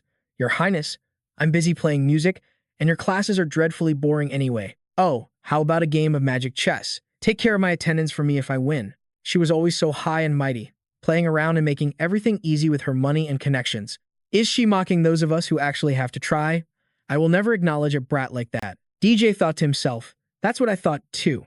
I figured I would observe her, Highness, since she might be a lost cause after all the trash I heard from Milia. But she had executed every single task flawlessly. That was just this girl's insecurity talking. DJ decided to take a different tack. Well, since I need to calm her down so she doesn't mess anything up. Come to think of it, Milia, this is a secret, but I'll let you in on something special. Milia's curiosity was piqued. Dace whispered, if you pull this off, you'll be nominated as an exclusive mage for a noble in the capital, either the Genetti ducal family or the Clea Marquis family. Milia was stunned. For real? Dace explained. The Duke and Marquis both requested a combat mage, but their conditions are a bit extreme. They're looking at age, experience, everything. And there just aren't any good candidates. So, they're considering one of the mages who performs well here. But most of us are support types. You're pretty much the only one who can actually fight on the front lines. Isn't that right? Milia muttered. I'd much rather be in a lab. She was lost in thought. And if we manage to slay the blue dragon, it's a done deal. An exclusive mage for a capital noble family. Wow. Oh, yes. Daze patted her shoulder. The golem inspection is done, so let's get going. You should get a good night's sleep if you want to be at your best tomorrow. Milia replied cheerfully. Aha, yes, of course. As they left, Heron watched them go, muttering, they're finally gone. Humans are so damn annoying. He glared at Golem. Golems only act in predetermined ways based on the magic runes carved into their bodies. So, if I just modify and add a few runes. Like this. A sinister smile spread across his face. These golems will become my loyal minions who obey only my commands. Heh heh. I'm so looking forward to tomorrow. And then, dawn broke. The drums of war thundered and the horns blared, signaling the battle's beginning. Everyone moved to their positions. Ophelia and her knights stood ready on the walls. The mages had also taken their places. Net stood there, gripping his weapon, his expression resolute. Though no one said it, everyone could feel it. Today, some would return to dust, while others would witness a turning point in history. Zephyr stood before Auntie. Ellis and Kiara began chanting enhancement spells over him. Ellis prayed, "Oh, almighty goddess of light." Kiara also prayed, "Oh, benevolent tree of life." Auntie stared at her sword, thinking, "I always knew the path I chose was a wretched one, paved with blood." An image of a blood-soaked battlefield appeared in her mind. But this is far more hellish than I ever expected. She recalled a conversation with Zephyr, asking him, "How can you walk such a miserable path all over again?" Zephyr had answered, "That's a bit surprising, coming from you. You walk this path without any knowledge of the future. Since this is my second time, I can do it better." He took her hand in his. "At the end of that road, I will finally grasp what I truly desire." Back in the present, Auntie raised her staff to the sky. "Oh, stars, grant your power to the hero. I shall clear every obstacle from his path. I will defeat every enemy and offer you the throne." She remembered the sight of Zephyr kneeling before her. "And when that time comes, accept me as your king, my queen." A blinding pillar of light engulfed Zephyr. Magical runes etched themselves across his draconic body. He let out a roar, swinging his blazing sword and beginning the Blue Dragon raid. The raid formation was clearly divided. The total party consisted of 225 members. First was the rearguard damage team, in charge of all long-range attacks. Next was the rearguard support team. They were responsible for healing, buffs, debuffs, ally support, and controlling and repairing the golems. Finally, there was the rearguard protection team, tasked with defending the camp and protecting their allies from behind. And out of 225 people, a total of 224 belonged to the rearguard. The vanguard consisted of just one person. With crimson eyes glowing with resolve, Zephyr prepared to charge into battle alone.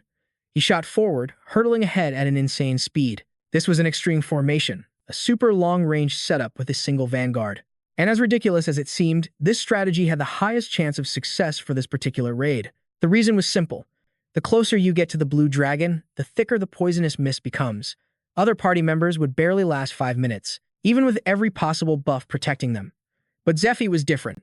He had the triple golden tear, an elixir created from crushing a branch of the Tree of Life with a star's tear found in the tomb of Yakvala. It shields the user from harmful effects with an immense protective energy that lasts for 2 minutes. On top of that, his secret skill dramatically increases the effects of all elixirs, boosting the effect by 500%. And then there's the massive poison resistance that comes from his draconic transformation. Basically, I'm the only one who can fight properly in there. He activated his electro-optic acceleration skill. His entire body was shrouded in crackling lightning as he blasted forward even faster. Along the way, he encountered a monstrous plant. The flora launched a swarm of smaller, flying creatures that looked just like fish. Mutants swarmed Yifei. He weaved through them with deadly grace, his blade cleaving a charging monster in two. He touched down, spinning into a powerful slash that unleashed an arc of energy, wiping out the surrounding horde. An even larger monster lunged forward, but Yifei simply blurred past it, leaving the creature in pieces. Soaring through the sky, he surveyed the giant plants dominating the landscape. This was definitely the area near the lake. The entire area is infested with these things. Dealing with them, one by one, is a waste of time. He landed, his hand glowing with an azure light. "I'll just need to deploy these here." Strange objects shot from his hand, embedding themselves deep in the earth. They activated instantly, bursting from the ground as compact combat golems. Yifei began to explain his plan. "These are tombstone golems. They can disperse any mana wavelength within a 70-meter radius. If I place them every 100 meters in a line so their fields overlap, they will resonate and create a mana pathway. A brilliant green stream of energy surged between the golems. All right, it's a success. Magic cast from the camp will now travel along this path to the very end. But because of the distance, its effect will be halved. Everyone, keep that in mind." From the rear, DJ gave the order, "Continue expanding the mana path." All combat golems deployed within the forest were operating at peak efficiency. By using enhancement magic, the golems could be controlled remotely. A smug smile crossed her face. And one more thing. Her mind flashed back to her conversation with Auntie. "I've actually read through your thesis." "What? Can you create that device within 2 weeks?" "I will provide all the necessary materials." DJ was utterly speechless. "What? Are you serious? I can really create it?" The Magic Tower said it cost too much and rejected my idea. Her ambitious life's work had been buried as nothing more than a blueprint. This child will become our eyes, a massive video relay golem. Cyclops. Yes. It's operating normally. A colossal flying golem activated. Cyclops. A giant golem designed to relay both video and audio feeds. It sends information to a smaller model, the R, and can gather intel within a 500-meter radius. Its relay distance is 1 kilometer, and it can chain information through a maximum of 10 other golems. Through a small device, the elves in the rear could watch the battlefield unfold. One of them shouted, "I can see him. There he is. He's flying," another remarked. With this much video intel, we can finally calculate attack coordinates. Humans aren't so bad after all. They created something quite useful. Auntie stared intently at the transmitted image. She recognized something familiar. As she narrowed her eyes, the image sharpened. A giant tree, shrouded in a poisonous purple mist, and coiled around it, a colossal dragon in a deep slumber. Auntie and Ellis knew it instantly. The corrupted lake of life, and the tree of life. Dariel ground his teeth. And that's the green dragon. Kiara, her mismatched eyes wide with worry, added, "This is completely different from 3 years ago. The dragon would usually start roaring once we got within a 1-kilometer radius, but now it's eerily silent." In a flashback, Yifei sat behind his desk, his presence imposing as he questioned them. "Oh, esteemed elves, did it never occur to you how strange this all is? A dragon is an extremely territorial creature." He stared them down, his gaze sharp as a blade. "Its domain is vast. The entire great elven forest is nothing more than a bedroom to it. So how could you possibly survive for so long while hiding inside its territory?" The realization hit Kiara like a physical blow. We never thought about it. We were too focused on just staying alive. Looking back, that's probably why the green dragon came to the Lake of Life in the first place.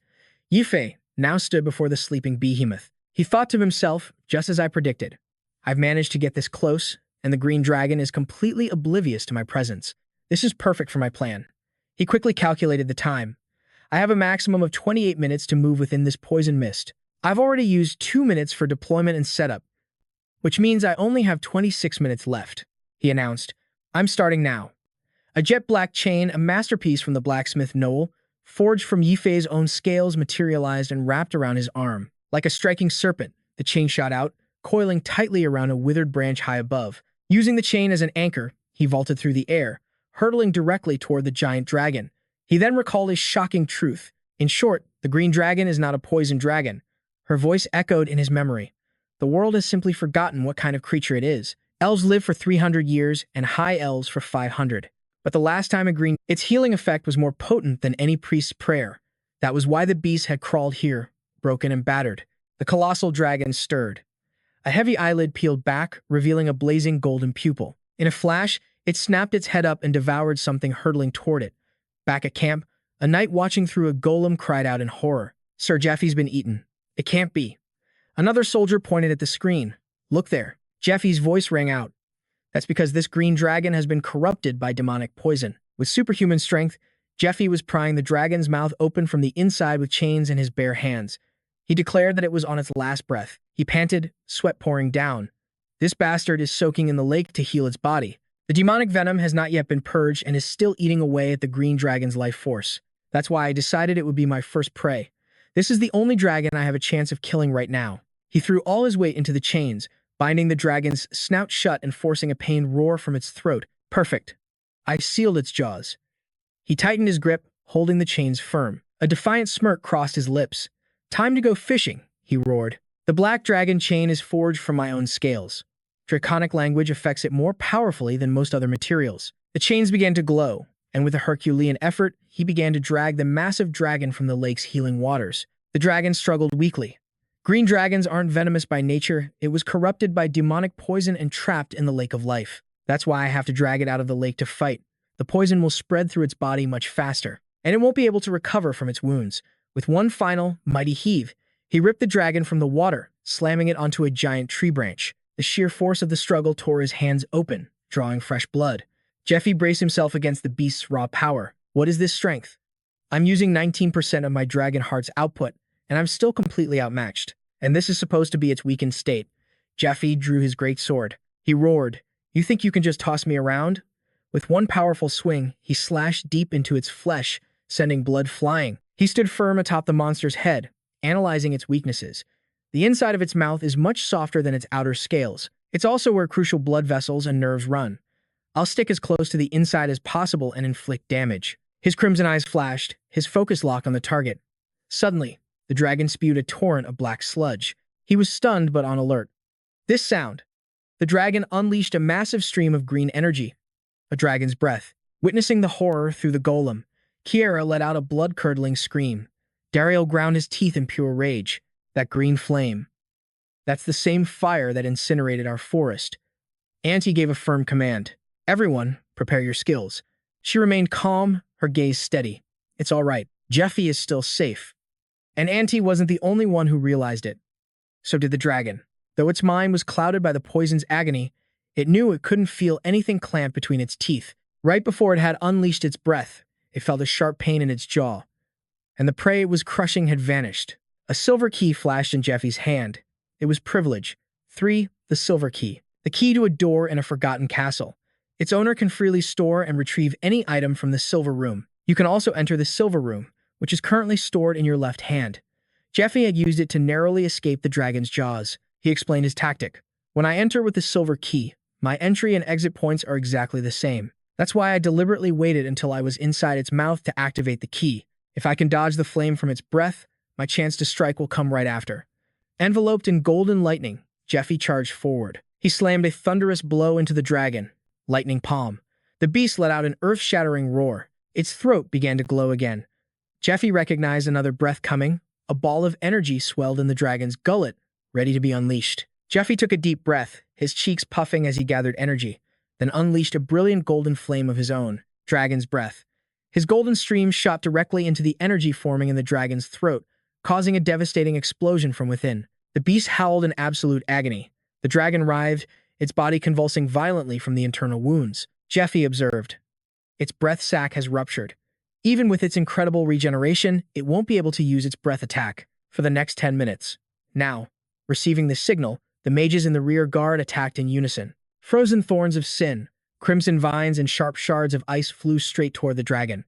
A dragon lay completely still, bound tightly by thorny vines and frozen solid by powerful ice magic. Back at camp, arrows were dipped into a cauldron of potent, crimson poison. Dariel raised his dragon bow. A poison-laced arrow was knocked and ready, glowing with a sickly green energy.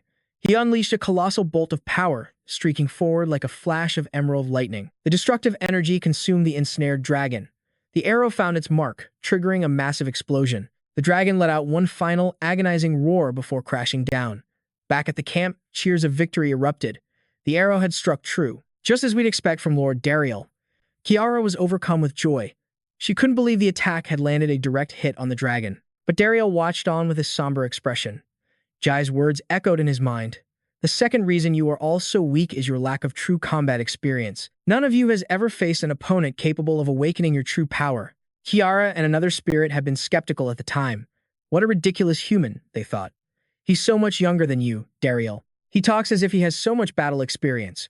What could possibly change just by fighting one dragon? An opponent who could awaken her power.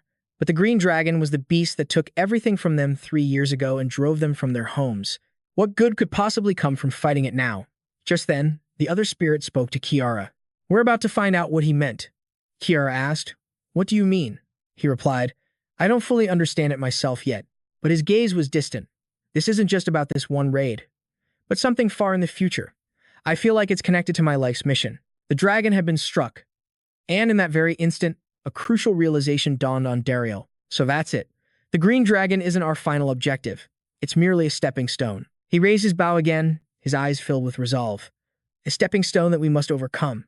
Kiara watched him, captivated. She thought to herself that the man who was always so cautious, burdened by his duty to protect the village and his mother, seemed to have finally returned to his true self. She wondered, Dariel, has G's fighting spirit ignited something in you? Or is it because you have the deepest connection to the lake of life, that you've unknowingly foreseen the future once more? A memory suddenly surfaced, an image of a much younger Dariel. He was telling her, Kiara, I won't become king, because I'm still the same person I was back then. Back in the present, another barrage of magical attacks slammed into the dragon, causing a violent explosion. Ji-Fei stood atop the wounded beast. He assessed the situation. Thanks to Dariel's arrow piercing its scales, its defenses are starting to crack everywhere. But its fatal weak point, I still can't tell where it is. He tried to drive his weapon deeper into the wound, but an invisible force resisted him. This is no good. I can't just tear my way inside.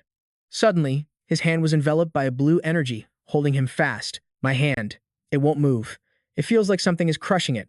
Astonishment flashed in his crimson eyes. Well now, that was fast. Back at the camp, Auntie suddenly sensed something was wrong. Huh, she yelled. Cease all attacks. Switch to defensive positions. The mana path is reversing direction. Another mage shouted in confusion. What?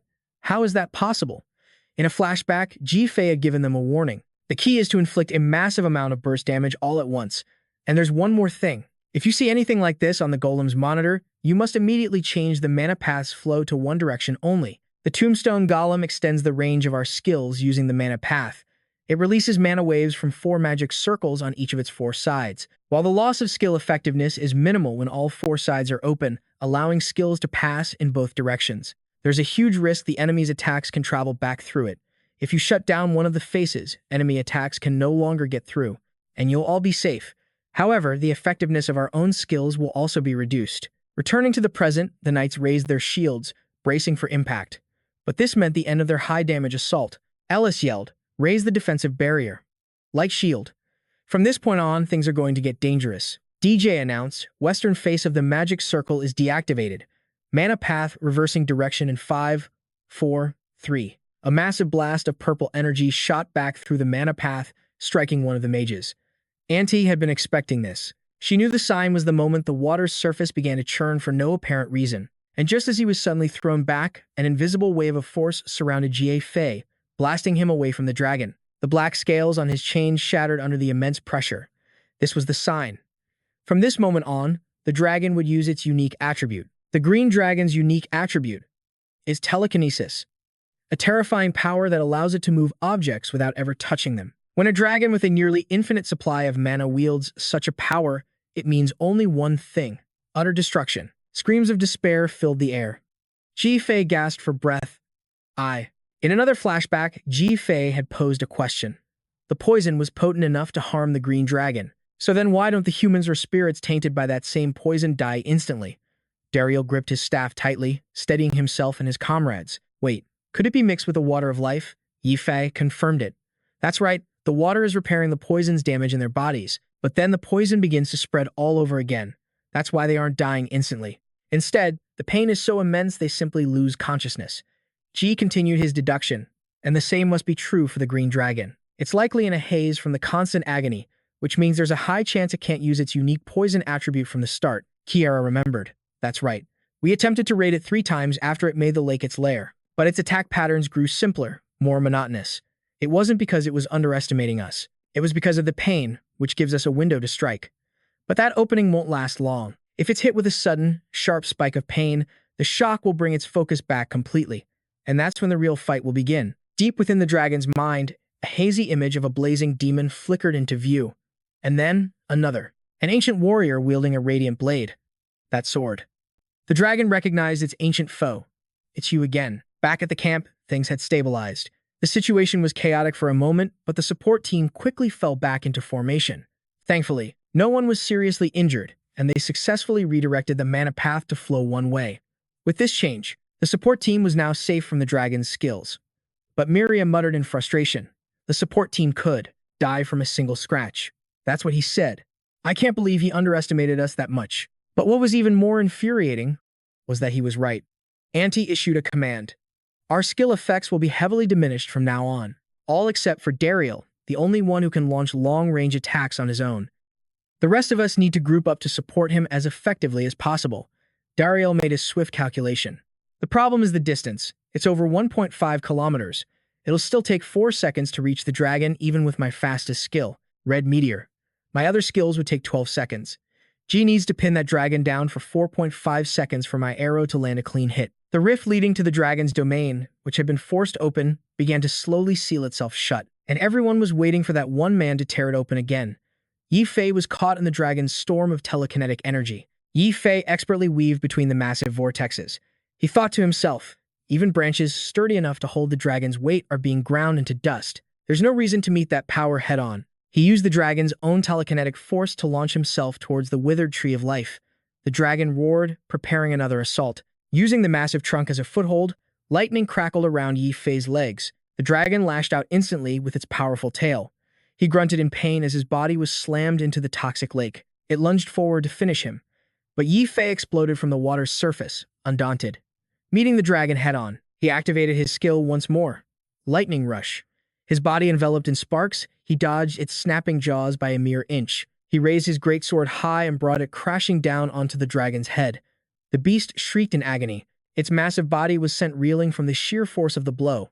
A mage back at the camp cried out in shock. The dragon vanished beneath the surface. It's dived into the lake. What do we do?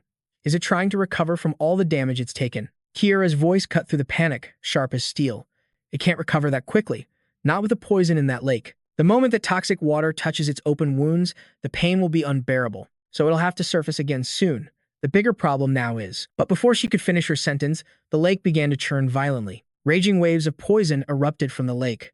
For a moment, her mind raced back to a piece of ancient lore. Plants that create byproducts use the water of life as a catalyst, and the quality of those byproducts is determined by the amount of that water they consume.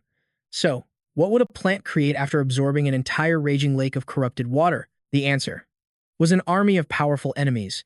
From the depths of the lake and the bushes along the shore, countless monsters began to rise. A bizarre menagerie of creatures emerged, from warriors riding giant snails to ancient golems with glowing blue eyes. A golem with a rocky exterior and embedded power gems rose to its feet, radiating a chilling aura. A lizard-like creature with blood-red eyes and a wicked grin peered out from behind a tree trunk. The battle exploded into chaos as a beast-riding monster commander ordered the charge. Instantly, Auntie roared back her own command. Change targets. We'll support the friendly golems and wipe out these monsters. Gazing into her magic orb, she saw how dire the situation was. There are too many of them spawning. Push them all back towards the lake so they don't interfere with Sir Ye Fei. Annihilate any monsters approaching the main camp immediately. Kiara clenched her fist. Model. The magic tower, the spirits, even the princess herself. All their power combined to forge the golems. These things were stronger than most adventurers, and now the clerics were reinforcing them even further. She continued, we fully expected powerful monsters to appear. No, we were absolutely prepared for this. But suddenly, a cry of pure shock echoed from the mage's ranks. What? What's happening? A panicked soldier pointed toward the chaos. Half of our golems are deserting the battlefield. We've lost remote control. Where the hell are they going? From a distance, an elven elder murmured with a grim expression. It has begun.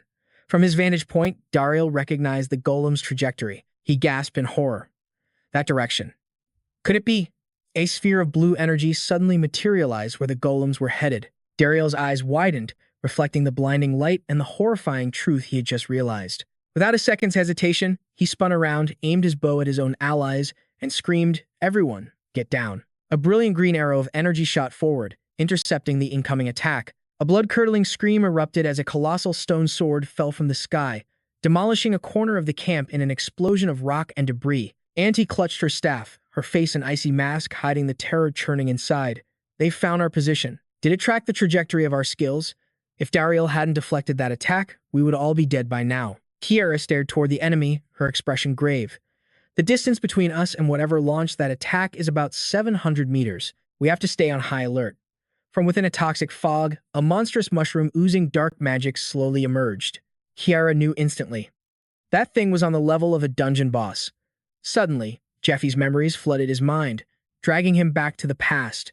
In his previous life, the raid on the Green Dragon happened another year and 4 months from now. Back then, they had lost the Black Dragon's heart and their key player, St. Lucius. But Anta hadn't given up. She gathered relics from her fallen comrades and challenged the Green Dragon. In his memory, the Dariel of the past unleashed a dazzling arrow of light. The past Kiara was also pouring all her strength into a spell of total destruction. All of their remaining allies fought bravely against the colossal beast. Though they managed to kill the Green Dragon, they failed to retrieve its heart because of one critical mistake. The corruption of the Danakil granary had become irreversible. Failure. That was the only word to describe the outcome. Even so, after I escaped that cavern, I returned to the temple and clawed my way up the ranks. To get to one of Lord Andian's cronies in the Third Parish, I had to become a temple knight to get close to him. It was my only chance for revenge. Jeffy thought to himself, and if I can find his weakness while gathering intel, even better. The more information, the better. He overheard a conversation that confirmed it. The princess's expedition failed, just as they planned. Hemph. Brilliant. A subordinate groveled, you ensured that would happen by sending none of your own people into the great elf forest. Yes, you are magnificent, Lord Andian. Andian took a sip of tea, offering a falsely modest reply. Well, something like that. I didn't do it alone, though. Jeffy, hiding behind a wall, wondered what he could possibly mean. The subordinate continued his analysis. With this disaster, the princess has lost her army, her funds, and her reputation. Even if she joins the Ice Dragon raid planned by the Guild Alliance, it'll be nearly impossible for her to have any influence. Another revealed a terrifying truth.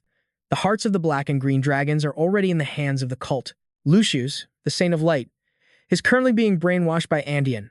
Andean smiled wickedly, a dark grimoire in his hand. If we can secure the Ice Dragon's heart as well, the cult's greatest desire will finally be fulfilled. I will make sure you are all rewarded handsomely. You have that to look forward to. Inside the silver key, Jeffy's eyes burned with resolve. This time is different. I know what kind of traps they've laid. I know everything. The world they crave will never come to pass. A potion to heal wounds, a mana potion to restore magic, golden tears. It shields a person from harmful effects with an immense protective energy. The duration is 2 to 10 minutes, and that time is amplified by Hemet's secret arts. His dark hand crushed a pill as he mumbled, "All right, I've restocked enough. Let's see." He created a blue orb of energy in his hand. Golem Visual Relay. The linked golems will transmit visual information between each other. While the giant golem is relaying its status to the others, I need to use gray to check on the camp's situation. The energy orbs shine before a magic gate. Just as I thought, the connection doesn't work inside the silver key. The vortex must be about to stop. Time to see how the others were holding up. Outside, a bloody battle raged on. A monster uprooted a nearby tree with ease. With monstrous strength, it hurled the massive trunk like a spear. It relentlessly launched tree after tree at the human forces. Kiara turned to Dariel, her voice urgent. "How many black dragon arrows do we have left?" Dariel's expression was grimly focused. 24. Just enough for the dragon. I can't afford to waste a single one on these lesser beasts. Instead, he drew a different kind of arrow. One fletched with hippogriff feathers. Kiara reached out her hand. Brilliant vines and glowing gemstones coiled around her arm. She chanted the incantation, Gem Seed. Her magic flowed into Dariel's arrows, empowering them instantly. The empowered arrows flew with terrifying speed, painting vibrant green streaks across the battlefield. Upon impact, they exploded into blossoms of pure energy, tearing the monsters to shreds.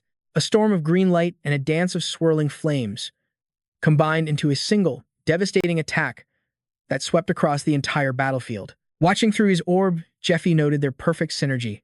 Dariel and Kiara's coordination was flawless. He kept watching, seeing the other team members were also playing their parts perfectly. The only problem was the sheer number of monsters. Dariel raised his bow, his eyes blazing with defiance. "Bring it on, whether it's dozens or hundreds of monsters. I will shoot down every last one of you with my arrows." The mushroom-like boss monster began chanting in an ancient tongue. Its body faded within a teal glow, and then vanished completely. A soldier stared into the empty space, bewildered. They're gone. Instantly, a deep sense of dread washed over them. They looked up in sheer terror. A colossal monster had appeared directly overhead, eclipsing the sky. A soldier screamed in pure desperation. "The monsters are here. They're inside the camp." A giant leg slammed down, crushing the defensive line. As it rose for another devastating blow, it suddenly froze in place. Ophelia. A single powerful kick had stopped the colossal leg cold. She glared at the monster with icy eyes, her voice dripping with contempt. "You hold your head too high for a mere beast." Her command was absolute. "Sit." In a flash of her blade, she sliced the monster to pieces. The sounds of screams and roars echoed across the chaotic battlefield. A knight rallied his comrades, his voice strained. "Hold the line. We can't let them take this ground." While others cried out in desperation, 3 knights stood firm, forming an unbreakable defensive wall. Inside a tent, the young knight, Legolas, gritted his teeth, his face etched with anxiety. Damn it. In a flashback, Auntie gave him a critical mission. "Legolas, your duty is to protect the fragment of the Tree of Life inside this tent." Legolas stared at the glowing shard of wood. "This small fragment is the core of the entire magic circle, which means if we lose this..." Auntie's voice was grim. "Correct. The safe zone protecting this camp will vanish in 10 minutes, and the poison mist will pour in." Legolas clutched the key, his voice filled with anguish. "I know this mission is crucial, but I can't stand being trapped in here. While I can hear my knights screaming for their lives just outside, this is just too cruel." Another knight placed a hand on his shoulder. "I know it's agonizing, but you have to endure." Legolas gritted his teeth. "I know." A scroll materialized, detailing his unique family skill. The inherited skill of the House of Daniel, Invincible Fortress. It deploys a powerful barrier that protects a single building. The user cannot leave the building while the skill is active. This defensive art has been passed down through my family for generations. The smaller the protected area, the stronger the barrier. And if it's only the size of a single storehouse, it's powerful enough to block a strike from a legendary-grade weapon. Legolas clenched his fists, his eyes burning with renewed resolve. "And, most importantly, unless I open it myself." No one can get inside. There is no one better suited for this mission than me. Back in the present, he clenched his fists as the screams echoed in his ears. That's why I have to endure this, no matter how agonizing it is. Suddenly, a frantic banging came from the wooden door. A familiar voice called out his name, Legolas. A weak voice pleaded from the other side. Please, open the door. I'm wounded. Let me in so I can get treatment. Legolas was stunned. That voice, is that the princess? Sir Grim immediately tried to stop him. You mustn't, Sir Legolas. This could be a trick by the monsters. Legolas snapped back. I know that, Sir Grim. The princess's voice outside grew more desperate, punctuated by the growls of monsters. Hurry, the monsters. They're getting closer. Open this door right now. That's an order. Legolas clenched his jaw, sweat beading on his forehead. Damn it. His mind raced in desperation. If I let the princess die out there, my knights and I will all be executed. He let out a cry of frustration. Princess, he cried, charging toward the door. But when it swung open, the one standing there wasn't the princess, but the elf elder. Legolas froze. The elf elder. A horrifying realization hit him. Damn it, he mimicked her voice with an item. A scroll appeared, explaining the artifact. The Fey Chestnut. If you hold it in your hand, it records another person's voice, and if you bite down, you can speak with that recorded voice. The elf elder raised his staff and roared, flash bang. A blinding light exploded, forcing the knights to shield their eyes, screaming, My eyes. He muttered, The flash only blinds them for 3 seconds. That's more than enough. I'm already enhanced with haste magic, and my target is stationary. His hand shot out, grasping for the fragment of the world tree. In the chaos of battle, Ophelia suddenly heard a strange sound. It was a warning horn, and a series of emergency messages flashed before her. Urgent. The core of the magic circle has been stolen. The monsters are beginning to retreat. We're clear of the camp. We did it. Full speed. We have 10 minutes until the safe zone collapses. Auntie's voice reached JP, laced with both sarcasm and urgency. Do you copy, JP? We're about to have a massive problem on our hands. I'll restore the magic circle with the spare core I've kept, she said. But things would be safer for us if that dragon died quickly, right? A smirk played on JP's lips. You want me to kill it in under 10 minutes? That's asking a lot, Princess. Things might be different if there was a reward. Auntie paused, her eyes closing in thought. A reward. A reward. She opened her eyes, a devious smile spreading across her face. All right. If you kill it in 10 minutes, we'll continue what we couldn't finish yesterday. Together, JP's red eyes shot wide open, completely shocked by her proposal. What? Standing on a branch, Auntie released a magical leaf from her hand. Well then, I wish us all the best of luck. The private communication ended. Still stunned, JP turned to face the snarling blue dragon before him. The beast had regenerated its breath sac by diving into the water. If it could just endure the damage it was taking, it would be able to unleash its breath weapon. And in that exact moment, its enemy had frozen, completely distracted. The dragon seized its chance, roaring as it spewed a torrent of destructive energy. JP faced the onslaught with cold determination. He summoned a colossal cross, shouting, Be gone. A notification window appeared. Legendary item, Stake of Faith. The divine pillar that never breaks, property of the current pope. Rented from Lucius for 10,000 gold. 1-year installment plan. Deposit of 10,000 gold. Payment 1 month overdue. In a flashback, JP was talking with Lucius. Oh, right. Can I use it first and then return it to you later? You can use the deposit to cover the overdue payments. The blonde-haired man panicked. What? That's going to put me in a really tight spot. JP replied casually, Not for me, it won't. He turned away with a smug grin, adding, Just delay the payment for me. The blonde man could only watch helplessly. Why? You are going to return it, right? Back in the present, a cleric named Ellis received a sudden communication. Does the logistics team read me? Is there a change in strategy? She asked, surprised. JP, in his draconic form, gazed into the communication orb with absolute confidence. 10 minutes. There's no reason it can't be done. Follow my new orders to the letter. That dragon is already dead meat. Meanwhile, the escaping elves on their stone golems laughed loudly. One of them sighed with relief. I can't believe we got out so easily. Ah, my heart is still pounding. I really thought I was a goner. A purple-haired female elf snapped at him. Be quiet. I'm having a hard time maintaining this magic circle. She motioned for silence, she explained. Observing his skill being used from start to finish within a 2-meter range.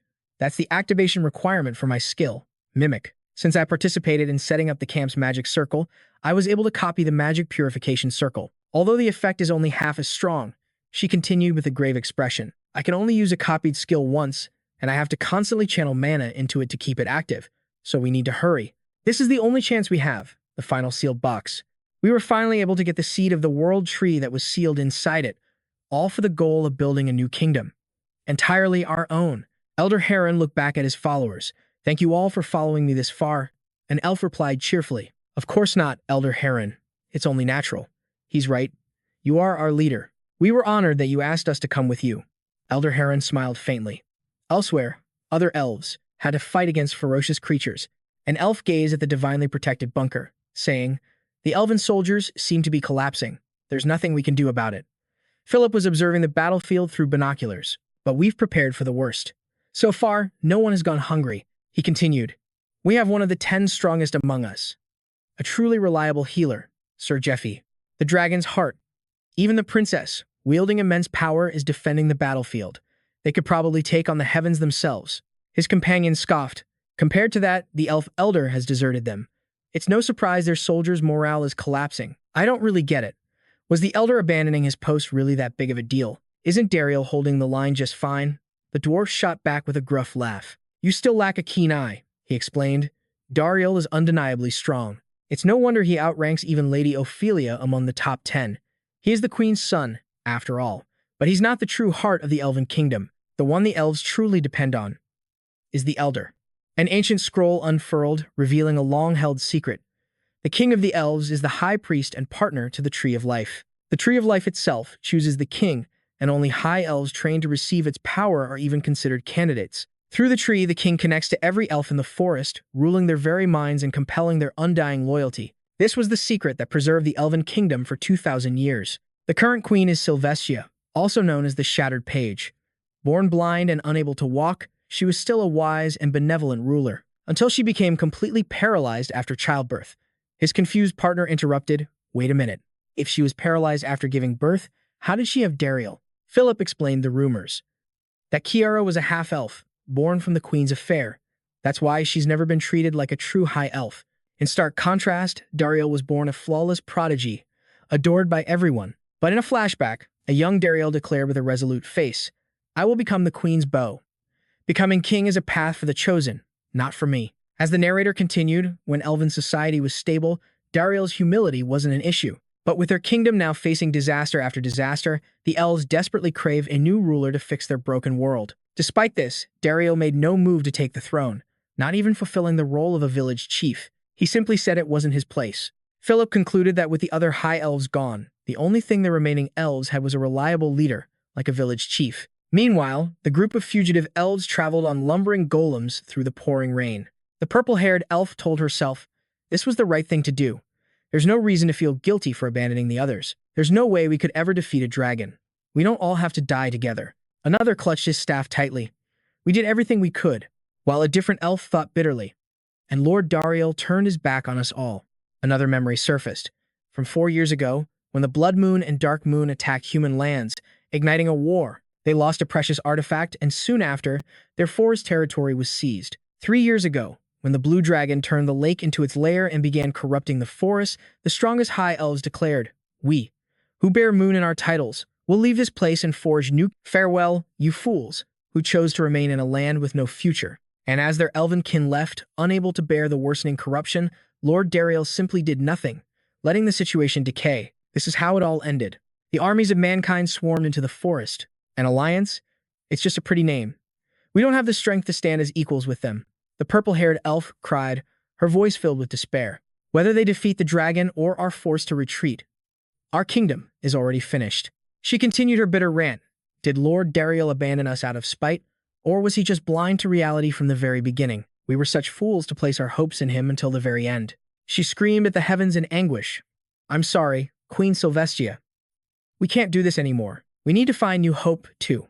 With that, the group continued their journey on the golems, leaving their homeland behind forever. They finally stopped before a crumbling ancient tower overgrown with vines.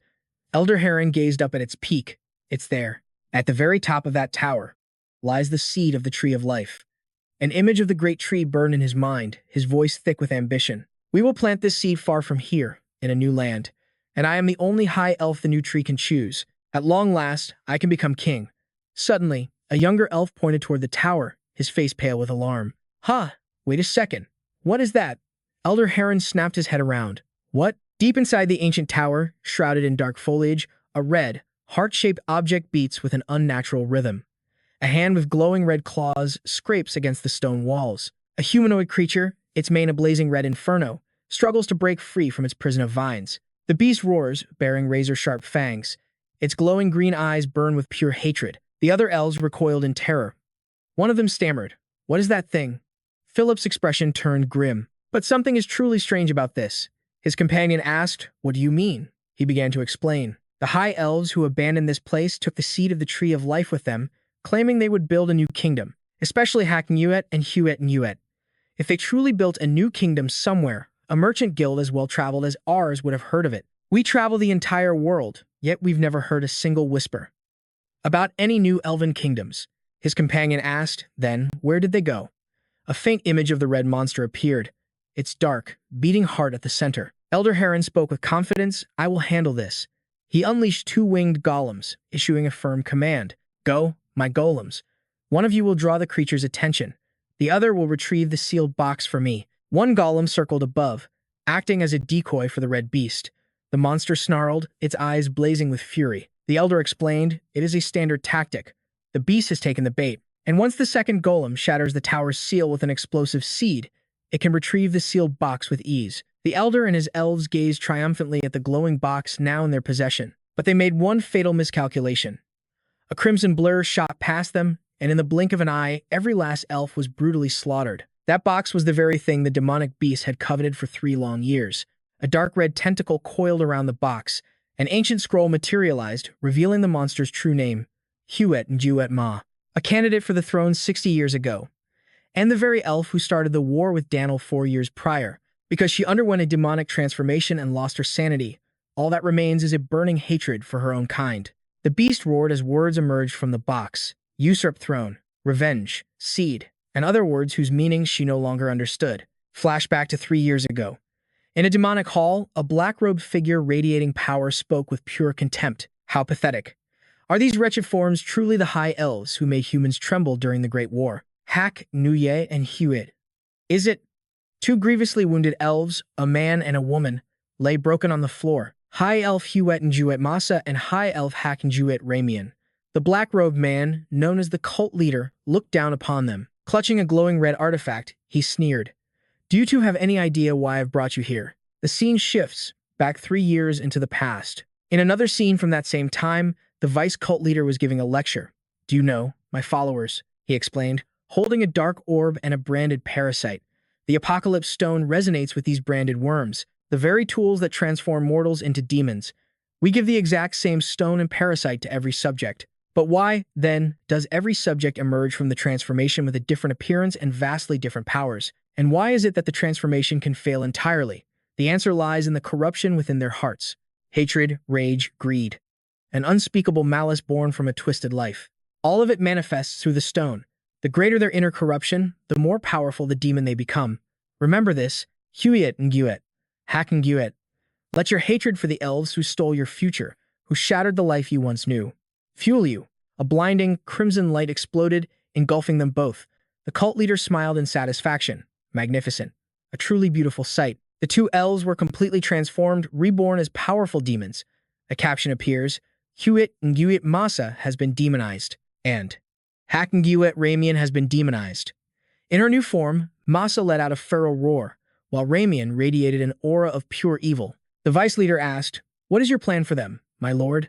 The cult leader chuckled. "A plan? I have no grand plan for them. I am simply introducing a little chaos into the world." The cult leader crushed a small trinket in his hand. The two new demons were brought before a council of powerful figures seated upon thrones. Ramian's voice echoed through the hall as he addressed the council. "You should welcome us with applause. Rejoice and celebrate." As they descended, a new age of demons had begun. The crest of the demonic god cult appears, its leaders known as the 12 Apostles. 3 months have passed since the two elves were reborn as demons. A tattered, blood-soaked banner whips in the wind. They have slaughtered everything in their path, both monsters and humans. A hill of corpses rises high, a demonic shadow standing at its peak.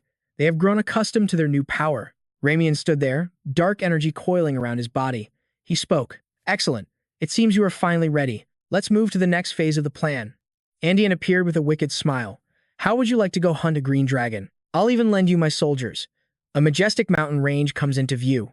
Gala Mountain, the original lair of the green dragon, Attalus. Ramian stood on a cliff's edge. Since we were born and raised in the great elven forest, we know it better than anyone. He recalled just how troublesome it was dealing with elves protected by the Tree of Life. I don't like it.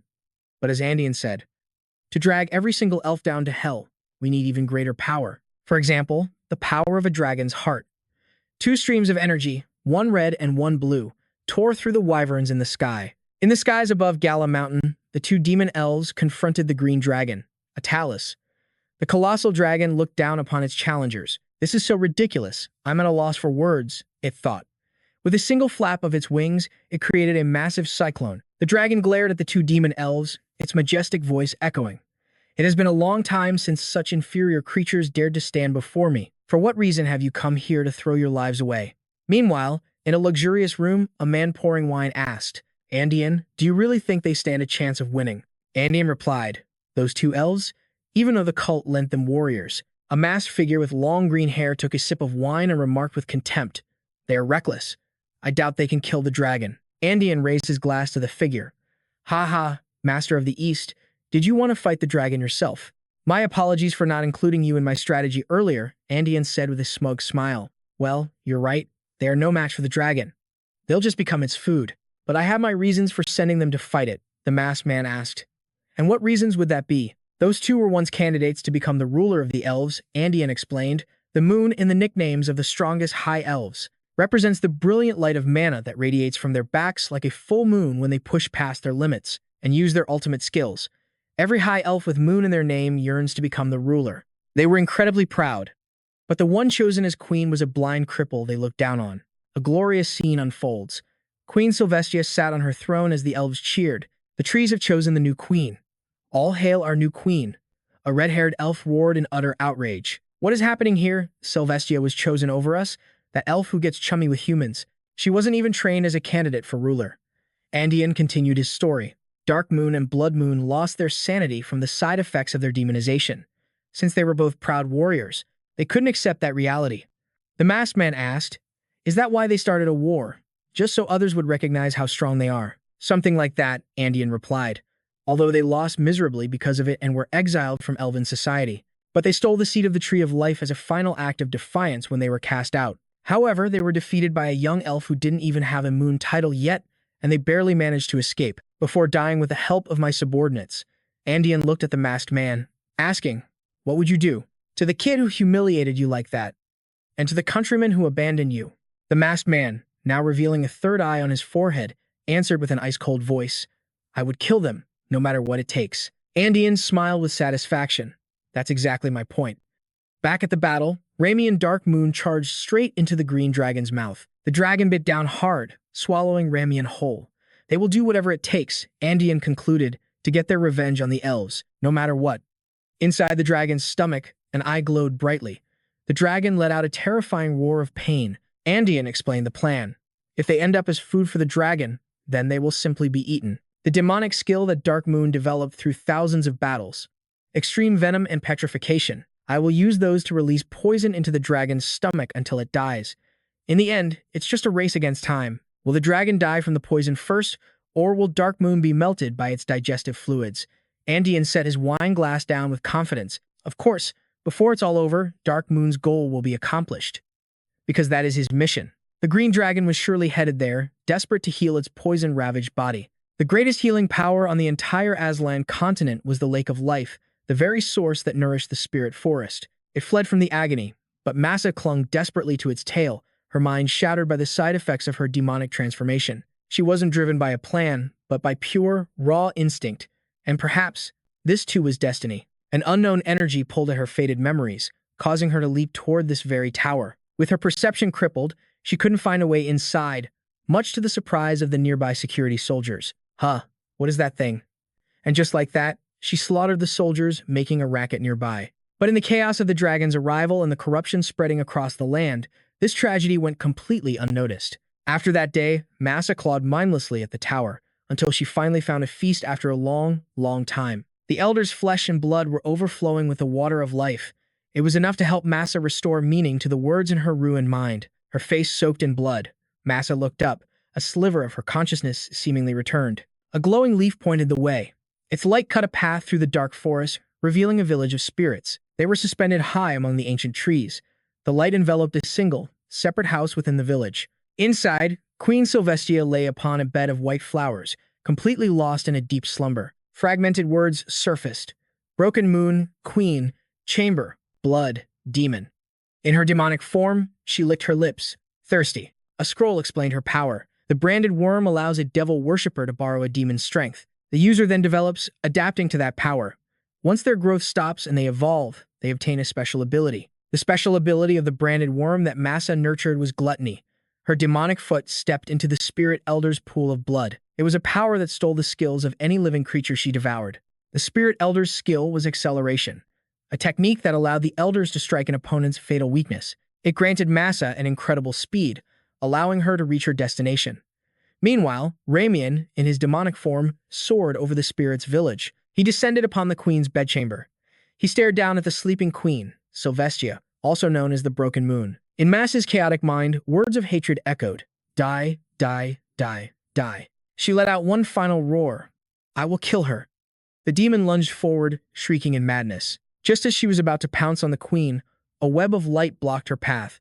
A figure in a jet-black robe cut her down with countless slashes, ending it with ease. He muttered, I was wondering why my damned disciple sent me to the rearmost position, just to protect the queen. To think a demon would just appear out of thin air. He glared at Massa with razor-sharp eyes. Regardless, this will be your grave. From the palace rooftop, a colossal bolt of lightning descended. Thunderclap. At that exact moment, Jiufei was locked in an aerial duel with the green dragon. Time remaining before the camp's purification magic circle was dispelled. 8 minutes and 20 seconds. Jiufei glanced at his sword. Auntie's request was to kill the dragon before then, he thought to himself. But in reality, it's better to kill it faster to ensure our safety. This raid won't end once the green dragon is dead. After it falls, Black Moon Ramian, who is inside the dragon's stomach, will awaken. He is the master of the poison that contaminated the forest, and his seal will be broken. That is exactly why we failed this raid in my past life. A memory of his previous life flashed before his eyes. Before he regressed, everyone was shouting in victory. Damn it, we won. Hooray, we killed the green dragon. A warrior in lion armor spoke to Auntie. Good work, Auntie. As promised, I will take the dragon's heart. The princess has no complaints, right? Auntie replied, Of course not. A promise is a promise. The warrior approached the dragon's corpse. Let's see. Now I will claim the dragon's heart. As his hand touched the carcass, a surge of dark energy blasted him away. He was stunned. A rejection.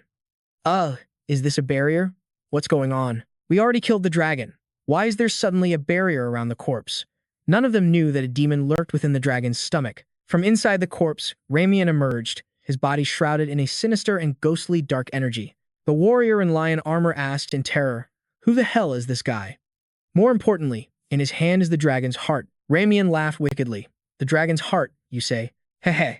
Thank you for killing the dragon. He roared as purple energy coiled around him.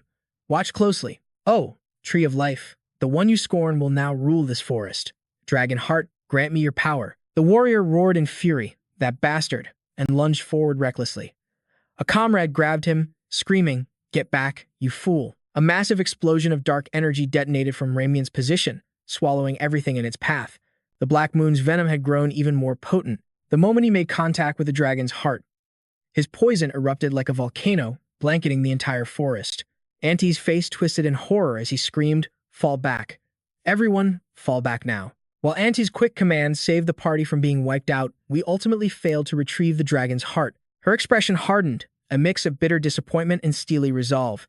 And so, the great elf forest and the Dannel grain fields fell deeper into corruption. The land became a living hell where nothing could survive. Back in the present, G dodged a vicious tail whip from the blue dragon. The reason we failed in my past life was because we were missing critical information. Other than that, our strategy, the party's level, and even our poison countermeasures were nearly perfect. We even had 2 vanguards who could fight freely inside the toxic miasma. In a flashback, the warrior said, The blue dragon, you say? Ah, that beast has a single weak point. An old wound that can never fully heal. If you strike it there, it will weaken significantly, and the rest will be a piece of cake. JV asked, How did you find a weakness like that? The warrior replied, I couldn't see it at first, since it wasn't an external injury. but I noticed it while we were fighting. It seemed to move with great difficulty, as if it was protecting a part of its body. Back in the present, G roared in frustration. You bastard! I can't see it anywhere. Of course, only someone who'd seen it before would even know it was there. In his past life, the raid had taken place a full year and 4 months from now. Over that time, the corrosion from its own poison must have worsened, aggravating the old wound. This meant the dragon in his current timeline wasn't feeling nearly as much pain. He concluded, all right, then, I just haven't inflicted enough pain on it yet. He then drew a special weapon, a poison-drenched scale. A crude handle was attached for safe use. The scale was soaked in the Poison King's 68th creation. Absolute agony. He plunged the bone weapon deep into the dragon's wound. He bellowed, detonate. The dragon's tongue scale activated a violent explosion from inside the beast's body. The dragon let out a terrifying shriek of pure, unadulterated pain. Pushed to its limit, it unleashed a colossal wave of azure energy. It roared, halt, using its own dragon's tongue skill. G was instantly encased in the energy, his body frozen in place. He realized in shock that he was completely paralyzed. No, it's not just me. Even the droplets of water are frozen. And the leaves, too. This was a level of command completely different from a simple dragonoid. A being who was basically human but possessed the heart of a dragon. He tried to activate his item, but it was no use. Damn it, not even the silver key will activate. He quickly calculated that with such a massive range of control, the dragon's tongue would only last about 7 seconds, even when used by a true dragon. 7 seconds was more than enough time for the beast to gather its breath and attack, but in that 7-second window, Dariel had already fired 2 volleys of arrows straight at the dragon. In a quick flashback, G told Dariel, new plan. I'm going to create an opening for you, so just fire at will. Dariel's eyes widened in surprise. It had actually worked. Back in the present, a sphere of energy blazed as flaming arrows slammed into the dragon. It roared in pain. Dariel knocked another arrow, shouting, not yet. One more. Another arrow, blazing with green energy, shot forth. G was freed from the paralysis. Facing the shrieking dragon, he let out a war cry and charged in. His body, now shrouded in a golden aura, unleashed a powerful skill on the screaming beast. We've successfully destroyed its breath sac. 17 black dragon arrows remaining, Dariel panted. She calculated. Since red meteor costs 3 arrows per shot, I can still use it 5 more times. And I can use 2 more regular skills. To kill it with these attacks, every single one of them had to strike its weak point. The dragon, clearly weakened, swung in retaliation, but G dodged the sweep of its massive wing. He thought to himself, in my past life, I only fought the blue dragon one time. After its heart was stolen by the demonic god cult, the blue dragon's spirit took control of its body and fought us. It took us an entire month to end that fight. I spent all that time memorizing its attack patterns. Thanks to that, I barely managed to defeat it before I passed out. The blue dragon that fought me then was fighting based on memories of itself in its prime. The dragon swung with another hook, forcing G to parry with his sword. The powerful blow sent him flying. He staggered. It's fine. This is actually nothing compared to last time. The dragon used its telekinesis, ripping the arrows from its flesh and launching them at G like a rain of dark steel. I'll block it. The golden energy barrier stopped the arrows, but the dragon's claws were right behind them. It swiped viciously, aiming to tear him apart. But just as the claws were about to connect, the dragon froze in shock. He had vanished. A hand reached out of thin air, grasping a glowing silver key. From the void, Yifei's silver key manifested, driving a holy cross straight into the dragon's skull. He unleashed a destructive torrent of golden energy. He slammed his fist into the cross, deepening the catastrophic wound on the dragon's head. With the cross embedded deep in its throat, the dragon roared in absolute agony. Another volley of missiles slammed into the wound. 14 black dragon arrows remained. Dariel kept firing, sweat pouring down his face. 11 arrows left. Its right arm was severed. Though grievously wounded, the dragon glared at Yifei with pure hatred. An image of a flaming demon flashed through its mind. As a vassal of Lord Kaiserus, it thought, I cannot forgive the one who slayed my master. This is my sacred duty. The dragon shed a tear, telling Yifei, leave. If you appear before me again, I will kill you. It turned and dove into the purple poison lake. Kiara was stunned. Huh? It just stopped moving. Dariel. Attack coordinates. Dariel cut her off. No, Kiara. He watched the dragon's descent with a grave expression. This is too dangerous. A thought flashed through his mind. He then felt a strange vibration from deep within the forest. The tree of life was trembling beneath the poison lake as the green dragon emerged once more. Its body was now shrouded in immense blue energy and crackling with fierce lightning. The dragon muttered, Georgius, the dragon slayer. I didn't know what I was saying then. That was my vow. It tore the holy cross from its own throat. Tears welled in the dragon's eyes. I am not allowed to forgive you. It clenched its wounded fist and roared, my life force, become a sword. Water from the poison lake and blue energy coalesced, forming a colossal greatsword in its claws. A loyal voice echoed in its mind. I have been waiting for you, my lord. The dragon stood tall, its body transforming as it gripped the sword. The voice continued, at last, I can fulfill my duty. Yifei watched with a confident smirk. It's using the dragon tongue to convert its own life force into power. I guess it's trying to end this right now. Well, that just makes things easier for me. Bring it on, he thought to himself. 12 minutes left until dragonification ends, and 1 dragon breath remaining. However, those numbers no longer mattered. The dragon, in its powerful new form, stood on a massive root, its energy sword glowing with a brilliant blue light. A system window appeared, explaining the weapon. Deathbringer Sword, a weapon forged by burning life force using the dragon tongue. One's life force and defense are consumed in exchange for overwhelming attack power. Yifei lowered his stance, focusing his energy. He knew that stopping this attack required absolute focus on a single decision. Golden energy exploded around him. All other plans for any other scenario would be cast aside. He roared, concentrating only on achieving unrivaled power. A skill window appeared. Dragon Berserk Mode. Consumes a massive amount of mana to enhance the dragonification state. Physical abilities are boosted by 200%, which will reduce the remaining dragonification time. After dragonification ends, you will temporarily enter a state of hibernation. Remaining dragonification time reduced from 15 to 3 minutes. The dragon swung its colossal blue sword, unleashing a deadly arc of light. In his berserk state, Yufei met the dragon's blade head-on. A terrifying explosion of energy erupted. It tore apart the poison lake and the very sky itself. From a distance, horrified spirits watched the blast race toward the Tree of Life. One of them screamed, the Tree of Life. Dariel and Kiara witnessed the scene in pure terror. Dariel shouted, no. With a look of pure determination, Yifei spoke.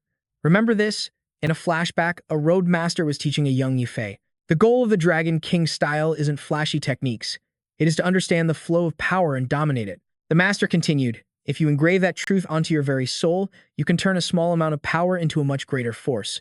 And you will be able to use that small force to defeat a much larger foe. Back in the present, Yifei expertly deflected the dragon's massive blade, redirecting its power down into the lake. He was enveloped in a golden light. Just as all things move, power also flows from one place to another. His master's voice echoed, a power that flows like a raging river.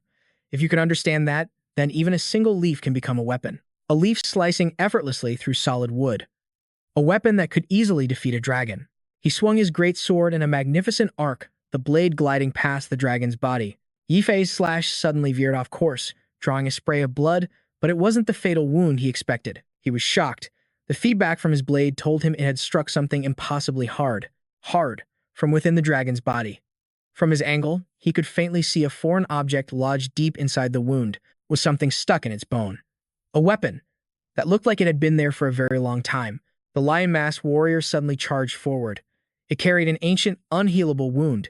That was its one and only weak spot. A flash of insight hit Zephyr. There it is.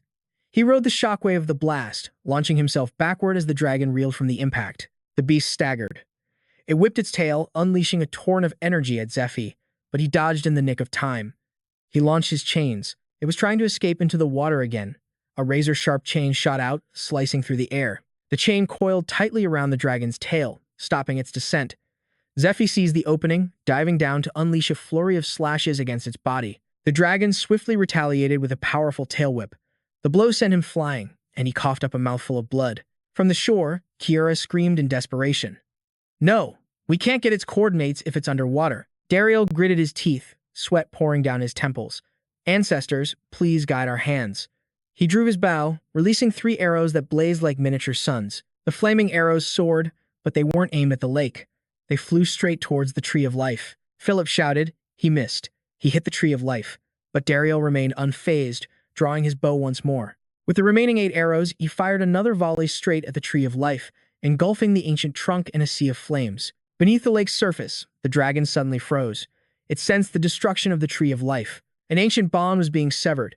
Its entire body convulsed in agony as chaotic energy erupted from within. Zephyr felt the shift, aiming directly for the weakness he'd just discovered. He delivered a devastating strike against the dragon's flesh. A brilliant golden explosion erupted from the dragon's weak point, engulfing everything. Within the dragon's mind, its own voice echoed. Yes, That's right. Georgius stood before the defeated dragon. The dragon's voice was filled with hatred, but also a profound sadness. As a vassal of Lord Tatarus, I am not permitted to forgive you, the one who killed him. Go. I will kill you if you ever appear before me again. The Georgius from that day turned his back. His figure was heavy with regret. I'm sorry for what happened that day. But then he turned back, his body crackling with lightning. But I cannot return like this. As Princess Eurydica's companion, I cannot leave a future threat unchecked. I had a short battle with Georgius. No, to be precise, I was beaten one-sidedly because I let my guard down. A piece of the dragon's horn was sliced clean off. The dragon roared in absolute fury. My horn! You cut my horn! You wretched bastard! Georgius drove a bone-like stake into the dragon's wound. A system window materialized. Item: White Queen's Finger. A stake carved from the bones of the Elven Queen. It seals the target's power. The curse's effect makes it impossible for one to remove it on their own. The curse will last for about 10 years, Georgius said. Now that this is embedded in you, your power will be sealed for some time. Stay quietly in your cave, at least until the red dragon calms down. Georgius's face was etched with deep sorrow as he spoke in the memory. If my hands weren't stained with Kaiserus's blood, if I had never discovered the secrets of this world, could we have remained friends? What a pity. That we can never go back to the way we were. As the dragon Atalus's spirit faded into a purple light, Georgius's voice echoed one last time. Then, let's not meet again for as long as possible. Take care. Attalus. Attalus whispered as the final fragments of memory returned. Is that so? I see. Now I finally remember it all so clearly. That was 1,000 years ago, wasn't it? The memories of the past gave way to the present. The image of Zephyr in his burning demonic form appeared. In that case, this person here, Georgius, is not you, but the one who has inherited your will. Attalus's giant eyes gazed dimly at the one who had defeated him. So this is what he looks like. Yes. In its final moments, it saw a clear vision of Zephyr, charging forward with unstoppable power, the face of the new dragon slayer.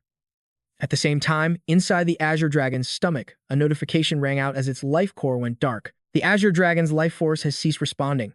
A shadowy figure with sharp claws rose up, its voice dripping with anticipation. The moment has finally arrived. A wicked grin spread across his cruel face. This is it, the moment I claim the dragon's heart for myself. But suddenly, he recoiled in terror at an unexpected surge of energy. From within a blinding light, Zephyr appeared, swinging his sword in a fatal blow toward the enemy. His blade drew a perfect arc, tearing through the darkness and giving the enemy no time to react. An explosion of energy erupted from the attack, illuminating the entire dark space within the dragon. Zephyr tightly gripped the glowing silver key in his hand. He spoke with grim satisfaction. Excellent. The dragon's corpse is ours. Now that fiend can't get anywhere near the dragon heart. Suddenly, memories of his past life flooded back, revealing a horrific tragedy. The great catastrophe from his previous life flashed before his eyes. It was all because Black Moon tried to absorb the dragon heart improperly. Because of that, a lethal wave of energy had erupted. He remembered that fool's desperate cry, "Dragon heart, grant me your power." Yao Fei knew the unforgiving law all too well. The only beings capable of absorbing a dragon heart without any preparation are those who share the same status as the dragon race itself. They must be either a dragon or a high-ranking demon, but that wasn't the case for Black Moon.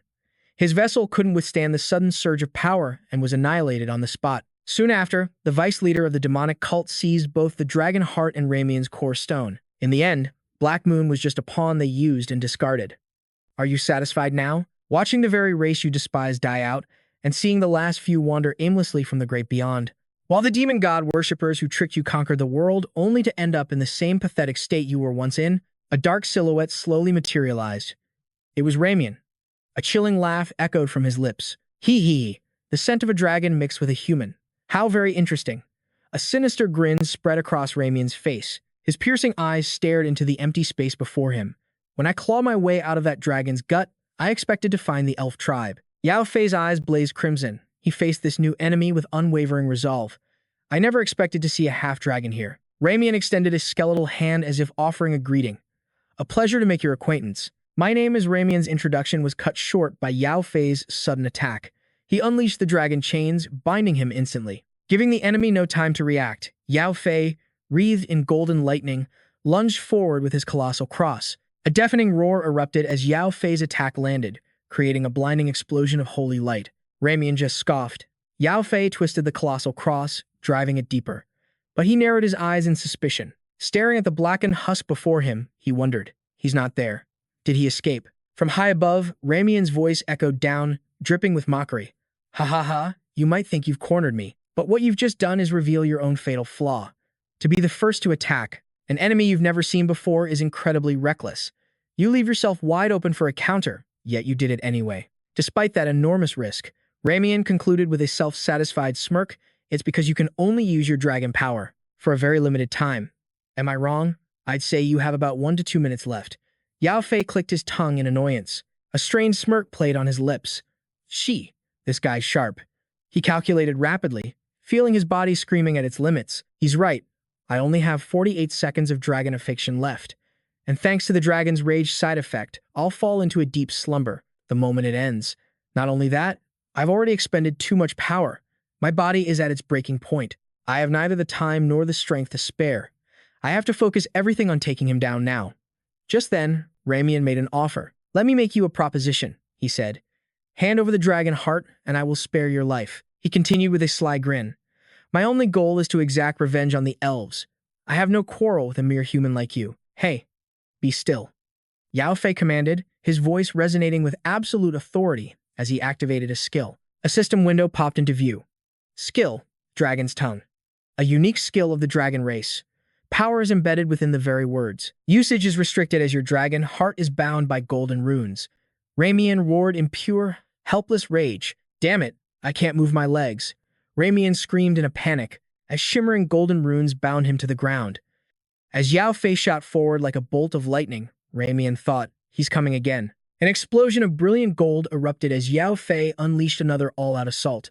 His crimson eyes burned with ironclad resolve. He gave his foe not a single moment to breathe. Ramien desperately threw up a shield of violet energy, blocking the wave of destructive power rushing toward him. He howled in absolute fury, his face twisted in a mask of rage. I was in the middle of speaking. How dare you interrupt me with an attack? Yao Fei gasped for breath, his body trembling from sheer exhaustion. I feel like I'm going to pass out after using Dragon's Tongue. My body is completely wrecked. But he mustered every last ounce of his strength, summoning a radiant blade of pure light. I just need enough power for this one final swing. A system window appeared. Sword of Light, a divine artifact forged from a fragment of primordial light, taking the form of a blade. It requires an immense level of stats to wield. Those who fail to meet the requirements will have both their body and soul incinerated. With the Light Goddess's permission, the restrictions should have vanished. But a divine voice thundered in his mind. The sword glitched like a system error. I do not permit this. Jaffe watched in horror as his own hand burst into flames. What? In an instant, the sacred fire from his own sword engulfed him completely. Damn it, why? He roared in his thoughts. Confusion and pure rage erupted within him. I could wield this power before. My mana, my stats. They should have been more than enough. He looked up in desperation as the holy fire scorched his body. Is my mana too low? Or is something else terribly wrong? The goddess of light? That wretched hag. Betrayed by his own power, Jaffe was blasted away like a human meteor. Ramien, still reeling, let out a sigh of relief. I don't know what that was, but that was way too close. Dispel barrier. My body is still stiff after being petrified. I'm in no condition to fight. That's why I tried to stall for time by talking. But a wicked gleam flashed in Ramien's eyes as he seized his chance. He smirked, gathering dark energy in his palm. Your only mistake was just binding my feet. I can still attack even without moving my legs. Venom, come to me. The technique I use as a high moon elf is now perfected with the power of a demon. This is my ultimate skill. A massive spear of darkness materialized from the venom. A system window appeared. Venom Spear. Ramien's unique skill. This ability condenses toxins, forging them into a deadly spear. It's hard and sharp enough to pierce even dragon scales. Jaffe let out a cry of agony as the vicious spear impaled his body. Ramien burst into a fit of gleeful laughter. He covered his face in pure, twisted ecstasy. Ha ha ha, what a magnificent scream. Oh, I live for this moment. Someone stronger than me, a former celestial mage and a dragon slayer, reduced to mere sustenance, screaming for my pleasure. Only the truly powerful, like you, can even manage to scream. Weaker beings are paralyzed into silence by my venom. I'm so glad I chose to become a demon. He gathered a final orb of deadly venom in his hand. I would love to savor your sweet screams a while longer, but since I have other business to attend to, I'll end this now. Ramien spread his arms, preparing the finishing blow. I'll grant you a peaceful death. Farewell. But suddenly, a strange sound echoed, forcing him to pause. What is that sound? From the depths of the lake, countless massive roots erupted, churning the water's surface. Ramian screamed in terror. The razor-sharp roots impaled his body from below. He stared down in utter disbelief, unable to process what he was seeing. What is this? Roots. Impossible. Jaffe, his body already healing, rose to his feet and glared at Ramian with an icy smirk. Hey, you really don't get it, do you? Those are the roots of the Tree of Life. The very one you desecrated. Because you used that foolish technique of yours, you absorbed every last drop of poison from this entire area. Jaffe glanced around at the now purified landscape. Thanks to you, the Tree of Life and the lake are pristine again. He began to explain his master plan. In my past life, the dragon's heart and the Dark Moon's mana stone were stolen by the vice leader and forged into weapons. They were used to create the poisonous bone and the venom spear. I gambled that the mana stone's original owner would have the exact same skill, so I baited you into using it. Leveraging your venom spear's absorption effect was the fastest way to cleanse the corruption. Only the area around the lake was cleansed at first. But now the lake and its roots, the very core of this land, are pure. The forest will begin to heal, as long as no one taints this place again. He looked at the Tree of Life with a grateful gaze. My original plan was to let you do that, then finish you with my light sword. But I never expected help from the tree itself. Thank you. Ramian thrashed desperately, trying to fight back. I have to release the toxins, fast. Damn it. I can't focus my mana.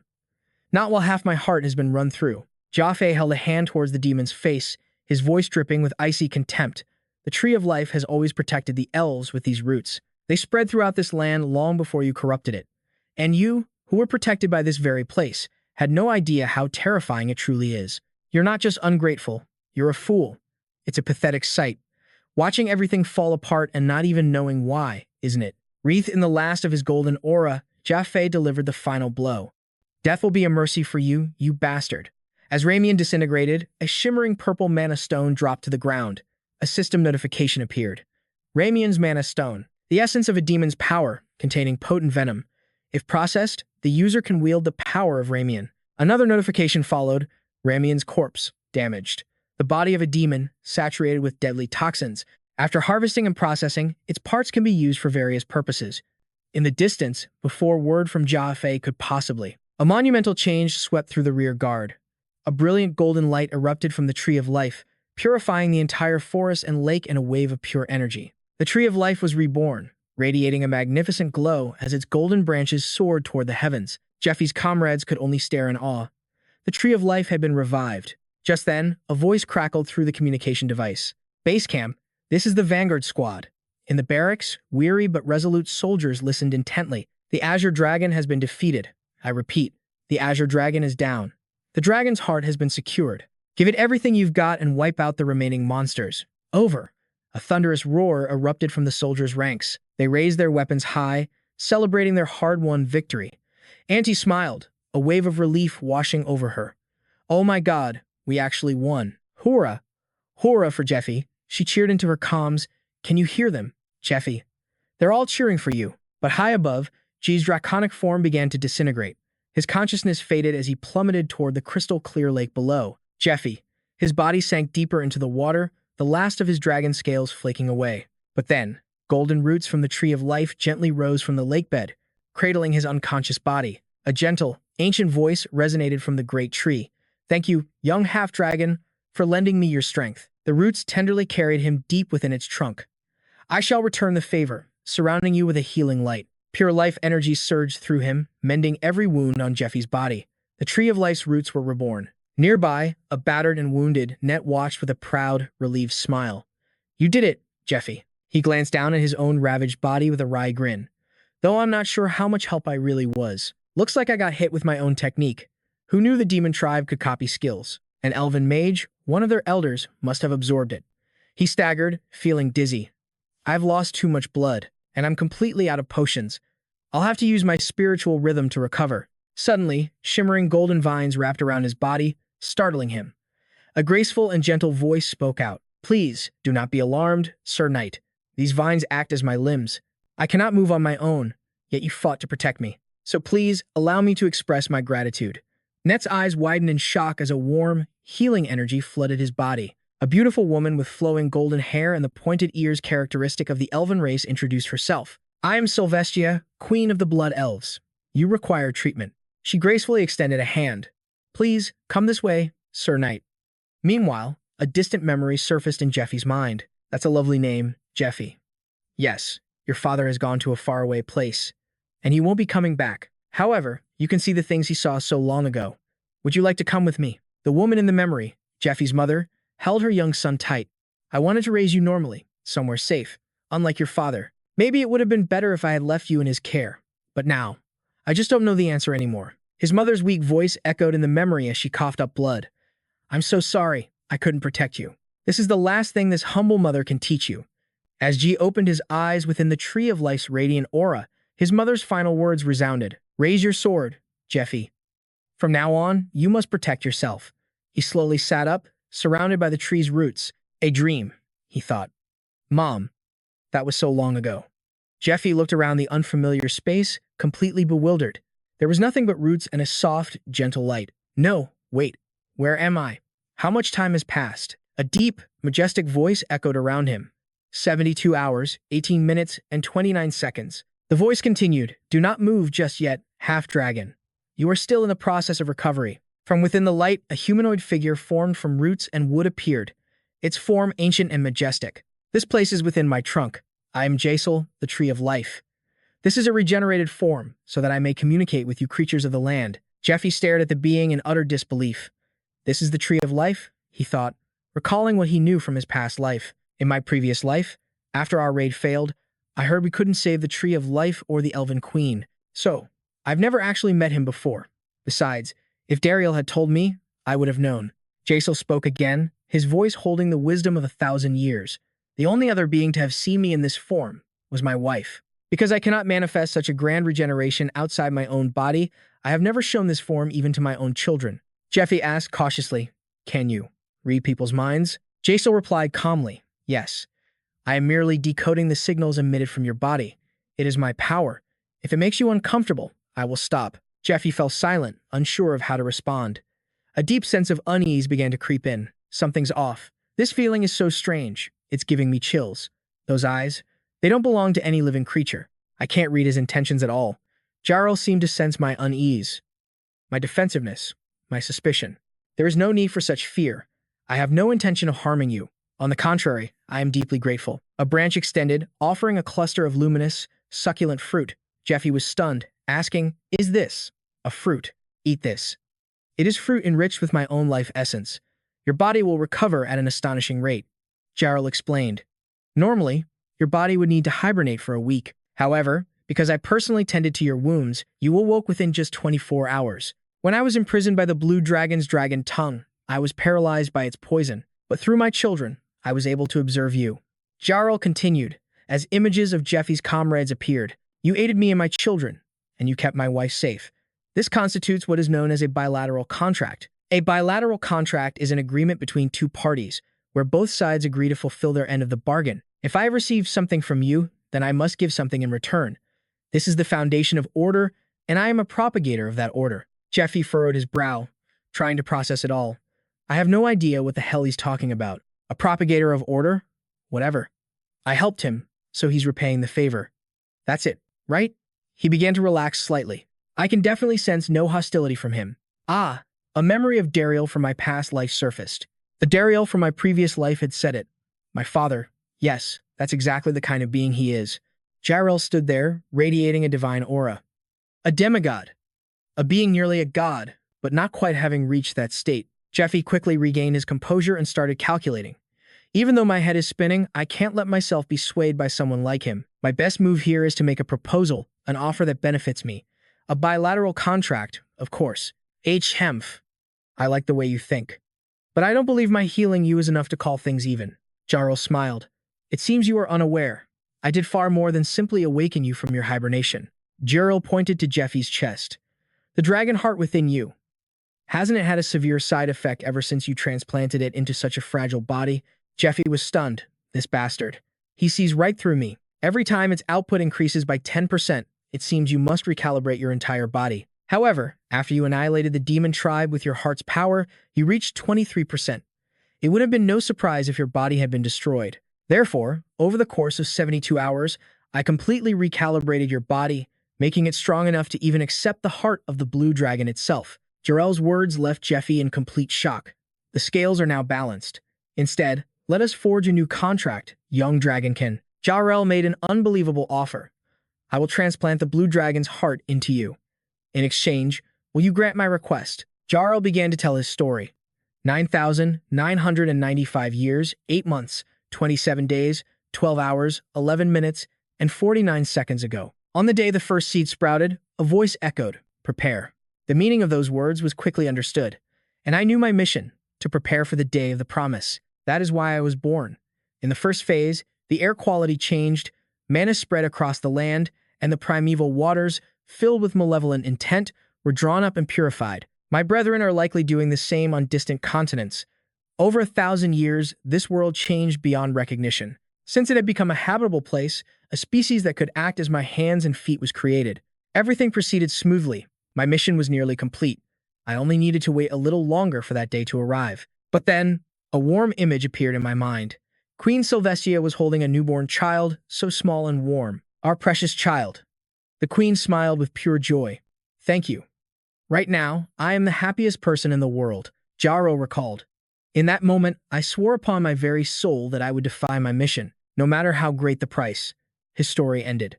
Jarrell and Jeffy sat opposite each other in silence. Jeffy stared at the giant tree man before him, weighing the offer. What is your request? To offer such a massive reward, the request must be incredibly difficult. Jeffy, though, his caution returning. That is not all. During the transplantation, I am completely defenseless. Therefore, this is not something I can entrust to someone I cannot trust. I need to know his true intentions. Jarrell asked gently. So, how do I die in the future? Jeffy's eyes shot wide open in astonishment. What? Jarrell explained, as a hand made of roots gently touched Jeffy's forehead. Your actions, which I have observed until now, seem to indicate that you already know everything. That is why, to find a clue, I looked into your dreams. And the first thing I found was your connection. I once thought you were connected to that woman. However, I was mistaken. Your link to her was merely fleeting, which means hearing her secrets about the world. Her clues would be pointless. But inside Jeffy's mind, Jersil saw something far more terrifying, a vision of the apocalypse. The world was drowning in a sea of fire, dominated by the grotesque face of a colossal demon. Such a vivid image of the end, and a face he recognized instantly. Jersil stared directly at Jeffy, his gaze sharp as a blade. You've seen the future. Through a prophecy or some other premonition, haven't you? And it's an incredibly detailed future. At that, Jeffy realized Jersil could interpret the signals from his body, and even read his thoughts and dreams. Was this an ability similar to Aunt Justina's telepathy? If so, there was no point in being evasive. He answered bluntly, yes. My future comrades will destroy the great forest as a last resort. And you died in critical condition, unable to neutralize the poison. He kept one thought to himself. I probably shouldn't mention I'm actually from the future. Regression and premonitions both reveal the future, but the implications behind them are vastly different. There was no benefit in having more people know his secret. Jersil seemed to sense his caution. Good. He should have that level of prudence. He's still hiding the most crucial detail. Jersil said aloud, yes, I already knew. So, I die before the world ends. I had already foreseen it. A cascade of golden, ancient runes materialized on Jersil's arm. If you'd seen a future where I survive until the apocalypse, you never would have saved me. Jeffy recognized the familiar symbols, that crest. He remembered the ring on his own hand, the ring of vows, a curse binding me to secrecy, which appeared after I defeated the pontiff. This must be part of the same power. It was similar, but this was clearly a much higher level ability. A splitting headache hit him as he tried to focus on the runes, forcing him to clutch his head in pain. Jersil withdrew his power. Don't stare at it too long. In your current mental state, you cannot withstand it. Among the many duties I am bound to, secrecy is one of them. Please understand that I am not authorized to tell you the vital points. An image of the Tree of Life in chains flashed in his mind. The 7 great dragons and I are shackled by missions assigned by the Almighty. As long as we bear this mark, we can never escape our duty until the day we die. Jeffy gritted his teeth, a bead of sweat tracing a path down his temple. I know, a mission you cannot defy. That is why I had to kill the blue dragon.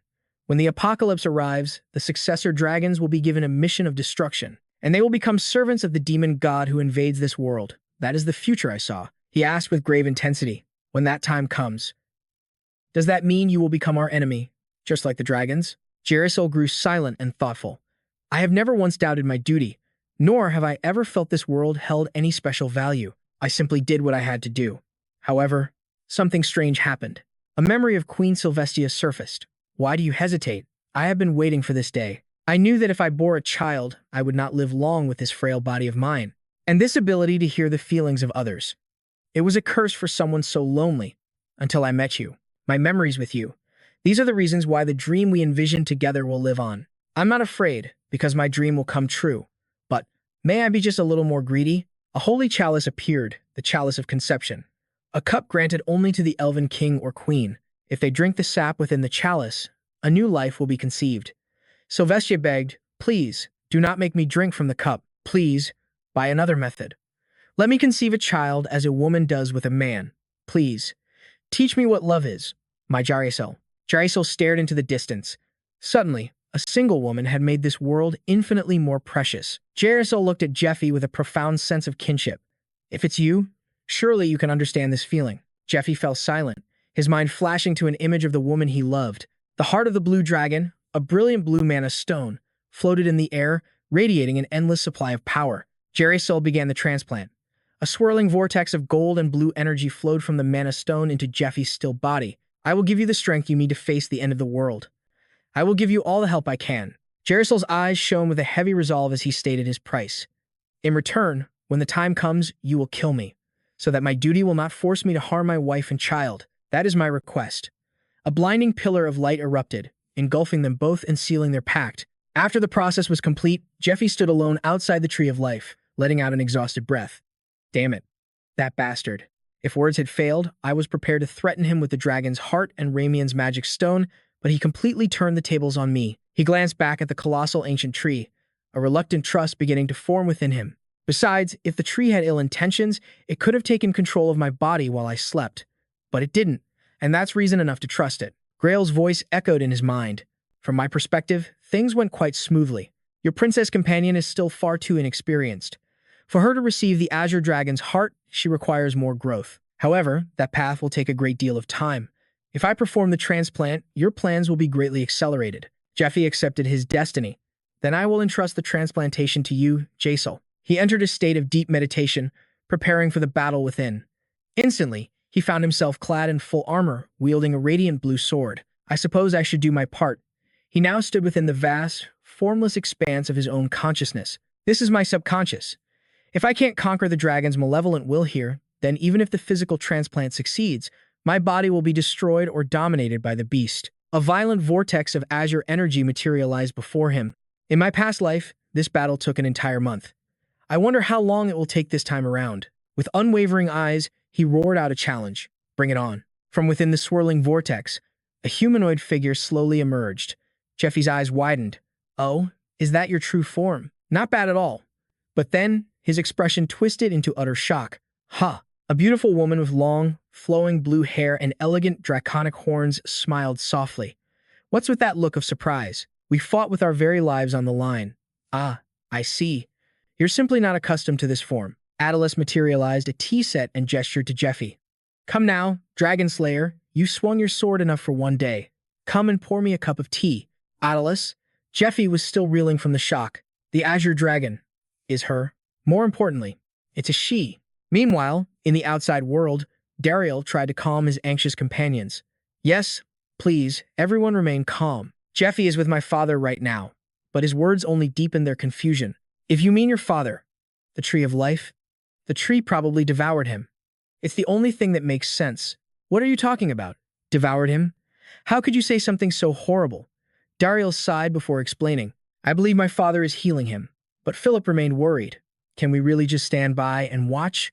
It'll be a disaster if Sir Jeffy is taken hostage by the Tree of Life. Just then, Dariel sensed an immense surge of power coming from within the tree. Another immense power, one that doesn't belong to Jeffy, is inside my father. Could that be the dragon's heart? He stared at the tree, his expression filled with anticipation. When Jeffy finally emerges, he'll be a completely different person than he was before the raid. Back in the realm of consciousness, Jeffy and Attalus sat facing one another. Jeffy, having regained his composure, spoke with a hint of sarcasm. Well, this is quite an honor. I never expected a mighty dragon to reveal its humanoid form to me. You didn't even grace me with this form in my past life. A system note appeared, polymorph. a skill allowing one to assume the form of another being. Attalus explained with an air of elegance. All living beings feel most at ease in their true forms. The only reasons they would ever change are 1. When they are overwhelmingly superior to you, or 2. When they are your equal or even inferior, but hold you in high regard, and 3. When they wish to deceive you to take something of value. Jeffy quickly analyzed, it's definitely not the third one. She may be bizarre, but she's not the type to stoop to deception. Attalus took a delicate sip of tea before offering a compliment. Take this as a sign of respect. Even though I was weakened by poison, you still managed to defeat me. Attalus continued, completely at ease. Above all else, this space is overflowing with the energy of my master, Lord Tatarus. Therefore, I feel completely at home here. She gave Jeffy a knowing look, and I have no reason to treat you as an enemy. After all, my master has permitted you to wield his power. A memory flashed through her mind of a time she stood before her master, Tatarus. Oh dear, it seems my lord is displeased. Yes, master, of course. There is no way you would ever acknowledge a mere mortal. I, Attalus, will obey your command. Snapping back to the present, Attalus let out a soft chuckle. How adorable. Good for you. Jeffy could only curse her under his breath. Damn it. I can never get used to her. What is wrong with that battle-crazed lunatic? His mind flashed back to their battle within the realm of consciousness, a fight from his past life. Even though I had grown stronger thanks to a new, special bond, the confrontation was still perilous. The only reason I won was because of that dragon's insane nature. In his memory, Attalus roared with glee, fighting you. It breathes new life into me. Magnificent. A talent too precious to simply kill off. You will fight. I will allow you to recover, rest, and then you will face me again. Yi-Fi scowled at the memory. For days on end, she attacked relentlessly, pushing him to the very brink of death. Then, she would revive him, only to repeat the brutal cycle, again and again, until he could finally overcome her. Thanks to her, his combat abilities had skyrocketed by the time he awoke. In a twisted way, she was his master. He shuddered, remembering his other mentors, from the merciless martial arts master to the grumpy old man. But seriously, damn it, why is every single master who teaches me a complete psychopath? Attalus noticed his agonized expression. What is it? What's with that tormented look on your face? Did something amusing happen? She leaned back against her invisible throne, looking utterly content. Isn't it obvious? With my death, I am finally liberated from that troublesome duty. It means I can be with my master in peace, far from the other dragons. All that's left for me is to leisurely observe your charming struggles. She took a phantom sip of tea. More importantly, my final battle was a worthy one. As a warrior, I have no regrets. Yi-Fi listened in silence. If you wish to see a person's soul, you need only look at what they hold in their hands. An artist reveals themselves through their brush, a musician through their fingertips. And for warriors like us, it is revealed at the tip of our sword, the endless hours of training. A person's very character. Whether they shatter under pressure or bend with resilience, the masters who taught us, the very life we strive for. All of it forged us into who we are. Everything is laid bare. It is the soul in its truest form. Attalus gazed into Yi-Fi's very being, recalling their battle, the unyielding tenacity she felt from him, and the whispers of an experience vastly different from her own. What could he have possibly fought with that fragile human body? A flicker of hope ignited in her thoughts. My master, I truly look forward to seeing this. Perhaps, if it's him, he can reach the heights that we never could. She offered the dragon heart to Yi-Fi. This way, I don't have to bother with the tedious task of training you. I shall now enter you and rest with my master. I grant you permission to wield the power of this vessel. However, whether you can fully control this power is entirely up to you. Her spirit faded into the magic stone, but her voice still echoed. I will be watching. I will see what you accomplish at the end of your journey, and I hope you don't helplessly throw your life away before then. Yi-Fi grasped the brilliantly glowing magic stone, a small smile playing on his lips. I never thought she would cooperate this easily. With a mountain of tasks ahead, saving this much time is a blessing. He stared at the magic stone with a storm of complex emotions, and while I don't know what she saw when our blades crossed, I think I understand what she meant. Like me, she couldn't live a calculated life. She died recklessly, swinging her sword. I can't even bring myself to hate her. He asked the stone gently. Instead of payment, is there anything you would like to eat? I'm a decent cook. I'll make something as an offering for your sacrifice. Attalus' voice echoed one final time as the stone merged with his body. You don't need to ask. You will find out on your own. Outside, a brilliant pillar of light erupted from the Tree of Life. Slowly, Yi-Fi emerged from the tree's trunk, his body completely healed and radiating an overwhelming aura of power. His comrades waited anxiously. Auntie stared at him, her eyes shimmering with an unreadable emotion. Yi-Fi stood before her, sunlight glinting off his powerful form. He smiled gently. "Why were you waiting out here?" Auntie answered with a soft smile. "I was waiting for you." He pulled her into a gentle embrace as the two were bathed in the warm light of the setting sun. Meanwhile, in a distant, sacred temple, a voice echoed. "And so, another fragment of the old god has found its new master." An angel with pristine white wings gazed down upon the mortal realm. "The future of this world has shifted once more, just as you foretold, my former master." Elsewhere, at the fourth parish of the Temple of Light, a captain raged. "Why is there still no word from Cardinal Andean?" "My apologies, sir. I will dispatch another agent immediately." Just then, another soldier burst in. "Captain." The captain snatched the letter, and as he read, his face drained of all color. "What? Cardinal Andean has been assassinated." The news spread like wildfire through the taverns. "Hey, did you hear the rumor? I suppose that's possible. But did Andean's twin knights really go missing?" "No, I heard they died in the third parish, where they were stationed." "Hold on. If it was the third parish, does that mean St. Lucius was the one who killed them?" A sinister shadow marked with a pentagram emerges. Those knights were ranked 10th among the 10 strongest warriors. Due to religious politics, saints are not counted among the 10 strongest. But what if I kill the saint who murdered them? Slay the knight. And a seat among the 10 strongest will be mine. At the third parish, a powerful army advances. The angel spoke once more. Its voice echoed with solemn authority. "The throne of power, the throne of might. The throne of the Almighty watches over all creation. And with that throne empty, those who covet it will draw their swords, forging a river of blood in their wake. And he shall appear at the end of the final millennium." Deep in the forest, Joe Roll gazed up at the sky. "Will you be the one to free us from our wretched fate?" A hand gripped the hilt of a sword. The blade of Providence, the destroyer of fate. Meanwhile, at Castle Lindio in the anti-territory, a red-haired warrior stood among the fallen. One of them rasped, "That's sword." The warrior merely scoffed. "Ha! How utterly boring. Well, it seems I've won the first round." He held his head high, radiating confidence. "Do I now have the right to meet the princess?" Back in the forest, Jeffy was lost in thought. "While I was inside the Tree of Life, everyone has been quite busy. Now that J.O. Roll was finally free from the poison, he sent out a command, activating the flowers. A status window appeared. Magic plant, mana flower.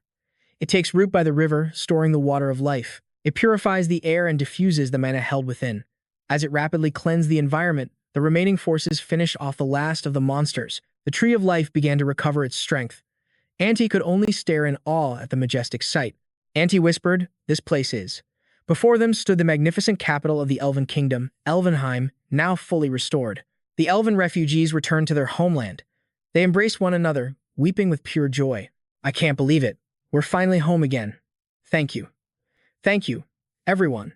A sudden voice startled them. It's far too soon for tears. They looked up in shock. Queen Sylvestia, escorted by Net, had appeared before her people. "The queen is here." The elves knelt in unison, cheering, "My queen. Our queen has awakened." Dariel and Kiera couldn't hide their astonishment. "Mother." The royal family was finally reunited in a tearful, warm embrace. After the joyful reunion came the hard work of rebuilding. They searched for those lost during the march and the final battle. They tended to the wounded and laid the fallen to rest. They also began clearing the debris scattered everywhere. Help was needed at every corner. But Joe Roll was already overwhelmed with the purification process, so we can't possibly ask him to do more. Keeping busy helped them push through their sorrow. An elven couple stood before the ruins of their house. This was our home. I just can't believe it." Although the threat of the blue dragon was gone and hope was once again within reach, a deep sorrow still crept into their hearts. They were a free-spirited people who cherished the peace they once had. But now, they had endured countless sacrifices for the lives that were stolen, and for the sake of victory. As they buried their fallen comrades, grief overwhelmed their hearts. The Blue Dragon raid was now officially over. Queen Sylvestia, seated on a parade chariot with Auntie, began her address to the people. "I wish to express my deepest gratitude, Princess Auntie. My thanks to the Danel Territory, the Temple of Light, and especially to Sir Jeffy, the Dragon Slayer. We swear before the Tree of Life that we will never forget your aid in saving us, the Elven people, from despair." She shook Auntie's hand, forging a new alliance. "As a race of the Tree of Life, we are taught that all relationships are reciprocal. We will surely repay the kindness we have received. I take this chance to swear an oath as your ally. With the Danel Territory and Princess Auntie, we shall sign a non-aggression pact, sharing all future hardships and joys together." The crowd erupted in thunderous cheers. Philip smiled, recalling a conversation from before the raid. So this was it, wasn't it? The answer to the question I had when we first began our preparations. In a flashback, Edwin had expressed his concerns to Auntie. The elves and humans currently despise each other. Not only will it be difficult to conduct a joint campaign, but we'll have to worry about our own members stabbing each other in the back. During the operation, that is. I feel it's far too early to attempt a raid of this scale right now. But Auntie had only smiled. Edwin, that's where you're wrong. She picked up a chess piece. This is precisely why it's a brilliant idea. There's a saying, isn't there? That crisis brings opportunity. This situation might seem like a massive headache right now, but we need to look at the bigger picture. Because our ultimate goal is to hold sway over both the Elven Kingdom and the Danel territory. Edwin was stunned. What? Don't tell me you plan to conquer them while they're weakened. Philip, who was also there, shook his head. No, that's not it at all. Back in the memory, Auntie explained her strategy. Polaris is treated like a hero in Danel for helping drive out the Black Moon and the Red Moon. The battle 4 years ago. When Danel was contaminated, Polaris offered no aid, claiming they had no resources to spare. Then, he sold off all their stocks and bonds. It was a clear message. Polaris had decided their situation was hopeless. Danel's people had been cast aside. They were desperate, willing to accept help from anyone. But the elves were in an even worse state. After centuries of isolation from humans, they had no allies to turn to. Her eyes gleamed with resolve. This is our chance. We will aid them and forge an alliance with Princess Anna herself, not with the crumbling remnants of the Kayan royal house. This is our opportunity to shatter Polaris's influence. We must prepare for the long war ahead. With this move, we gain 3 assets. The elves' fighting prowess, the vast food supplies of the Danakil Plains, and the limitless healing of the Lake of Life. This is exactly what Auntie has been aiming for. Jet's goals and the Elven Queen's have aligned with ours from the very start. And now that the Queen is awake, she can use her mind control abilities to command the loyalty of the elves. The elves connected to the World Tree will be bound to us, never to betray our cause. A soldier raised his mug high. All right, tonight we drink to our victory. A grand feast was prepared, leaving the elves speechless with wonder. But amid the celebration, Kiara watched silently from afar. Quietly, Kiara slipped away from the festivities. Dariel noticed her leaving alone and called out her name. He found her sitting alone on the steps, looking lost in thought. Dariel approached, casually juggling a few apples. What are you doing out here, looking so pathetic? Kiara quickly wiped away a tear. Shouldn't you be at the party? Dariel teased. I heard some loser ditched the celebration. Kiara shot him a glare. Are you asking for a punch? He offered her an apple, just like in their childhood. Here, eat up. She'd thrown it away back then, and he'd scolded her for wasting food. Kiara stared into the distance, her voice soft with nostalgia. It's hard to believe any of this is real, isn't it? It's been less than a month and a half since Jet arrived, but it feels like he's been with us for years. She offered a small smile. But the dragon is gone, and we're back in Elvenheim. I never thought I'd see this day. Dariel's expression turned serious. I'm just so relieved. Mother and the World Tree have both recovered. Now you can finally fulfill your destiny. You can become the Queen's arrow. But her reaction stunned him. Kiara let out a forced, bitter laugh. Why are you getting all sentimental on me now? You're making this really awkward. Seriously. I guess it's fine though. This is the last time, after all. The meaning behind her words hit him like a physical blow. So that's what this is. She turned, the apple still in her hand, and walked into the shadows. I'm leaving the forest. It was late. 1 a.m. in the palace. A time when some slept soundly and others lay awake, their night far from over. Jet walked alone through the grand corridor. He stopped before a large, ornate door. There's one last thing I must do. Inside the chamber, Auntie stood by the window. Her long hair seemed to glow in the moonlight. Jet raised a hand and knocked. Auntie turned, her beauty amplified by the soft moonlight. In her mind, she thought, everyone desires me. My beauty, my talent, my royal blood. No matter where I go, I am hounded by the greedy eyes of ambitious men. A memory of a past suitor surfaced. I would pluck the very stars from the sky for you, princess. Another knight had vowed, I will protect you with my life. Auntie's thoughts were tinged with weary bitterness. They all say such things. But when faced with the true enemy I fight, the one I truly need protection from, they are nothing but cowards who flee. The memory of a lonely childhood returned to her. I realized something long before I became a woman. The truth is, no one is truly willing to walk this path with me. My comrades are good people, yes. But there is no romantic spark between us. A vision of her younger self walking a path of thorns, her small feet bleeding. It seems I am destined to walk this lonely road forever. But that's fine. It doesn't matter. I don't need a man who will love me. I need a man who can wield a sword. But then, a horrifying memory shattered her thoughts. the image of someone close to her, corrupted, screaming her name. Ante. Her younger self stumbled back in terror as the figure twisted into a hideous monster. That wasn't him. All semblance of a normal life ended that day. Not as long as I pursue this insane goal of achieving victory against an overwhelming foe. Feelings are a luxury I cannot afford. Love is a weakness that will get me killed. I just need to choose a man who can lead me to victory. To one day be forced into a political marriage. And then one day, memories of Jeffy's arrival at Lindell Castle came flooding back as screams echoed from outside her window. She thought, who am I? Be careful, this bastard is incredibly strong. He single-handedly defeated all of the guards. I've met you.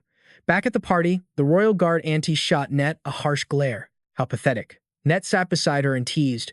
What do you mean by that? Pathetic? Don't tell me you're about to say something weird. The two elders at the party whispered. What did she do with the elven queen? Isn't that Dariel's mother? She's a married woman. She stared into the distance.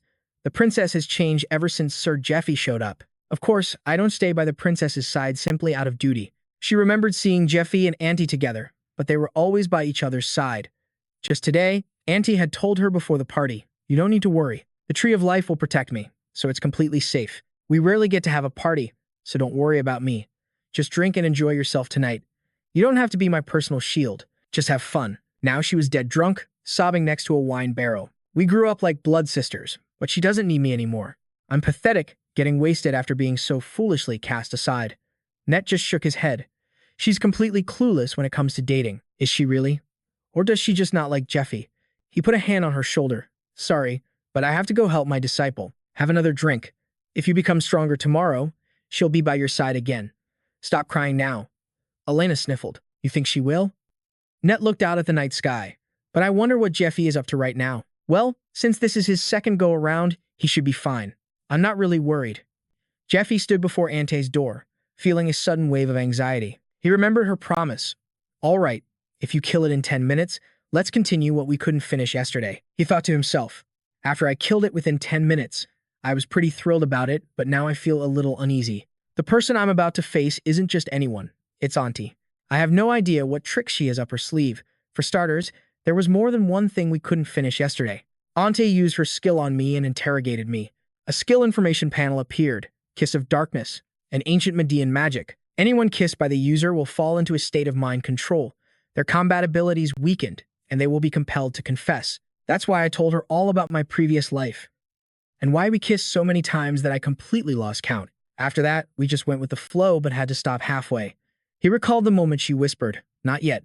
Even though uncertain Ante feels the same way, from her perspective, we've only known each other for a little over a month. There's no way she could be as passionate as I am, the one holding all the memories of our past life. He tried to calm himself. I'll just have to think of her playing hot and cold as a cute little game she's playing. Even though I'm growing impatient, I'll let the interest build up and make her pay it all back in the future. He knocked on the door. The strategy meeting we're about to have and the inspection of the dragon heart are both incredibly important. He took a deep breath, and his eyes began to gleam with determination. A warning flashes on screen. The following scene is not for the faint of heart. The door opened, and Ante appeared in a delicate nightgown, her hair flowing down, her face flushed, and her glistening eyes fixed on him. Jeffy was stunned for a moment. Maybe I should have gotten my hopes up after all. Ante clutched her chest, flustered. What should I do? I thought so hard about what to say, but now my mind is blank because I'm so nervous. Jeffy gently leaned down and placed a kiss on her lips. He pushed the door shut, pulling her into an even deeper kiss. So sweet, she thought to herself. He swept her up into his arms and laid her on the bed. She whispered in his embrace, I thought I would be alone for my entire life. I thought love was something I would never find. That's what I believed until this very moment. Their hands intertwined. To think I loved someone this much, and was loved this much in return. Ante thought while in Jeffy's arms. I can't believe that you were by my side, especially when I thought I was walking this thorny path all alone. The night you told me about our past life, I realized I had just been trying so hard to ignore this truth until now. But the truth is, I was having such a difficult time bearing the loneliness. If that's true, how much pain must you have endured? Everyone around you perished, and you were the only one left alive. I felt so terrible for you. My heart ached. I couldn't even sleep because I couldn't stop thinking about you. I felt like I would completely break down if I didn't do something for you. And that's when I realized something else. This feeling, this is love, isn't it? I finally understood that I love you. The scene shifts to the third parish. by day. Day 44 of the lockdown. A powerful barrier seals the city, preventing anyone from getting in or out. In the pitch black of a sealed room, a woman awakens in terror to the cold steel of a dagger at her throat. Her attacker whispers, "This is how it was meant to be. So what now?" "I came here for something else entirely. But this is quite an unexpected prize." The attacker, his face a twisted mask of human and demon, shoves a vial of poison toward the woman. "Tell me," he growls, "who gave this to you?" The scene shifts to a tranquil forest, bathed in morning light. Dariel is in the middle of archery practice when a memory suddenly jolts him. He remembers his mother's words. It was from the past, when he was just 15, the day she had briefly awakened. At that time, she had just given birth to his sister. In that fleeting moment of consciousness, she had spoken. "Kiera, you were born to a different destiny than the others. One day, you will have to leave this forest." In his memory, a young Kiera smiled brightly at the thought. "That's perfect. Leaving the woods all by myself would be so lonely. But if I go with Jeffy and the others, it'll be a real adventure. And I might even see Fed again if I leave." Dariel thought to himself, "Kiera, was that truly all you were thinking back then? Then why did you look so heartbroken during the feast?" He knew the reason all too well. "You're still haunted by the whispers of the other elves, aren't you? It's a curse. Those eyes and that unnatural hair color. She is clearly a child tainted by human blood. This is the price the queen had to pay. This is why the lifeblood of our forest is fading. She is a blight that cannot be allowed to remain in this sacred grove." Dariel let out a heavy sigh. "Impressive." A voice suddenly remarked. It was Queen Sylvestia. "Mother, it's cold. You shouldn't be out here," Dariel said with urgency. "Ah, and father, you're here as well. I sensed your presence. Was I disturbing you?" Sylvestia offered a gentle smile. "Not at all. You were just about to finish. Your father told me you practice every morning. I wanted to hear the song of your bow for myself. So, how does it sound?" "I'm listening." Dariel flushed with pride. "It sounds the best in the world." A warm memory surfaced of a much younger Dariel, hugging his mother in her wheelchair. "It feels so good to be together like this." After decades, mother is finally awake, and father has his vessel back. "Thank you, Jeffy," Sylvestia said. Before remarking, "But my son, don't you think you're far too tense when you draw your bow?" Dariel was taken aback. Am I?" Sylvestia explained. "Yes, you are. The flow of your mana is getting blocked here. And here. The power is dense enough, but you must allow it to flow with your will." She placed a hand on his shoulder. "After all, you don't fight alone. Trust in your comrades." Jeffy's voice echoed in his memory. "Dariel, that is why there is something you must do in your training. To uphold the moon." Queen Sylvestia then gave him his new mission. "Leave this forest and take Kiera with you." Dariel stood there, completely stunned. Back at the palace, Philip was pounding on Princess Auntie's chamber door. "Princess, I have an urgent dispatch for you." The door swung open to reveal Jeffy, leaving Philip utterly speechless. "What is it?" Jeffy asked.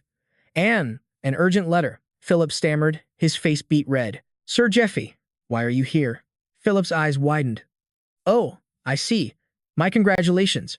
Wait, that's not what's important right now." He presented two carefully sealed letters. "Please, wake the princess. This contains the agenda for an emergency summit." Jeffy's eyes narrowed as he focused on the seal stamped into the wax. This crest. In a lavish meeting hall lit by crystal chandeliers, the core members of the party were gathered around a long table, with Princess Auntie seated at its head. Auntie surveyed the room. "Is everyone present?" Elena groaned, nursing her forehead from the previous night's festivities. My head is splitting." "Auntie," began the meeting. "My apologies for summoning you all on such short notice." She straightened her posture, her voice growing serious.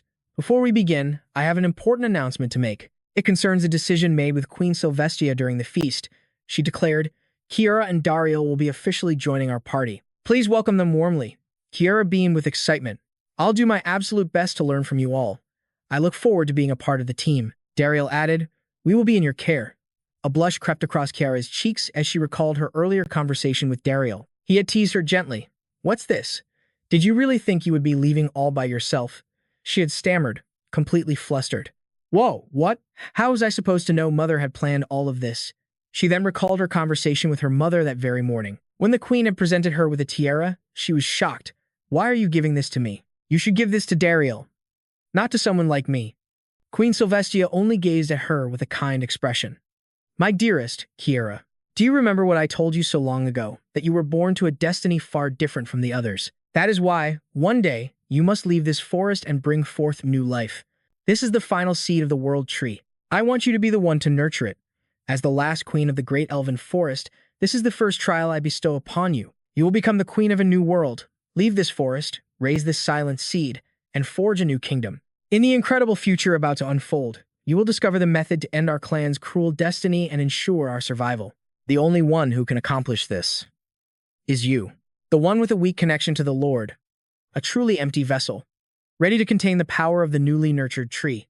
Do you understand now? The fact that you have a weak bond with your father, that you are small and appear frail, was the very outcome your father and I planned for. She embraced Kiara tightly, her voice filled with love. You are the miracle we both so desperately wished for. Kiara thought to herself, tears welling in her eyes. While I'm overjoyed that you've woken up, Mother, I'm also terrified. I'm afraid to hear the truth you're about to tell me. I'm scared that the rumors spreading everywhere are real. That's why I wanted to leave without discussing it with anyone. You and Father, you loved me that much, didn't you? Even the things I was so worried about. She turned away with newfound resolve. Thank you. I will never entertain such foolish thoughts again. Back in the meeting room, everyone cheerfully welcomed the new members. You two were incredible during the dragon raid. We're the ones who will be counting on you from now on. It's fantastic to have another one of the 10 strongest join us, Dariel thought to himself. The 10 strongest? Auntie smiled warmly. We will consider you both core members of our group. You'll be required to attend all our meetings, and we will be assigning you missions as well. If there's anything you require, please fill out the necessary paperwork and request them formally. Supplies, intel, manpower, consultations, and so on. We will support you to the best of our abilities. She placed a hand on a stack of documents. All right, let's officially begin the meeting. Auntie stared at the 2 letters on the table with a grim expression. Both sides are causing a massive uproar. I don't know which one we should tackle first, Philip spoke up. I'll explain the situation. First, a letter sent by a member of our merchant guild, who we planted in the 3rd parish. As you all know, after St. Lucius raided one of the world's 8 trials, the tomb of the abhorrent princess, he completely sealed off his domain, the 3rd parish, and has gone into seclusion. He's using a diversion tactic to keep the true location of the dragon's heart, the dungeon's ultimate reward, a secret. Yifei mused internally. Of course, they have no idea I'm a regressor. So this is probably what everyone is speculating. First, Lucius has absorbed the dragon's heart and is currently recuperating. Second, he secretly sold off the dragon's heart and is now trying to erase all evidence of the transaction. And third, the dragon's heart never existed to begin with, and he's just stalling for time to deal with the fallout. No matter which it is, the investors must be losing their minds. If the dragon's heart were to appear at auction, it would sell for an unimaginable price, but it was either absorbed or disposed of, before any kind of attachment to it could form. Or maybe it was just a baseless rumor that never existed. Regardless of the truth, people are facing years of lawsuits. Even the Temple of Light, which collected massive donations and investments, won't be able to escape paying compensation. That's why the investors are so anxious. Those unsure if they'll ever see a return have hired a joint defense council, the Temple of Light's financial council, who were investors in Lucius's party, and those who want to pin all the blame solely on him, because St. Lucius is behind on the debt payments for the legendary item known as the Stake of Faith. So they dispatched a relic management team to hunt him down for that debt. The captain of the 4th Parish's Temple Knight Order, Saintess Gertrude, has arrived to confirm whether Odin is still alive. Her lips curled into a snarl. That damn saint! How dare you do that to Lord Odin? Adventurers have shown up to challenge Lucius, after hearing the rumors that Odin and the Twin Knights died, trying to take their place. The Twin Knights spot among the strongest. The 3rd Parish, now swarming with all kinds of vultures, is practically under siege. Auntie analyzed the situation. Since the 3rd Parish lost so many warriors in the tomb raid, their combat strength is unstable. If a siege war breaks out, even a saint won't be able to hold out for long without reinforcements. Auntie asked Philip, and what about the other letter? Is there something even more urgent than the 3rd Parish's situation? Philip replied, the other is a letter from a steward at Lindelow Castle. Knights battled for the hand of Lady Opelia, and at last a champion emerged. But Philip froze, his gaze locking onto Jie Fei. That weapon the champion wielded was legendary. His brow furrowed as a mythic sword materialized, pulsing with immense power. Requiem, the legendary blade of the continent's strongest warrior, Sword St. Joe House. The scene shifts to Lindelow Castle, within the domain of Auntie, where an old butler waits patiently. With a reverent bow, he spoke. I have been waiting for you, Sir Jeffy. Thank you for arriving so promptly. He then gestured forward. This way, please. As he followed, Jeffy's mind drifted back to his past. Requiem, the final weapon I chose in my past life, but the one who wields it now is neither me nor the Sword Saint. The doors creaked open slowly, revealing the man seated inside, the Sword Saint's final disciple, Adarius. He glanced up at Jeffy, a flicker of surprise in his eyes. "Oh, you're not the princess?" he asked, narrowing his eyes with a smug grin. "Who are you?" Jeffy stared back, his gaze turning ice cold as a chilling thought crossed his mind. Now that this bastard has appeared, he's the one who becomes the strongest on the continent. Should I kill him right here, right now? The title. The 10 strongest on the continent came to mind, a prestigious honor that all began with a single night. 5 years ago, at the Kayan Palace, a victory celebration was underway. "Congratulations on your victory in the war, Sir Lucas. The mercenary king, Gladys, has finally been defeated. Not only was your command flawless, but you won an overwhelming victory in the duel. How does it feel to be the strongest on the continent?" But Lucas Aaron, captain of the Kayan Kingdom's Lion Knights, replied humbly, "I am not the strongest." He explained, "Among all the powerful beings I've faced, including the saints, who are children of the gods, even excluding demons and monsters, I would rank 6th at best. For your reference, the mercenary king was ranked 9th. King Leo, the third of the Kayan Kingdom, asked with great curiosity, "Then who are the 5 stronger than you in this world? And who are those beneath you? I'm curious as well. Who are they?" "I will answer if you wish to know, my king." Lucas began the legendary list. The strongest is the Sword Saint, Joe House. Second is the Archmage of the Magic Tower, Henrik. Third is the Blessed Knight of the Sky Temple, Roland. Fourth is Kana, the Blue Blade from the Sahara's warrior race. Fifth would be the Blazing Witch, Galatia. I am 6th. 7th would be Dariel, son of the Great Forest's elf tribe. 8th is Dominic, the assassin mage from the Temple of Light. 9th was the mercenary king, Gladys, my supposed rival. And 10th, 2 who act as one, the twin knights of the Figo family. Back in the meeting room, Philip explained the list's origin before Jeffy left Lindello. Since Sir Lucas is a role model for countless knights, the list of those he acknowledged as powerful spread like wildfire. Warriors from all over the world began to challenge them. It became absolute madness. They truly became legends, for they defeated every challenger who came their way. This list came to be known as the 10 strongest on the continent. That is how the ranking began. Besides Lady Ophelia here defeating the twin knights, and the 9th rank, the mercenary king, being executed for treason. The rankings haven't changed much in 2 years, Dariel mused.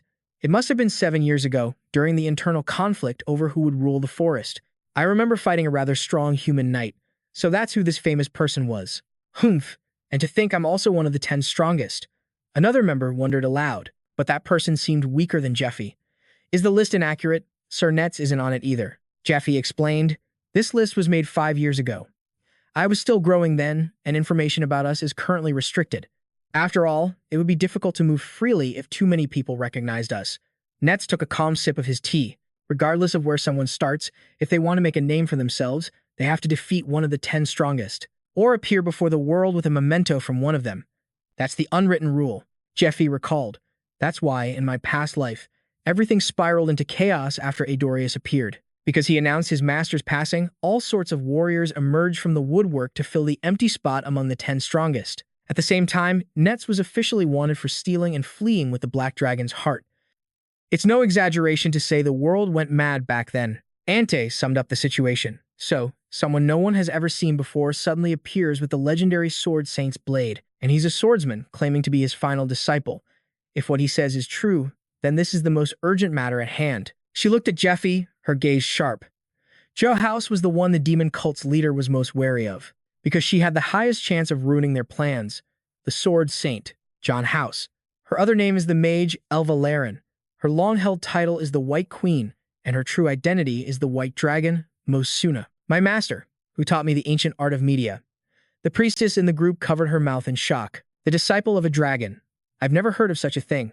I always wondered how she learned that lost magic. As expected of the princess, she forms the most incredible connections. Kiera and Dariel whispered to each other. Isn't Joe a man's name? Are things different for humans? I thought they had a sword style called John Ho, so maybe she thought a similar name was good enough. Or perhaps she was using an alias all along. Is that what you're surprised about? She literally just said she's the disciple of a dragon. Philip was bewildered. A white dragon? Wasn't she slain by the black dragon a millennium ago? That's just what the history books claim, Ji-Fei explained. She didn't die. She was sealed away. Every 100 years, she sends forth an incarnation to seek out new talent to train, Auntie continued. The problem is, while her incarnation was training me, It returned to its original body 6 years ago when its time limit expired. But then how can this man claim he was taught by the Sword Saint just 6 years ago? Kiera asked worriedly. An imposter. Auntie shook his head. Of course, I know the truth. He is no fake. Darius is a true disciple of the Master. I already heard that from Ji Fei, she thought to herself. But it would be out of character if I didn't act suspicious of Darius right now. They already know who my master is. The only ones who know the future are myself, Surnet, and Ji. It's too dangerous for more people to learn about what's coming. I have to give a natural response and lead them to the conclusion we want them to reach. Philip's brow furrowed. The sword is the real problem. If it's authentic, fine. But what if it's a fake? Requiem possesses a special power. We absolutely cannot let the demonic sex leader steal it. The group began to debate why he would use that particular sword just to win a marriage proposal. I know, right? And I don't see how we can possibly stop the rumors from spreading now. Countless people saw him. More importantly, what if the sword itself is a convincing forgery? Ji Fei's voice cut through the discussion.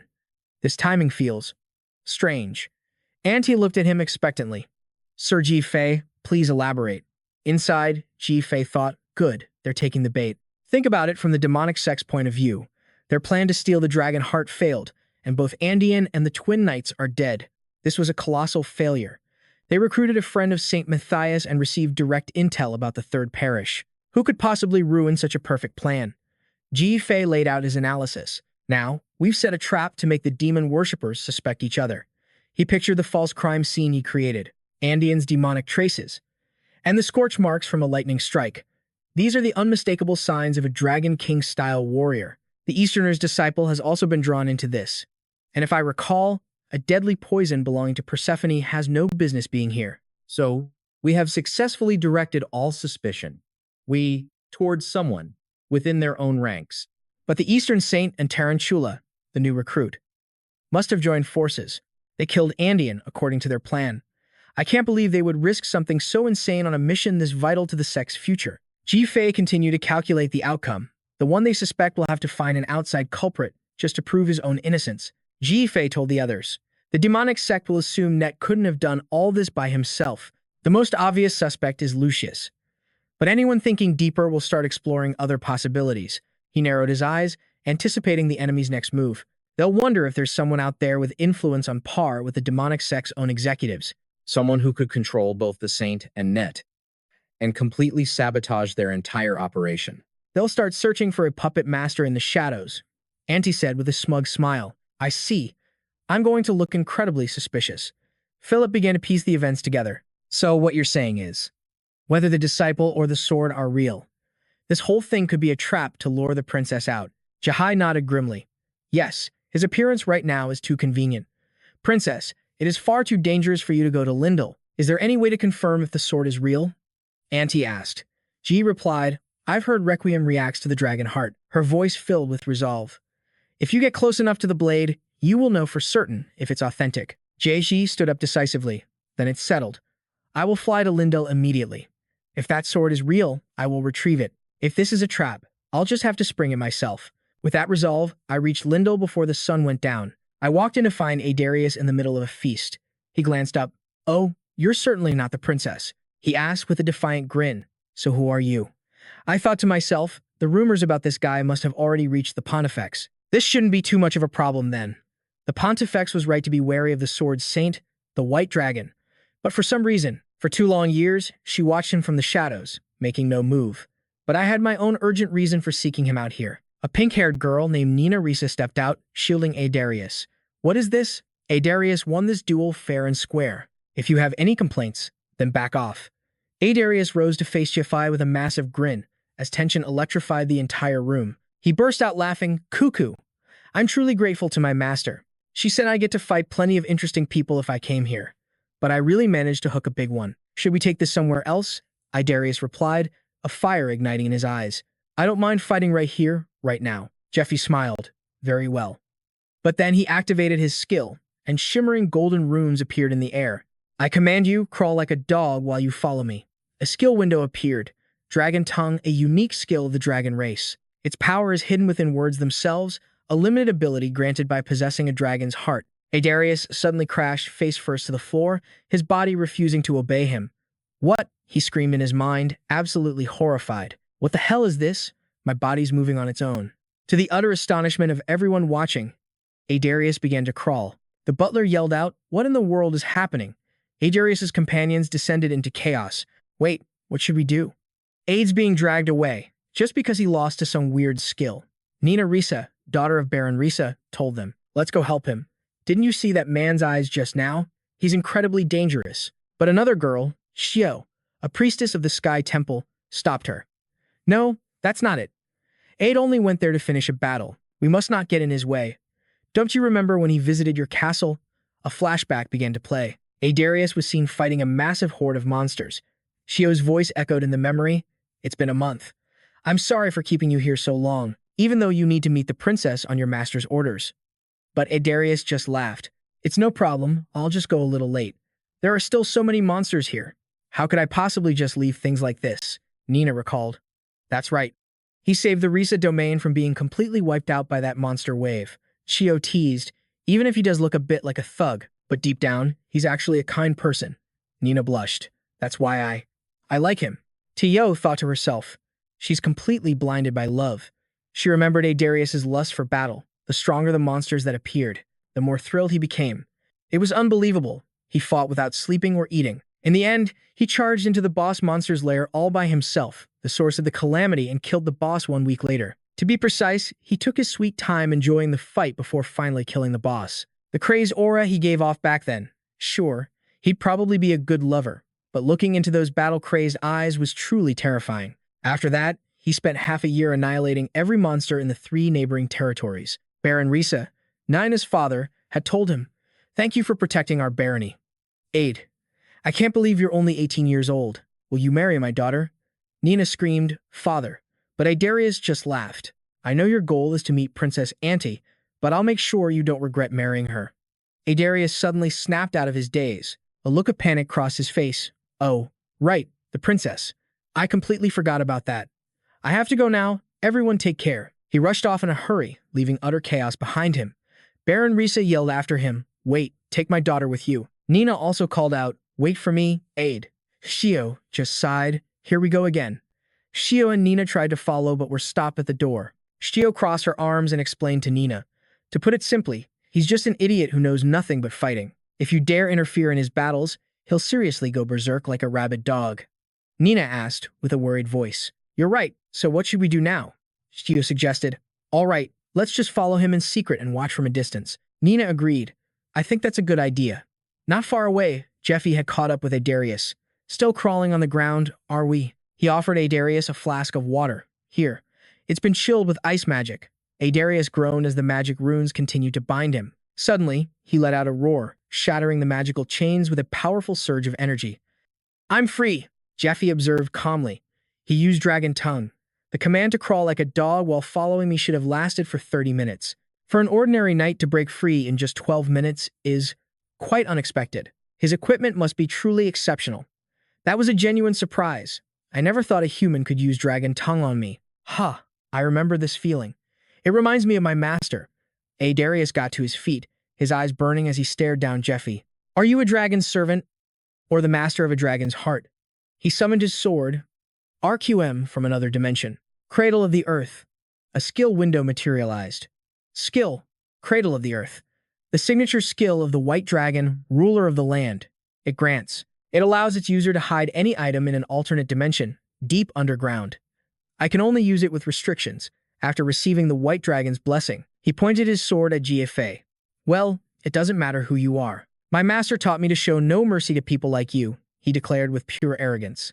"I am Adorius, disciple of J. How the Sword Saint." Jifei analyzed his opponent. There were 3 main reasons Adorius was stronger than everyone else. An overwhelmingly powerful master, his own innate talent, and his god-tier items. The Silver Lion Midran Armor, a treasure forged from the bones of a white dragon. It grants the wearer immunity to all abnormal statuses, like extreme temperatures, deadly poisons, and even curses. An armor with such insane abilities, it can neutralize half the effects of a dragon's own skill. Thanks to that power, Adorius could fight in any situation, even against a dragon, without needing a dragon heart. He already had all the items he needed. But I wonder, just how skilled is he at this point? Adorius asked, "Is that Requiem?" "So you've heard of it." Jifei summoned his own blade, Graham. Its edge glowed with the crimson of dragon's blood. This is Graham, a dragon-slaying sword forged 1,000 years ago, and it just tasted fresh dragon's blood. Adorius was stunned. Fei lightly tapped his own chest. I have a dragon heart right here. He poured some water into a glass. And this is water in a glass. He held the glass out to Adorius. If even a single drop of this water spills, you win. If I lose, you can have both Graham and the dragon heart. Adorius smiled with absolute confidence. Simple enough. And if you win, you want Requiem? Fei sneered. Keep it for yourself. If I win, you bastard, I'll be deciding your new nickname. Yiba, Duck, or I. One of those three will be your name. He then added, for a guy who spent 12 minutes crawling because of my skill, I'm showing a great deal of respect. You get it, don't you? Adorius burst into laughter. You're kidding, right? The two swords met with a piercing shriek of steel. Adorius roared, are you out of your damn mind? If I lose, I'll become your damn dog. A shockwave of blue and red energy erupted from their clash. The two lunged into a fierce sword battle. Adorius thought to himself, he's this good even while using just one hand. His swordsmanship is so refined, letting him handle that massive blade with ease. But what about his raw power? He roared, activating his armor's special skill. Ha! Lion's Roar, the exclusive skill of the Silver Lion Midran armor. It allows the user to temporarily maximize their defense by shrouding their body in a powerful energy. All physical and magical damage is reduced by 50%, but Fei effortlessly dodged Adorius' attack. He swung his sword lightly, sending Adorius tumbling back. Adorius let out a desperate cry as he was blasted away. A massive explosion of blue energy erupted from the collision. Nina screamed in despair. Adorius. Meanwhile, an older man watched with a stunned expression. He's become even more powerful since the last time we met. Adorius laughed like a maniac. Your strength passes the test. I like you. He focused his energy into his sword. Countless slashes of blue and red energy cut through the air, creating a torrential storm of sword strikes. This is what a real battle should look like. Adorius roared. Fei easily blocked the assault. He then began to summon a giant hand from behind his back. Adorius watched in pure terror as the massive fist slammed down on him, shattering the very ground around him. What? Since when? Adorius gasped, shocked. It's too heavy. I can't get out, he groaned. I can't even move. It feels like something is crushing my entire body. Fei stood there, still holding the glass of water, while emanating a powerful blue aura. A skill window appeared. Skill, Path of the Dragon. It draws out the dragon's power from the absorbed heart, manifesting the form of the dragon as it was in life. The user inherits the exclusive traits of the original dragon. Its size and stats will correspond to the power output. Current output is 23.1%. Current exclusive trait, Telekinesis. Blue Dragon, Fei whispered. Telekinesis. He used its power to throw Adorius high into the air. Fei thought, the Adorius I met in my past life became the strongest among the 10 greats. With only his talent and skill, he became the undisputed number one. He looked at his opponent. That's why I wanted to test him a little, but he still has a long way to go. This isn't the skill level I remember. There must be a reason for his explosive growth in the future. That very reason flashed through his mind like a vision. He smiled. I'm glad. If this damn kid, who can't sit still for a moment, left Lindell Castle out of boredom and met her, he would have become a force that I couldn't subdue even with all my power. But this time will be different. In this life, the first strong enemy you face after leaving your master, and the reason you grow stronger, are not the same. You are a sword, and I will be the master who wields you. At my command, a giant dragon's head materialized from thin air. It lunged forward, swallowing Adorius whole. I declared my victory. This round goes to me. From now on, call me master. The white dragon's mortal body was fading away next to young Auntie. The time that was granted to me has finally come to an end. I'm sorry, Auntie. This is all I could teach you. But I'm certain you can figure it out, even when I'm no longer here to help. The way to complete this magic, and the way to defeat that man. The Pontifex. The Incarnation's soul ascended into the night sky. The avatar form first appeared 25 years ago. It held on for quite a while this time. Am I also changing because that day is approaching? There have been so many trials and so many errors. I've taught countless talented children, but they all gave up or their personalities became twisted. Auntie, I'm so glad I could see you one last time. You continued the fight without giving up on the world. You just might become the hope for all people. But unfortunately, I was unable to heal that wound of yours. I hope that by the time you reach my true body, you will no longer be alone. I hope someone will be there with you, to share in your sadness. Suddenly, the soul was yanked away by a flash of light. Huh? What's going on? Where is my soul being dragged? Is this a trap? I can't resist it. No. An explosion of light erupted. This is what happened to the white dragon's soul as it tried to return to its main body after its avatar form expired. The white dragon's spirit woke up in a dark space, coughing violently. What is this? What just happened? It's so dusty. This place is suffocating. I'm in my spirit form. So why do I feel like I'm choking? A hand snatched her up. Gotcha. A wild, red-haired boy held up the little white lizard he had just captured. My dinner. The white dragon's soul, now in the body of a lizard, began to panic. I've somehow possessed the body of a lizard. Should I roast it or boil it? And so, I was almost eaten by an orphan boy. I can't believe this. Adarius finished his story. Yes, through that encounter, I became the disciple of the sword's saint. After that, my master taught me everything she could before her time in that body ran out, and she returned to her main body about 6 months ago. At that time, she gave me this armor and sword, and asked me to help the princess. Adarius, now with his helmet back on, declared proudly, "A man never goes back on his word in a battle. From now on, I will be your dog and serve you. Just tell me what you want me to do." Ji-Fei smiled in relief. I'm glad that went smoothly. Well, I guess this was to be expected. He analyzed the situation.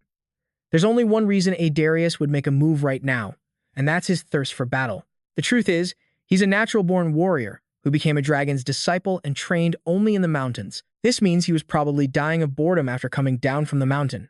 In a memory, Adarius looked down at a valley with a depressed expression. I thought I was going to lose my mind from boredom. No matter who I fought, whether it was a boss monster, a knight, or a bandit, they were all too weak. I asked myself, is fighting really this boring? Shouldn't it be a little more exciting? Now that my master is gone, where can I find that thrill again? I worried about it a lot. But I finally found my answer. He looked over at Ji-Fei, who was sitting majestically on an invisible throne like a king. Adarius thought to himself with a look of pure determination. He was just playing around. He didn't show me what he's truly capable of. I want to know. I want to know what skills he's hiding and just how strong he really is. He clenched his fist. I want to fight him again, and I want to be the one to finally defeat him.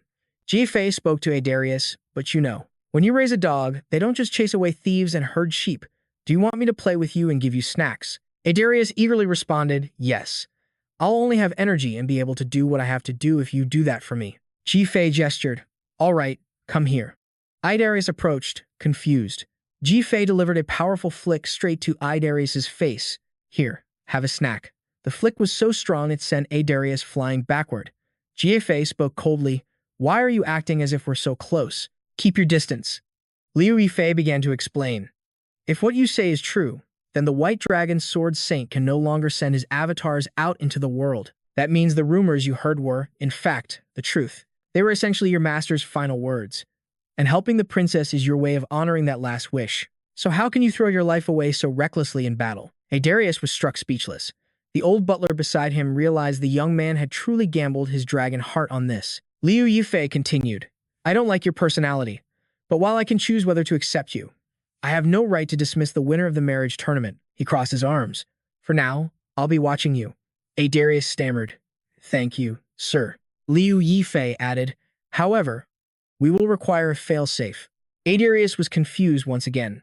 2 days later, at the third parish of the Temple of Light, an armed mob had gathered outside the city walls. Ned observed from a distance. What a sight. I know we're not on the same side, but there are a ton of temple knights here. He used a special concoction, the Potion of Scrutiny. It revealed the branded worms writhing inside the demon god's worshippers. After applying a single drop to his eye, he narrowed his gaze. There are quite a few demon worshippers mixed into this crowd. It seems the demon god cult is backing them from the shadows. Or perhaps this whole place has already become their den. Ophelia, hidden on a nearby branch, chimed in. Since they're using secret identities, they can't just do whatever they want. For now, this is nothing more than an armed protest. A full-blown siege can only begin after they secure solid justification for it. Whether that's from killing Cardinal Andean or stealing the dragon heart. That's what Lord Liu Yifei said. Ophelia scoffed. Are they such fools they can't even plant fake evidence? Net replied, timing is everything when it comes to planting false proof. That works in our favor. He then explained their objective. The two of us are here as the vanguard. Our job is to scout the area and meet with Lucius, who's on lockdown, to update him on our allies' movements. They were part of the 10 strongest elite players who specialize in speed and stealth. In theory, they were the perfect candidates for this job. But there was just one problem. Ophelia and Net were holding hands. Both of them looked incredibly uncomfortable. She snapped, "How much longer do we have to hold hands like this?" Right before they left the great elven forest, a small, glowing bird had swooped through the air with a shrill cry. "It's done." Net had then placed a bracelet on Ophelia's wrist. Queen Sylvestia explained, "The bracelet's power has been enhanced, so even if you each only wear one, holding hands will activate the same stealth effect as wearing a complete pair. That is the will of the world tree." Net had grumbled, "Do we really have to do this, princess? One person is enough for the vanguard." Auntie had replied calmly, My. Didn't we already decide this during our last meeting?" She clarified, "We can't just worry about an all-out war. We also need to stop individuals with special abilities from interfering, like the smiling woman, for example. That's why we need Ophelia, the only one who can recognize her." But the third parish is preparing for an invasion using a magical item they recovered from Eurydice's tomb. They've likely set all kinds of traps by now. The whole place is probably a dungeon. G asked, "Who was it that helped Lucius set it up like a dungeon?" Net answered reluctantly, "I know the layout and placement of every single item." Liu Yifei nodded. "Yes. Excellent. You're chosen as well." Auntie smiled. "Then I'll look forward to seeing you two work together. Head to the third parish. Oh, and since we don't know what kind of skilled individuals might be there, please keep holding hands until you're at least inside the temple." She thought mischievously to herself, "I hope they never let go." Both Net and Ophelia had blushed, completely flustered. What the hell is this? Back in the Grey Elven Forest, Auntie was issuing orders to the army. All forces from the Magic Tower and Danu will be stationed here. Healing Team 5, please remain here and assist with the recovery. Nearby, a young mage was being scolded by his peer. "My recommendation to the capital's nobility was for you, Milia. Snap out of it. This is your chance. If you get close to the Elven Queen, you could achieve academic success just like the Dean did." Milia snapped back to reality. "You're right." She approached Auntie and Queen Sylvestia. "I believe I'll need various magic tools for the Ice Dragon raid. Can you create them for me? I can pay." Auntie replied instantly, "Of course, Your Highness. I actually have the perfect ideas. Please, take a look at these blueprints." The Queen added, "Production will be much more efficient if you use our manufacturing plant." Milia thought to herself, "This is my chance to show off my magic designs, but I could never show them off because they cost a fortune. I'm no longer a mage if I let this opportunity slip by." Milia dropped to her knees with tears welling in her eyes. "I will remain forever loyal to you, Your Highness." Auntie smiled. "I will be asking for Milia's help a lot since I am short on people. Success in your academic pursuits." The others set off on their journey. "The rest of us will go to the third parish." "Yes, Your Highness." At Lindello Castle, Aedorius wore a golden circlet, tears streaming down his face. A system window appeared, Silver Lion Midran Helm, Training Mode. A helm crafted by the White Dragon for his disciple. Its form shifts with a transformation spell in the dragon tongue. In training mode, it forces the wearer's actions using a control device. He wept as he chopped onions. "Damn it, I thought I'd finally graduated from training mode after my master passed away. But how did he know the mode change incantation? And why do I have to chop so many onions? My eyes burn." From a distance, Liu Yifei observed, holding a red orb. "You're slowing down. Pick up the pace." A system window materialized. Lion's blood drop. An orb embedded in the Silver Lion Midran helm. It detaches in training mode to become the control device. Features: command punishment. Location tracking. He activated the orb, causing Aedorius to scream in agony. Liu Yifei thought to himself, "Now I can finally relax a bit. With this, I can control Aedorius's every move, so he won't be able to act on his own." A pure desire for battle. That's Aedorius's nature. But that's not all there is to him. Just like how animals grow up to look completely different, this kid will discover a new talent in a few years. But too many people grew dependent on him without realizing it. A bitter memory from his past life surfaced. Aedorius, facing a powerful enemy alone. "We're done for," he had roared. "I will handle this." But in the end, he couldn't handle anything at all. Liu Yifei gazed at the miserably struggling Aedorius. "If he tries to ruin everything by being a fool again, I'll have to kill him before it's too late. That is my duty as the one who remembers everything." He began cooking, pouring wine into a large pot. "We're approaching the third parish anyway. I'll need to hurry and prepare for our new guests." Liu Yifei's thoughts drifted to another pressing matter. "There's also a problem I need to solve before we reach the third parish." He recalled his fight against Ramian. "Why couldn't I use the Sword of Light during that battle? The Dark Moon. If it was a stat limitation, I shouldn't have been able to use it against the Cardinal either. And that voice I heard back then, 'I forbid you.'" He clenched his fist, and a key of pure light appeared in his hand. "I need to know why. I can't enter the Temple of Light without understanding this. Back in the present, Liu Yifei held a massive battle axe. It looked completely out of place with his chef's uniform. He turned to Idorius. Hey, do you know how to use any weapon besides a sword? Idorius, now in his regular clothes, answered excitedly, Yes, sir. Liu Yifei smiled. Good. In that case, Idorius's eyes lit up. A gift? Liu Yifei suddenly smashed the axe's handle against Idorius's head. Idorius collapsed, groaning in pain. Why? Why you? Liu Yifei stated casually, An axe is better. Here, play with this. It's a toy axe. He pointed out the window. See that tree out there? Use the axe I gave you to carve something. A cute squirrel. Idorius stared at him in utter disbelief. You want me to carve something with a battle axe? Liu Yifei scoffed. What? You can't do it? That's strange.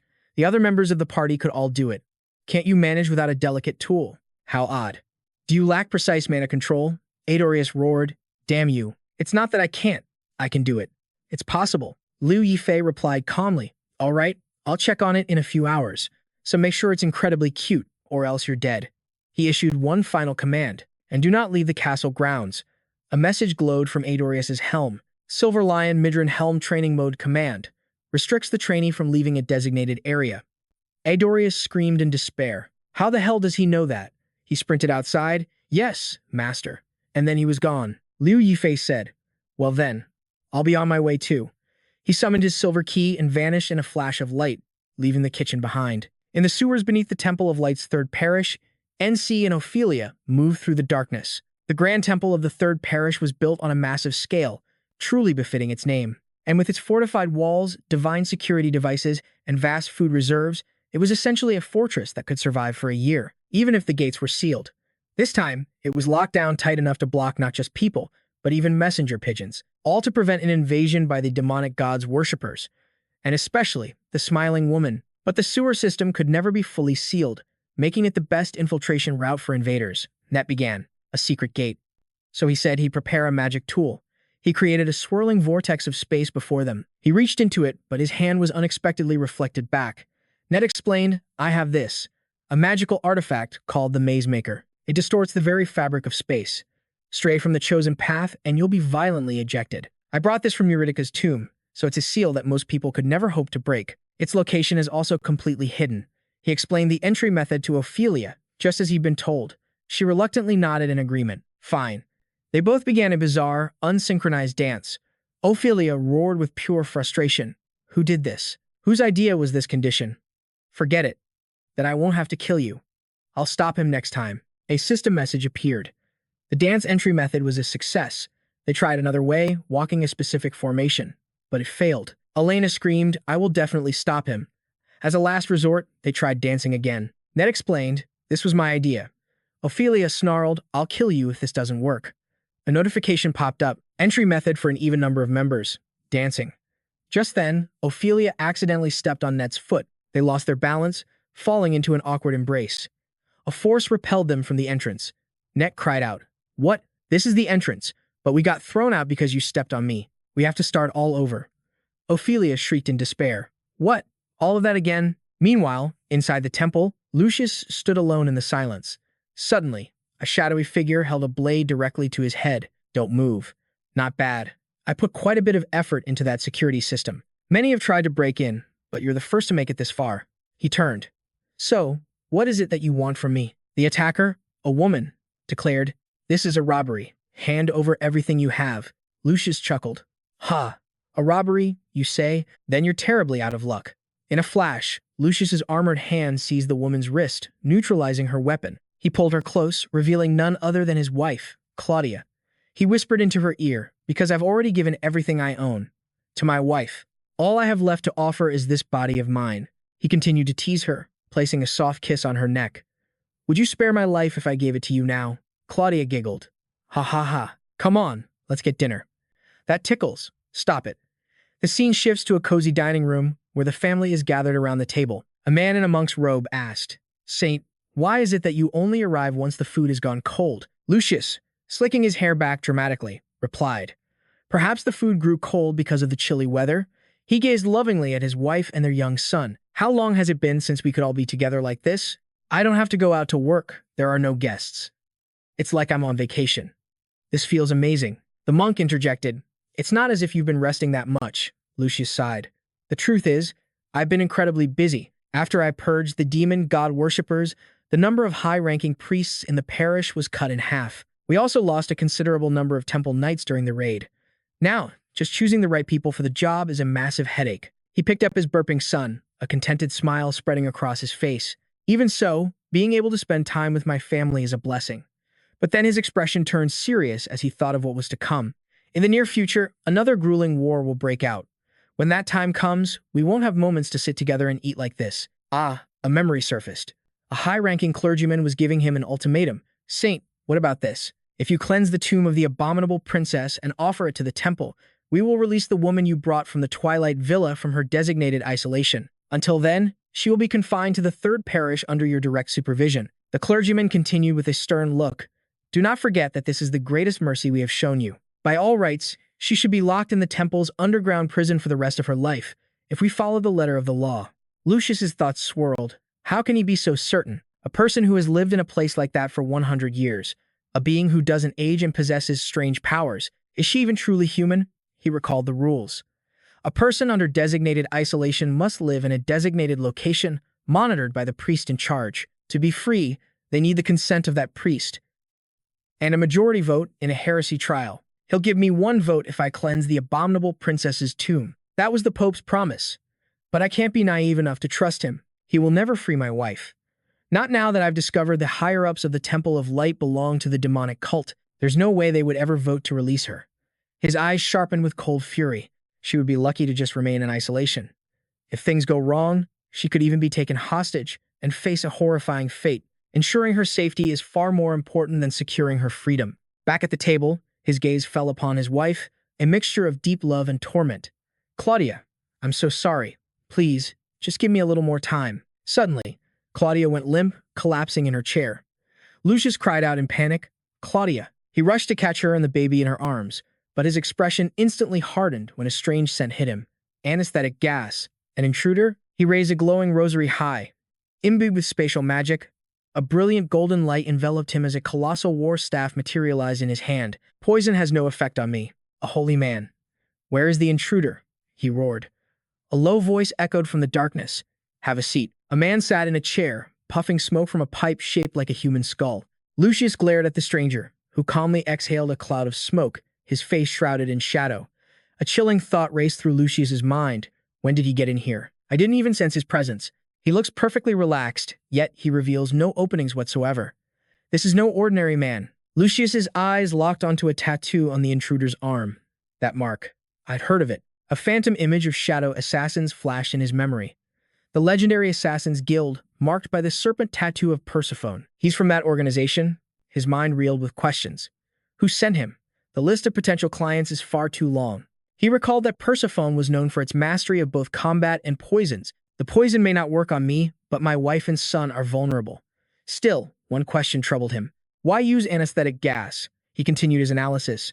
If he was here to assassinate or threaten us, this makes no sense. He would have used a potent poison to hold my family hostage, demanding I follow his orders in exchange for the antidote. He used a toxin so deadly that not even my purification skills could cleanse it. Something felt terribly wrong. The timing of his appearance was just too strange. Why reveal himself now? Is he so confident that he can subdue me anytime, anywhere? Suddenly, a realization struck Lucius like lightning. No. I know what this is. Turning everything into a riddle, a test. There's only one person who enjoys challenging me like this. He stared directly at the intruder, his voice filled with certainty. Did my father send you? The stranger smirked. It took you 1 minute to figure that out. Good. I've confirmed you haven't been brainwashed or mind-controlled by someone smarter than you. An image of Duke Cesar Jonetti appeared in his mind. He was Lucius's father and the Queen's brother, the powerful leader of the Kayan Kingdom's Western Alliance, a noble of immense wealth and influence. It was said that a few hundred guests lived in the Duke's mansion, all of them valuable individuals who were either incredibly talented or extremely wealthy. The intruder continued his explanation. Rumor has it that among those guests are fallen royalty and even legendary assassins. The Duke asked for my help with a small matter. He said he'd suddenly lost contact with his son and wanted me to find out what happened. He spoke with a smug tone. Well, I've actually been inside the temple since last week, snooping around and getting the general picture. After giving the priests a little truth serum, they became quite cooperative. He added, I was also able to check for that marked worm in your stomach while you were asleep.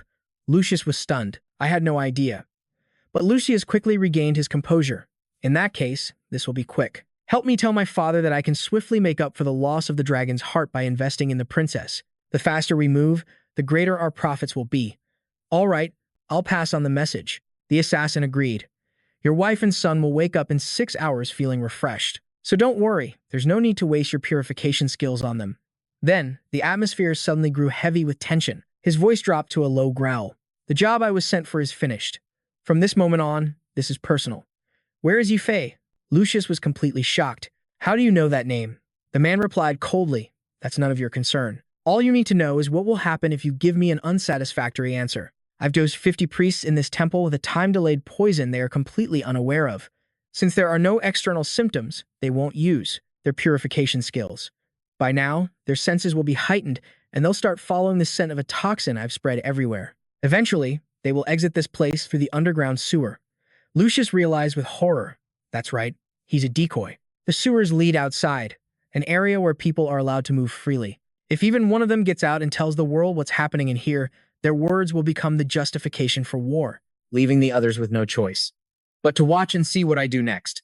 They have no proof, no testimony. Now I have the perfect excuse to launch a siege war. He then revealed a vial containing the antidote. And, just so you know, this poison will remain active, even if you manage to defeat me. If you want this antidote, you better tell me everything about Ji Fei right now. Come on, it's time to talk. A diagram appeared, explaining the security system for the third parish's sewers. A space-distorting force field had been deployed by a magic tool, the Maze Maker. The force field was asymmetrical, meaning one would need to use a specific, designated magic just to get inside. One wrong move, and the intruder would be warped away by the distortion. However, anything could leave this place without any restrictions at all. If nothing inside could escape, the sewage would simply get stuck. Other security measures were in place to track who, or what, entered and exited this place. One of those measures involved a series of completely invisible rune stones, and a magic formation connected every single stone. The function of these formations was brutally simple. A foot steps on a glowing rune symbol on the floor. The moment it detects an intrusion, it blasts a deafening alarm. A piercing siren wailed throughout the area, forcing Lucius into a battle-ready stance. The man asked calmly over the noise, "So, are you beginning to understand your situation now?" Lucius glanced over at his sleeping wife and child, then turned back to face the scarred man. He let out a sigh as his expression turned to ice. There are only a few minutes left. The information that I want. He paused for a moment before continuing. So, is this really all there is to your trap? The scarred man's eyes narrowed with a dangerous glint. Lucius stood tall, his voice filled with unwavering confidence. It seems you were unaware that I have knights deployed in a waiting room, right next to these sewers. They can easily subdue the priests who have been driven mad by your drugs. He continued his analysis, pointing out a critical flaw in his enemy's plan. Something you said is strange. The priests are scheduled to leave this place in just a few minutes. Yet you claim you'll purify them only after I tell you what you want to know? A divine light began to radiate from Lucius. In that case, there must be a way to purify the poison remotely, so even if it won't vanish by defeating you, I can simply extract the cure by force. He stared directly at the intruder, the light around his body growing even more brilliant. So I'll ask you this again. Who are you? And why are you searching for my comrade? The scarred man just smirked, completely unfazed by Lucius's powerful aura. You're asking me questions in a situation like this? Is it because you think your knights are going to buy you some time? He held up a handful of rosaries. I doubt they can do that when they're all fast asleep. Lucius was utterly stunned. The knights' rosaries. The scene shifts to the knights' waiting room outside the sewers. All of them were slumped over, deep in a magical sleep. The scarred man drew a dagger, his posture ready for battle. Whether you want to fight or stall for time, you're the only one who's at a disadvantage here. Saint, don't even think about trying anything foolish. Without warning, a shadowy figure unleashed a lightning-fast attack. Thunder Palm. Arcs of electricity exploded, zapping the man. Ned was the one who attacked. What? The scarred man cried out in shock, but I was keeping watch on my surroundings. Lucius was just as confused. Is this a saint's skill? He wondered, before quickly dismissing the idea. No, that's not it. He realized the truth. There's someone else here, and I didn't even notice. A strange scent has permeated the area. A fierce thunder blast erupted at the point of impact. The Bracelet of Mist, a powerful stealth item. Even with just one, the effect is incredible. He didn't even realize I was here, even though I was right in front of him. He thought to himself, it was a close combat technique. Is he hiding his weapon and fighting barehanded? Based on his attack trajectory, his position is the scarred man unleashed countless strikes toward Ned. Ned quickly planned out his strategy.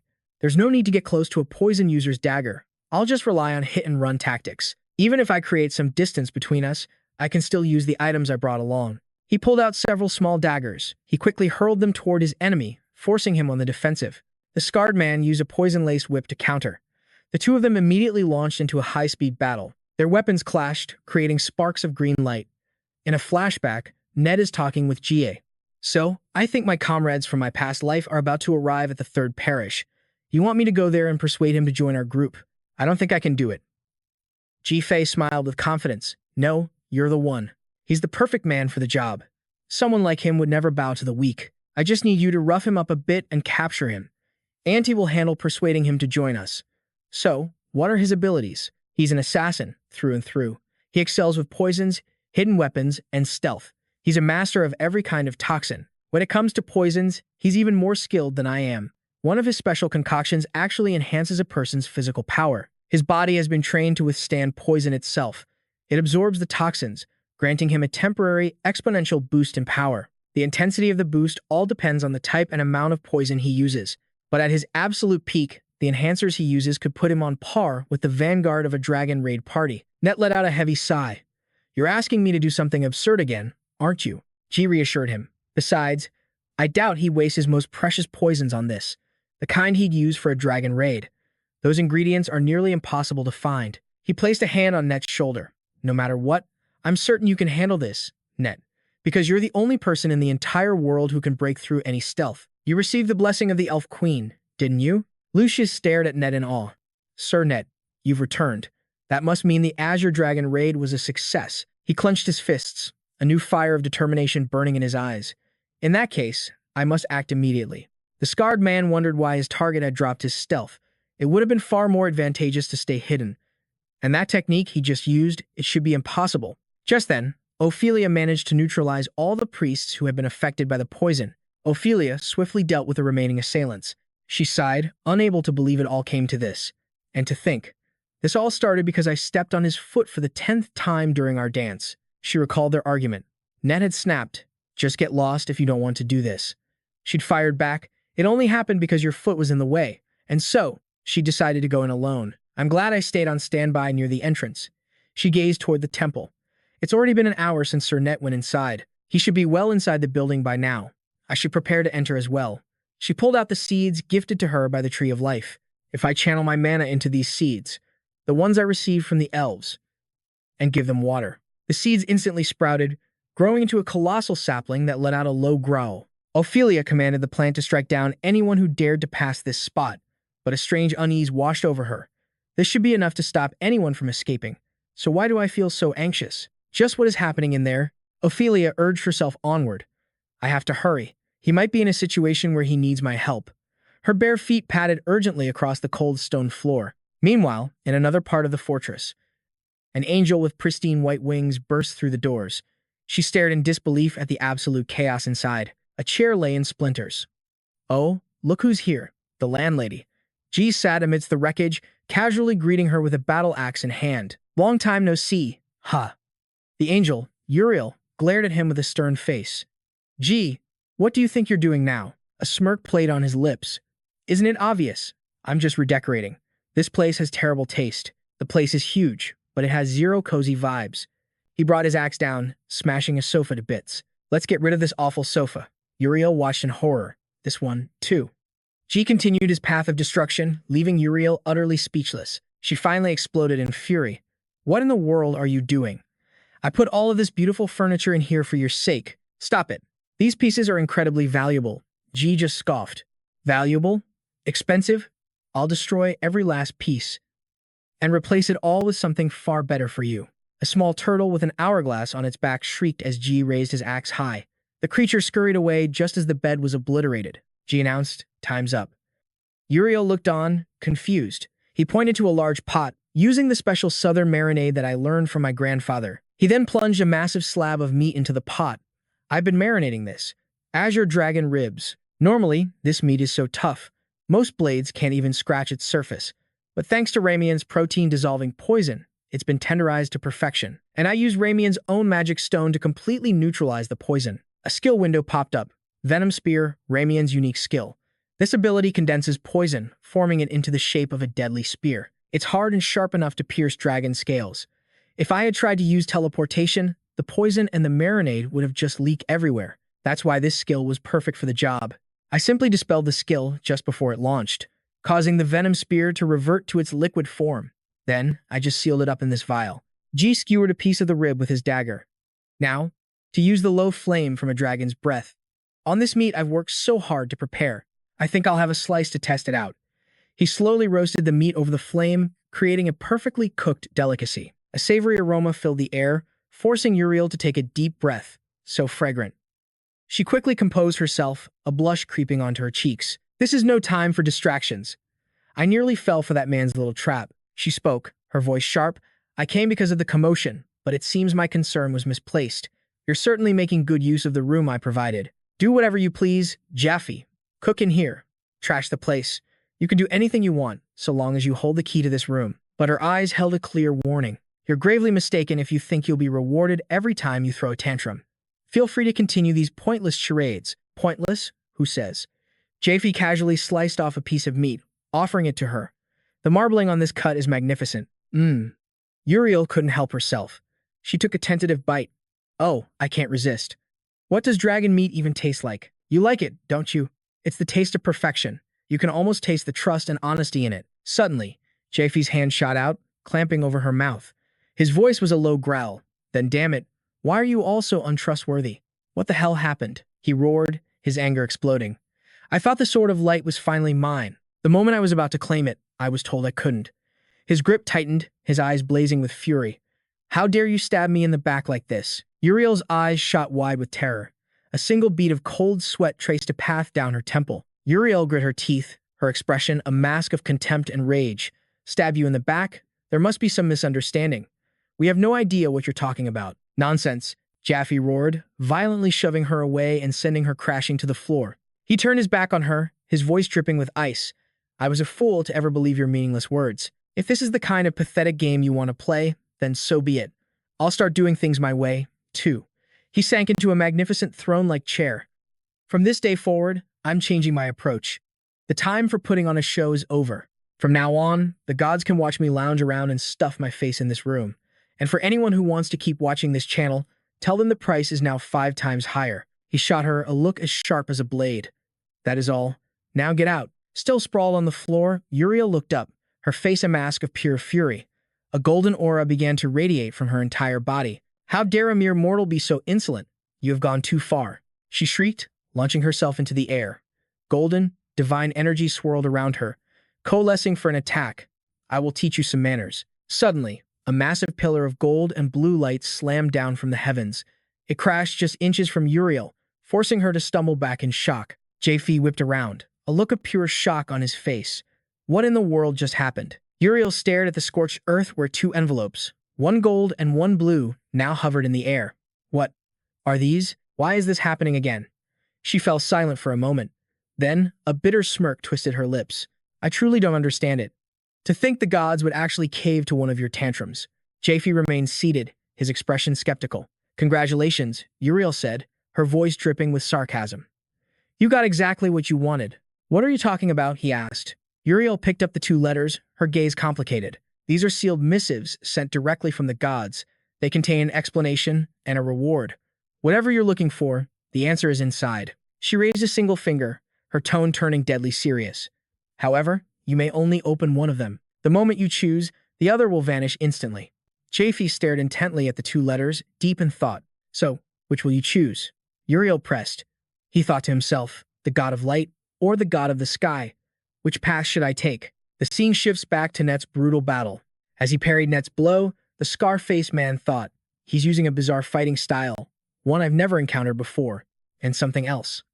A fragmented memory surfaced. A man injecting himself with a toxin. He coated a long needle in poison and plunged it into his own body to gain power. That's right, his name was Jaffe. He remembered the man's growl. I don't know, that's all I know. The last I saw, he was following the Sanctus's raid party. Damn it.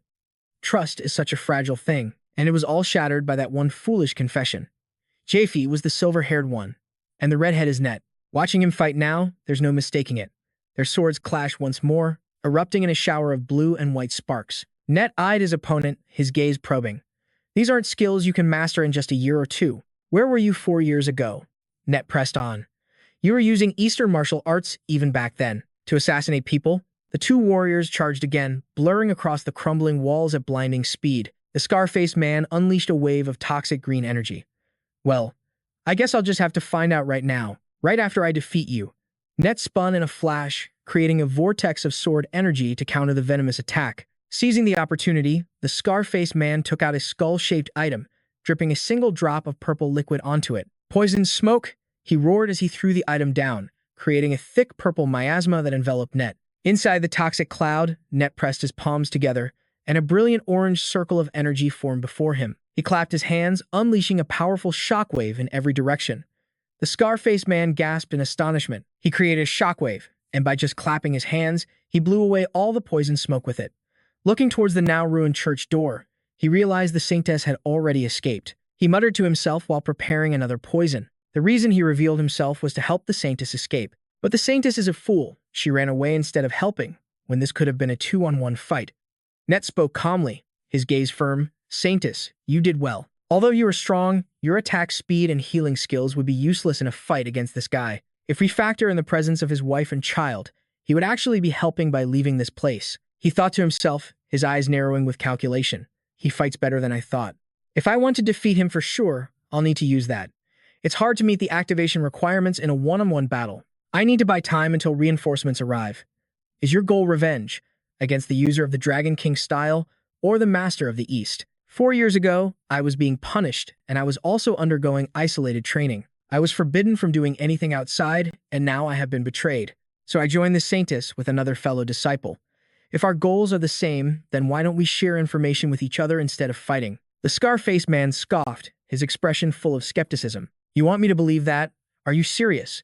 If I believe what you say, then you've probably been deceived by the guy living under the name Ye Fei. A painful memory surfaced in his mind, a scene of slaughter. He thought that, to him, nothing meant anything. He knelt amidst the rubble, blood and rain mingling. That's why he can discard anything, whether it's the position he was promised or the guild members he grew up with. He recalled that horrific moment when the person he once trusted stood among the enemy. 4 years ago, because of his betrayal and his alliance with the Eastern martial artists, the Persephone Guild ceased to exist in this world. After that, I wandered the world in search of him. Rumors of a poison or a master of the East. Every time I heard such rumors, I investigated them thoroughly. Although I was just clinging to faint hopes, the clue I finally found, I will not let it slip away. No matter what, you're probably trying to buy time until reinforcements arrive, but it's useless. I will lock you away in a remote place, torture and interrogate you for information until you beg for death. The scar-faced man's arm transformed into a terrifying weapon, glowing red like blood. He declared, "The execution of traitors is my final duty as a part of Persephone." Net felt a sinister aura radiating from his opponent's weapon, making him feel uneasy. What is that weapon? No, that strange energy was hidden in his arm for some reason. It's suffocating and dizzying. The scar-faced man swung his weapon, creating a huge, glowing red energy slash. Net's eyes widened in amazement as a forgotten memory suddenly resurfaced. That's right, in the past, I've felt something similar to this before. The image of a terrible monster, a Sogot, appeared in his mind. A monster that defiles a person's mind. Sogot, a living weapon of the demon god cult. The fear I'm feeling is as if I'm seeing it right before my eyes again. Suddenly, a brilliant turquoise light exploded, forming concentric circles. Ophelia burst out from the light, delivering a powerful kick to the scar-faced man. The scar-faced man was pushed back, his face showing clear astonishment. He thought, can this woman also use stealth? Ophelia's eyes were sharp as she screamed, creating a terrifying sound wave technique. The scar-faced man gritted his teeth, enduring the terrifying impact of the sound wave. My left arm. I can't move it? My entire left side is paralyzed. What in the world just happened? Was it because of that sound? He stared at Ophelia, his mind reeling with suspicion. Don't tell me. She's the same as me? Ophelia met his gaze with glowing red eyes, a mysterious power radiating from her. Shimmering golden chains began to materialize from thin air. The chains coiled around the scarred man, binding him completely. A high-tier skill, chain prison paralysis. Lucius and the other priests appeared, cheering in victory. I wanted in on the action too, Lucius exclaimed. Captain, you're incredible. Net Now is your chance to finish him. Net surged forward, aiming a decisive blow at the immobilized man.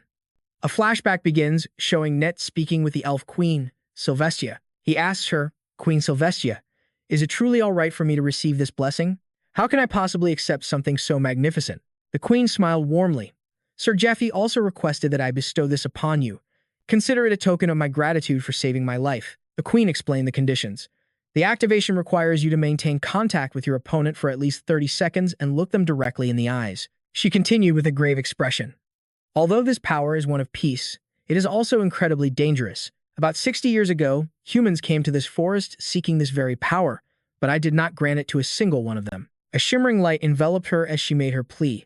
Please, promise me that you will not abuse this power. Sir Jeffy told me this much. Back in the present, Net and the scarred man lock eyes.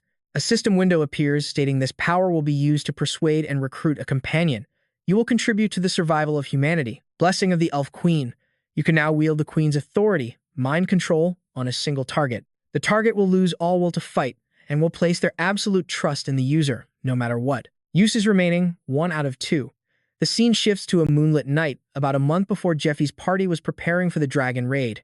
This hut is one of many contact points used by Andean. It was a place where his subordinates, those infected by a certain insect, would send him collected intel or relay his orders to other underlings. Andean, while weak in combat compared to the other 12 apostles, possessed a brilliant intellect. With contact points established across the nation, he played the political game and achieved a high rank within the demonic god cult. However, that is a story of the past. The narration continues as a bloody, insect-covered arm emerges from a doorway. A man lies dying, his body convulsing in agony. Insects crawl from his mouth and eyes as he whispers his final, garbled words. The dying man rasps out his last words. Lord Andean, before his body, ravaged by the vile insects, finally goes still. Leah, a red-haired woman in a black uniform, stands in the doorway, her cold gaze sweeping over the gruesome scene. She mutters, "No survivors here, either." She crushes a dead insect between her gloved fingers. The insects went berserk after Andean's death. Then there's no need to check the other contact points. Could this be connected to the nobles who suddenly fell ill and began living in seclusion? A memory surfaces of her master, the Dragon King, speaking to her. Do you understand, Leah? You are the only one who can resolve this situation now. He warned her grimly. You must not trust the lowlifes outside our sect. All they think about is how to deceive us. The church is no different. I want you to investigate everything personally, and then, with your own hands, execute the one who betrayed our sect. His gaze hardened. You are no longer a shadow disciple. You are my successor. Take my pin. This will serve as proof. The disciples will follow you. Leah bowed, accepting the pin reverently. Master, I am not worthy of this honor. I will do my best not to bring shame to the Dragon King sect. Back in the present, her hand tightens on the hilt of her sword. So, for my first mission as the successor, her entire body erupts with lightning energy as she draws her blade. I will save my master, who was unjustly imprisoned. She recalls her master's words from the dungeon. Have you no consideration for my pride? It would be even more pathetic to escape prison without first proving my innocence. Deal with the traitor's execution first, he said, a glimmer of hope in his eyes. That's right, I have a gift for you. When you complete your mission and return, the disciples searching for your long-lost brother will also be on their way back. I will arrange for you to receive good news. Leah stares at the old locket in her hand. Her only remaining memory. After a childhood accident stole my memories, only 2 things remained. My name, Leah, and this gift from my little brother. She opened the locket, revealing a child's drawing and a scribbled message. Happy birthday, L. She clutched the medallion, her resolve hardening like steel. Master, you promised you would help me find everything. Back at their hut, she ordered another disciple. Prepare everything we need. We move to the next location in 4 hours. Yes, senior sister. The other disciple replied. Her eyes are sharp, Leah thought. An unexpected variable has just entered the equation. My top priority is to find this variable and control or eliminate it to secure victory. Her determination burned even brighter. This will decide Master's position and honor. His very survival is on the line. I won't let anyone touch him. I will be his shield. The scene shifts to a tense conversation between a subdued Net and a scar-faced man. Net began to explain. Outwardly, the Master of the East appears to be training 2 successor disciples to compete against each other, but he also prepared several shadow disciples, in case something happened to the main 2. Among those shadow disciples is one unlike myself or Zephyr. It's said she's mastered the art of poison, or perhaps the art of disguise. The scar-faced man pressed. That's the story we agreed to feed him. but he hasn't pieced anything together yet, has he? Net answered, I don't know when she began studying poison. I've only heard the rumors. The scar-faced man grew thoughtful as toxic smoke curled from his skull-shaped pipe. But there is one thing that bothers me. Net was about to reveal a crucial piece of information. The first time I saw a poison similar to the one you and Zephyr use was actually 8 years ago. Back then, my senior brother was secretly using it, but Master caught him and locked him in the punishment room for a month. Net continued, because my master publicly disavows any technique besides pure martial arts, I never learned the details of that poison. The scar-faced man asked with disbelief, Are you telling me he was colluding with my guild as far back as 8 years ago? Net's gaze sharpened. The truth might be far more complicated than that. Everything the Master of the East taught me originated from the East. Acupuncture, blood veins, and pressure point techniques were all part of his curriculum. Net then posed a critical question. So why does Persephone use the exact same acupuncture techniques as we do? How long have these two organizations been connected? Net considered the power of the blessing. Aside from that, this is a truly terrifying ability. The blessing of the Elf Queen. He's not going to be an easy opponent. And yet, he's not only sharing secret intel with me, he's even seriously considering my request for aid in the siege. Suddenly, Net noticed something odd. Huh? Wait, now that I think about it. His eyes fixed on the man's scar, the red mark on his face. It looks bigger than it did before our fight. Or am I just imagining things? And so, for several days, the enemy outside the castle was locked in a stalemate. Ophelia watched them day and night, but there was no sign of them preparing siege weapons or planning any kind of assault. They were content with tedious surveillance and training their soldiers. Lucius watched the situation unfold with a grim look. Since the Blue Dragon has captured their attention, I must seize this opportunity. The preparations for the Ice Dragon raid have begun. A tense silence hung in the air. Both sides were simply waiting. To create the perfect opening for the next raid, one piece of the puzzle was still missing.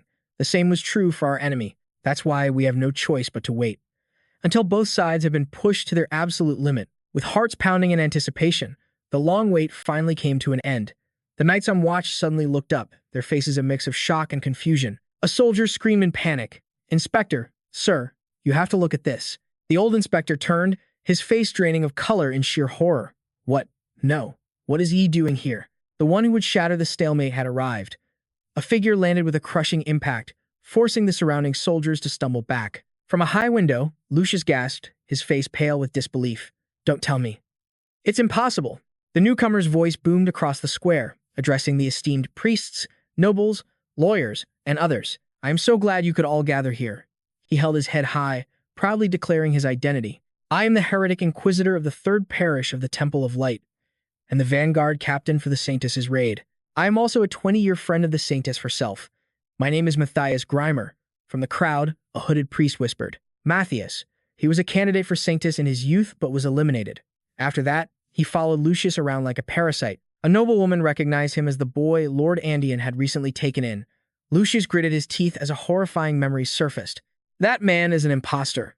The real Matthias became a demon in that dungeon, and he died by my own hands. He was burned to ash.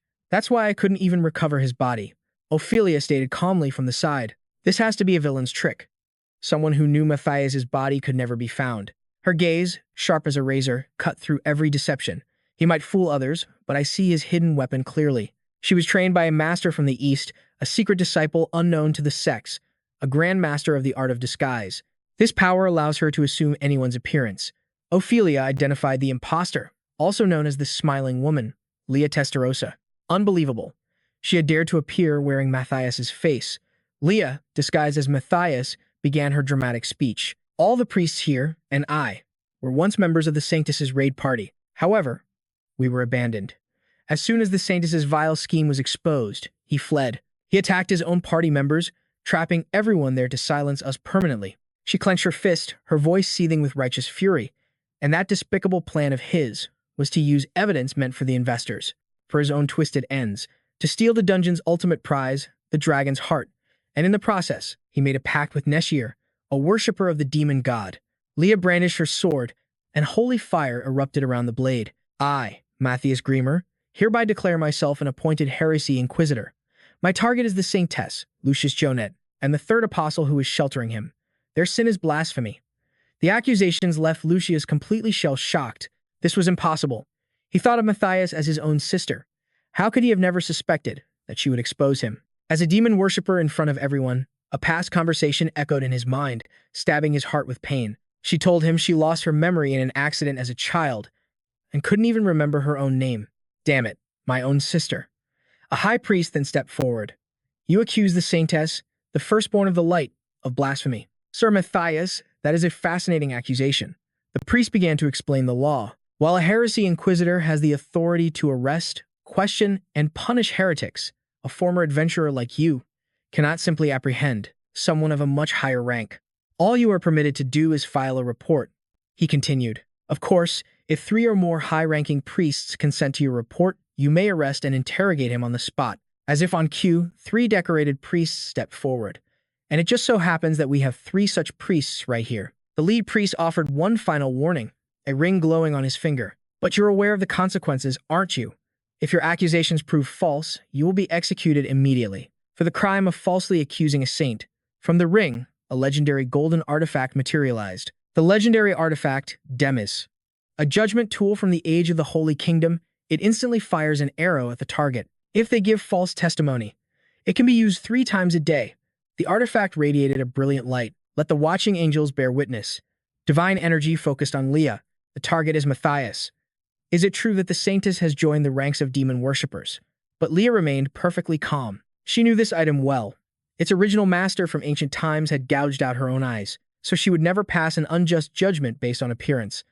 Instead, she was said to have hearing sharp enough to perceive the truth in any trial. She analyzed its mechanism. Demis monitors the voice, things like heartbeat, breathing, and the micro-vibrations in a person's tone. It detects the telltale signs of discomfort a person shows when lying, firing an arrow the moment it finds one. A confident smirk appeared on her Matthias' face, but I am an expert at controlling my own muscle movements and embedding emotions into my own consciousness. No one can tell when I'm lying. Not even the Holy Grail itself. Leah, as Matthias, looked the artifact dead on and declared with absolute certainty, yes, it is the truth. The brilliant golden arrow of Demis shot forward, aimed directly at her.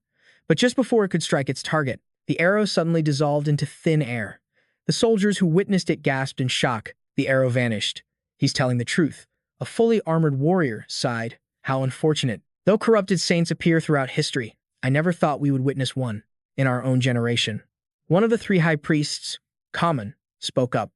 I am Common, senior investigator of the temple's financial division. I consent to your report. The second priest, Benjamin, also roared. I, Benjamin, a member of the Vatican's administrative ranks. I consent to your report. Leah, still disguised as Matthias, raised her head. She looked to the heavens and let out a triumphant, silent laugh. A comedy, she thought. Is there any better word to describe this situation? She gazed at the frenzied crowd before her. If reporting a saint is considered blasphemy, then isn't threatening a saint by surrounding him also blasphemy? These people had already abandoned their faith and respect for money. They were just waiting for someone to break down the gates for them, to make the first move and attack their enemy, with brutal force. You are all a pack of craven monsters. That is your true nature. She recalled a mysterious voice. Are you pleased? Thank you for coming. A cruel plan began to form in her mind. I will impale the name of Matthias on a stake and set fire to the pyre known as the Saint, burning everything to the ground. She turned to the last bishop. Sir Goucht, please, tell us your decision. Goucht waved his hand in frustration. To be honest, I couldn't care less who loses the saint. The woman shrieked. I only wanted to see if Lord Odin was safe. Suddenly, a colossal bolt of lightning descended from the sky, striking Leah directly. Lightning. Another voice rang out, cold and commanding. How utterly pointless. Why are you all speaking so seriously to such nonsense? Ophelia appeared alongside Nest, the sword in her hand stunning everyone. Lady Ophelia. The soldiers recognized her at once. One of the 10 strongest. This is Ophelia. Another noble recognized her as well. What is the princess's bodyguard doing here? The old inspector narrowed his eyes at the man beside her. Who is that next to her? He looks familiar. Ophelia confronted Benjamin. Priest Benjamin, how accurate is the judgment of Demis? Benjamin answered with confidence. Isn't it obvious? It is 100% accurate. Ophelia pressed him. And what if the target of the judgment was hypnotized and truly believed the false information? Would that also yield a 100% result? Benjamin was completely speechless. Ness stepped forward, declaring, this man is obviously lying. This is just a play to frame the saintess. This man right here. Sir Ness' chair was sent by Princess Auntie to support the saintess. Ophelia yelled, pointing an accusing finger at Leah. He was originally my servant, a devil worshipper, He slept with horses in a stable for 12 years, and you claim he is a devil worshipper. Isn't it obvious who this person really is?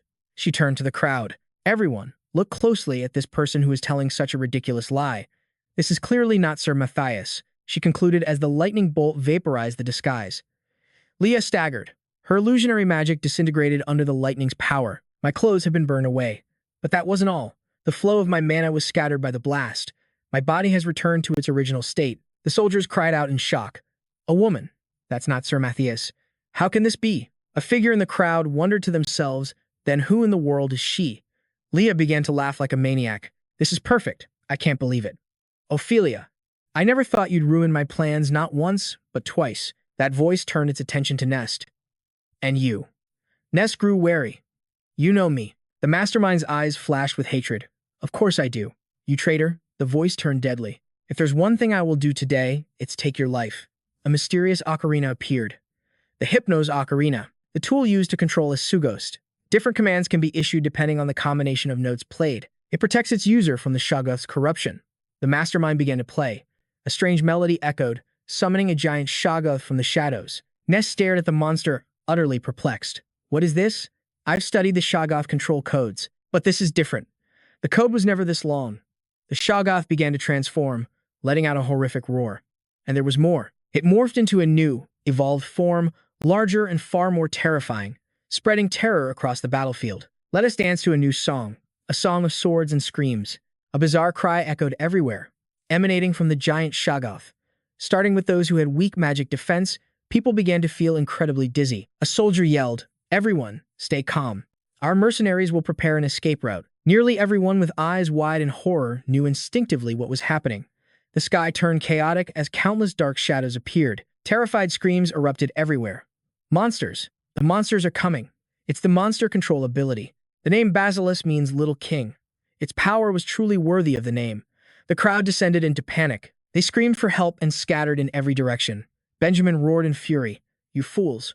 Don't run around like that. Its fiery eyes turned anyone who met its gaze to stone. One of the priests held up a brightly glowing scepter. Let the darkness be banished. A rare magical artifact. The Scepter of Mercy plunged into the ground and then activated the Circle of Purification. Benjamin commanded as a field of purifying energy enveloped the battlefield. The purification field is active. The cleansing effect works inside the field. Take care of the basilisk first. I have a way to defeat him, so I'll need your help for a moment. Priest Common. The inspector responded decisively. Understood. Benjamin, leave his attacks to us. Commune activated another artifact, a stone statue of a knight. I originally brought this artifact to break the diocese gate. The servant with the spear is a statue of a revered saint. When you infuse it with holy power, it will. The living statue roared to life, charging directly at the colossal basilisk. It thrust a mighty spear of light, instantly impaling one of the beast's monstrous heads. The basilisk unleashed an agonized shriek, reeling from the devastating attack. But the stone soldier was relentless, already preparing its next assault. It swung its weapon, unleashing a tempest of sacred energy. A system window suddenly appeared, detailing the lethal nature of the basilisk. It was an evolved form of Chogos, a beast whose very nature was pure danger. Its innate skills were mental contamination, induced madness, physical immunity, and devour. The basilisk's unique skill was an overwhelming aura of dread. Benjamin quickly analyzed the threat. Most of its abilities could be countered by the priest's purification skill and their own light-based attacks, so that wasn't the main problem. But if there was something to fear, he remembered the ancient records. The archives on subduing a basilisk warned of a second mouth attached to its tail. After chanting for at least 5 minutes and up to an hour, it would unleash a truly fatal skill. He warned the party that if the second mouth completed its song, their chance of being wiped out would jump to 80%. Worse, it used a different skill every time, making it impossible to prepare for. They could not allow it to activate. A scout cried out from his perch above. What about the other monsters? The ground beasts will be here in 10 minutes, and the aerial swarm arrives in 2 minutes. They're too fast. Benjamin pulled out another artifact, a brilliant golden mirror. Everyone, you must protect me for the next 3 minutes without fail. This was a legendary-grade holy relic, the golden mirror of the Holy Family. In a distant land, within a grand hall serving as the headquarters for the Bureau of Archaeological Tools, 3 mysterious figures stood before a reflective mirror. We've received a signal. Priest Benjamin is using the golden mirror. This is the first time our bishops have been called to action. From their mirror, 3 golden daggers flew forth, a legendary holy relic known as the Daggers of the Holy Family, which extracted the sacred power of its bearer. The daggers circled the mirror, channeling immense energy. The family was sending its divine power, extracted from the daggers, straight to the golden mirror. Benjamin braced himself, enduring the colossal surge of power flooding into his body. This was the power sent by the bishops themselves. It was on a completely different level, so overwhelming he could barely maintain his stance. He gritted his teeth as sweat poured from his brow. This was an artifact he had originally brought for a siege. If it were lent to him as a pillar of faith, he could wield its power as he saw fit. But because it was given for a specific mission, like the golden mirror, using it for any unauthorized reason would result in a terrible penalty. Damn it, I spent 40 years getting to this point, and here I am, about to ruin every one of my achievements. Benjamin roared in desperation, unleashing a powerful torrent of holy force. I don't care about that anymore. We just have to survive. But what Benjamin didn't know was the iron strength of her resolve. A stern voice cut through the chaos. You will adhere to the rules, Father Benjamin. The target is toward the castle gate. Benjamin spun around, stunned. He recognized that voice. It was Gichut. She was pouring all of her strength into the relic, screaming with all her might. Everything is for Lord Andon. A blinding explosion of light erupted from her hands, engulfing everything in a holy inferno. In another room, a powerful figure stated that their preparations were well underway. Even if a few things go differently, between our infiltrating sect brothers and Jichu's obsession with Andon, we will get the result we want. One of his subordinates, Tho Lao, scowled. Personally, I would rather just destroy everything than go through with this. Another replied calmly, there is no other way.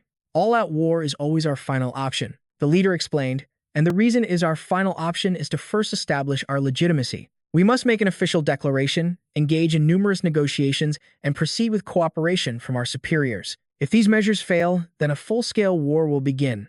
Only then will our actions be justified. Justification means adhering to the rules of engagement and receiving support from the other factions. Ultimately, we must secure the truth so the guardian dragon of the Golden Dragon Kingdom will not condemn us. Tho Lao smiled with cruel intent, and the so-called saint will be sacrificed like a pawn while he maintains his position on the board. The other figure remarked, that is simply the nature of life. Tho Lao. They are the ones who ignore the rules as messengers. But obtaining a high rank in the Temple of Light is not even a remote possibility for them. This includes Apostle Winhemina, Apostle Lao of the 10th ranked sect, the sect's 8th apostle, and Apostle Paven of the 5th ranked classification. Paven then spoke, well, my brothers, let us gather our strength again. The 3 golden daggers began to shine brilliantly once more, preparing for a second wave of power. Benjamin grabbed Jichut, who was struggling and screaming wildly. Let me go. What are you doing?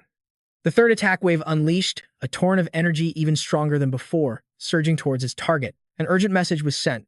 Estimated time remaining until it reaches the third parish. 30 minutes. The assault had begun. The defensive barrier of the third parish was already trembling. An army thundered across the plains. We have to hurry. They're getting close to the third parish. One of the riders, a nun, recognized the nature of the attack. It was the golden mirror, without a doubt. It dissolves holy or magical power with a burst of energy, creating a temporary, vulnerable space. At this rate, her companion Auntie said with a worried tone, even the effect field created by the lady's magic is in danger. Dariel, Elven Archer. I'll provide fire support. You calculate the coordinates. Understood. Sister Kiara, the red-haired woman replied. Wait for 15 seconds, Dariel shouted. Everyone jump on my count. Kiara began the countdown. 1, 2, 3. With a roar, Dariel fired an arrow of green energy, creating a temporary bridge of light. Just in time, the group spurred their horses across the collapsing path. They landed safely on the other side, leaving the shattered bridge crumbling behind them. Auntie glanced back, her face etched with determination. A new figure appeared, his voice dripping with sarcasm. How incredible. You actually survived that? You must be truly blessed with luck. Phantoms materialize all around him as he continued. Well, this might be the last of your good fortune. I am Jing Gang, the supreme disciple of the Eastern sect, and I will send all of you to hell. Meanwhile, Ophelia was locked in a fierce sword duel. The deafening clang of steel echoed through the air. Nate cried out in desperation. My lady, please, remember me. It's Nate, your brother. Impossible. A furious aura erupted around her as she screamed in her mind. There's no way this is my little brother. Nate staggered back from a powerful blow, letting out a soft groan. Her voice was cold and filled with contempt. I don't know where you got this information, but couldn't you have picked a more convincing face to wear? Nate looked at her, his expression a mask of pain and confusion. My lady. Why? A massive explosion erupted behind him, throwing up dirt and dust. When the smoke cleared, The holy gate had been completely obliterated, leaving everyone stunned. One of the enemies roared, "Electric acceleration," and his body was enveloped in crackling lightning. Leah shot forward at terrifying speed, leaving a faint afterimage as he aimed for the shrine. Ophelia shouted, parrying another enemy trying to break through. "They're trying to get into the shrine over there." One of the robed figures commanded, "Protect the residents. I will handle this side." His subordinates responded in unison, "Yes, sir." He focused energy into his hands. "Our role is to support the residents' mission. So what we should do now is..." The melody from the ocarina played again, compelling the Sigua to undertake a new task. Leah thought to herself, "Force code. Activate second mouth skill." The power is weakened, because this is a forced activation before the spell is complete, but it's enough to tie up those priests of light. A colossal pillar of magical energy formed and crashed down upon the struggling army of priests. After the explosion, drops of black liquid began to fall like rain. A soldier looked up in confusion. "What? What is this?" "Black rain." Another soldier muttered before coughing violently. A wave of pain hit them, and they collapsed, clutching their heads in agony. But why? Why me? Their eyes turned blood red as insane laughter filled the air. "Kill! Kill! Kill me!" According to future chronicles, this black rain would be named the Keystone Strain, recorded to instantly drive anyone it touched into a state of madness. The priests struggled to maintain their purification formation. This is an extremely powerful mental attack. It's hard to resist even inside the purification formation. Stick together. Get closer to the staves. The cleansing aura is stronger here, but a monster broke through the defenses, snatching a priest with its sharp claws. More monsters descended from the sky, ripping the staves from the priest's hands. Someone screamed in panic. 3 staves have been taken. The range of the purification formation has been drastically reduced. Use the cleansing skill, quickly. Nate observed the chaos. The only ones who can move in this place without fear of mental corruption are the followers of the evil god who have the ocarina. And I, too, am immune. With Ophelia, there will be significant casualties. Should I just ignore this and chase after my sister? What would Jeffy do? A memory of Jeffy's words surfaced. Those who need to be neutralized should be dealt with efficiently. Also, I intend to spare as many lives as possible. The greater the number of capable individuals we retain, the wider our range of potential actions. Well, on a large scale, that statement might be true. The specifics will be decided on the spot. I trust your judgment. Nate turned back to Ophelia. Let's leave that laughing woman to the gods. Ophelia. If they use shape-shifting magic to alter their faces, I won't be able to recognize them. I understand. I'll handle the monsters here. But inside, Net's heart was torn. He longed to chase after his sister, to somehow convince her to come back. Perhaps he could use the Elf Queen's blessing. But his sister was a terrifyingly powerful foe, so fighting her wasn't entirely the wrong choice, strategically speaking. But then his eyes fell on Ophelia, who was already clashing with Leah, her blade a blur of ferocious strikes. A black-cloaked figure played a haunting melody, commanding a beast that sent Ophelia flying. The woman behind it simply smirked. She vanished. Where did she go? In a flash, Leah reappeared directly behind Ophelia, poised for a fatal sneak attack. Leah let out a roar, unleashing a devastating thunderstrike. But just in the nick of time, a scarred warrior appeared, deflecting the lightning with his own sword. The scarred man stood ready, chain whip in hand, prepared to enter the fray. Net steeled his resolve. He had powerful allies fighting beside him now. He had to trust them and push his personal feelings aside. This isn't about settling a personal score with you. He gripped his sword tighter, his eyes filled with conviction. I have to trust them. My duty is to forge a path for DeFi. With that thought, explosive energy erupted from his blade. Ultimately, you and the princess will be hailed as heroes. That's the only way for your dreams to become reality. At that moment, Net was shrouded in the dark energy of the wolf. He clutched his brilliantly glowing sword, his determination burning like a fire. I've already witnessed the slaughter of the high priests, he thought. I can't afford to show the enemy such a weakness. He let out a roar, determined to end this battle flawlessly. Just then, Lucius appeared, using a holy artifact known as the Angel's Echo to amplify his voice across the entire battlefield. Oh, children of the light who follow the path. The crowd gasped in awe as they recognized him. Lucius. It's Lucius. Lucius continued his divine proclamation. The almighty goddess Arya will bless us with her infinite light and deliver unto us the lives of our enemies. A high priest declared, I, Lucius Genet, firstborn son of the light, have fasted and prayed for 50 days. And now, with words bestowed by the goddess herself, I shall make this proclamation. The crowd erupted in a fervent roar. A saint has descended. Lucius's voice echoed, filled with divine authority. Cast aside your doubt. Treat him as you would the son of the goddess. For to all true believers, a sacred blessing shall be bestowed. Witness this. Today, you shall see a miracle, he roared, his eyes blazing with absolute faith. A colossal golden cross materialized from the heavens, slamming down and crushing the wolf, which let out a final, agonizing howl. Sacred light ripped through the beast's dark form, causing it to shriek one last time before completely dissolving into nothing. A divine vision unfolded within the Almighty's realm. A celestial goddess brought forth two primordial entities, and with a single decree, she declared, "Let there be light." A shimmering golden letter appeared, bearing the seal of the goddess of light, and inscribed within were the words, "Light that pierces the deepest dark." From the heart of that light, Zephyr emerged, reborn in a new form with black wings, wielding the sword of light, a radiant beam shaped into a perfect blade. Benjamin stared in utter disbelief. Not only did it possess overwhelming attack power, it was a legendary artifact capable of dispelling even the highest-tier curses. How in the world is he able to wield that? He recalled the ancient legends of the chosen saints, selected by the gods only once every 100 years. The boy was just as stunned. Unbelievable. Just who is this man? He's wielding the sword of light and his form resembles that of a dragon. That reminds me of the golden dragon, the sworn protector of our kingdom. As they spoke, Zephy's mind drifted to the past. In my previous life, I remained in the shadows for years, he remembered, because the entire world was captivated by Aredes, who burst onto the scene like a brilliant star. It was the perfect opportunity, he thought. My enemies were so focused on Aredes that they paid no attention to me, no matter how I provoked them. I took advantage of their negligence at that time, giving me the crucial chances I needed to build my strength. A confident smile played on Defi's lips. My plan was to hide in the shadows of the already famous Lucius and Darren, but that's no longer necessary. No, this is the perfect stage for my grand entrance. His mind flashed back to a few days prior, inside the Silver Key. I swear upon the brilliant sun and the pure white snow. Arya had explained it to him. The voice that stopped you when you first held the Sword of Light was not the voice of the goddess Arya. You are not a saint. Therefore, you cannot hear the voices of the gods directly. Defi remembered that voice. Come to think of it, even back then, it had said something more. Show us something more interesting. The messenger was simply relaying the goddess's words. Ha ha ha, you truly are an interesting human. My apologies for underestimating your potential and offering you a trifle. The sword is yours. I shall grant you the finest treasure in my entire vault. She asked me to relay that message. Defi finally understood. I've been hearing their will through their angelic messengers, not from their own voices. I thought Arya was the only one who could command the Sword of Light back then.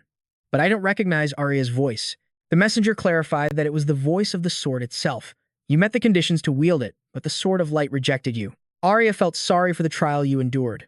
And so, she wishes to grant you a gift, and at the same time, entrust you with another mission. A quest scroll materialized. A mission from the Goddess of Light, the Guardian of the Mediator. Protect the target for 10 months. The reward for success? Access to the first floor of Arya's armory. You can choose a single tool from the first floor of Arya's arsenal. Kai began to calculate. In other words, I can do whatever I want with the Sword of Light for at least 10 months. The reward is great, but the key is the mission itself. Because the Sword of Light is obligated to obey my commands while carrying out a divine quest. The sword might defy my orders again after the mission is complete. But in any case, I promise to destroy the 4 dragons within 4 months and 2 weeks. 10 months is more than enough, he concluded, unleashing a powerful skill. All humans, bow your heads, and all monsters, freeze where you stand. It was the Dragon Tongue skill, a power unique to the dragon race. A priest, caught in the effect, cried out in a panic. Wow, what's wrong with my body? Even Ophelia and Nate were affected.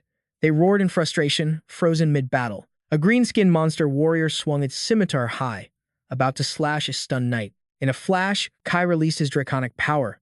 A brilliant golden energy enveloped him completely. The energy exploded outward, incinerating the surrounding monsters in a blinding flash of light. Leah stared. Her eyes widened at the shocking truth. Everyone was wrong, she thought. He's no saint. The realization hit her with devastating force. That man. He has obtained a dragon's heart. Kai stood proudly, cloaked in his dragonic form. Arcs of golden lightning danced around him. Leah quickly formed a plan. No, this is bad. I have no strength left, and none of my brethren can demonize. Retreat is the only option. Luckily, he appeared while chaos was spreading. I've already changed my appearance and escaped Ophelia's sight. With this, I'll fall back and return with more forces. But just as she was about to act, a sharp needle pierced the back of her neck. She staggered from the shock, her face twisting in pain and utter disbelief. No way, this can't be. A scarred figure emerged from the shadows. You have a truly respectable skill for deception. The voice rang out. You managed to steal one of their cloaks and change your appearance in such a short amount of time. I would have lost you if I had been tracking you by sight alone, the scarred man explained. I fought with a weapon coated in a unique scent. A few drops must have landed on your skin, your clothes, and your hair. Finding you is simple by following the trail. Well, that's only possible for someone with a sense of smell as keen as mine. Leah smirked from beneath her hood. Ha, you have a truly respectable skill for deception. She mimicked his words with pure sarcasm. Her vision blurred as she stumbled and collapsed, unconscious. Kai contemplated his newfound power. The Sword of Light is mine for at least 10 months. When I first implanted the dragon's heart, my stats were so low that Erica refused for my own safety. He recalled, but thanks to Joe's regeneration, my stats have skyrocketed. Now my heart can withstand the power of a dragon without any risk. A system window appeared, displaying his new abilities. The black dragon's heart and the blue dragon's mana stone. His gaze hardened. There's no need to hide my identity anymore when I possess such power. On the contrary, in a situation like this, I should reveal myself to obtain the pieces I couldn't acquire before. He remembered the contempt from his past life. The others were never willing to follow me, no matter how strong I became. One noble once sneered, a former slave, absurd. I will not follow a low life like you. He remembered the stolen opportunities. They gave a chance that should have been mine to another, that famous trainee, right? Let him take part instead. Another memory surfaced. The major guilds have priority. Sorry, but this time. He remembered the word that ruined his official relationship with Auntie, status. He recalled the bitter resentment. It was ridiculous. Even when I was the only one who could save them, their lineage, their titles. Even those rogue bastards wouldn't acknowledge me, even if it meant their own deaths. Even those who started higher up resented me for climbing the ranks, even though we all began on the same level. And even in situations where we all had to unite our forces or face certain death. I truly never knew there were so many people willing to risk their own lives just to shatter someone else's chance out of pure, pathetic pride. This is why I avoid traveling with scum who despise me. But we're going to need all the forces we can get. The enemy's numbers were overwhelming, and their power was immense. That's when he realized a crucial truth. A small, elite group can't win a war of this scale. To win, someone with undeniable power and charisma must command countless soldiers and lead them down the right path. He tightened his grip on the Sword of Light. The Sword of Light. The one key to elevating my status right now. Lucius knelt before G, his voice filled with reverence. Welcome back, Chosen One. I have been awaiting your return. G simply replied, it took a while, but I have yet to complete the task you asked of me, O Holy One. G raised his draconic hand. He then presented the dragon's head, declaring with his newfound authority, there's no need to worry about the corruption in Danu any longer. Kanyu screamed in terror, the head of the Azure Dragon. The prayers Lucius recited that day before the priests and scribes spread across the continent in an instant. His voice boomed, hear me. The gods have sent this man to us so we may achieve greatness. Look at the brilliant light in his hands. You know this is the light the gods grant us whenever a great disaster is upon us. An old scribe thought to himself, he has come to save humanity from catastrophe. Therefore, sacrificing a dragon's heart to the messenger of the gods is the same as offering a sacrifice to the gods themselves. Listen to the words of the strong-willed elders. How could mere gold and silver be more precious than the will of the heavens? He muttered, this is a huge problem. A legal deception. But since the Holy One has invoked the god's name, things are about to get complicated. And what's more? The scribe looked at the weeping priests. So many of them have witnessed this miracle with their own eyes. The moment the court and investors complain about the lost dragon's heart, they'll be branded as non-believers. He sighed in defeat. He truly is the son of Count Garenity. This is your victory, Holy One. Scribes like us are powerless now. Meanwhile, Jingang was lost in his past, clenching his fists. Among all the disciples of the Dragon King sect, I was the greatest. I was born with the perfect physique for martial arts, just like my father. I could instantly grasp the principles behind any technique, and even after receiving the insect seal, I nurtured it within me at an astonishing speed, gaining even greater power. He declared with pride, Jin means dragon, and Gang means strong. It's the perfect name for me. I am stronger and more righteous than anyone else. He remembered his father's nonsense, always vowing to one day return to the east and reclaim his throne. And Net, that stubborn Western fool who refused the insect seal. They were all wrong, and I was right. This world is coming to an end.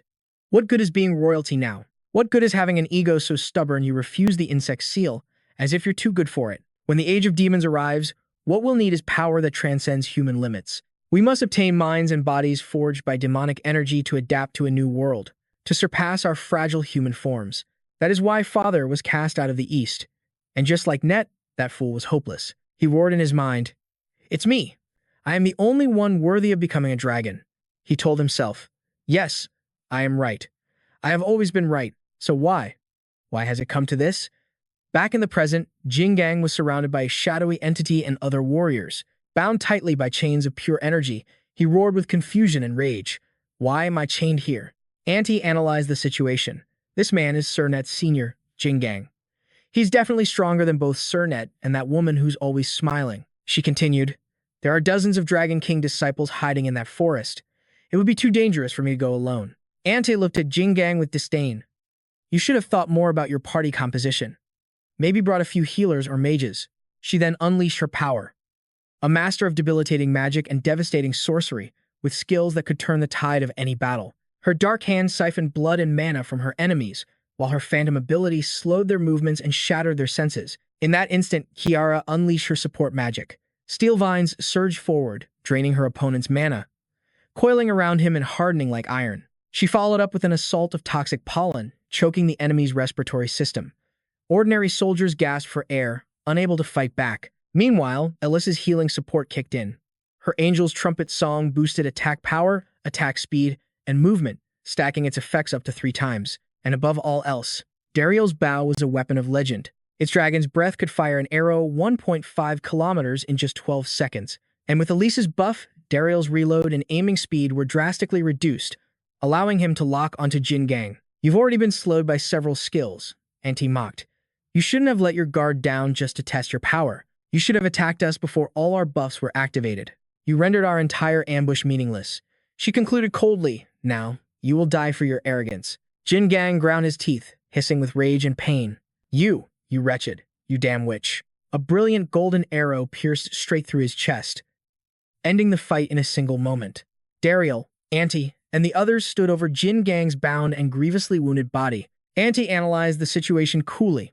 Considering the demonic god cult's nature, he has no value as a hostage. It'll just cause more problems if that smiling woman leads someone like him. We should just kill him while we have the chance. Then, a sudden realization struck her. But if the Son of the East is here, that means the smiling woman has already gone after Lucius. She gazed at the distant horizon, recalling the flash of light from before. That must have been Zephyr. Then, I have nothing to worry about. A faint smile touched her lips. I'll see you soon. After the battle, a soldier reported, the perimeter sweep with detection skills is complete, ma'am. There are no enemies in ambush. The priests are clear to proceed with healing. We'll head for the 3rd parish as soon as everyone has recovered. After nightfall, Anna's party arrived at the 3rd parish. A guard on duty gasped in astonishment. An elf. A real elf. How many centuries has it been since one left the great elven forest? An old priest narrowed his eyes. What's this? Princess Auntie returning with an elf is surprising enough, but she seems to be close with that nobleman as well. What in the world is going on? From a distance, Auntie watched Zephyr and muttered to herself. So that's Zephyr. He's definitely not the one I was looking for. She then proposed, have you cleared up your little misunderstanding? Good. In that case, I can introduce you to him. But the scar-faced man cut her off firmly. No. The man continued, this is the first time I've ever seen him, but I already don't like him. Standing nearby, Opalia thought in confusion. Did he get in by dancing, too? Suddenly, Kiara appeared, staring right at him. She gave him a brilliant smile and whispered something. He turned, his face twisting in annoyance. You again. Then he quickly stormed off. A group from the 10 Grand Challengers watched the scene unfold. We're doomed, one of them said. If we challenge the Saint in an atmosphere like this, we'll probably be burned at the stake. Besides, if the Saint already defeated the Twin Knights, he's stronger than them anyway. We came all this way for nothing. Let's just go home. Meanwhile, in a corridor of the Temple of Light's 3rd parish, cries of pain echoed. Gouch, bound by magical chains, roared in defiance. A pathetic trap like this is nothing. Sir Andrian, just wait. I'm coming for you. Instantly, a knight pointed her out. There's Gouch. Seize her. Elsewhere, at the 13th parish in the Grand Duchy of Freer, a man was laughing uproariously. He leaned back in his grand chair, a single sheet of paper in his hand. Ha ha ha ha. Well, so that's how it all played out. How utterly unexpected. A grin spread across his face. Zephyr. I'll have to pay him a visit sometime. He's provided me with far too much entertainment. It's only right that I reward him. He thought back to the coin game he played with Zephyr. On second thought, I should have played one more round with him. He turned to a massive figure beside him. Archduke Magnus Freer. What kind of event should I set for the second round? What are your thoughts, Magnus? The very next day, all forces besieging the third diocese withdrew. The Bureau of Antiquities successfully recovered the Scepter of Faith, and the Financial Council gained a new investment opportunity named Zephyr. A council member sneered, "A Dragon Knight, you say?" This was a new opening for the Temple of Light. And the Defense Guild now had leverage to persuade their own clients. One announced, the Blue Dragon Slayer. This changes everything for the upcoming Ice Dragon raid. We need to return at once and rework our entire strategy. As for Gouch and the knights from the 4th Diocese, they were all thrown into a dungeon. There, they would await a heresy trial. Later, on a church balcony, a nun spoke. "This is truly terrifying. I was so worried about how we would explain killing Aeon, one of the demon worshippers." Aaron replied, "And yet, neither the 4th Diocese nor the Rasker family has raised a single objection, and they even sent countless blessings for the arrival of the new saint. Do they have short-term memory loss or something? What in the nine hells are they thinking? If they keep pressuring us, evidence might just surface that Aeon is a devil worshipper. That would be a massive problem. And with it, the 4th Diocese would likely be cut from all future raids, so they're pretending to know nothing, trying to hang back and watch until they figure out our next move." She sighed, "Oh, I'm so worried. I feel like the problem's been dealt with, but nothing has really changed." "Not really," Aeon agreed. "I'm with you." Lucius approached, his voice brimming with confidence. "No. This is the best possible outcome. We've kept our lives, our honor, and our fortunes. A victory like this is anything but normal." Everyone cheered. "Commander," Lucius thought to himself. "Yes, it truly is a miracle." Just when the laughing woman appeared and the situation turned dire, she arrived like an angel, delivering a revelation for the first time in ages. An angel had appeared before him, saying, "Lucius, receive this message." The angel continued, "Do not forget the gratitude of the gods, and their thanks for watching over you." Lucius thought, "Hey, the lunchbox with the dragon ribs is all mine now. I thought I heard something odd at the end, but it must have been my imagination." In any case, the moment I received the angel's message, I knew exactly what was about to happen. He held a golden card, inscribed with the words, "With a divine instrument in hand, a helper of the gods shall descend from the heavens." He concluded with unshakable faith, "The gods sent this message to guide us. Without a doubt, Z.P. is a nobleman sent by the heavens, and the gods will fulfill their will through him. We must do everything in our power to serve him." But here's the truth that Lucius knew nothing about. The white-haired Z.P. was striking a deal with an angel. The angel, munching on barbecue ribs from a bribe box, said, "All right, I'll pass your message to Lucius's guardian angel, just this once. Don't think you can buy me with meat every time," Z.P. commented coldly. "The phrasing is so cheesy," the angel bargained. "Give me 3 more of these meals, and I'll draft the message for you, too. I'll write it perfectly, as if it were a true message from the gods." As he walked away, Z.P. told his comrades confidently, "Let's move." He thought to himself, he'll never suspect that the angel's message was a complete fabrication. "Sorry, Lucius, but I'll reward your loyalty one day." Back in the present, Fett said, "Anyway, what's important now is to report our next steps." A messenger eagle landed on his arm. He read the letter and announced, "This is a reply from the Duke. He says he will visit the 3rd Diocese soon." Lucius gasped in shock. "Father?" Fett replied, "Yes. He's also asked me to lend you a hand." Overjoyed, Lucius asked Fett, "Oh, will you really help me? It would be a huge relief to have your support in the Ice Dragon raid." He added with a smile, "Just so you know." Fett looked Lucius dead in the eye, his tone firm. "I am not a follower of the Duke or anyone else. I am helping out of goodwill, and I do not take orders. My own goals are my top priority. I have no obligation to get involved in the extremely dangerous things you're attempting." Fett changed the subject, asking the group, "Did the laughing woman say anything useful?" He answered himself, "Doesn't look like it." The white-haired Z.P., standing nearby, explained, "If she had information on the spider, she would have vanished at dawn without a word." Fett's eyes narrowed as he processed that. "Just as Z.P. said," Fett admitted. He continued to explain, "There was a problem. For some reason, the Elf Queen's blessing didn't work, and she was also unaffected by the cursed skill. So, I had no choice but to use a truth serum, but not even Nuna knew where the spider was." Fett concluded, "What I did find out was the location of the demonic cult's headquarters. Besides that, nothing. She doesn't even remember anyone named the Spider. If he's part of a secret force that moves in the shadows, he'll be incredibly difficult to track down. And one more thing," Z.P. said to Fett. "With Jin Kang's death, the only people with information on him are probably the man from the East and me. Let's make a deal. If you help us in this raid, we will help you capture your enemy." He gave Fett a threatening glare. "You might want to refuse, but I advise against it," because he then whispered something into Fett's ear. Fett's eyes flew open, shocked by what he just heard. After a moment of silence, Fett said, "All right, I will at least hear what you have to say." P smiled. "And now, before the meeting begins, allow me to introduce you to the newest member of our team." Iris stepped forward, a great sword in hand, and announced his presence. "I am ranked number 1 among the 10 strongest youths and the disciple of the White Dragon, Minamasuna. My name is Iris, and my master's sword, Rias, is my proof." Iris gave a playful wink. "Before my master departed, he tasked me with assisting the princess in her grand cause. Following his word, I have come. I am in your care." Auntie greeted Iris with a welcoming smile. "Welcome, Iris. We are disciples of the same master." She raised her hand to the others and said, "Please give him a warm welcome." She then turned to Iris. "There is much you are unaware of, Iris, as you are new to our ranks. For now, you'll work under J5's command during a probationary period. Is that acceptable?" Iris bowed with a smile, agreeing. "Yes, I will follow your command." In his thoughts, however, his eyes turned to ice. A probationary period. It means I shouldn't act arrogant and must first understand the atmosphere here. He took a seat, lost in thought. If I had arrived sooner and joined the Blue Dragon raid, I could have made a truly spectacular debut. That's why it will be difficult to have a voice in this group for now. Hey, but this might be for the best. His gloved hand clenched into a fist as he thought, if I had come earlier, I would have had to kill the Blue Dragon with my own hands. He remembered his master's words beneath a starry sky. "Listen closely, Iris.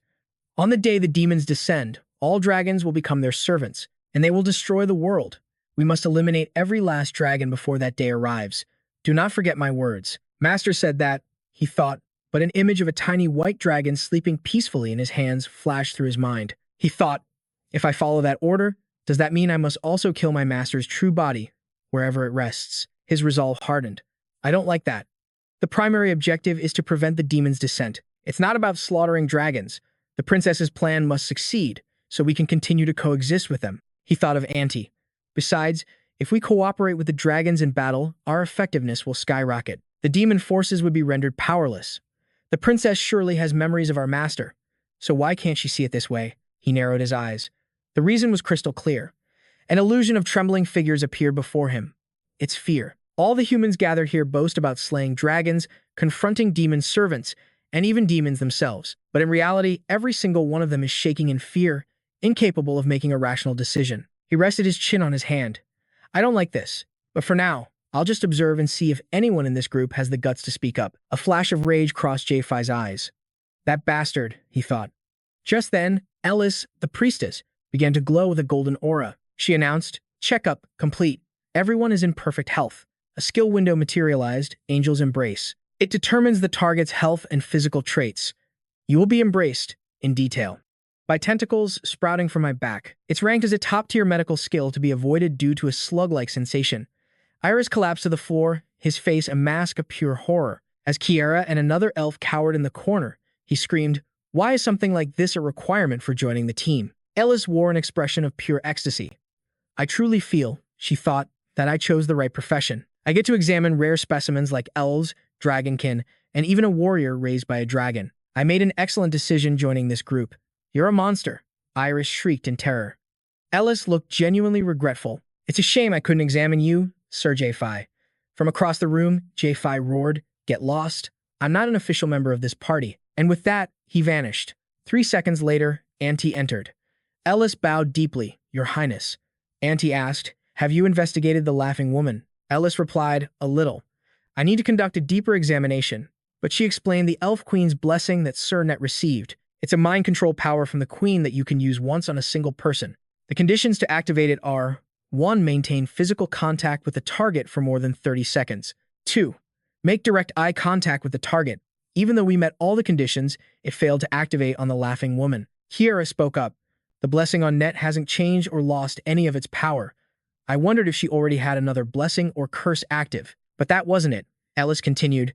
We even removed all of her equipment. So the only possible cause is something internal.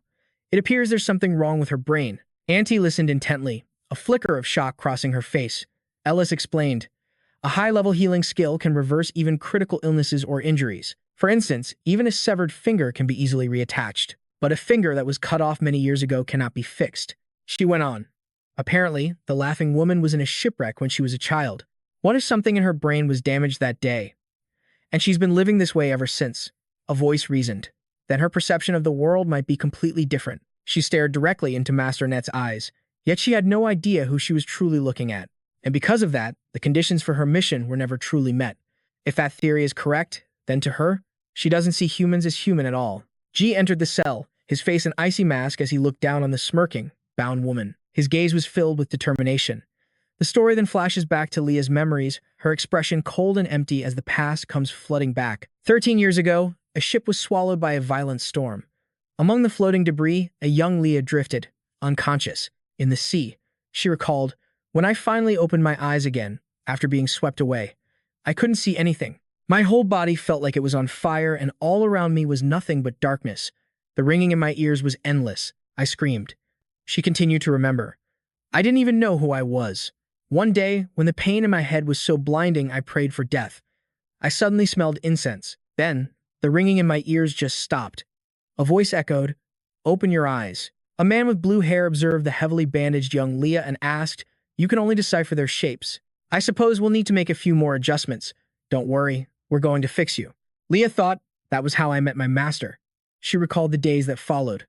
I always smelled that incense at a certain time of day. I spent my days learning Eastern languages and practicing meditation. I finally felt at peace, especially during meditation. My vision began to return, but I saw everyone as dark, shadowy monsters. The only one I saw as a human was my own reflection in the mirror." She clutched a small locket. "I'm sick of living among these monsters. I have to find my little brother again. I can't even remember his name or his face, but I know he must look just like me." With a spark of hope, she thought, "Because we look alike, I'm certain I'll be able to see him as human." Then one day, she recalled the image of an Eastern-style building. Her eyes flew open in pure horror. "I did everything I was told every single day. I wrote every character perfectly. So why is this happening?" She looked at her master, but his face had distorted into a series of strange symbols and arrows. He asked her, "Why have you stopped your meal?" Her mind screamed, "Why are they getting even stranger?" The story snaps back to the present as Vet explains. It's a procedure most young members of the Persephone Guild must undergo. Using either poison or physical trauma, they shatter the mind.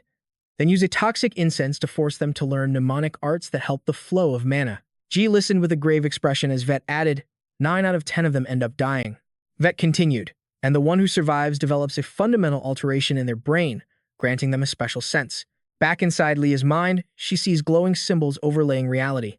Cheekbone, inward 5 centimeters, at the 8 o'clock position. Vet further explained this unique ability. The special sense could be an extraordinary sense of smell, taste, or even vision. It might be a general enhancement of all senses, or in some cases, it can completely alter how a person perceives the world. Leah realized, "I see, the arrows are guides." She thought, "If I use my hands to shape my face and body according to those arrows." Leah reached a shocking conclusion. "I can transform into someone else." The memory fades as she watches J-Pill standing guard outside her cell. Her thoughts turn toward her master. "He took care of me when the darkness was driving me insane.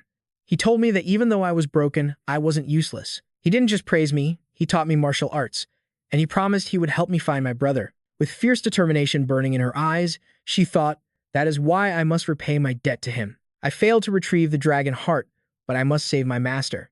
She promised herself she would somehow escape from this prison. There must be a way. Then she called out, "Hey, J-Pill, aren't you getting bored just sitting over there?" Leah spoke with a resigned smile on her lips. "You know, I'm already dead, even if you let me go. I've already told you all of my secrets, so could you do me one last favor?" "Since I'm going to die anyway," she continued, "can you let me take a bath? I feel absolutely disgusting. If you let me, I'll tell you anything, and I'll do anything." She pleaded, "Please, won't you? If you can't untie me." She gave him a seductive look. "You could always wash me yourself." J-Pill stood up and walked toward her. He commanded, "Stay still." He reached out, tilting her chin up. Leah thought with a triumphant inner smirk, "I knew it. Men are so predictable." Her thoughts continued, "Anyone who suddenly gains great power wants a beautiful companion. No matter how many you've had before. I'll be the one trophy you'll never forget. Just a little more time, until I can finally escape." She was certain it was the only way to weaken the master of the dragon heart and the sword of light. "I'm sure even you can't overcome your own primal instincts." J-Fi sighed, "Hey." His eyes flashed with a glacial coldness as he violently grabbed her chin, cut the pointless chatter, and spit out the seal worm. Arcane sigils began to glow around her as J-Fi unleashed his power. The seal worm inside her was forcibly expelled. Leah began to vomit violently. J-Fi stood there, coldly watching the girl writhing on the floor. A cruel smirk touched his lips. Yes, she was the same even after returning to the past. Memories of another timeline came flooding back. Leah had been holding him, whispering. It was the same then, too. There isn't much time left. When this is over, we can be together. She looked at him seductively. J-Fi.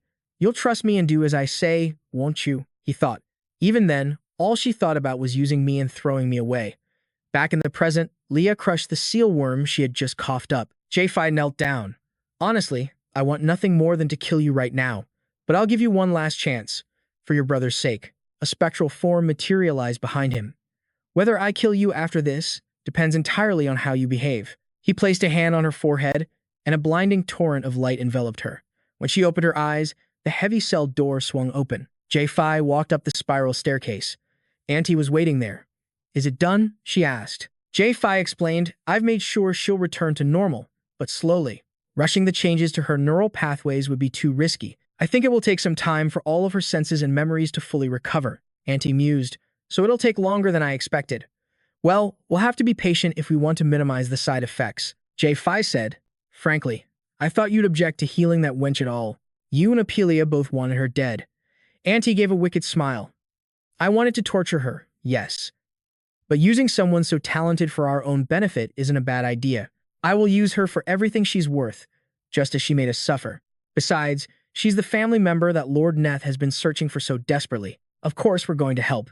J-Fi thought to himself. You just mix your inner thoughts with your spoken words, you know. J-Fi announced. In any case, she's unconscious for now.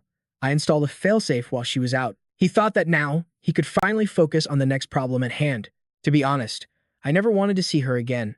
My original plan was simply to kill her, but I had no choice, since she's Neth's sister. But I was worried about what she might try if we met. I just wished I would never have to face her again. As I expected, seeing her in person made it almost impossible to contain my fury and my hatred. Even at the moment of your death. No, even after coming back to life. I still can't understand you. I can't understand why you chose to stay with the demonic cult even after you knew the truth. And what I meant to you. I can't even ask you that now. That future exists only in my memory. Suddenly, a high-heeled shoe flew past J-Fi's head. He turned to see it clatter down the stairs. A single heel. He looked up. Auntie was sitting on the stairs with one bare foot. Oh, dear, she said. The strap broke. She looked at him with an innocent expression, and he couldn't help but think how surreal this moment was. Auntie took off her other shoe. It looks like this one is completely ruined, too. I can't walk in these anymore. A dark staircase and a chilling atmosphere.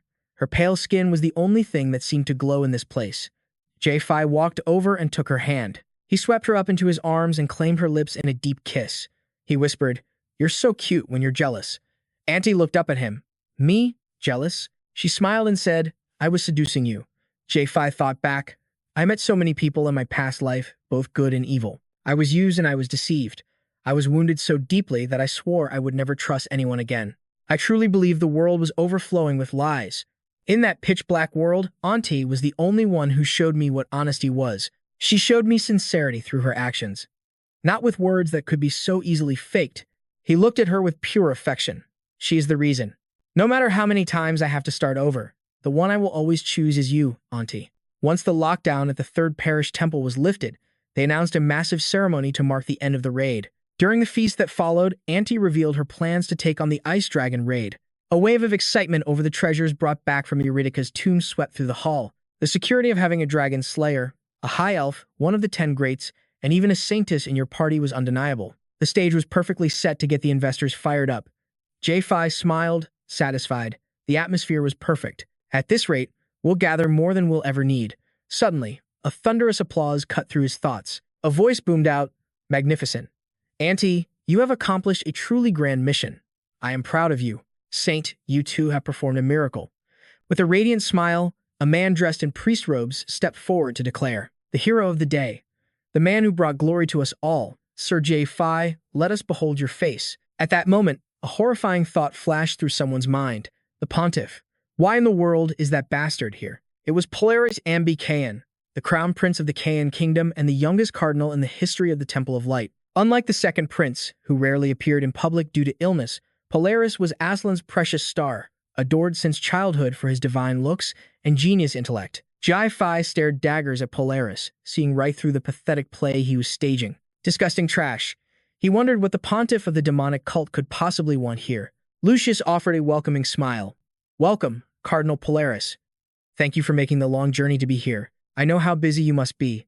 But Lucius was worried.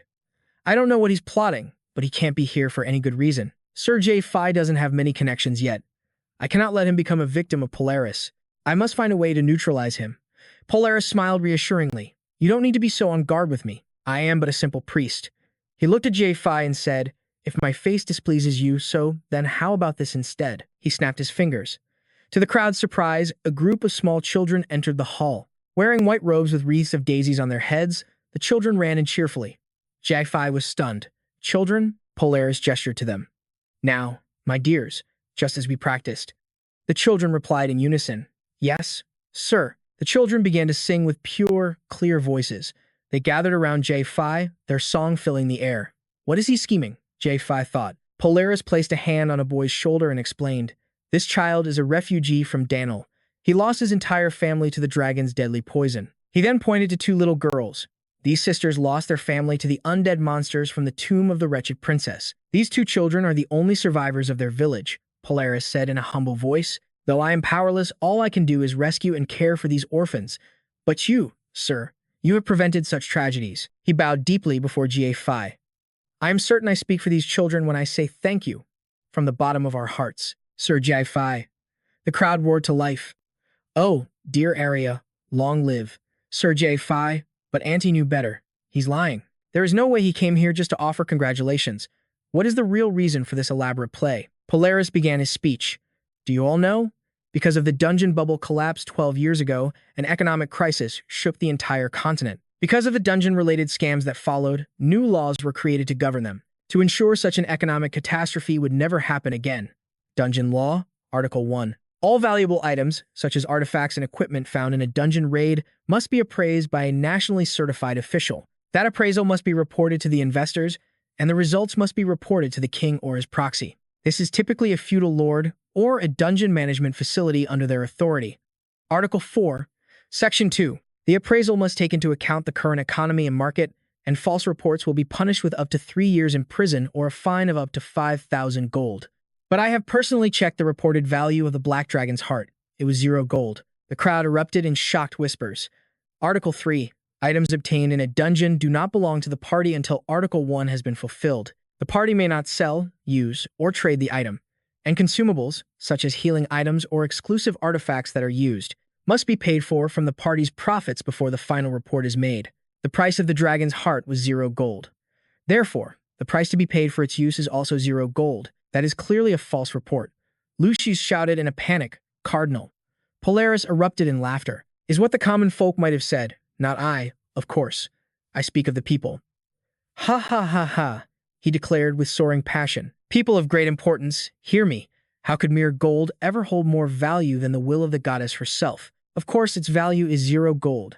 How could a dragon's heart, used to carry out the goddess's will, ever be measured by the currency of mortals? Lucius was speechless. Sir Jai-Fi, the messenger of the goddess, was trying to fulfill her will. A truly noble act. What in the world is he trying to pull? Auntie felt it too. He's not after gold, a worthless rock. Something is deeply wrong here. Polaris continued, he did it without receiving a single coin in return, all to save us from chaos. So who among you would dare suggest we put a price on the dragon's heart? Jai-Fi gritted his teeth as he thought, you son of a bitch. Polaris gazed upwards. Never have I been prouder to be born a prince and a cardinal of the Temple of Light. The moment I heard the news, I rushed to the palace. He announced, I beg my father, the king, to understand that this was no mortal matter. This is an act of heaven itself. I urged him to suspend the warrant for Sir Jai-Fi. Then I sought out the bishops of every parish, the 5th, the 6th, the 7th, 8th, 9th, 10th, 12th, and 14th, and myself from the 13th. 9 parishes in all. I, along with the acting bishop of the 4th parish, secured all 10 signatures. We, 9 bishops and 1 acting bishop, acknowledge that Sir Jai-Fi's actions were a miracle from the goddess, and therefore a special occasion that cannot be judged by the laws of man. He boomed, we respect and support Sir Jai-Fi for his selfless deeds. He has sacrificed for humanity without a second thought. We bishops pledge our full military and material support, and we will establish a foundation to aid the people. All profits from this raid will go to those suffering in this chaos. Lucius cursed under his breath. Damn it. I knew he'd make a move, but I never expected this. We could have handled the legal fallout with the church, but for religion itself to corner us like this, it's unthinkable. Helping others without any payment, he thought. If we refuse, the dragon's heart incident gets dragged back into the light.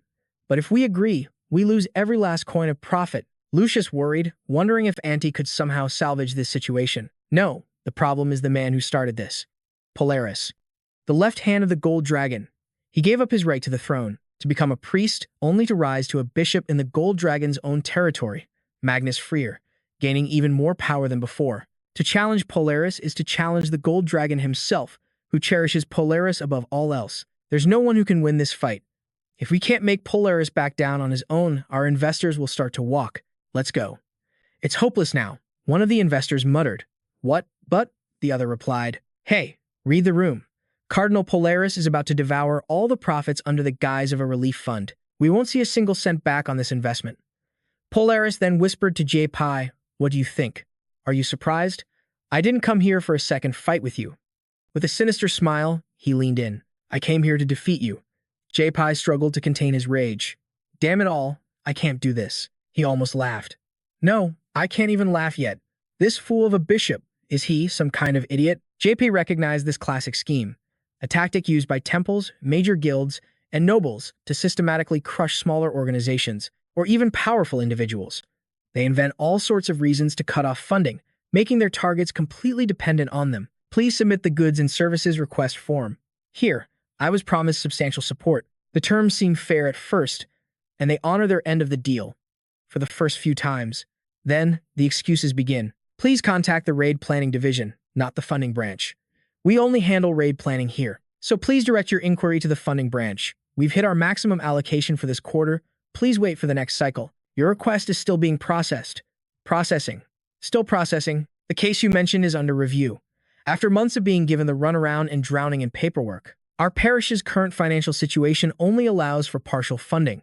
All you get back are table scraps and poorly equipped soldiers. They're essentially trying to sabotage your entire raid, and to stop your strongest members from being poached by other groups. You need to pay them thousands, even tens of thousands of gold a year in contract fees alone. Then there's equipment costs for difficult dungeons, which easily surpass tens of thousands of gold. 13 years ago, that item cost 450,000 gold. It was recently auctioned for 2 million. And if it's something legendary like the Radiant Spear of Light, the auction price becomes absolutely ridiculous. Enchantments tailored to the monster you're fighting, material costs, and customization fees for special gear. Labor and food costs for the rank-and-file members who can number from dozens to hundreds. The price of potions, horse feed, and other consumable items. You even have to pay for the right to raid a dungeon. Only authorized personnel may enter the dungeons of the Temple of Light. The bigger the raid, the more endless the costs. So, having no profits and no support from the top is basically a death sentence for any group. Polaris smiled. I'm curious. Just how long will you last? Or do you have some hidden ace up your sleeve? He looked down on J-Pi with condescending eyes. You know, now that you're a special person, you need to watch how you act. You must follow the rules, even when you're acting like a madman. It's the only way to earn their trust. Of course, you wouldn't understand. You've never held a high rank in society. There's nothing more you can do with your current status. He's just a petty thief. Auntie will go bankrupt trying to fund him. What a shame. She has a princess's image to uphold. I just hope you'll let her keep her clothes, even after she's been driven to poverty. He leaned in close to Zephyr. Relax. You look like you're about to strike me. Then again, having you strike me could be quite amusing. Zephyr's eyes narrowed, a vision flashing through his mind. The southern gates shall open wide, and from the east, a wind of blood and dust will blanket the world. A sign that the 4 horsemen of the apocalypse have awakened, bringing with them plague, famine, war, and death. Lucius recognized the terrifying prophecy instantly. Jeffy countered Polaris, reciting a prophecy of his own. When the blood of demons flows like rivers, their sovereign will rise and claim dominion. Wield the 5 stars of the dragon, and you alone can avert the world's destruction. He continued, his voice filled with conviction. Those were the words an angel spoke to me when I first held the sword of light. The 5 stars. They are the dragon's heart. The goddess herself bestowed upon me the dragon's heart and the sword of light. I cannot entrust this power to anyone else, your eminence. As he spoke, Jeffy placed a protective hand on Auntie's shoulder. I will be the one who decides who is worthy of the dragon's heart. Polaris watched him, silent and calculating. as long as you accept this term. Zephyr extended his hand to seal the deal. Polaris accepted the handshake. I am grateful for your cooperation. I look forward to our partnership, Your Eminence. As his carriage rolled into the night, Polaris thought, then I'll just wait for the donation contracts to roll in. Do take care. A smug grin spread across his face. He took the bait rather well for a lowly peasant. I suppose he's trying his best to hold onto the dragon's heart. He mulled over Zephy's bold declaration. I will be the one who decides who is worthy. Does he intend to give the dragon's heart to Auntie? Is his grand plan to strengthen his little party to stand against me? He scoffed at the thought. How utterly foolish. He's chosen the most difficult path to his own ruin. It was originally one whole, and it must be made whole again by gathering all 7 pieces. Otherwise, it's completely useless. A chilling laugh echoed inside the carriage. That Zephyr knows nothing at all. Nothing of this world's true nature. I suppose I don't need to take him seriously as a rival. Of course, I still have my suspicions. Like his little partnership with Auntie, and his quote from the angel was just a poorly stitched-together line from scripture. Is he truly acting on the goddess's will? Is the goddess even the type to do something like that? I wouldn't have to ask myself these questions if I could just use my mana detection skill, but there are too many prying eyes. What a shame. Still, it doesn't matter. Even if a few details are out of place, it's fine. My plan to summon the demon god is flawless. I've made sure of it. I just want to have a little more fun in the short time I have left. Besides, I've already prepared another gift for them. The scene flashes back to Iris, who brandishes a massive war hammer, asking, who are you? You know my master. A few days prior, after Zephyr had used the silver key, Polaris answered smoothly, of course. I'm an old friend of Mosuna's. You must miss her terribly. I believe there's a way for you to see her again. Aren't you curious? Iris stared at Polaris, her gaze unwavering. Before finally taking a medallion from his hand, back in the present, Auntie spoke. Well done. It's a shame, but we still have the dragon's heart, and I can't imagine a better way you could have handled that situation. She asked, but why do you look so pleased, despite everything that happened? Was this all part of your plan? Sir Zephyr. Zephyr replied, no. I had no idea things would unfold this way. I'm smiling precisely because I didn't know. Honestly, I was expecting something much, much worse. Plus, this explains some of the Cardinal's actions from my past life that I never understood. I always wondered why he appeared at that exact moment. You must be the master of the dragon's heart. Later, something Antis said gave me a hint, and I formed a new hypothesis. The white dragon Saintess, Jo-Ha, was the greatest enemy of the Cardinal of the demon god cult. She was the one person with the highest chance of ruining his plans. He likely appeared to see if the white dragon would react to Annan's sudden death. So why, for 2 years in my past life, did he do nothing about Aid, the white dragon's own disciple? The answer to that is, oh, you're new? It's a pleasure. I'm Adarius, but you can just call me Aid. And this is the ice dragon, Marinia. She is our party's guardian deity. With her there, he could never have collected the dragon's heart. That's why the Cardinal was at ease, thinking we could never obtain the power needed to win this war. And that's why I put on a little show for him. I pretended I had no clue how to use the dragon's heart, as if I had no intention of keeping it for myself. He chuckled softly. Zephyr clenched his jaw, thinking, the moronic fool. He fell for it completely and left immediately. A political victory, pressuring someone with money. That is the human way to fight. That bastard probably still thinks he's human. He said to Auntie, if the Cardinal had unleashed his true power, I would have died on the spot. If he decides to go all out in this fight, our party will have to worry about survival, not money. He continued his thoughts. Even so, he let me go. Despite knowing who I am, he didn't reveal my identity to the demon god's worshippers, because those are the rules of the game. Even now, as a key figure in the Temple of Light, all he has to do is declare me a threat to the kingdom. He could then eliminate me using the Golden Dragon's power and spark an internal war within the temple itself. He's not just underestimating me. He's become drunk on his power. After years of pretending to be human, he was so certain of his victory. It's hard not to laugh. That was his perfect chance to destroy me. Auntie clenched her fists. The pontiff will only realize his mistake far, far in the future. He will forever regret wasting this golden opportunity. Zephyr gazed into the distance. I took one step back, but because of that, we'll be able to leap much further ahead than before. The feast continued with a spread of magnificent dishes. Blue dragon stew simmered in red gold wine, prime blue dragon ribeye steak, and water from the lake of life. Zephyr addressed the group. For the upcoming ice dragon raid, we'll be fighting together on a snowfield. Unlike the blue dragon raid, we must increase our stats, so eat as much as you can, he commanded. The party happily dug into the feast. Auntie whispered to Ophelia, Dragon meat is the most nutritious food in existence. It's delicious, Ophelia exclaimed. It enhances mana, stamina, strength, and senses, and even boosts all elemental resistances, Lucius explained. And the water from the Lake of Life extends one's lifespan while improving regeneration and mana. It also has powerful purifying properties. A soldier cheered, "To our captain. We're going to be very busy soon, so eat your fill and get some rest." Everyone responded with a resounding yes.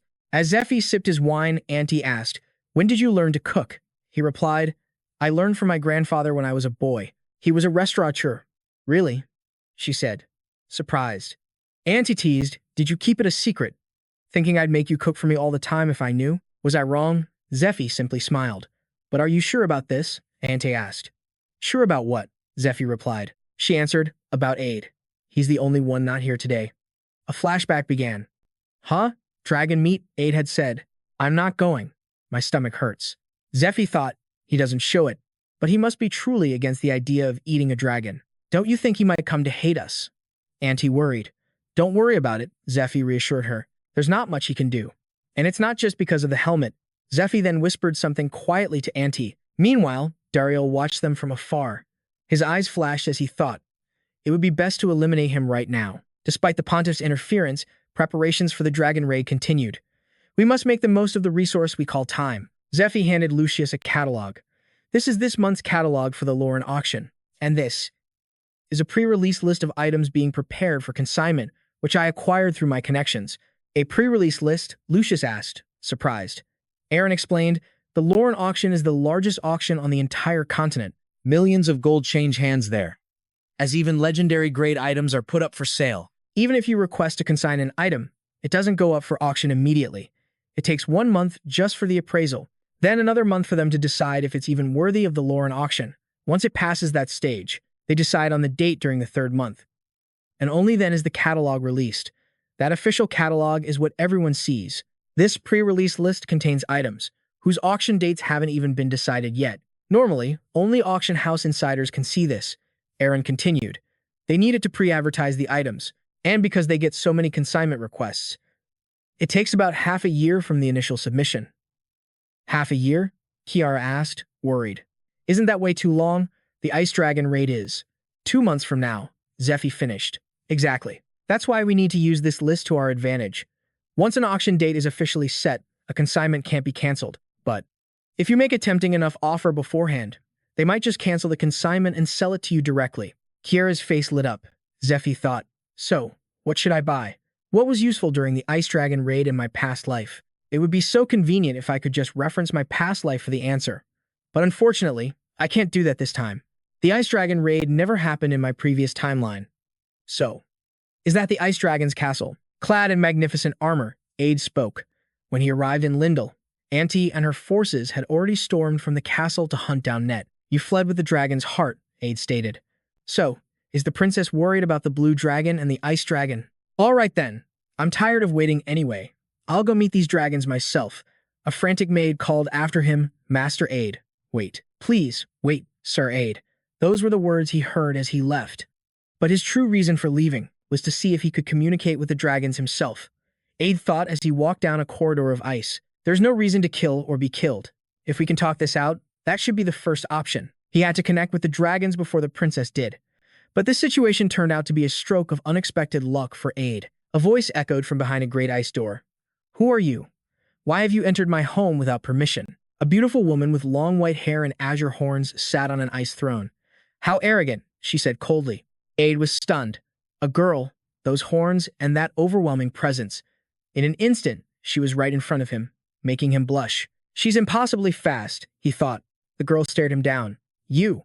I can smell my sister's scent on you. Did she take on another human?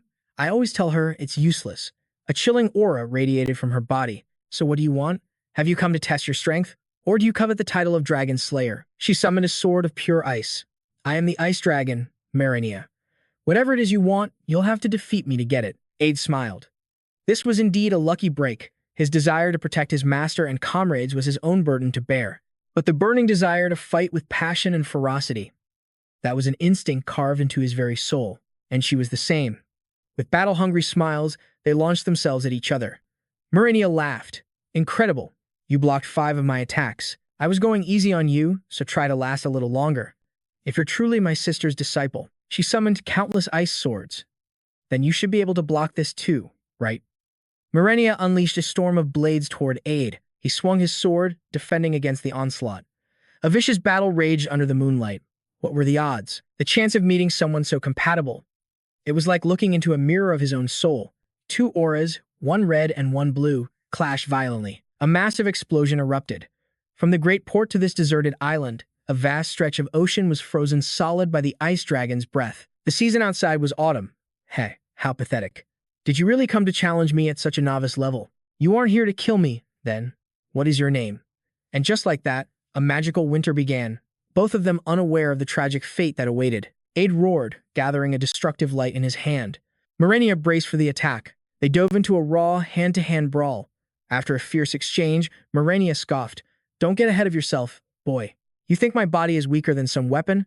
I am the pinnacle of all living beings. Aid cursed under his breath. Damn it. You need another 100 years of training before you can face me barehanded. I'll allow you a weapon. She declared, to fight me, you will need at least 7 magic swords. Now come, and do not forget about our cue. Aid let out a thrilled roar. You're looking down on me. Fine, I'll do it your way. A tremendous roar echoed through the ice castle. This was a life of pure instinct, fighting as much as he desired.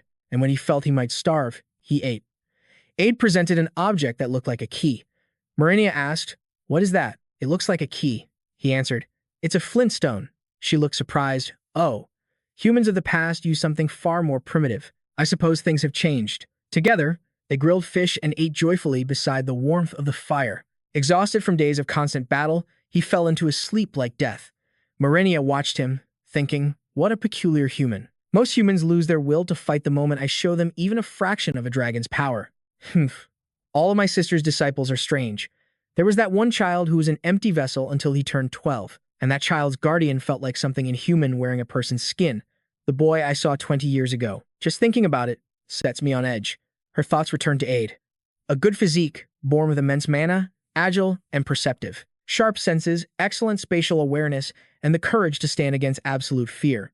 He possesses so many different talents, all of it just to become stronger. But his greatest quality is how much he enjoys it. Aid let out a shout of pure bliss. He had nearly landed a hit on her. So close. If I had just been a little nearer, I would have hit her. He asked himself, why? Why isn't it working?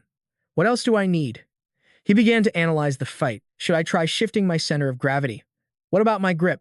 The timing of my mana release and its manifestation. He could almost see the openings in her patterns. Just a little more. Just a little bit closer. Damn it, she's just too strong. She's on a whole other level than me. But closing the gap, step by step, facing a foe, this powerful, is a thrill I can barely contain. He unleashed a devastating attack toward the heavens. Marenia morphed into her dragon form, intercepting the blast. Aid collapsed to the ground, utterly exhausted. I'm so tired, I'll just rest a bit. He lay on the ice, his gaze lost in the sky above. The full moon appeared once more. 3 months had passed. He clenched his fist. I've become much stronger in that time. I can actually land a blow on Marenia in her dragon form. Then, a memory suddenly sparked. That's right. The butler of Lindell Castle. He said to visit within 2 months. I completely forgot. I wonder if the princess. Marinia's voice called to him from an ice cave. Aid! Aid! Come here. Aid slowly pushed himself up. Why? What's wrong? Marenia stood beneath the sky, dancing with the aurora. Aren't the northern lights beautiful? She asked. This is your first time seeing them, right?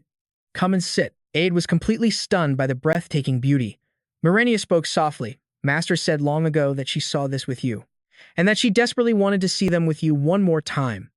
A long, long time ago, the great dragon heart shattered into countless pieces. We were born from those shards, one by one, over hundreds of years. The heart fragment that I possess is a mixture of white and blue. When I first opened my eyes, a giant white dragon greeted me. Hello, she said. I have been waiting for you to be born. Was it because we shared the same white fragment? The other dragons were strangers, but my sister and I were different. She was incredibly powerful, and so kind, Marenia explained to Aid. We were both white, but I could never call myself the white dragon while she existed. Oh, so that's why you are the ice dragon. Marenia continued. My sister entered 1,000-year slumber, and the other dragons. They all grew strange after Kaiserus died. They became obsessed with some great mission, as they called it. It's been so long since I've spoken to someone like this, she continued, especially someone with whom I can share memories of my sister. Aid listened to her every word. A gentle smile graced Marenia's lips. Aid gritted his teeth, his thoughts in turmoil. I can't do this. I'm sorry, Master. Marenia asked. What is it? What's wrong? Aid answered. To kill all dragons. That doesn't just mean you. It also means the little sister that you love so dearly. He stated firmly, I can't do that. He then activated a skill, the Cradle of the Earth. It was the sacred skill of the white dragon that ruled over the land. It could hide any item within an alternate dimension, deep underground. A skill only usable with the white dragon's blessing. With his eyes downcast, Aid presented a basket. Marenia stared in astonishment. He said, I'm sorry for showing you this so late. This was the body our master possessed when she was with me. Inside the basket, a tiny white lizard was sleeping peacefully amongst the flowers. Marenia gently touched the basket. My sister's aura, and these flowers, her favorites. Tears began to stream down her cheeks. Aid said, Marenia, I have to find Princess Auntie, Master's other disciple. The princess will try to kill every last dragon. Helping her accomplish that were Master's final words to me. But I don't want to do it anymore, and I have found a way to escape the apocalypse without slaughtering the dragons. Marenia, I need your help. Let's do this together. The story continues. A memory of his master's words flashed in his mind. Once the apocalypse arrives, the remaining dragons and the Tree of Life will lose themselves. Destruction will become their great mission, and they will become servants of the demon god. This truth cannot be relayed to anyone until the promised day arrives. The only way to escape this decree is death. But the white dragon, Mosuna, managed to find one other chance. By a twist of fate, she possessed the body of a lizard.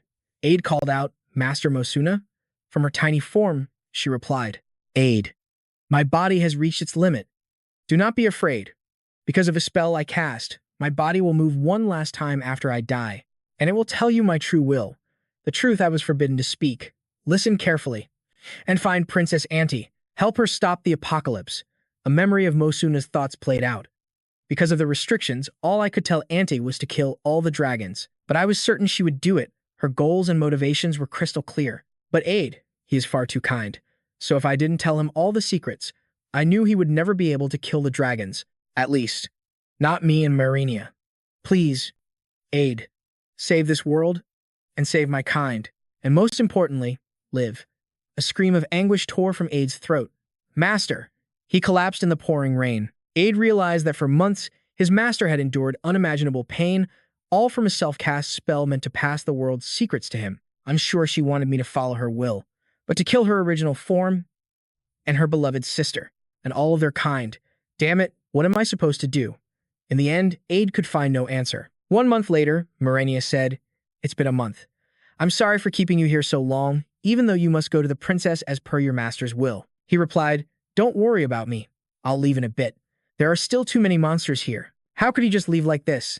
He kept delaying his decision, using the excuse of helping others. Then, one fateful day, he discovered something inside a dungeon near Nina's territory. This is it. I'm sure of it. This is what my master spoke of. The summoning altar of the demon god cult. If I can find all the summoning altars and destroy them, I can stop the demon god's revival. This is a much better way, he excitedly told Marenia. I don't have to kill the dragon anymore. But Marenia replied, That's impossible. Impossible. Do you have any idea how far the demonic sect has gone?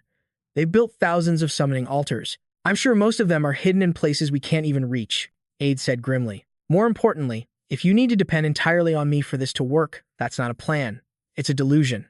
Marenia declared, If you want me to take this on with you, you need to prove you're worthy. Both you and the princess. In any case, the timing is right. The princess wants to eliminate Atalis. Atalis is the blue dragon. Whether you kill her or persuade her, if you can prove you can handle a task like that alone, then I won't mind being your ally. A vision of the future flashed. Ante introduced him. This is my colleague, Sir Adorius. Please welcome him. Ide thought, That's right, I'm a man. I can't rely on Marenia. The shame would be unbearable. For the next year, Aid cleared out every dungeon he could find, gathering all the items he might need for the raid. It's a shame, he thought, but I can't sneak off to meet the blue dragon alone. If she's really been poisoned, like Marenia said, I'm sure she's incredibly sensitive right now. If things go south and she goes on a rampage, it would cause massive damage to the nearby territories. Ida decided it was far safer to go with a group, just in case. So for now, I'll pretend to help the princess with her raid. If I can convince the blue dragon to become our ally, then the princess will have to change her mind and follow my plan. Ophelia reported to Aid. We've received a flood of new investments for the Blue Dragon raid. It's all thanks to you, Sir Aid. He answered humbly. Ha ha, I just did what anyone would do. Ophelia smiled. There's no need to be so modest. She continued. It's true that we have more supporters because of you. A large man spoke up. The name's RF, a mercenary. I heard that kid was in this party. Came to lend a hand since I lost a bet. Ellis was amazed. Wow, you're bigger than me. Fett announced. Duke Johnny sent me. He then asked, so what's the pay? The preparations went off without a hitch. Fett knocked on the door. It's me. The door opened, and a voice replied, Huh. Come on in, Fett. A soldier blew a horn, beginning the raid on the Blue Dragon. The vanguard advanced toward the Lake of Life. Fett and Aid rushed forward. Fett growled, Don't get in my way, kid. Aid shot back, Worry about yourself. Aid thought, Tetch, I wanted to be alone. Well, it doesn't matter. He won't be able to keep track of what I'm doing while he's fighting a dragon. My chance will come if I can just get close enough. First, I'll heal the Blue Dragon, and then we'll talk. In his hand, he held a special blade. The sacrificial demon sword. A magic sword forged from the corpse of a winged demon. It heals its target, but its durability plummets. But reality wasn't nearly so simple. The Blue Dragon, lost in madness, attacked him relentlessly. With the countless healing items Aid had gathered, Atalis managed to regain her senses for a fleeting moment, but what she remembered were her master's final words. The divine sword, Requiem. Its true power can only be drawn out by one who possesses a dragon's heart. This blade will be our Requiem and our tombstone. If someone ever appears with this sword, never show them mercy. Teach them a lesson. Atalis, the Blue Dragon, roared, White Queen, you who broke away from me and my lord. I have no reason to follow your orders. However, I also can't allow someone unworthy to possess my power. Come, I am your rite of passage. In the end, Aid failed to persuade the Blue Dragon, and he couldn't escape her as she attacked with a desperate wish for death. His only choice was to fight to win and to survive. He repeated over and over, I'm sorry. I'm so sorry. I am so sorry. Perhaps in that moment, another of Aid's talents began to blossom. He gasped for air. I'm still too weak. I can't even save the ones I want to protect. In that case, I need to become much stronger, and I need to take over this party. Otherwise, these people will try to kill Marenian next. A messenger owl flew away. It's time to put on a mask. Everyone cheered. We won. Hooray. We've captured the Blue Dragon. Aid thought to himself. I'll pretend that I'm completely sincere about being in this group. I'll act like I'm thrilled my skills are being recognized. Ophelia said, Well done. Aid. As promised, I will take the dragon's heart. Any complaints? The princess answered. Of course not. That was the contract. Aid thought. To win them over, I'll hide my true feelings and accomplish everything they want from me. I will become an invaluable member of this team. I will steal the princess's influence and take this party for myself, he said aloud. In any case, I'm glad the contract stated that I'd get the dragon heart. I couldn't let anyone else have it. I'll take some time to decide if I want to keep it or use it. First, I need to see Maria. At that very moment, Ramian, the demon hiding within the Blue Dragon's corpse, awakened and reached for the dragon's heart. Ramian's poison erupted from the dragon heart's mana, sweeping through the entire forest like a plague. For Aid, this was the worst raid in history. He'd lost everything: the dragon heart and the Blue Dragon. Aid grabbed Fett by the collar, roaring with pure fury. Why would you do that, you bastard? Why did you get in my way? Beloved dragon heart, grant me your power. An RF mercenary screamed, desperately trying to absorb its energy. That bastard. Aid lunged forward, only to be shoved back by Fett. Get out of here, you fool. Aid screamed in desperation. I could have killed that monster before it went berserk. Fett just scoffed. And what if you had? What then? Did you really think you could purify all the poison tainted by the dragon's mana? Oh, my apologies. I didn't realize you were so talented. Looks like we have an expert in our midst. He then grabbed Aid by his armor. Your armor protects you from the poison. But what about everyone else? Once you walk out of here covered in that stuff, can you guarantee it won't infect others and spread like wildfire? Running was the only smart move back there, you idiot. Fett turned to leave. The dragon raid contract is finished. I'm heading back. Auntie called out to him. Wait, he replied without looking back. Just send my pay to the Duke. And don't even think about hiring me again as long as that foolish kid is on your team. He paused, giving her one final warning. Princess, you'd be wise not to give that bastard any real power. Auntie wondered what exactly he meant by that. She thought to herself, he didn't just say that out of anger. Because of Fett's words, Auntie started watching Aid very carefully. But soon, an incident occurred that made her forget all about his warning. Aid recounted the whole story to Marinia. She listened, then spoke. I understand. So that is what transpired. Do not lose heart, Aid. You have me as an ally, and you have proven your worth. And for that, I will lend you my strength.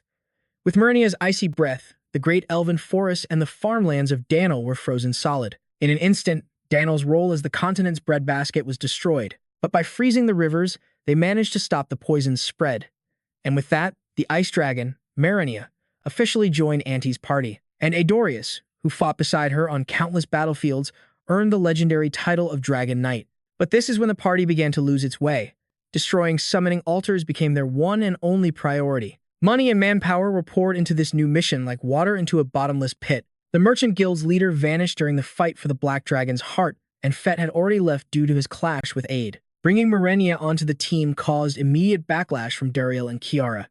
An ice dragon is now a member of our party? Why? Are we just waiting for it to lower its guard so we can kill it? Dariel was adamant. Of course, all dragons must be slain. As conflict brewed between them, the other members began to whisper. Hey, do you know the deal with Dariel? He's the Elf King's son, but he doesn't act like it. They say he actually wants his own kingdom to fall. Are you even sure his prophecies are real? For all we know, he could just be making it all up. Everyone sided with Aid, who was friendly and helped people for free, over the quiet and unsociable Dariel. Aid thought to himself, the cost is irrelevant since the princess is footing the bill. What matters is winning the trust of the people, and that's exactly what I'm doing. And just like that, because of the conflict with Aid, the elves left the party. Eventually, the party was filled with people who had either been helped by Aid or had become his allies after some kind of conflict. In other words, they were all his admirers. A sense of dread crept over Auntie. Is this really all right? Master wouldn't have told me to kill dragons for no reason. Why is she choosing this more difficult path? What will happen if we don't kill the dragons? Suddenly, a voice spoke up. You could say, it was because of the cracks Aid created that I was able to join this little party. Elsewhere, a man with a bandaged hand attacked someone. Fet recognized him instantly. Huh? I know you. Weren't you a guard in the 3rd Parish? You've gotten pretty good. Fet easily slammed him to the ground. Now, tell me who taught you to fight. Meanwhile, in a luxurious room, Fet's new ally was revealed, and surprisingly, they were also the new master of the Blue Dragon's heart. Auntie resolved, I need to build my own faction, a force strong enough to stop Aid if he goes astray. Stepping out of the bath, wrapped in a towel, she made her offer. Work with me.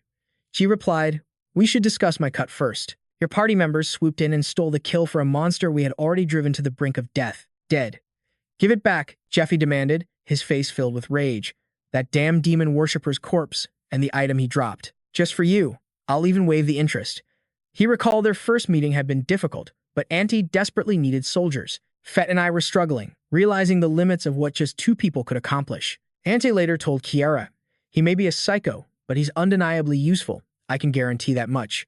Kiara confirmed it. Our needs aligned, so we formed an alliance. Besides, Dariel was still recovering. Aid wasn't happy about any of it. Not with Fate and Dariel returning after nearly a year, and especially not with me showing up, carrying the very dragon heart he lost. Appearing before him, Marenia questioned GV from within a prison of ice.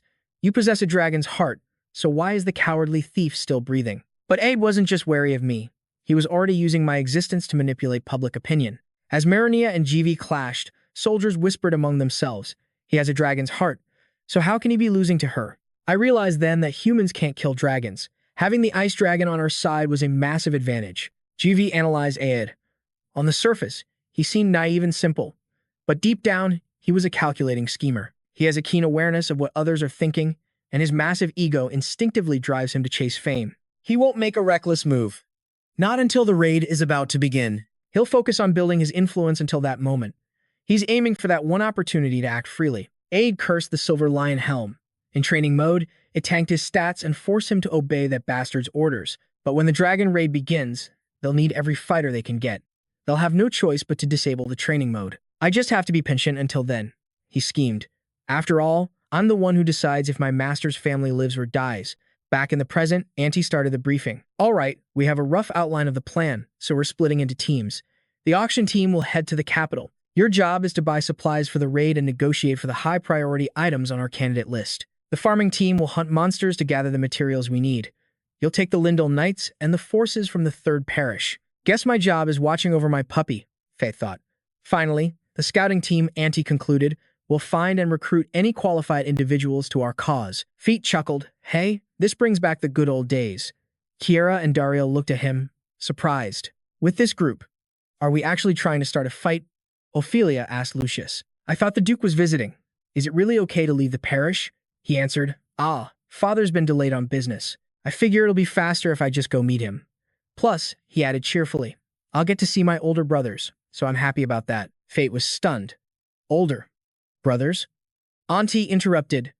There's another matter we must attend to in the capital. An elven woman approached her. Lady Auntie, do you happen to know someone named Ennio Vittel? He was a human scholar who visited the great elven forest 61 years ago. If he's still alive, I wish to send him my regards. Auntie's eyes widened. Yes.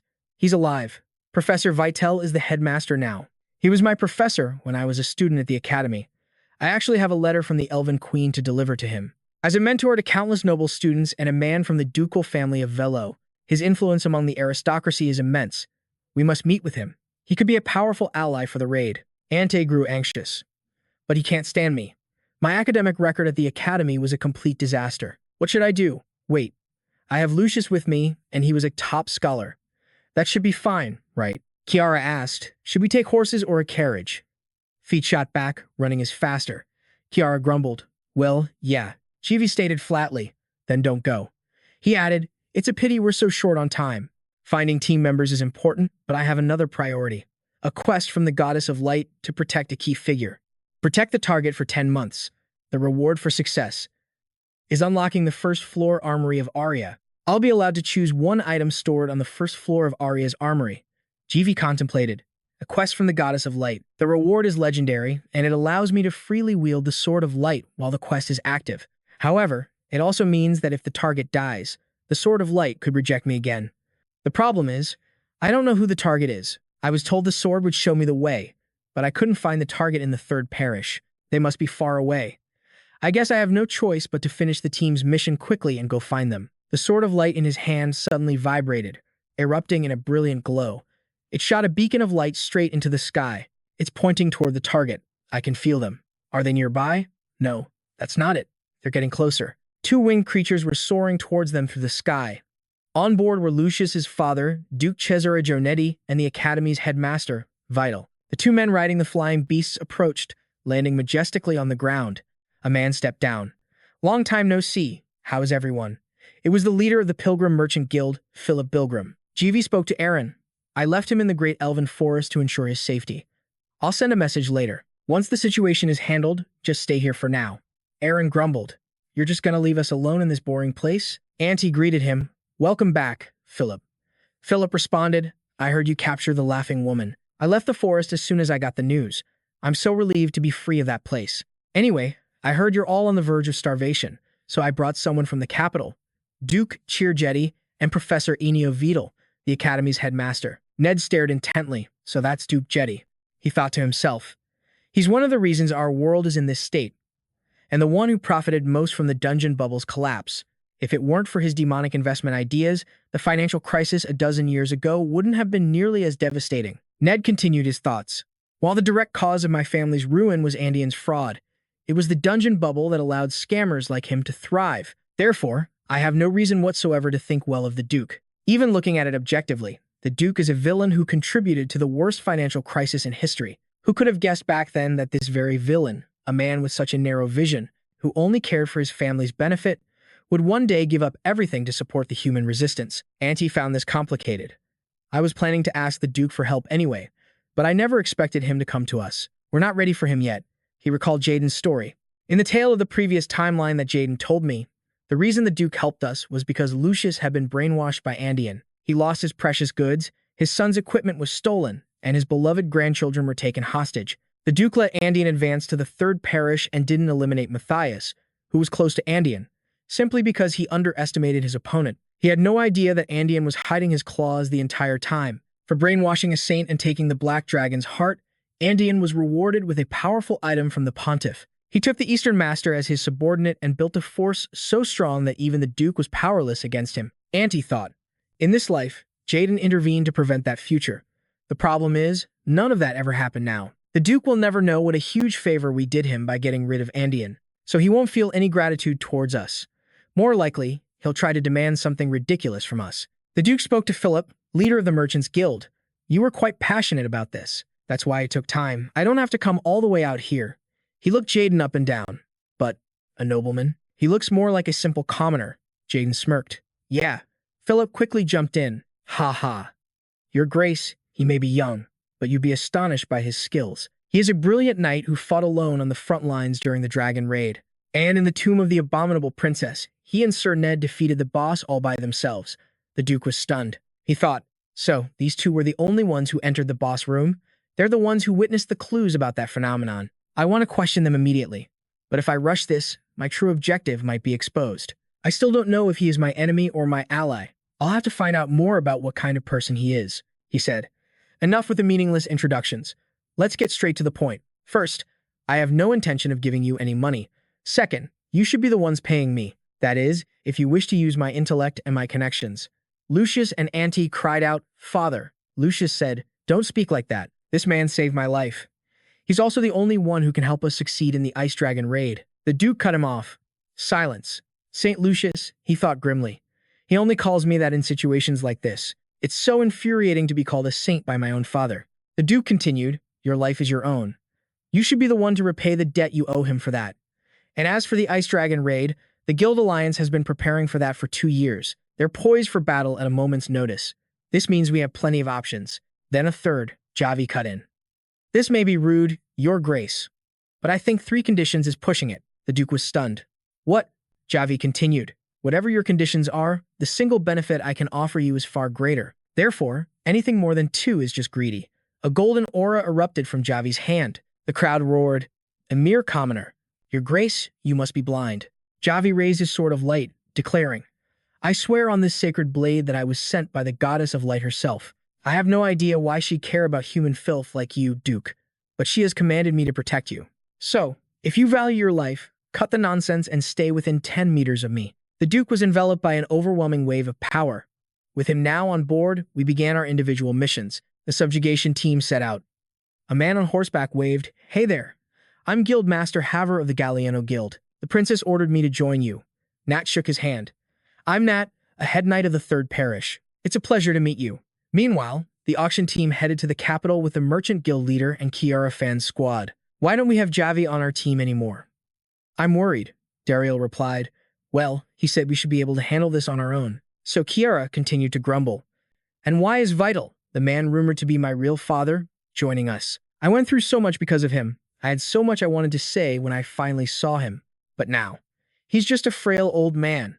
I don't even have the energy to complain anymore. Fat pointed, It's over there. We're almost there. They arrived at a desolate place, a scorched forest.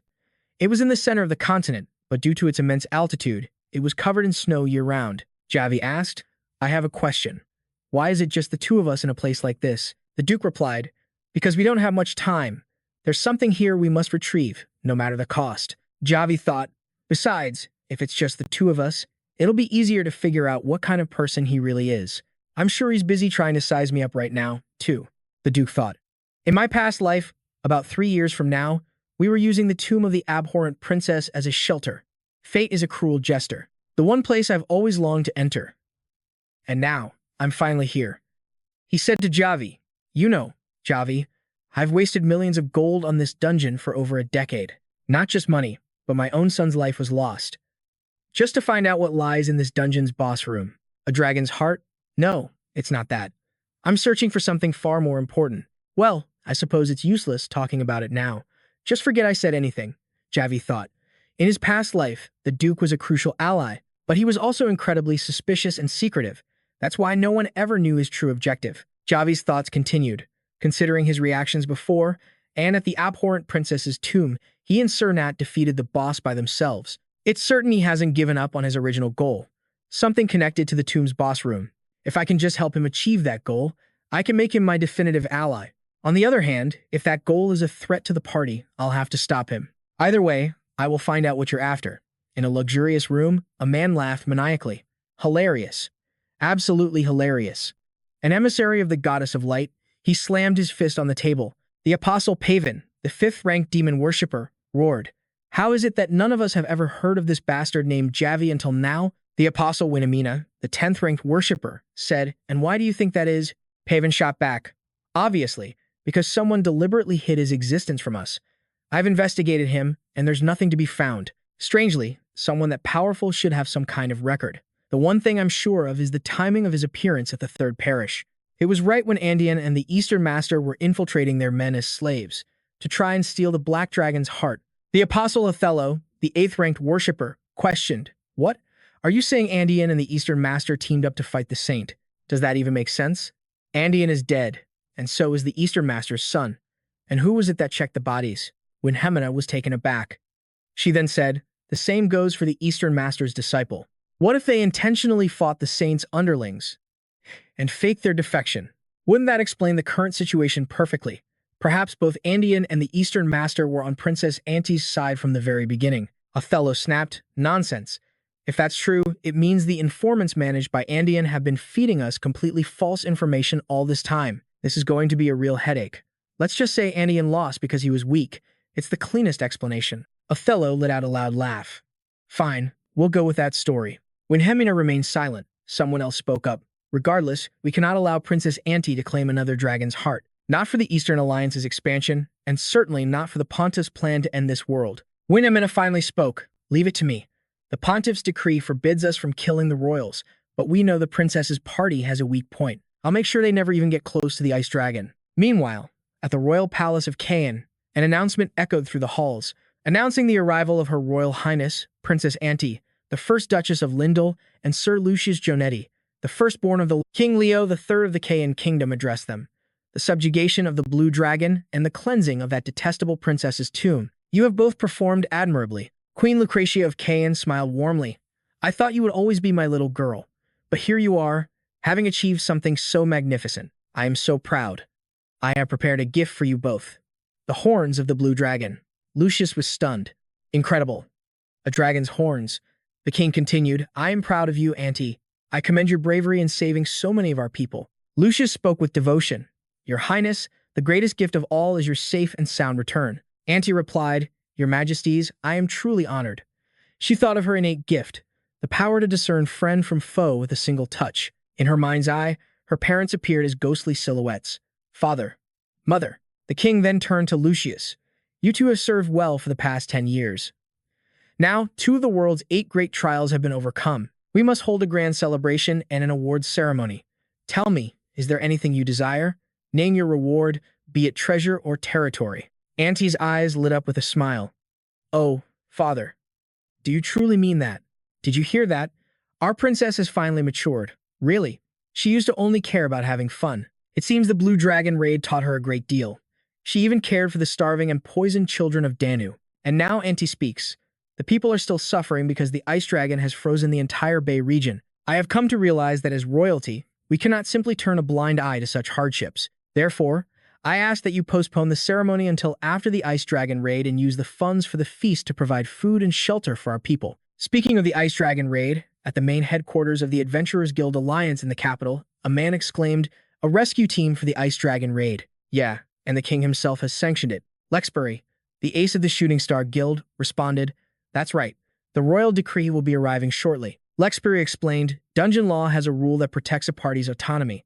As long as we follow the regulations, no outsider can alter our team composition. But it's a different story for rescue teams. Rescue teams are, by definition, volunteers. They stand by in the rear with support gear and healers, preparing for the raid party's worst-case scenario. They don't get a big payout even if the raid succeeds, and they are forbidden from joining the fight. However, if the raid party is in mortal danger and sends a distress signal, or if more than half its members have fallen, then the rescue team is authorized to engage." Killy, Vice Master of the Thieves Guild, scoffed. "So what?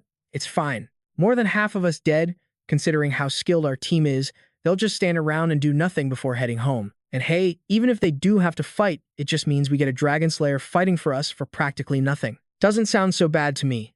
Kevin Ryder, Master of the Best Guild, roared back, "Hell no. No, it means that bastard is coming. Haven't you heard the rumors? He takes the dragon's heart as payment, not gold. What happens if he has to fight? It means the Temple of Light will claim the dragon's heart. Use your head. What? Are you scared?" Plenty of people are begging for your spot, so if you can't handle it, get out. Lexbury sighed. This was the damn problem with this party. Killy and Kevin were both combat geniuses, but they had absolutely zero patience. The only reason this team hasn't imploded is because of me. A new voice cut through the tension. All right, that's enough. Let's start formulating a plan. We need to do our homework first. Kevin sneered. You're all just young adventurers.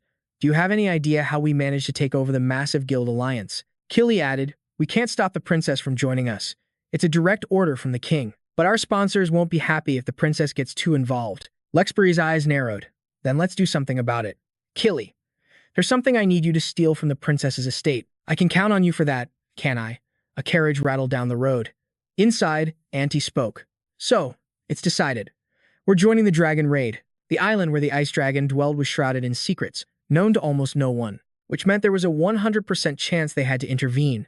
The only problem, she thought, was how incredibly busy she was about to become. Auntie, my informants said the ice dragon raid was 2 years away. How could it possibly happen in just 2 months? The Guild Alliance doesn't even hold the rights to the ice dragon raid yet. They only have a temporary contract for the port area. That's why our plan is to have Jeffy and Lucius incite the investors to purchase the raid rights themselves. If the investors side with us, the Alliance will have no choice but to void their temporary contract. Auntie ran a hand through his hair. That was how it was supposed to work. But that damn cult leader. Opalia's voice cut in, Your Highness, we have arrived. I have no choice now. Before leaving the third parish, a duke holding a child spoke.